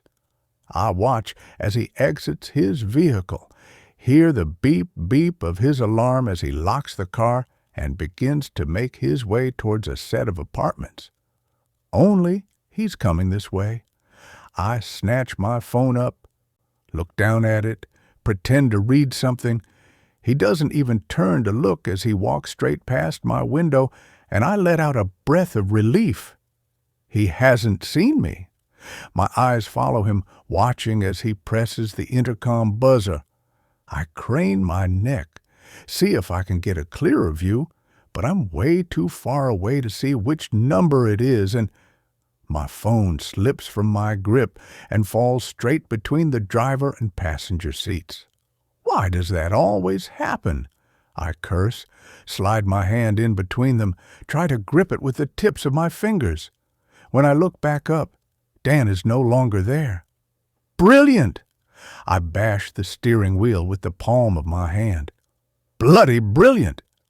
30 minutes later, I'm just about ready to give up and go back to the Battersea apartment. I'm cold and I'm hungry. But above all, I'm tired. Tired of feeling the way I do. Racked with these toxic feelings of resentment, of retribution and rage. I can't live like this anymore. I really will go mad. Perhaps today is not my day of reckoning. Maybe my day will never come, and I'll just have to skip the revenge part and go straight on to, oh, he's coming back out of the apartment complex. I sit up straight, switch to high alert. He's standing on the doorstep. He's with a woman. I can't quite make her face out from this distance, though. I'll have to move down a bit if I want a closer look. Rats! I wince at the throaty sound of the engine as it turns over, hoping I haven't drawn attention to myself as I slowly begin to move the car forwards towards them. Then I switch it back off, turn, and look. 45. Dan. Tilly had come all the way down the stairs and up to the front doors of the apartment building to see me off. "It's the furthest I've gotten the last day or so," she said. "I don't feel safe in the outside world anymore. I almost had a panic attack in Tesco's when I went shopping for a few essentials yesterday. Maybe I'll do it online from now on." "All this terrible mess, eh?" I said as I touched her shoulder gently. I can tell that she doesn't want me to leave. "I'll be back to see you soon, Tilly. Don't leave the country, eh?" I don't know why I said it. The poor wretched woman can't even leave her own home. "Will you, Dan?" She suddenly threw her arms around my neck. "Thank you," she signed to me as she pulled away. "Thank you for everything you've done." "You're welcome, Tilly." She said, with a strange look on her face as she stood back from me. "You smell lovely." It must have been that tiny squirt of Baccarat rouge I'd give myself in the bathroom, though I wasn't going to tell her that. That would be giving the game away that I'd been poking around her personal things. "It reminds me of something Samantha used to wear," she says, leaning in closer, a little too close, perhaps. Or I suppose I should now say Erin. Davis has her feet up on one of the desks in the incident room as I enter. "Come with me." I knock them off, stoop down to whisper in her ear as I pass. "Boss?" She jumps up in surprise, follows. "I've just been to see Tilly Ward," I say as she closes the door behind her. "I know. You said she's identified Santos as Samantha Valentine in the mugshot photo?" I chew at my thumbnail, nibble at a tiny piece of loose skin at the quick. Yes, she did. But there was something off, Lucy. Something not quite right about her. About Tilly Ward? Yes, something different. I chew some more. Such as, I can't put my finger on it. No, and you won't be able to put your thumb on it either if you keep gnawing at it like that. I drop my hand down into my lap. I'm going to go through all the tapes again, the interviews we did with Tilly. "Now, boss, but that'll take ages." "Pull up a chair then," I say. "Get comfortable. I need to know what it is that was different about her, because I know it's something." Davis sighs. "Okay. Any news from down under yet? Has Shona Valentine sent in those school photos?" "It's only been a few hours, boss. Why?" She's eyeing me suspiciously. "Would it be strange," I turn to look at her, "if you were Tilly Ward, I mean, and if you were going through what she's going through, and if you'd done what she's done, to paint your fingernails scarlet red just a few days later?" It sounds a bit ridiculous when I say it out loud, judgmental even, only it's my job to be judgy sometimes. And it's not so much a judgment in of itself, more a kind of moral question, a question of character, I suppose. Imagine, you've just killed a man, in self-defense or otherwise. You're out on police bail. You've lost your job, your life, your mind, Most probably, with all of that going on, would you think to give yourself a manicure? Davis shrugs. Maybe she just wanted to cheer herself up, boss. Take her mind off everything. People do strange things in shock and trauma. I shouldn't read too much into it. Yes, you're probably right, Lucy. But she had that perfume in her bathroom cabinet. A brand new bottle by the look of it, hardly used. The perfume is bugging me. Along with the red nails, it somehow seemed so out of context. Why would Tilly have a bottle of that exact same perfume, expensive perfume, that Samantha supposedly wears? You searched her bathroom cabinet, boss. She gives me a look. What? Don't tell me you wouldn't have done the same, Davis, because I won't believe you. She opens her mouth to object, but knowing I'm right, thinks better of it. So, you found a bottle of Baccarat Rouge in her bathroom cabinet?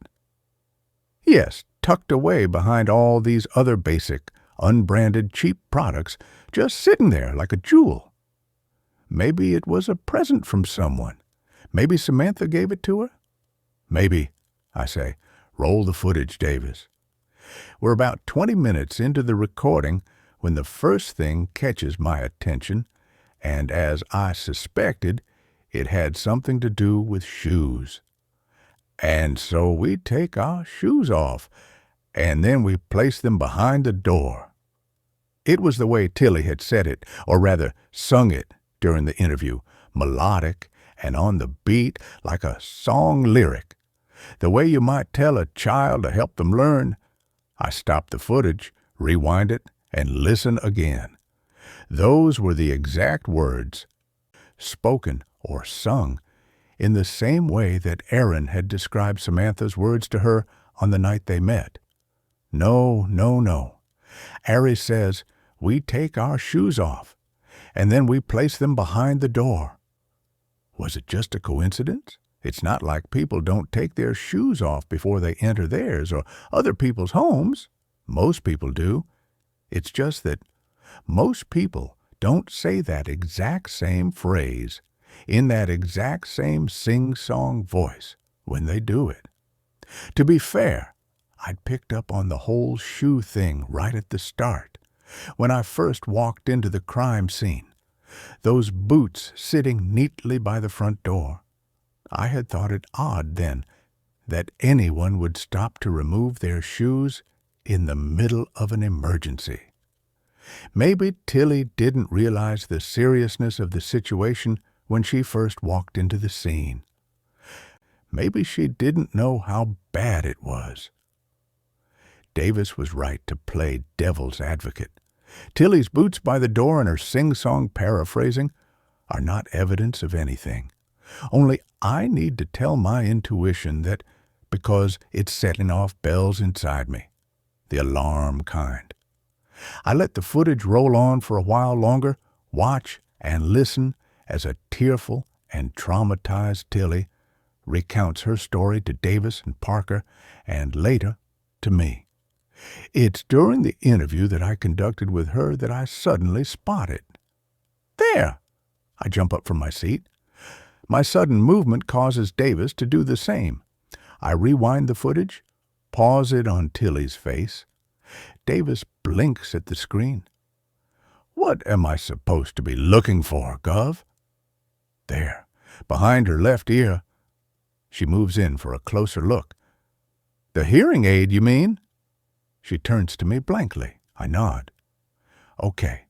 Now look, I roll the footage onto the interview that was recorded the following day. I hit the pause button again, look up at Lucy. Here, it's behind her right ear. Her eyes widen. Now what do you make of that, Davis? 46.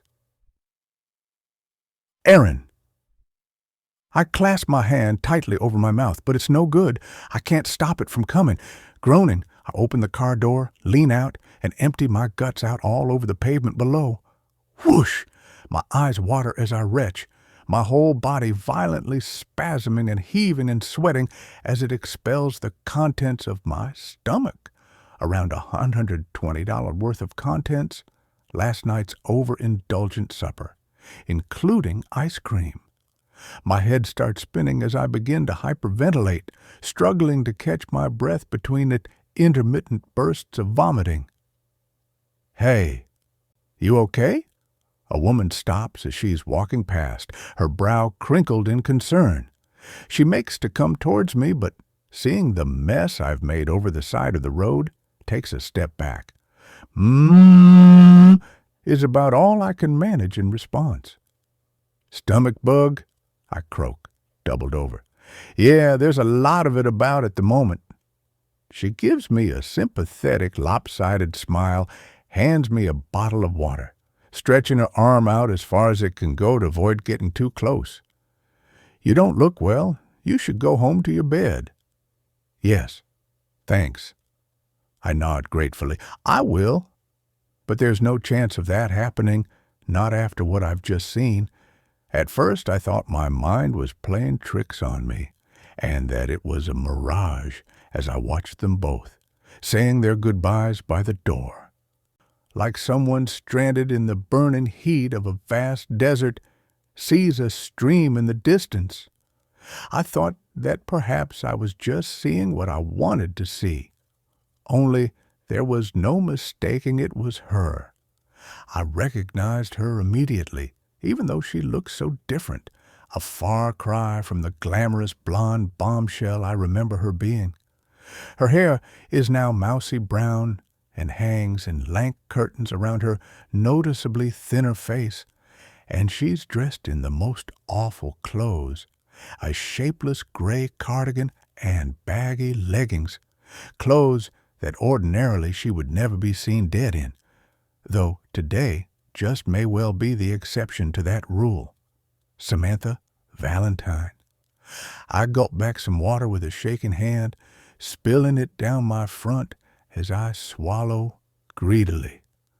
I've been dreaming and fantasizing about this moment for 7 years now, the moment when I would finally see her again. And yet now it's here. Now this day really has actually materialized. I feel paralyzed, unable to move, unable to think. I watched them as they'd embraced at the door, watched as Dan had made his way down the pathway towards his car. As he was about to step inside, he stopped, turned and waved at her like an old friend.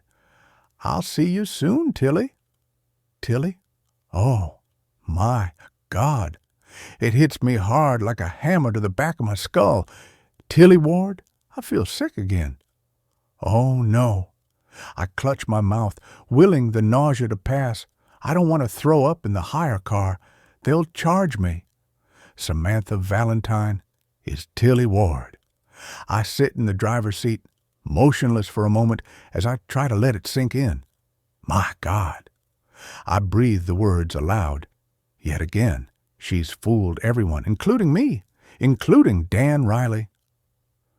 By default, though, he has at least fulfilled the role I had hoped he would and led me to her. I take it back. I was right to choose him all along. I glance at the burner phone in my tote bag and, bizarrely, think about calling him. Instinctively, I want to give him the heads up, tell him who Tilly Ward really is and how she's tricked him, how she's deceived and manipulated him into believing her cock and bull story just as she did me.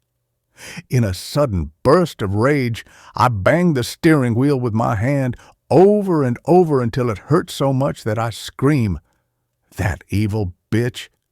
It was all becoming clear now, horribly so. It had been deliberate, all of it, planned and plotted and executed with aplomb. She had killed Milo Harrison and blamed Samantha Valentine, my supposed fictitious friend, my other self. She must have known that I had been released from Larksmere and wanted to make sure I could never come after her with the truth, never try to expose her by framing me for a murder she deliberately committed to silence me. I was right. She had to have planted my hair at the crime scene to try to incriminate me, turn the spotlight onto me, Mad Erin Santos, the crazy woman who was a pathological liar. In what is perhaps the most twisted part of all, though, in a bid to ensure that I'd be held accountable and thrown back in the nut house, she'd committed her own crime on herself. She was playing both the victim and the perpetrator. I take a breath, scrabble around in my tote bag for my lipstick and a hairbrush. You can do this, Erin. My voice sounds oddly detached as I talk to myself out loud. Maybe I really am going mad. Laughter suddenly bubbles up out of me. If that psycho bitch wants to see madness, then I'll damn well give it to her. Finish this, Erin. You can finish this once and for all. As I start to rake the brush through my frazzled hair, I'm thinking of all those years I have spent holed up in that hospital, a place that makes a mockery of the word itself. Hospitals are supposed to be safe places after all, places of nurture and care and comfort. Larksmere was none of these things. It was a cold, desperate, lonely place of pain and despair, the antithesis of care. No one cared about you in that hell pit. Frankly, I hope it burns to the ground. I redo my makeup, add a touch of mascara, and a fresh coat of vibrant red lipstick. Then I take the bottle of Baccarat Rouge from my bag. I'd picked up a bottle from Space NK at the train station after my charity shop run, and spray it liberally all over myself until I start to cough and choke. Opening the window a touch, I check myself out in the mirror. I want to look good. No, I want to look better than good when I face my nemesis. I want her to know, to see that she hasn't broken me right before I put a bullet through her messed up head. I reach over, open the glove compartment, and retrieve the gun. The pockets on my charity shop coat purchase are thankfully deep and roomy, perfect for concealing a weapon. I place it inside before throwing on a pair of reading glasses, check myself in the rearview mirror. Ideally, I don't want her to instantly recognize me like I recognized her. She mustn't.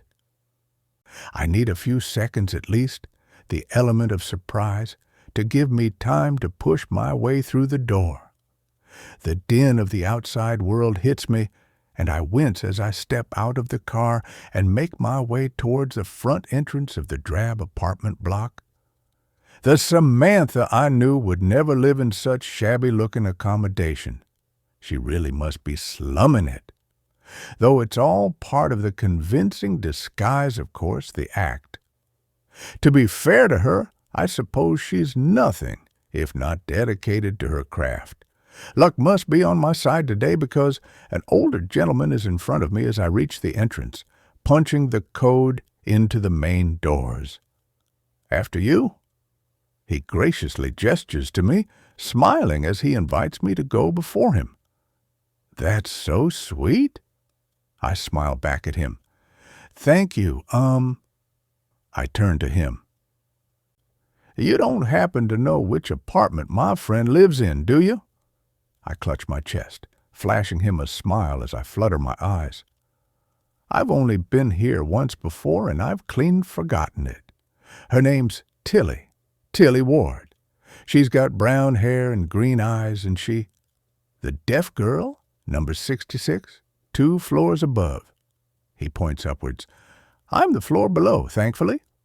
He places a shaky hand on his knee. These ain't what they used to be, and that lift is always on the blink. Bloody disgrace, really. What with the service charges they want out of you. Oh, I know, appalling, isn't it?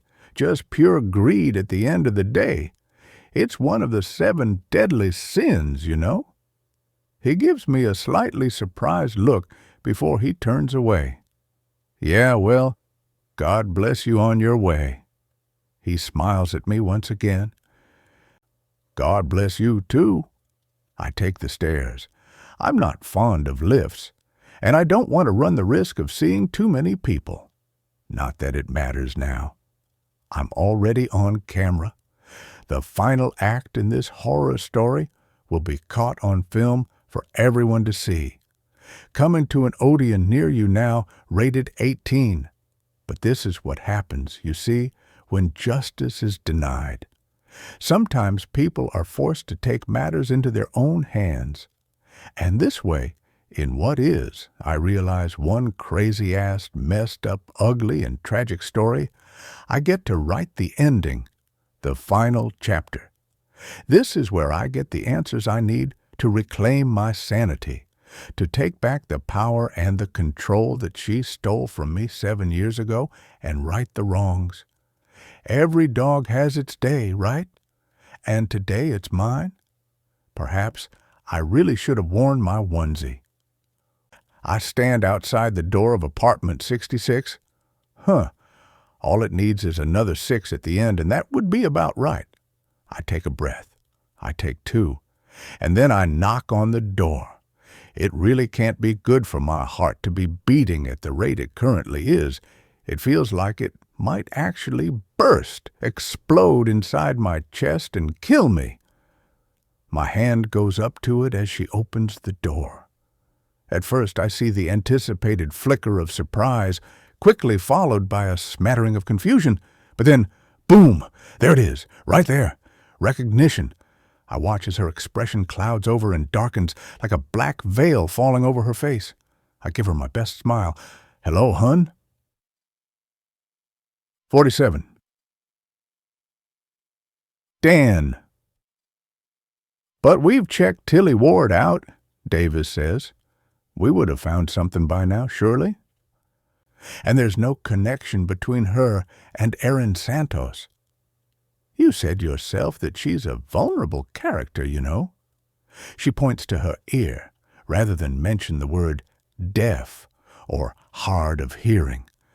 No rap sheet, no prior, no history of... The door to my office swings open, and Archer pokes her head around it. Briefing, 25 minutes. Be ready, Riley Davis. We nod in unison. Ma'am. She pauses. Are there any new leads? Has Santos called you again? No, ma'am. I answer her on autopilot, my thoughts elsewhere. The boss here thinks that maybe till... Davis starts to speak. Yes, ma'am. I cut in loudly enough for Archer to glare at me in surprise. I definitely do not want Davis to tell Archer what I think Davis thinks I'm currently thinking about Tilly Ward. Not right yet. I need more proof first. We'll be right down, ma'am. Archer narrows her eyes at me suspiciously. Don't be late. They're still fixed on me as she closes the door behind her. Go and gather the troops together, Lucy, I say. I just need a moment to think. Well, don't leave it too long, boss. She nods behind her. You've seen what kind of mood she's in. They say a watched kettle never boils, but maybe the same rule doesn't apply to mobile phones, because the moment I look down at mine, it rings. Hallelujah. Please let it be Erin. Dan Riley speaking. What the blazes has she done now, eh? The gruff voice on the other end says. It's an Australian voice. The accent is thick and strong and unmistakable. Sorry, who is this? Who am I speaking to? The name's Edwards, Ken Edwards, he booms. Edwards? As in Julie Edwards? There was a message on our answer machine. Some Sheila woman left a message saying you wanted to speak to us about Julie as soon as I heard that name. Well, like I say, what's the little bastard gone and done now? Is Julie your daughter? No, thank Christ, he says quickly. She was my brother Ray's girl, my niece. Haven't seen her in many years now, though. Why do you want to know about Jules? Has she been up to her old tricks again? What old tricks are they, Mr. Edwards? Ken. Well, like I say, I haven't seen the girl in years, but I remember her back when she was a kid. Troubled is the kindest way of putting it. Troubled? Yeah, she was one strange little girl was Julie. The wife never liked her much. Thought there was something off about her. He married a Pom, Vanessa. A few years after they had Julie, he brought them both out to Oz with him. She lived over with her mother, my brother's ex-wife, in a prefab in Subby. I suppose I felt a bit sorry for the little girl, really, having those two for parents. He was a wrong un, my brother. Used to beat the living daylights out of her mother, he did. The brute. Julie must have witnessed a lot of things she shouldn't have as a kid. I think it turned her funny. Turned her funny? Yeah, as she got older. After her dad buggered off back to the UK and left them, she began to get herself into trouble. Got herself known to the law. Ended up in some naughty girls' school for a while. I know that her mother struggled to keep her in check. A chip off the old block, she called her, just like her dad. She was close to her dad. I don't know what it was that she did exactly that got her sent away. Conned a friend and her family out of some money or something like that. I hold my breath. Anyway, a stint in a naughty school didn't do much to put her on the right path. Vanessa reckoned it made her worse, if anything. After that, she just carried right on doing whatever she wanted. She started stealing people's identities so she could take out loans and buy stuff in their names. I guess Vanessa was right, and that the apple didn't fall far from the tree because he was a shyster himself, was old Ray. Changed his own name a few times, though it caught up with him eventually, like it always does. He pauses, releases a breath. Julie was a bit of a bunny boiler type. She stalked people and all of that bullshit. I think she had a restraining order out on her at one time.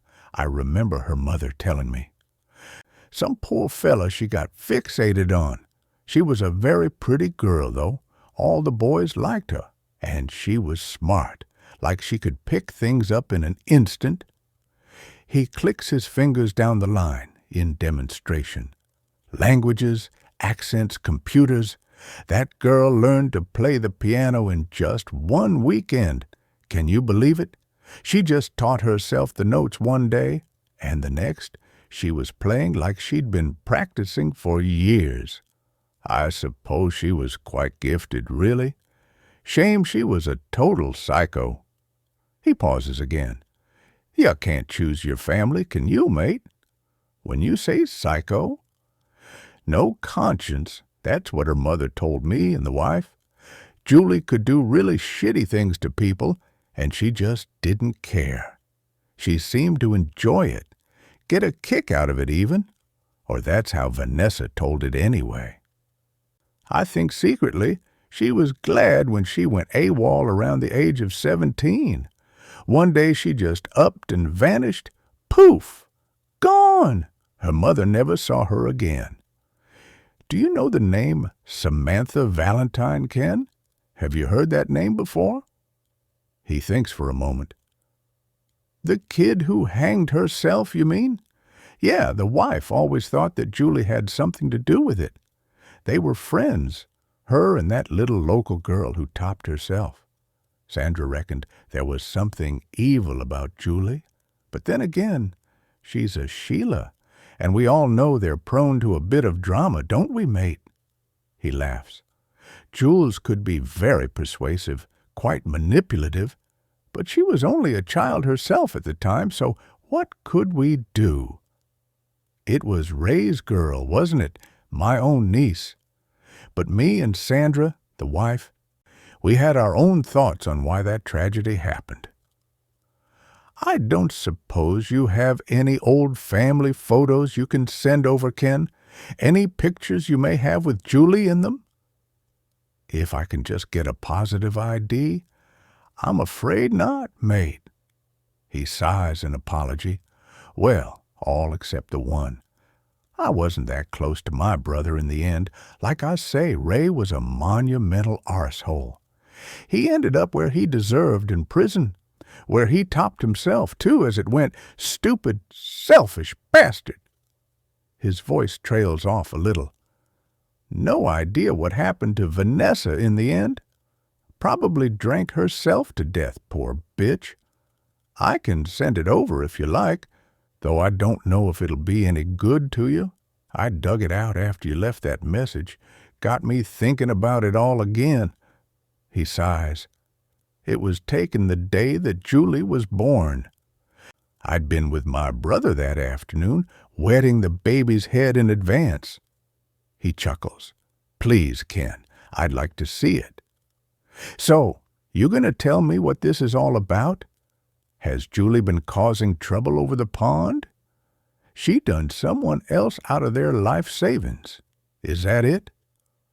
I'm not sure I'd know where to even begin to tell him. We're just making some initial inquiries, Ken. I condense it, find out some background. It may be that Julie has been using a false identity. He snorts. Yeah, well, like I say, she was good at that, pretending to be someone else. I don't know, mate. You never know what you're going to get, do you, when you have kids? You try to do right by 'em, but some of them, well, some people are just born bad. I think. I'm gathering my stuff and my thoughts together for the briefing when Mitchell knocks on the door. Adriana, the new recruit, is behind her, looking sheepish, her eyes red and swollen like she may have been crying. Can we have a quick word, Gov? Yeah, but the key word there is quick, Mitchell. The briefing starts in 5 minutes, and Archer's on the warpath. Adriana here may have made a bit of a mistake, boss. Mitchell nods at Adriana encouragingly. Go on. Tell him. I'm really sorry, sir. Her voice sounds shaky. Sorry, sir. I mean, boss, Come on, Adriana. I cajole her. Spit it out. Whatever it is, it can't be that bad. Only judging by her expression, I'm not so sure. I don't know how it happened, boss. I must have just got confused. Didn't check properly. She's new to the game. Mitchell gives me a look that says, go easy on her. What didn't you check properly, Adriana? She brushes some hair out of her puffy eyes. Katie Russell, the one who commented on Samantha Valentine's sketch on social media, the one who was friends with a girl at prep school with the same name. What about her? Well, she also told us about a girl named Julie Edwards, an English girl who joined the school midterm and broke up her friendship with Samantha. Yes. I roll my hand. I've just been speaking to her uncle. What about her? It comes to me suddenly then, Ray. Ken has just told me that his brother's name was Ray. Didn't Erin tell me that Ray was her stepdad's name? Ray Dennis, the man who killed her mother and subsequently himself while he was in prison? I sent Katie the photo of Erin Santos. Adriana continues telling me what I already know. I need her to get to the point. And she identified Erin as being this Julie Edwards girl I know.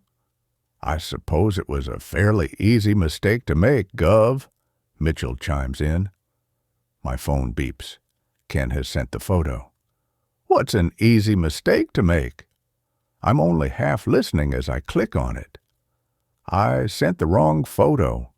Adriana blurts out, as though saying it quickly might make it less true. Somehow, instead of sending Erin's mugshot over to Katie, which I thought I had done, I sent Tilly Ward's. Okay, now I look up. What? I know, sir, boss, I'm really sorry. Poor Adriana looks devastated, biting her bottom lip. Katie identified the wrong person because I messed up and sent her the wrong photo. I blink at her, but if that's right, then that would mean I looked down at the image Ken's just sent over. You can tell it's old by the faded tones and the style of clothes they're wearing. The woman in the middle, Vanessa, I assume, is in a hospital bed, holding a newborn wrapped in a white receiving blanket, looking down at her precious gift with a worn-out smile. Two men stand either side of her. One of them, Ray, I assume, is half sitting on the bed with her, leaning over to peer inside the blanket at his new arrival, while Uncle Ken beams proudly next to them, a can of lager raised in his hand. And then I see it. And so I've contacted Katie Russell again to apologize and sent her Aaron's photo this time like I should have done in the first place, and Adriana is still explaining away in the background, but I've stopped listening. There. In the photograph Ken has just sent me, just visible in the left-hand corner, is a plaque that reads Maternity Department, and underneath it is another sign, a smaller one that reads Matilda Ward. I almost leap over my desk. You, Adriana, I seize her by her forearms, are a genius. It's all I can do to stop myself from picking her up and giving her a twirl. Matilda Ward, Tilly Ward. She's used the name of the ward she was born on. How had she done that so successfully? Had she taken the identity of a dead person named Matilda Ward, someone who had passed away young, and assumed it as her own? She had to have done because her ID had all checked out. It was all legit. British birth certificate, national insurance number, all the dates added up. I pause for a moment, stunned. Wow, what a clever girl she really is. Adriana glances at Mitchell, eyes wide in shock. So, you're not mad then, boss? Mitchell's brow is crinkled in confusion. Define mad, Mitchell, I say. I have to go somewhere. But I thought, the briefing, boss. What shall I tell Archer? I grab my car keys and the phone from my desk and throw my coat on. Tell her I've gone Christmas shopping. I won't be long. 48. Erin. Her face is a picture. Shock, surprise, confusion, disbelief, horror. It's all right there in front of me. I only wish I had a camera to hand so that I could capture this moment and keep it forever. How are you, Samantha? I feel lightheaded with adrenaline, but strangely calm. It's been quite a while.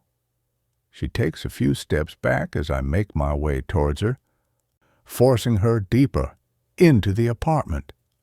I don't suppose you were expecting to see me, were you, hon? I'm sorry. Who are you? Her eyes are like moons, but there's no mistaking them, that dazzling emerald green. I think you may have the wrong person. My name isn't Samantha. I'm Tilly. My name's Tilly Ward. Why are you here? She glances left to right, quickly, as though searching for a potential means of escape.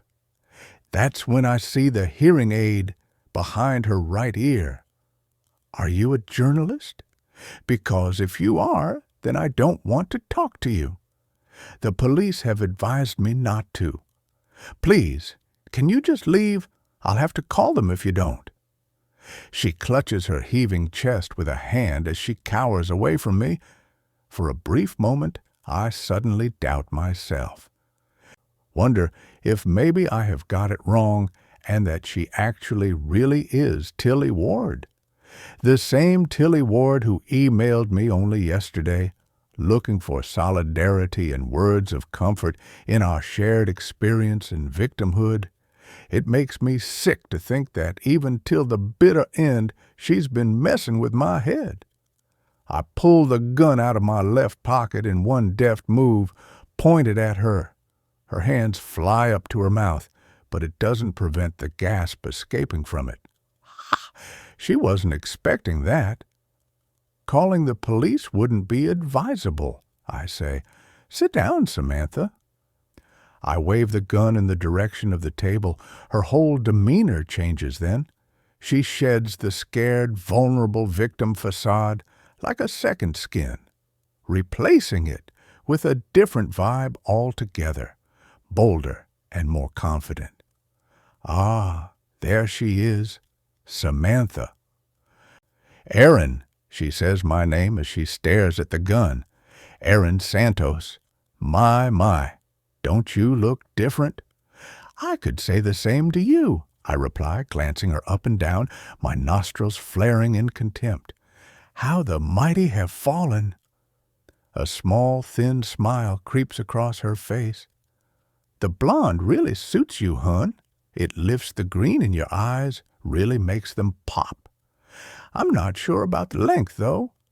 She taps her lip with a finger. Why are you pointing a gun at me?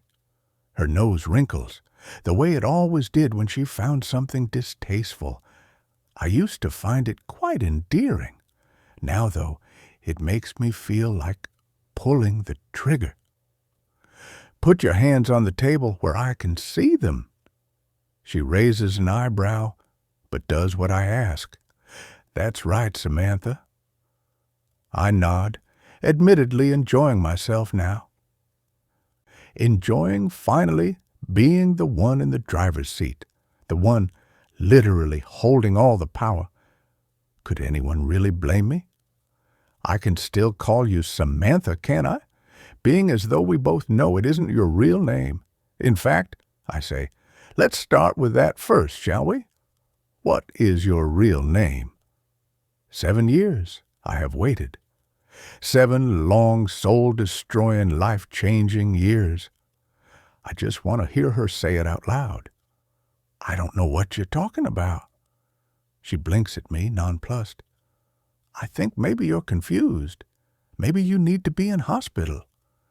I grip the gun tightly, feel my finger twitch against the trigger. She watches me carefully. She's trying to anticipate my next move. I can almost hear the cogs turning inside her twisted mind. You're right, she says after a moment. I'll admit, it's a bit of a shock to see you. Aaron, especially after all this time, turning up out of the blue like this. And you haven't even taken your shoes off. She glances down at my feet, but I don't follow suit. If I look away, she'll attempt to wrestle the gun from me. She's going to have to do better than that. Ah, yes, I remember. How did it go? We take our shoes off, and we place them behind the door. She joins in with me as we say the words in unison. That's right. She laughs, and it's still as infectious as ever. I apologize, I say ruefully. How ill-mannered of me, and I would have paid you a visit sooner, only I've spent the last 6 years of my life a prisoner in an asylum for the criminally insane. But don't worry, hun, I grimace. Not a day has gone by when I haven't thought of you. Hasn't it, really? She looks touched. If I didn't know better, I'd even say it was genuine. Ah, that's so sweet of you. You always were a big old softy. I nod slowly. Wasn't I just? So, what are you planning to do with that gun, hun? Surely you're not going to shoot me with it, are you? A look of incredulity and mild hurt flashes across her features. Admittedly, she's still beautiful, even as she is now, with her lank, greasy curtain hair and the tatty old clothes. I've really missed you, Aaron. I miss those times we had together. You remember that summer we met, don't you? All the things we did, the places we went, all the champagne we drank. We were such good friends. You still are my friend, Aaron. A friend who'd kill for you, you mean? One you could coerce and manipulate and brainwash into believing a fictitious story, a complete pack of lies. The gun is shaking in my hand. I can feel the emotion rise up inside me, threatening to spill out. Why did you do it? Why did you do it to me, Sam? I hear the whine in my voice and I hate myself for it. Why do I still care? What does it even matter why anymore? The answer won't change anything. None of it. I know I should just pull the trigger. It's what I've come here to do after all, to enact my revenge and get justice for myself and for Boyan Radulovich and Milo Harrison. Justice that I've been denied all these years. I have to finish this never-ending nightmare. But first, I just need to know. Who was Boyan Radulovich? Who was he to you? Why did you make me kill him? Make you kill him? Oh, no, hun. She shakes her head. Tuts. Tilly Ward is now nowhere to be seen. I didn't make you do anything. You really weren't well at the time, don't you remember? You were having some sort of psychotic break when it all happened. You thought he was abusing me. You believed his name was Ari Hussein and that we were engaged or something. You were delusional, Aaron, just as you seem to be now, pointing that thing at me, trying to scare the devil out of me. Interesting choice of words, Sam, but I wasn't delusional, was I? I saw photos of you together, photos you showed me of the two of you. Look, I was always your friend, hun. Her voice is soft now, like I remember it. I tried to help you, Aaron. I did everything I could to help you, but I'm not a doctor, and she's doing it again, trying to get me to doubt myself, to question everything. I can almost feel her words slipping like poison beneath my skin. Tell me the truth, or I'll blow your head off. She has no idea how much I have wanted to say these words to her, how long I have waited. She holds her hands up, sighs heavily. Okay. So I doctored the photos. It's not difficult to superimpose someone's face onto an image, Aaron. You just need the tools. Anyway, he was nobody. Just some loser I had a fling with who thought he could ghost me afterwards, thought he could just use me and then discard me after promising me the sun, moon, and stars. I stare at her, dumbfounded. That was the reason why? Good enough reason if you ask me, hun. These men, they think they can just take what they want and then throw you away like garbage. So why didn't you kill him yourself? Why did you make me believe that he was abusing you? Why lie and convince me that you were in danger? You knew, didn't you, that I'd have done anything to protect you? You knew because of my past trauma that I wouldn't let that happen to you. Well, I wasn't actually planning to kill him, she says from the side of her mouth, as though we're a pair of old colleagues, chewing the fat about a bit of office gossip. Not really. But once you came along, it just seemed like a fun idea. And it all sort of fell into place somehow. Serendipity, if you will. She smiles at me warmly, flashes me those dazzling green eyes. The police are searching for you, Aaron. I have to admit, I'm a teensy bit jealous. All that attention you're getting on social media. Mind you, that photograph. She pulls her face. I felt for you when I saw it. I wouldn't want to see that flashing up on screen every time they mention me in the press. You're really so much prettier in the flesh, hun, even with this new look you're going with. I have to say, her eyes sweep over me. Though I don't dislike it, it's definitely giving Myra Hindley vibes. I really should just pull the trigger. The police won't find me, Sam, and by the time they find your body, I'll be long gone, just like you were on the night I killed your fictitious fiancé 6 years ago. How did you do it, Sam? That day, outside the apartments. You were there one moment, and the next, how did you vanish without a trace? She smiles, mock bashfully, still desperate to keep the control she craves by denying me the truth. I can't give away trade secrets, sweetie, even to my bestie. Anyway, you already know the answer, Aaron. It was in much the same way you're about to do yourself. It's not that hard, is it? To disappear? To change your identity? Become someone else? Sometimes, if you're super smart, you can be many different people at once, though you need to be organized for that. Have a very methodical approach, as admittedly it can get a little confusing at times. Anyway, killing me won't exonerate you. Then no one will know the truth, will they? And you'll be a murderer. I'm already one of those, thanks to you. She sighs. Don't be like that, hun. No one forced you to stab the stupid bastard in the heart, did they? You did that of your own free will. The free will you manipulated and sabotaged, you mean, like some kind of Svengali cult leader? She laughs. Oh, but you give me too much credit, Aaron. I suppose I should really be flattered, but you're not so different to me underneath it all. You've a killer instinct in you. Aaron Santos.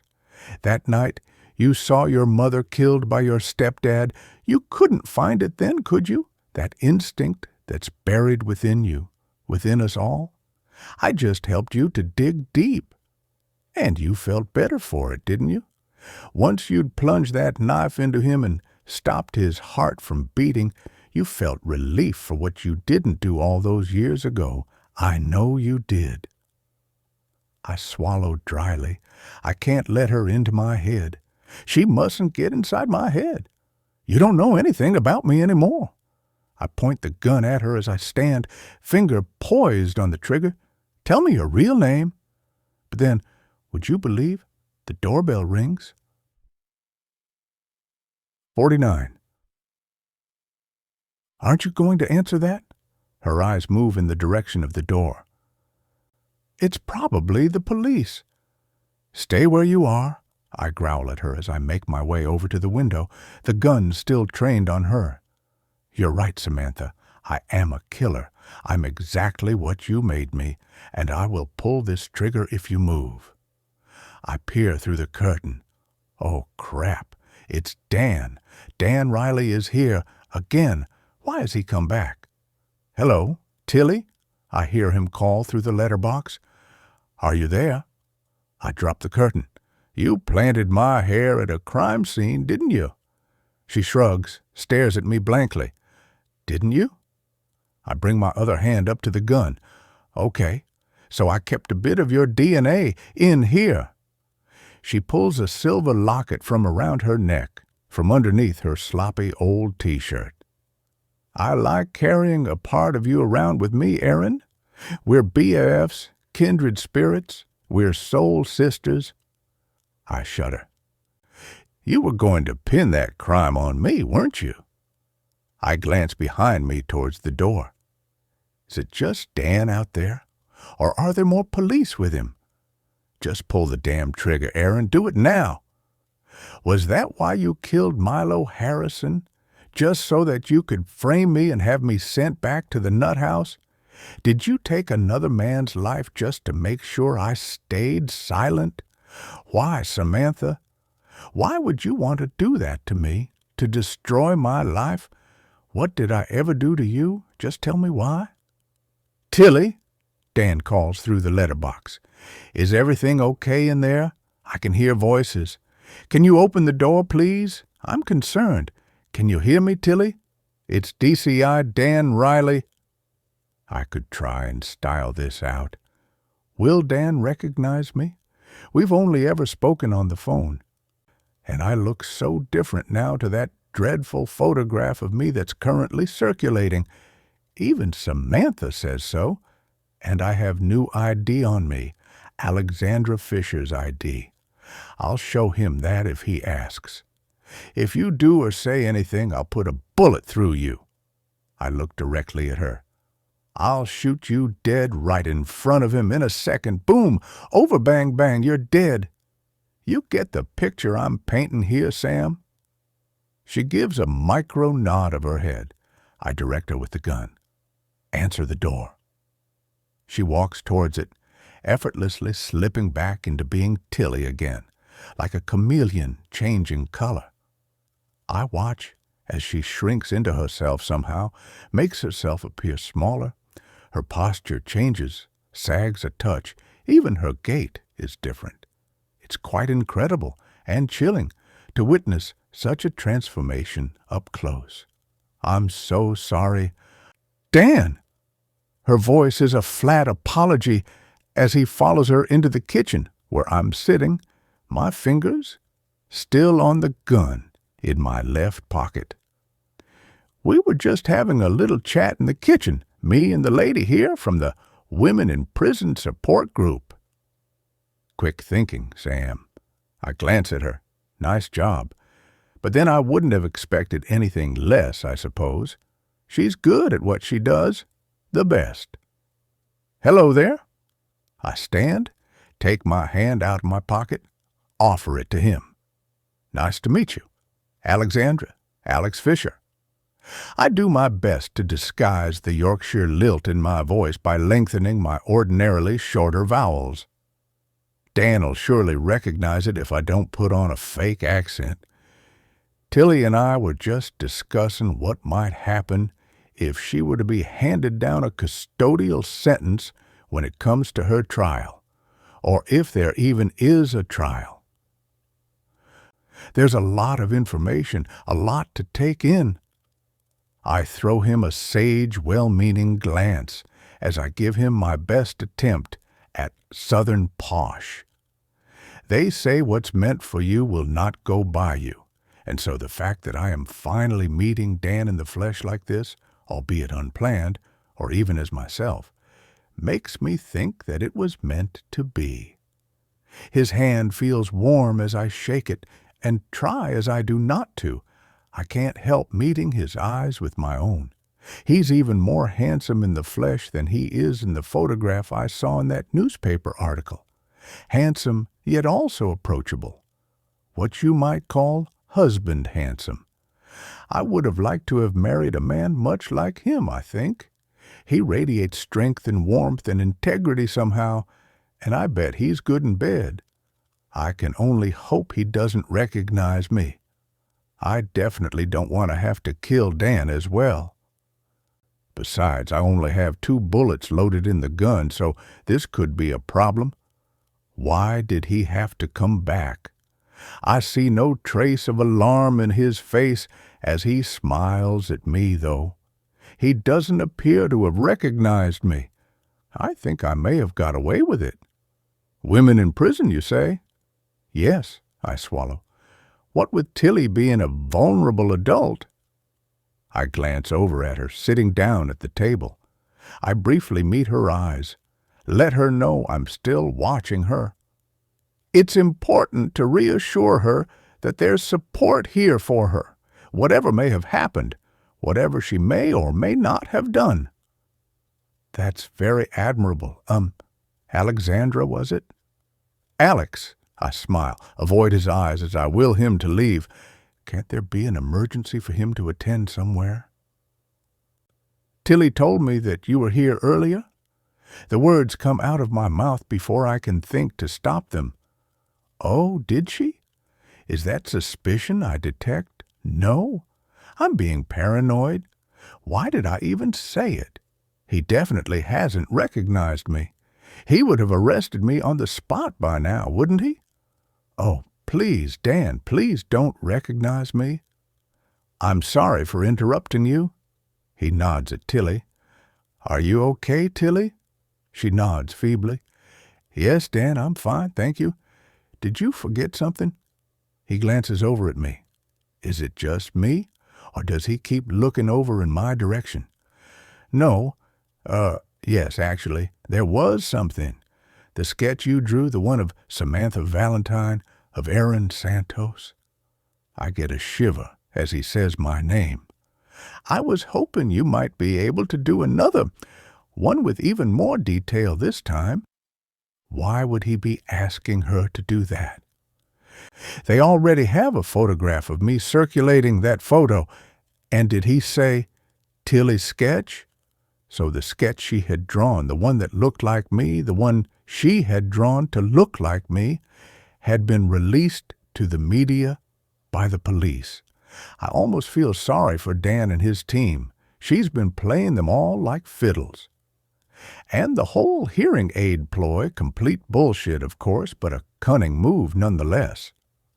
Samantha knew about Dan Riley's son's diagnosis because he'd opened up about it briefly in that article, and true to form, she had used it to her advantage as a means to manipulate. Dead people, deaf people, no one was off limits. We'll provide you with the supplies, the paper and pencils or charcoal or whatever you prefer. The sketch really does seem to have sparked the imagination of the public. We think it may help if we release another one. If you think so, Dan, then of course. She says it so sweetly that I want to throw up again, despite there being nothing left in my hollow stomach. There's a pause. I was hoping you might come to the station with me now so we can get it done and out of the way. Oh, well, She glances up at me. Of course, yes, She makes to stand. I'm sorry, Dan, did you say? Yes, Dan. Detective Chief Inspector Dan Riley. He really is rather cute. I certainly don't want to step on the police's toes. I clear my throat. Only I've just driven here all the way from Kent. I'm based in East Sutton Park, you see, the women's open prison. It's a decent name drop, and I'm glad I thought of it. It sounds authentic.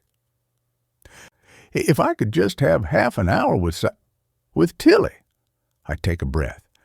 I can bring her over to the station myself afterwards, if that suits. Great, he says, looking over at her. That okay for you, Tilly? She nods, shrugs. Of course. Thanks, Alex. Dan turns to me. I hope you're not offended by my asking, but do you have any ID on you, a business card or something? Yes, no problem. Hang on. I open my handbag, flash him my fake driver's license. I'm afraid I don't have any cards on me, but you're welcome to check with the admin team at East Sutton. Thanks. Okay, right. Well, I'll see you down at the station shortly then. I'll see you out, Dan. Tilly suddenly stands, forcing me to do the same. No bother, Tilly. I glare at her. I'll see Detective Riley out. Snide bitch really was going to try to pull a fast one. Well, it was nice to meet you, Dan. It really was. He trains his eyes on me as we shake hands again. For some reason, I don't feel like letting go. Yes, you too, Alex, and thanks for offering to go out of your way to drive Tilly back to the station. You don't have to do that. It's nothing. I wave a hand dismissively. It's on the way anyway. He turns to leave, then stops. That perfume you're wearing? I'd forgotten about that. Crap.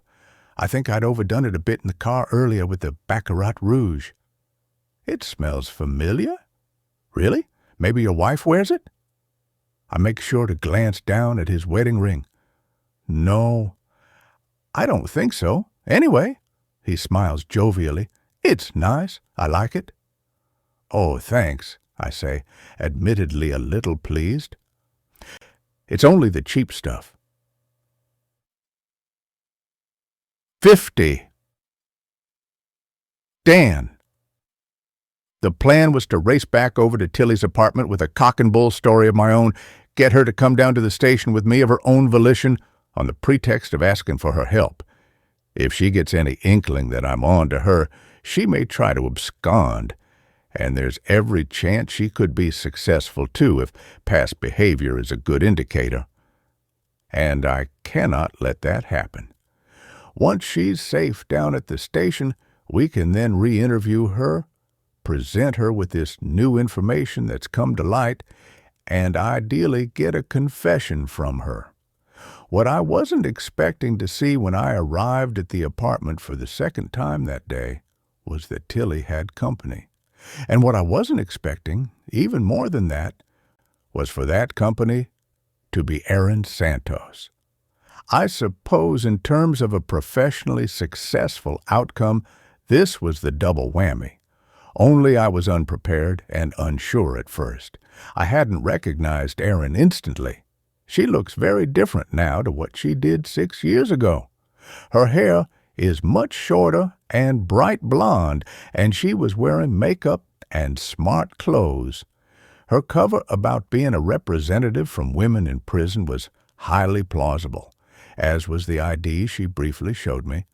Only she'd offered me her left hand when I'd gone to shake it, and if that wasn't enough to arouse my suspicions, those arresting green eyes, not unlike Tilly's or Samantha's or Julie's, were unmistakable as they briefly met with mine. Still, I wasn't 100% sure it was her, though. I stood on the doorstep as Alex closed the door behind me, leaving me standing there with little more than a very bad feeling and a waft of her perfume. That's what did it. It was that same perfume. Immediately, I realized that I shouldn't have left them alone together. During our last phone conversation, Erin had told me she would kill Samantha Valentine if she saw her again, and I believed her. Perhaps I would kill her too if I were her. As it was, I felt sick enough already knowing that Julie Edwards had pulled the wool over my eyes. Over everyone's, it appears. But moreover, that one of the ways she garnered my sympathy was through her supposed condition. She knew that my son was deaf. We'd even communicated in sign language together. She was good at it, too. I feel embarrassed, angry with myself, violated, I suppose, that I'd been taken in and allowed my personal feelings, my emotions, to get in the way of my professional judgment. But I'll deal with that later. Right now, I need to call for backup and somehow get back inside that apartment. Erin could be armed, and I don't want her to do anything stupid, even though that's how I feel right now. Stupid. I ring the buzzer of flat 68 next door. A woman in a dressing gown with a towel wrapped round her hair answers. She looks me up and down. Yes? I flash her my badge and an apologetic smile as she steps back in surprise. I'm sorry, but I need access to your apartment. Do you have a balcony? I'm not the greatest fan of heights, so I take an extra breath as I climb from next door's balcony onto Tilly's and don't look down. I press my back up against the glass doors. The curtains are almost fully drawn, but thankfully, not quite. And I'm able to look inside with a more or less clear view of the small kitchen dining area. Tilly's seated at the table and Erin has her back to me. Only the way that she's standing, her stance, concerns me. If I didn't know better, and at this point I don't, I'd say that she was pointing a gun at her, though I can't see clearly from here. I should call for backup right now. We could have a potential code 0 on our hands. I pull my phone from my pocket, make to place the call, but at the last second, I think better of it. A terrible thought flashes into my head then.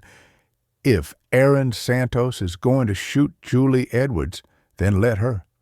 Frankly, the world would be a better, safer, kinder place without her in it. And admittedly, I feel angry that she's duped me. But it's not my job to play judge and jury, no matter what she's done or who to.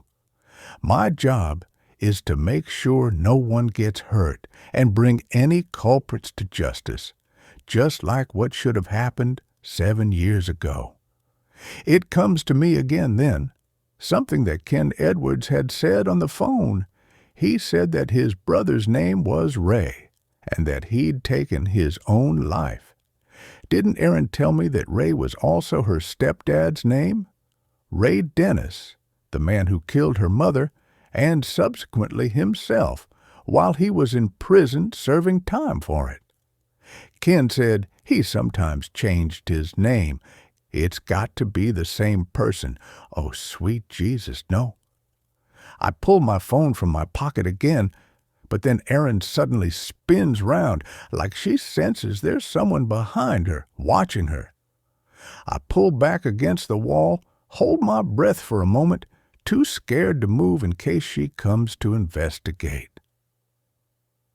That was a pretty darn good performance, Erin. Tilly is speaking. I can hear her through the glass. I strain to listen. I'm quite impressed. You've come on in leaps and bounds, hun. You really have.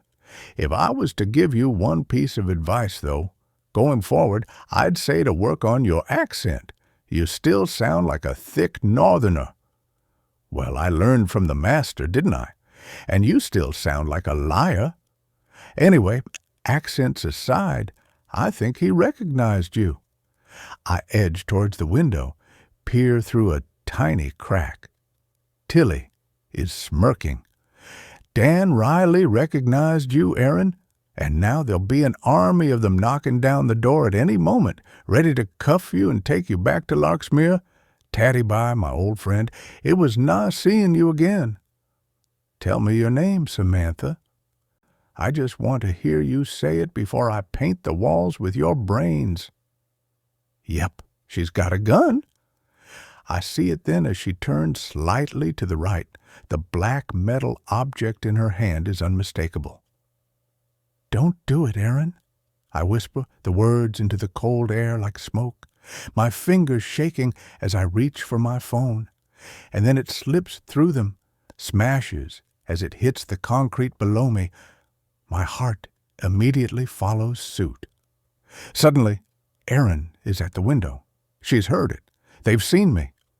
I say a silent prayer as she slides the double doors open. Dan? Her eyes are wide open in shock. Detective Riley, what are you doing out here? Tilly's right, though.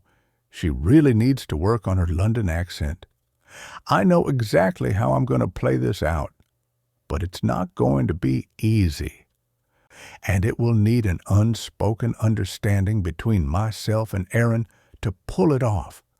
A silent understanding that I can only hope we have if I've a snowball's chance in hell of getting everyone out of this situation alive and unharmed. Journalists, I say, wiping my wet hands down my coat as I step inside. I saw one of them on the balcony up here just now, sniffing around. Bloody parasites.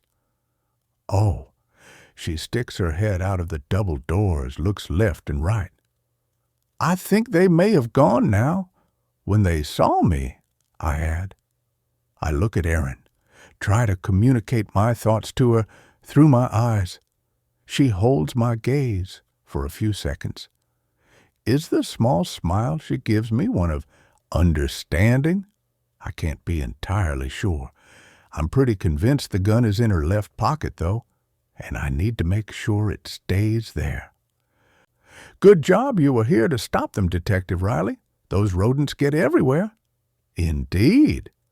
The biggest problem I now face is how do I alert the team of my situation and call for backup? My phone is currently in bits on the concrete floor of the balcony. If this all goes south, then Archer's going to have my head on the chopping block, if I'm not in the morgue already by then. Tilly suddenly leaps up from her seat as I enter the room. She's got a gun, Dan. She signs the words to me silently, and again I wonder just how she has become so proficient in sign linguistics, being as though she isn't deaf or even hard of hearing, as it turns out. Had she studied it and become more or less proficient in one weekend like she did the piano? Such wasted talents. It's okay, Tilly, I say aloud. I know she has. Erin turns then and pulls the weapon from her pocket, but she doesn't point it at me. She thinks I'm Samantha Valentine.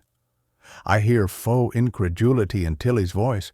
To the untrained ear, admittedly, it would sound convincing. She thinks that I've set her up, that I'm the woman who tricked her into killing that man all those years ago. She blames me for what happened to her. She's completely mad, Dan. She grips hold of my arm, tries to use me as a human shield as she shuffles behind me.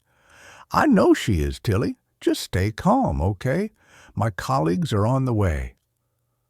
I widen my eyes at Aaron, like you do when you're trying to tell someone not to say something out loud without actually saying it out loud yourself.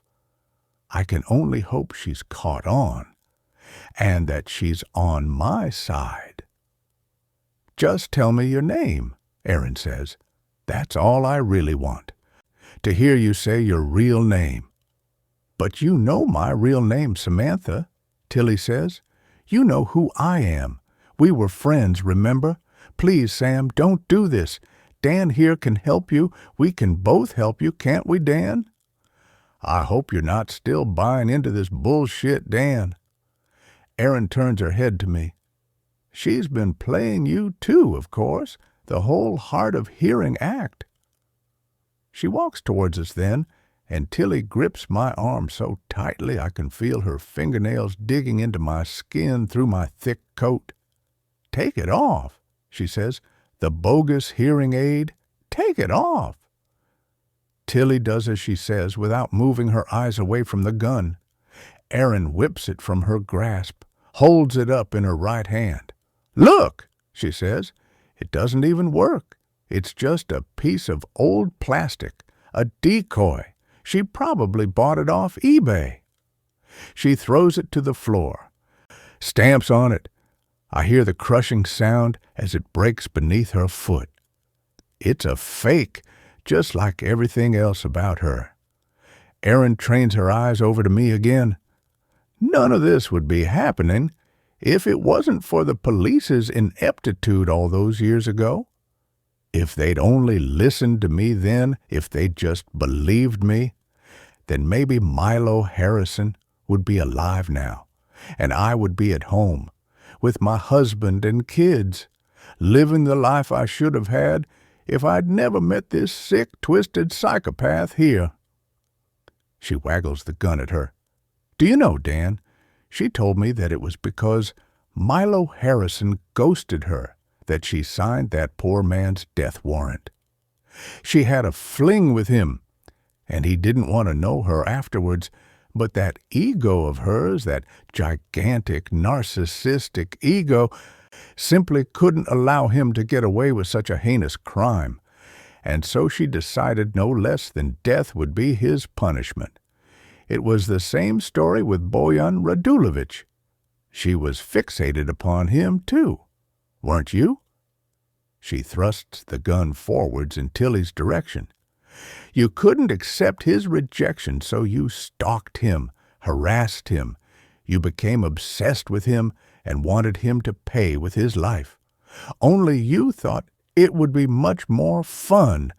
That was the word she used, Dan. Erin glances quickly at me. Fun to have me kill him for her. To play a sick, elaborate game of control built on wicked lies. Put the gun down, Erin, I say gently. This isn't the way to have your voice heard. This will only ensure that things are even worse for you. Even worse. She laughs then hard. How could things be any worse, Dan? Anyway, she catches her breath. Soon it won't matter. What do you mean by that, Erin? There's 2 bullets in this gun. You know what I mean, Dan. I think I do. Erin's plan is to kill Samantha Valentine and then to kill herself. Only I can't let her do either of those things. I want her to get the justice she finally deserves. I want her to see Tilly Ward get what's rightfully coming to her. A sentence behind bars, or most likely behind the walls of Larksmere Hospital. If you shoot her, Erin, then you'll go back to prison, to that hospital. And I know you don't want that. I don't want that for you either, Erin. Killing her makes you exactly what she wants you to be, a murderer, just like her. But I already am a murderer, she says, because of her. The sound of the gun as she cocks it causes me to take a step forward. You were never a cold-blooded murderer. I know what she did, Aaron. I squeeze Tilly's arm behind me, surreptitiously try to reassure her, convince her that I'm simply going along with it for Aaron's sake, for safety's sake. I know what she's done to you, how she befriended you, how she got inside your head and exploited your trauma, your insecurities, your loneliness, your pain. She took advantage of you, but it's not too late, Aaron. You have the rest of your life as a free woman to rebuild, to put this all behind you. The gun is vibrating in her hand. It's shaking so much that I'm concerned it'll go off. If I can get the timing right, if I can edge a little closer to her, then I may just be able to snatch it from her fragile grip. But I can feel Tilly moving from behind me now like she's about to make a break for it, and vengeance is mine, I will repay, says the Lord. Romans 12:19. Erin's voice is a loud and slightly manic projection as she turns and points the gun at Tilly. And today I am the Lord. Then she pulls the trigger. 51. The sound of the firearm discharging is, ironically, deafening. Instinctively, I place my hands over my ears, crouch down on the floor for cover. Tilly Ward is down. She's been hit, but she's still alive. I hear her moaning where she's fallen next to the sofa. I turn myself towards her. I can smell the blood and sulfur in the air. Is she alive? Erin is standing in the same position as she was, pointing the gun at Tilly's body on the floor. Her face looks pale with fear now, though, like she can't quite believe what she's done. This is a disaster. Please, Erin. I look up at her, implore her, not like this. I don't believe that she plans to kill me or even harm me in any way. It's not me she's after. It never was. But now I seem to have got in the way. Put the gun down. Just put the gun down and we can talk, Erin. It's too late for talking now, Dan, she says. 7 years too late. Anyway, there's nothing more to be said. It's over. Tilly is groaning underneath me. The blood is starting to disperse in a river along the cheap laminate flooring. I think she's slipping in and out of consciousness. Help me, Dan.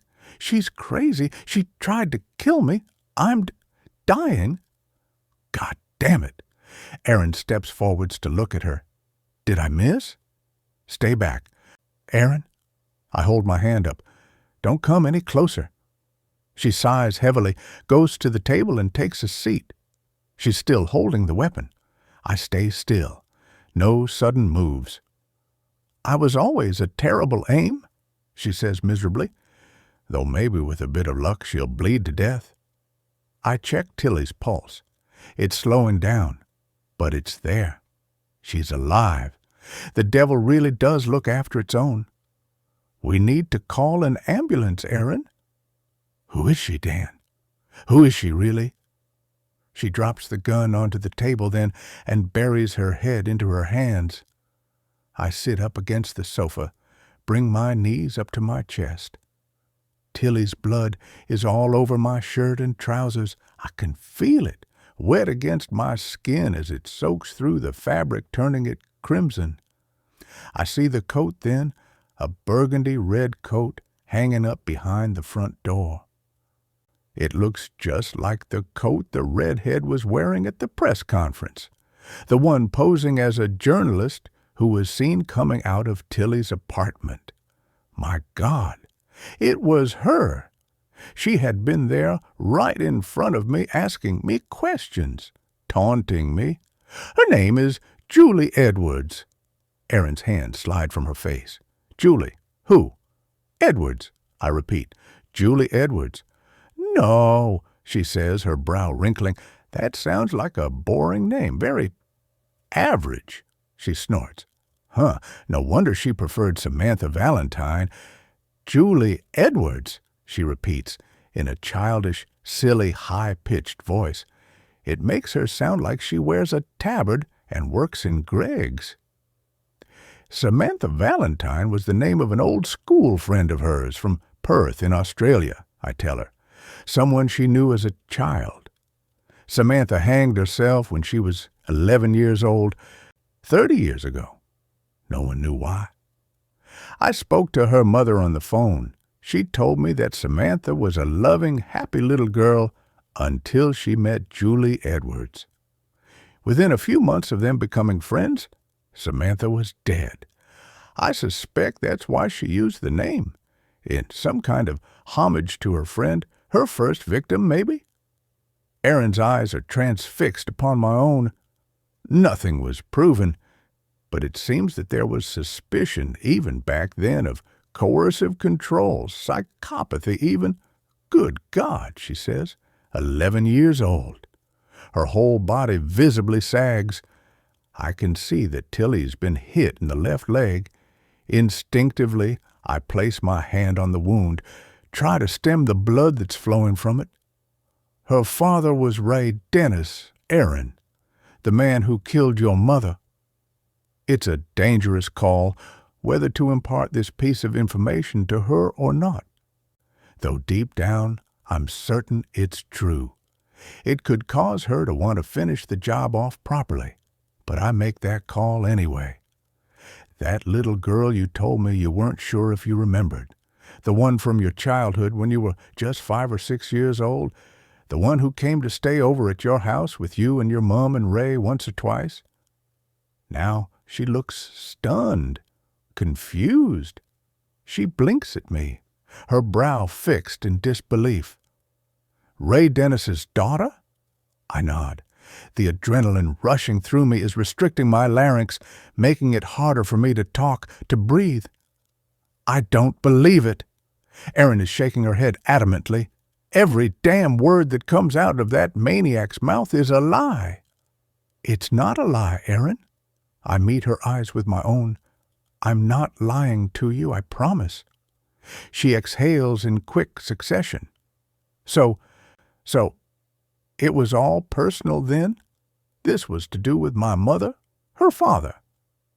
I can feel Tilly squirming underneath me as I apply more pressure on the wound. She's trying to say something. She took my job. Her voice is a low rasp as she struggles to expel the words from her discoloring lips.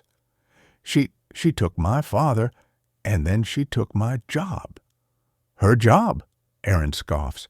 The job at Austin Mars, you mean? The receptionist job? Jesus, how much of a psychopath are you, Julie? A job. If my dad had never met your whore of a mother— Tilly's trying to sit up now, but I won't let her. I place a firm hand on her shoulder. Just stay where you are, I say. Help's on the way. Your mother, that bitch, she ruined his life, ruined mine. If he hadn't gone to prison— She coughs. Her breathing sounds labored. He'd never have killed himself, and my mother would never have become an alcoholic. And I'd never have spent my childhood in and out of care homes. I was abused, thrown away like trash. Erin starts clapping her hands together in a slow round of applause. Bravo, Samantha. Sorry, I mean Julie. A consummate professional to the end. You've got to admit. She turns to me, dips her head as though appraising a particularly good performance. She's pretty great, isn't she? So very convincing. I can hear the unmistakable sound of sirens screaming in the distance, and only hope, pray, they're heading this way. Erin hears them too, because she stands, picks up the gun. Listen, Erin, I really don't want you to do anything stupid. Which sounds stupid itself, given the immediate circumstances we find ourselves in. I don't want you to harm anyone else, and above all, I really don't want you to harm yourself. Promise me you won't do that, Erin." Her lovely green eyes are heavy with sadness as they rest upon me, like she's touched that anyone even cares. "Despite everything, Dan, in spite of the circumstances of how we have come to meet, I'm so very glad that we did, and that we have." She smiles back at me genuinely. "You're even nicer in the flesh than I'd expected." "Don't let Malcolm hear you say that," I reply, with a gentle smile of my own. "Look, it doesn't have to be like this, Erin. I can help you sort through all of this mess. I'll tell everyone the truth. I'll make them understand. Just put the gun away and—" Tilly is attempting to drag herself along the floor towards the door. I reach out, try to pull her back by her legs. If she keeps moving, then at this rate, she'll bleed out, if Erin doesn't finish her off first. "Let me get something to stem the flow. Stay where you are, Dan. I'm going to go to the bathroom to get a towel." "Please," she says, "don't try anything stupid yourself. Just sit here until I come back, okay? Don't move." I look at the gun, still in her hand, and nod. Maybe she doesn't want her dead after all. "Okay, Erin." The second she leaves the room, I frantically scan the apartment for a phone. The sirens are getting louder now, closer. They're almost here, literally less than a minute away. My trained ear tells me so. "Just hang on in there," I say to Julie as she continues to groan and worm away from me.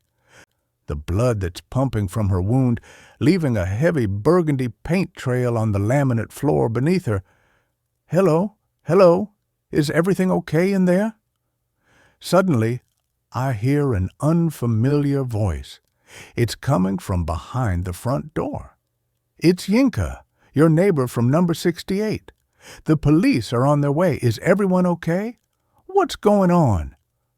Seconds later, I hear another voice, one I have no trouble instantly recognizing. She walks through into the apartment, her mouth falling open with each step she takes. What the— oh my God! Davis. She surveys the scene through wide eyes, her hand over her mouth. "Boss, what the hell's happened?" She looks down at Julie Edwards, bleeding out on the floor. Oh my God, Archer's going to flip out. Within seconds, the room is filling up with emergency services, uniformed police, and paramedics. "Is she alive?" Davis asks. "Just about," I say as the paramedics get to work on her. "How did you know I was here?" She pulls her chin into her neck, gives me one of her looks, as if I had to ask. "Mitchell and Adriana told me about the photo, about Ken Edwards, and—" "Have they got her?" I say. "She's in the bathroom, and she's armed, Davis." "Got who, boss?" She shakes her head, confused. My stomach lurches. "Erin, oh no." I run to the bathroom, but the door's open, and it's empty. I sprint to the front door. There's at least a handful of police officers standing outside now, and some inquisitive onlookers have started to gather. I look left and right. It's only been a few seconds, less than a minute. She can't have gone far. I call out to a couple of the young officers. "Suspect on foot," I say as they jump to attention. "Check the stairs." "Yes, sir." I lean over the balcony, look down and around. Nothing. I catch sight of the neighbor then, the woman from number 68. She's still in her dressing gown, with a towel wrapped round her head, and she's talking, animated, to one of the female officers, an expression of shocked bewilderment on her face. She shrieks in alarm as I seize her by the arm. "The woman," I say, "the one with the blonde hair and red lipstick. She had to have gone past you while you were knocking on the door. Did you see her? Where did she go?" She looks at me in horror. backs away from me as I gently try to shake it out of her. Woman? What woman? 52. Dan. 3 weeks later, we sit in the waiting room at the hospital, Fiona and I. I'm not a fan of waiting rooms. They're transient places. Nothing ever happens in them except for waiting. It's our Jude's first of what I know will be many assessments today for what we hope will eventually become surgery to fit him with a cochlear implant, and then maybe he will be able to hear when his mother gets cross with him, like she is with me right now. Why do you always take such stupid risks, Dan? If you knew Tilly Ward was Samantha Valentine, we were still talking about the case. Everyone is still talking about the case. It's dominated the news, just as I'd expected it to. Erin Santos is more famous than the Kardashians right now. If she'd played it differently, perhaps she could have made herself a very rich woman. Only I don't think it was that kind of compensation she was after. I'm sure Erin will be pleased to know that thanks to her image captured on CCTV in a charity shop in King's Cross where she had undergone a makeover, it has largely replaced the one from 6 years ago. She'd really hated that photo. I suppose I could sympathize. I'm still living down my own photo from that article, almost a month on. You mean Julie Edwards? I correct her. You know what I mean, Dan.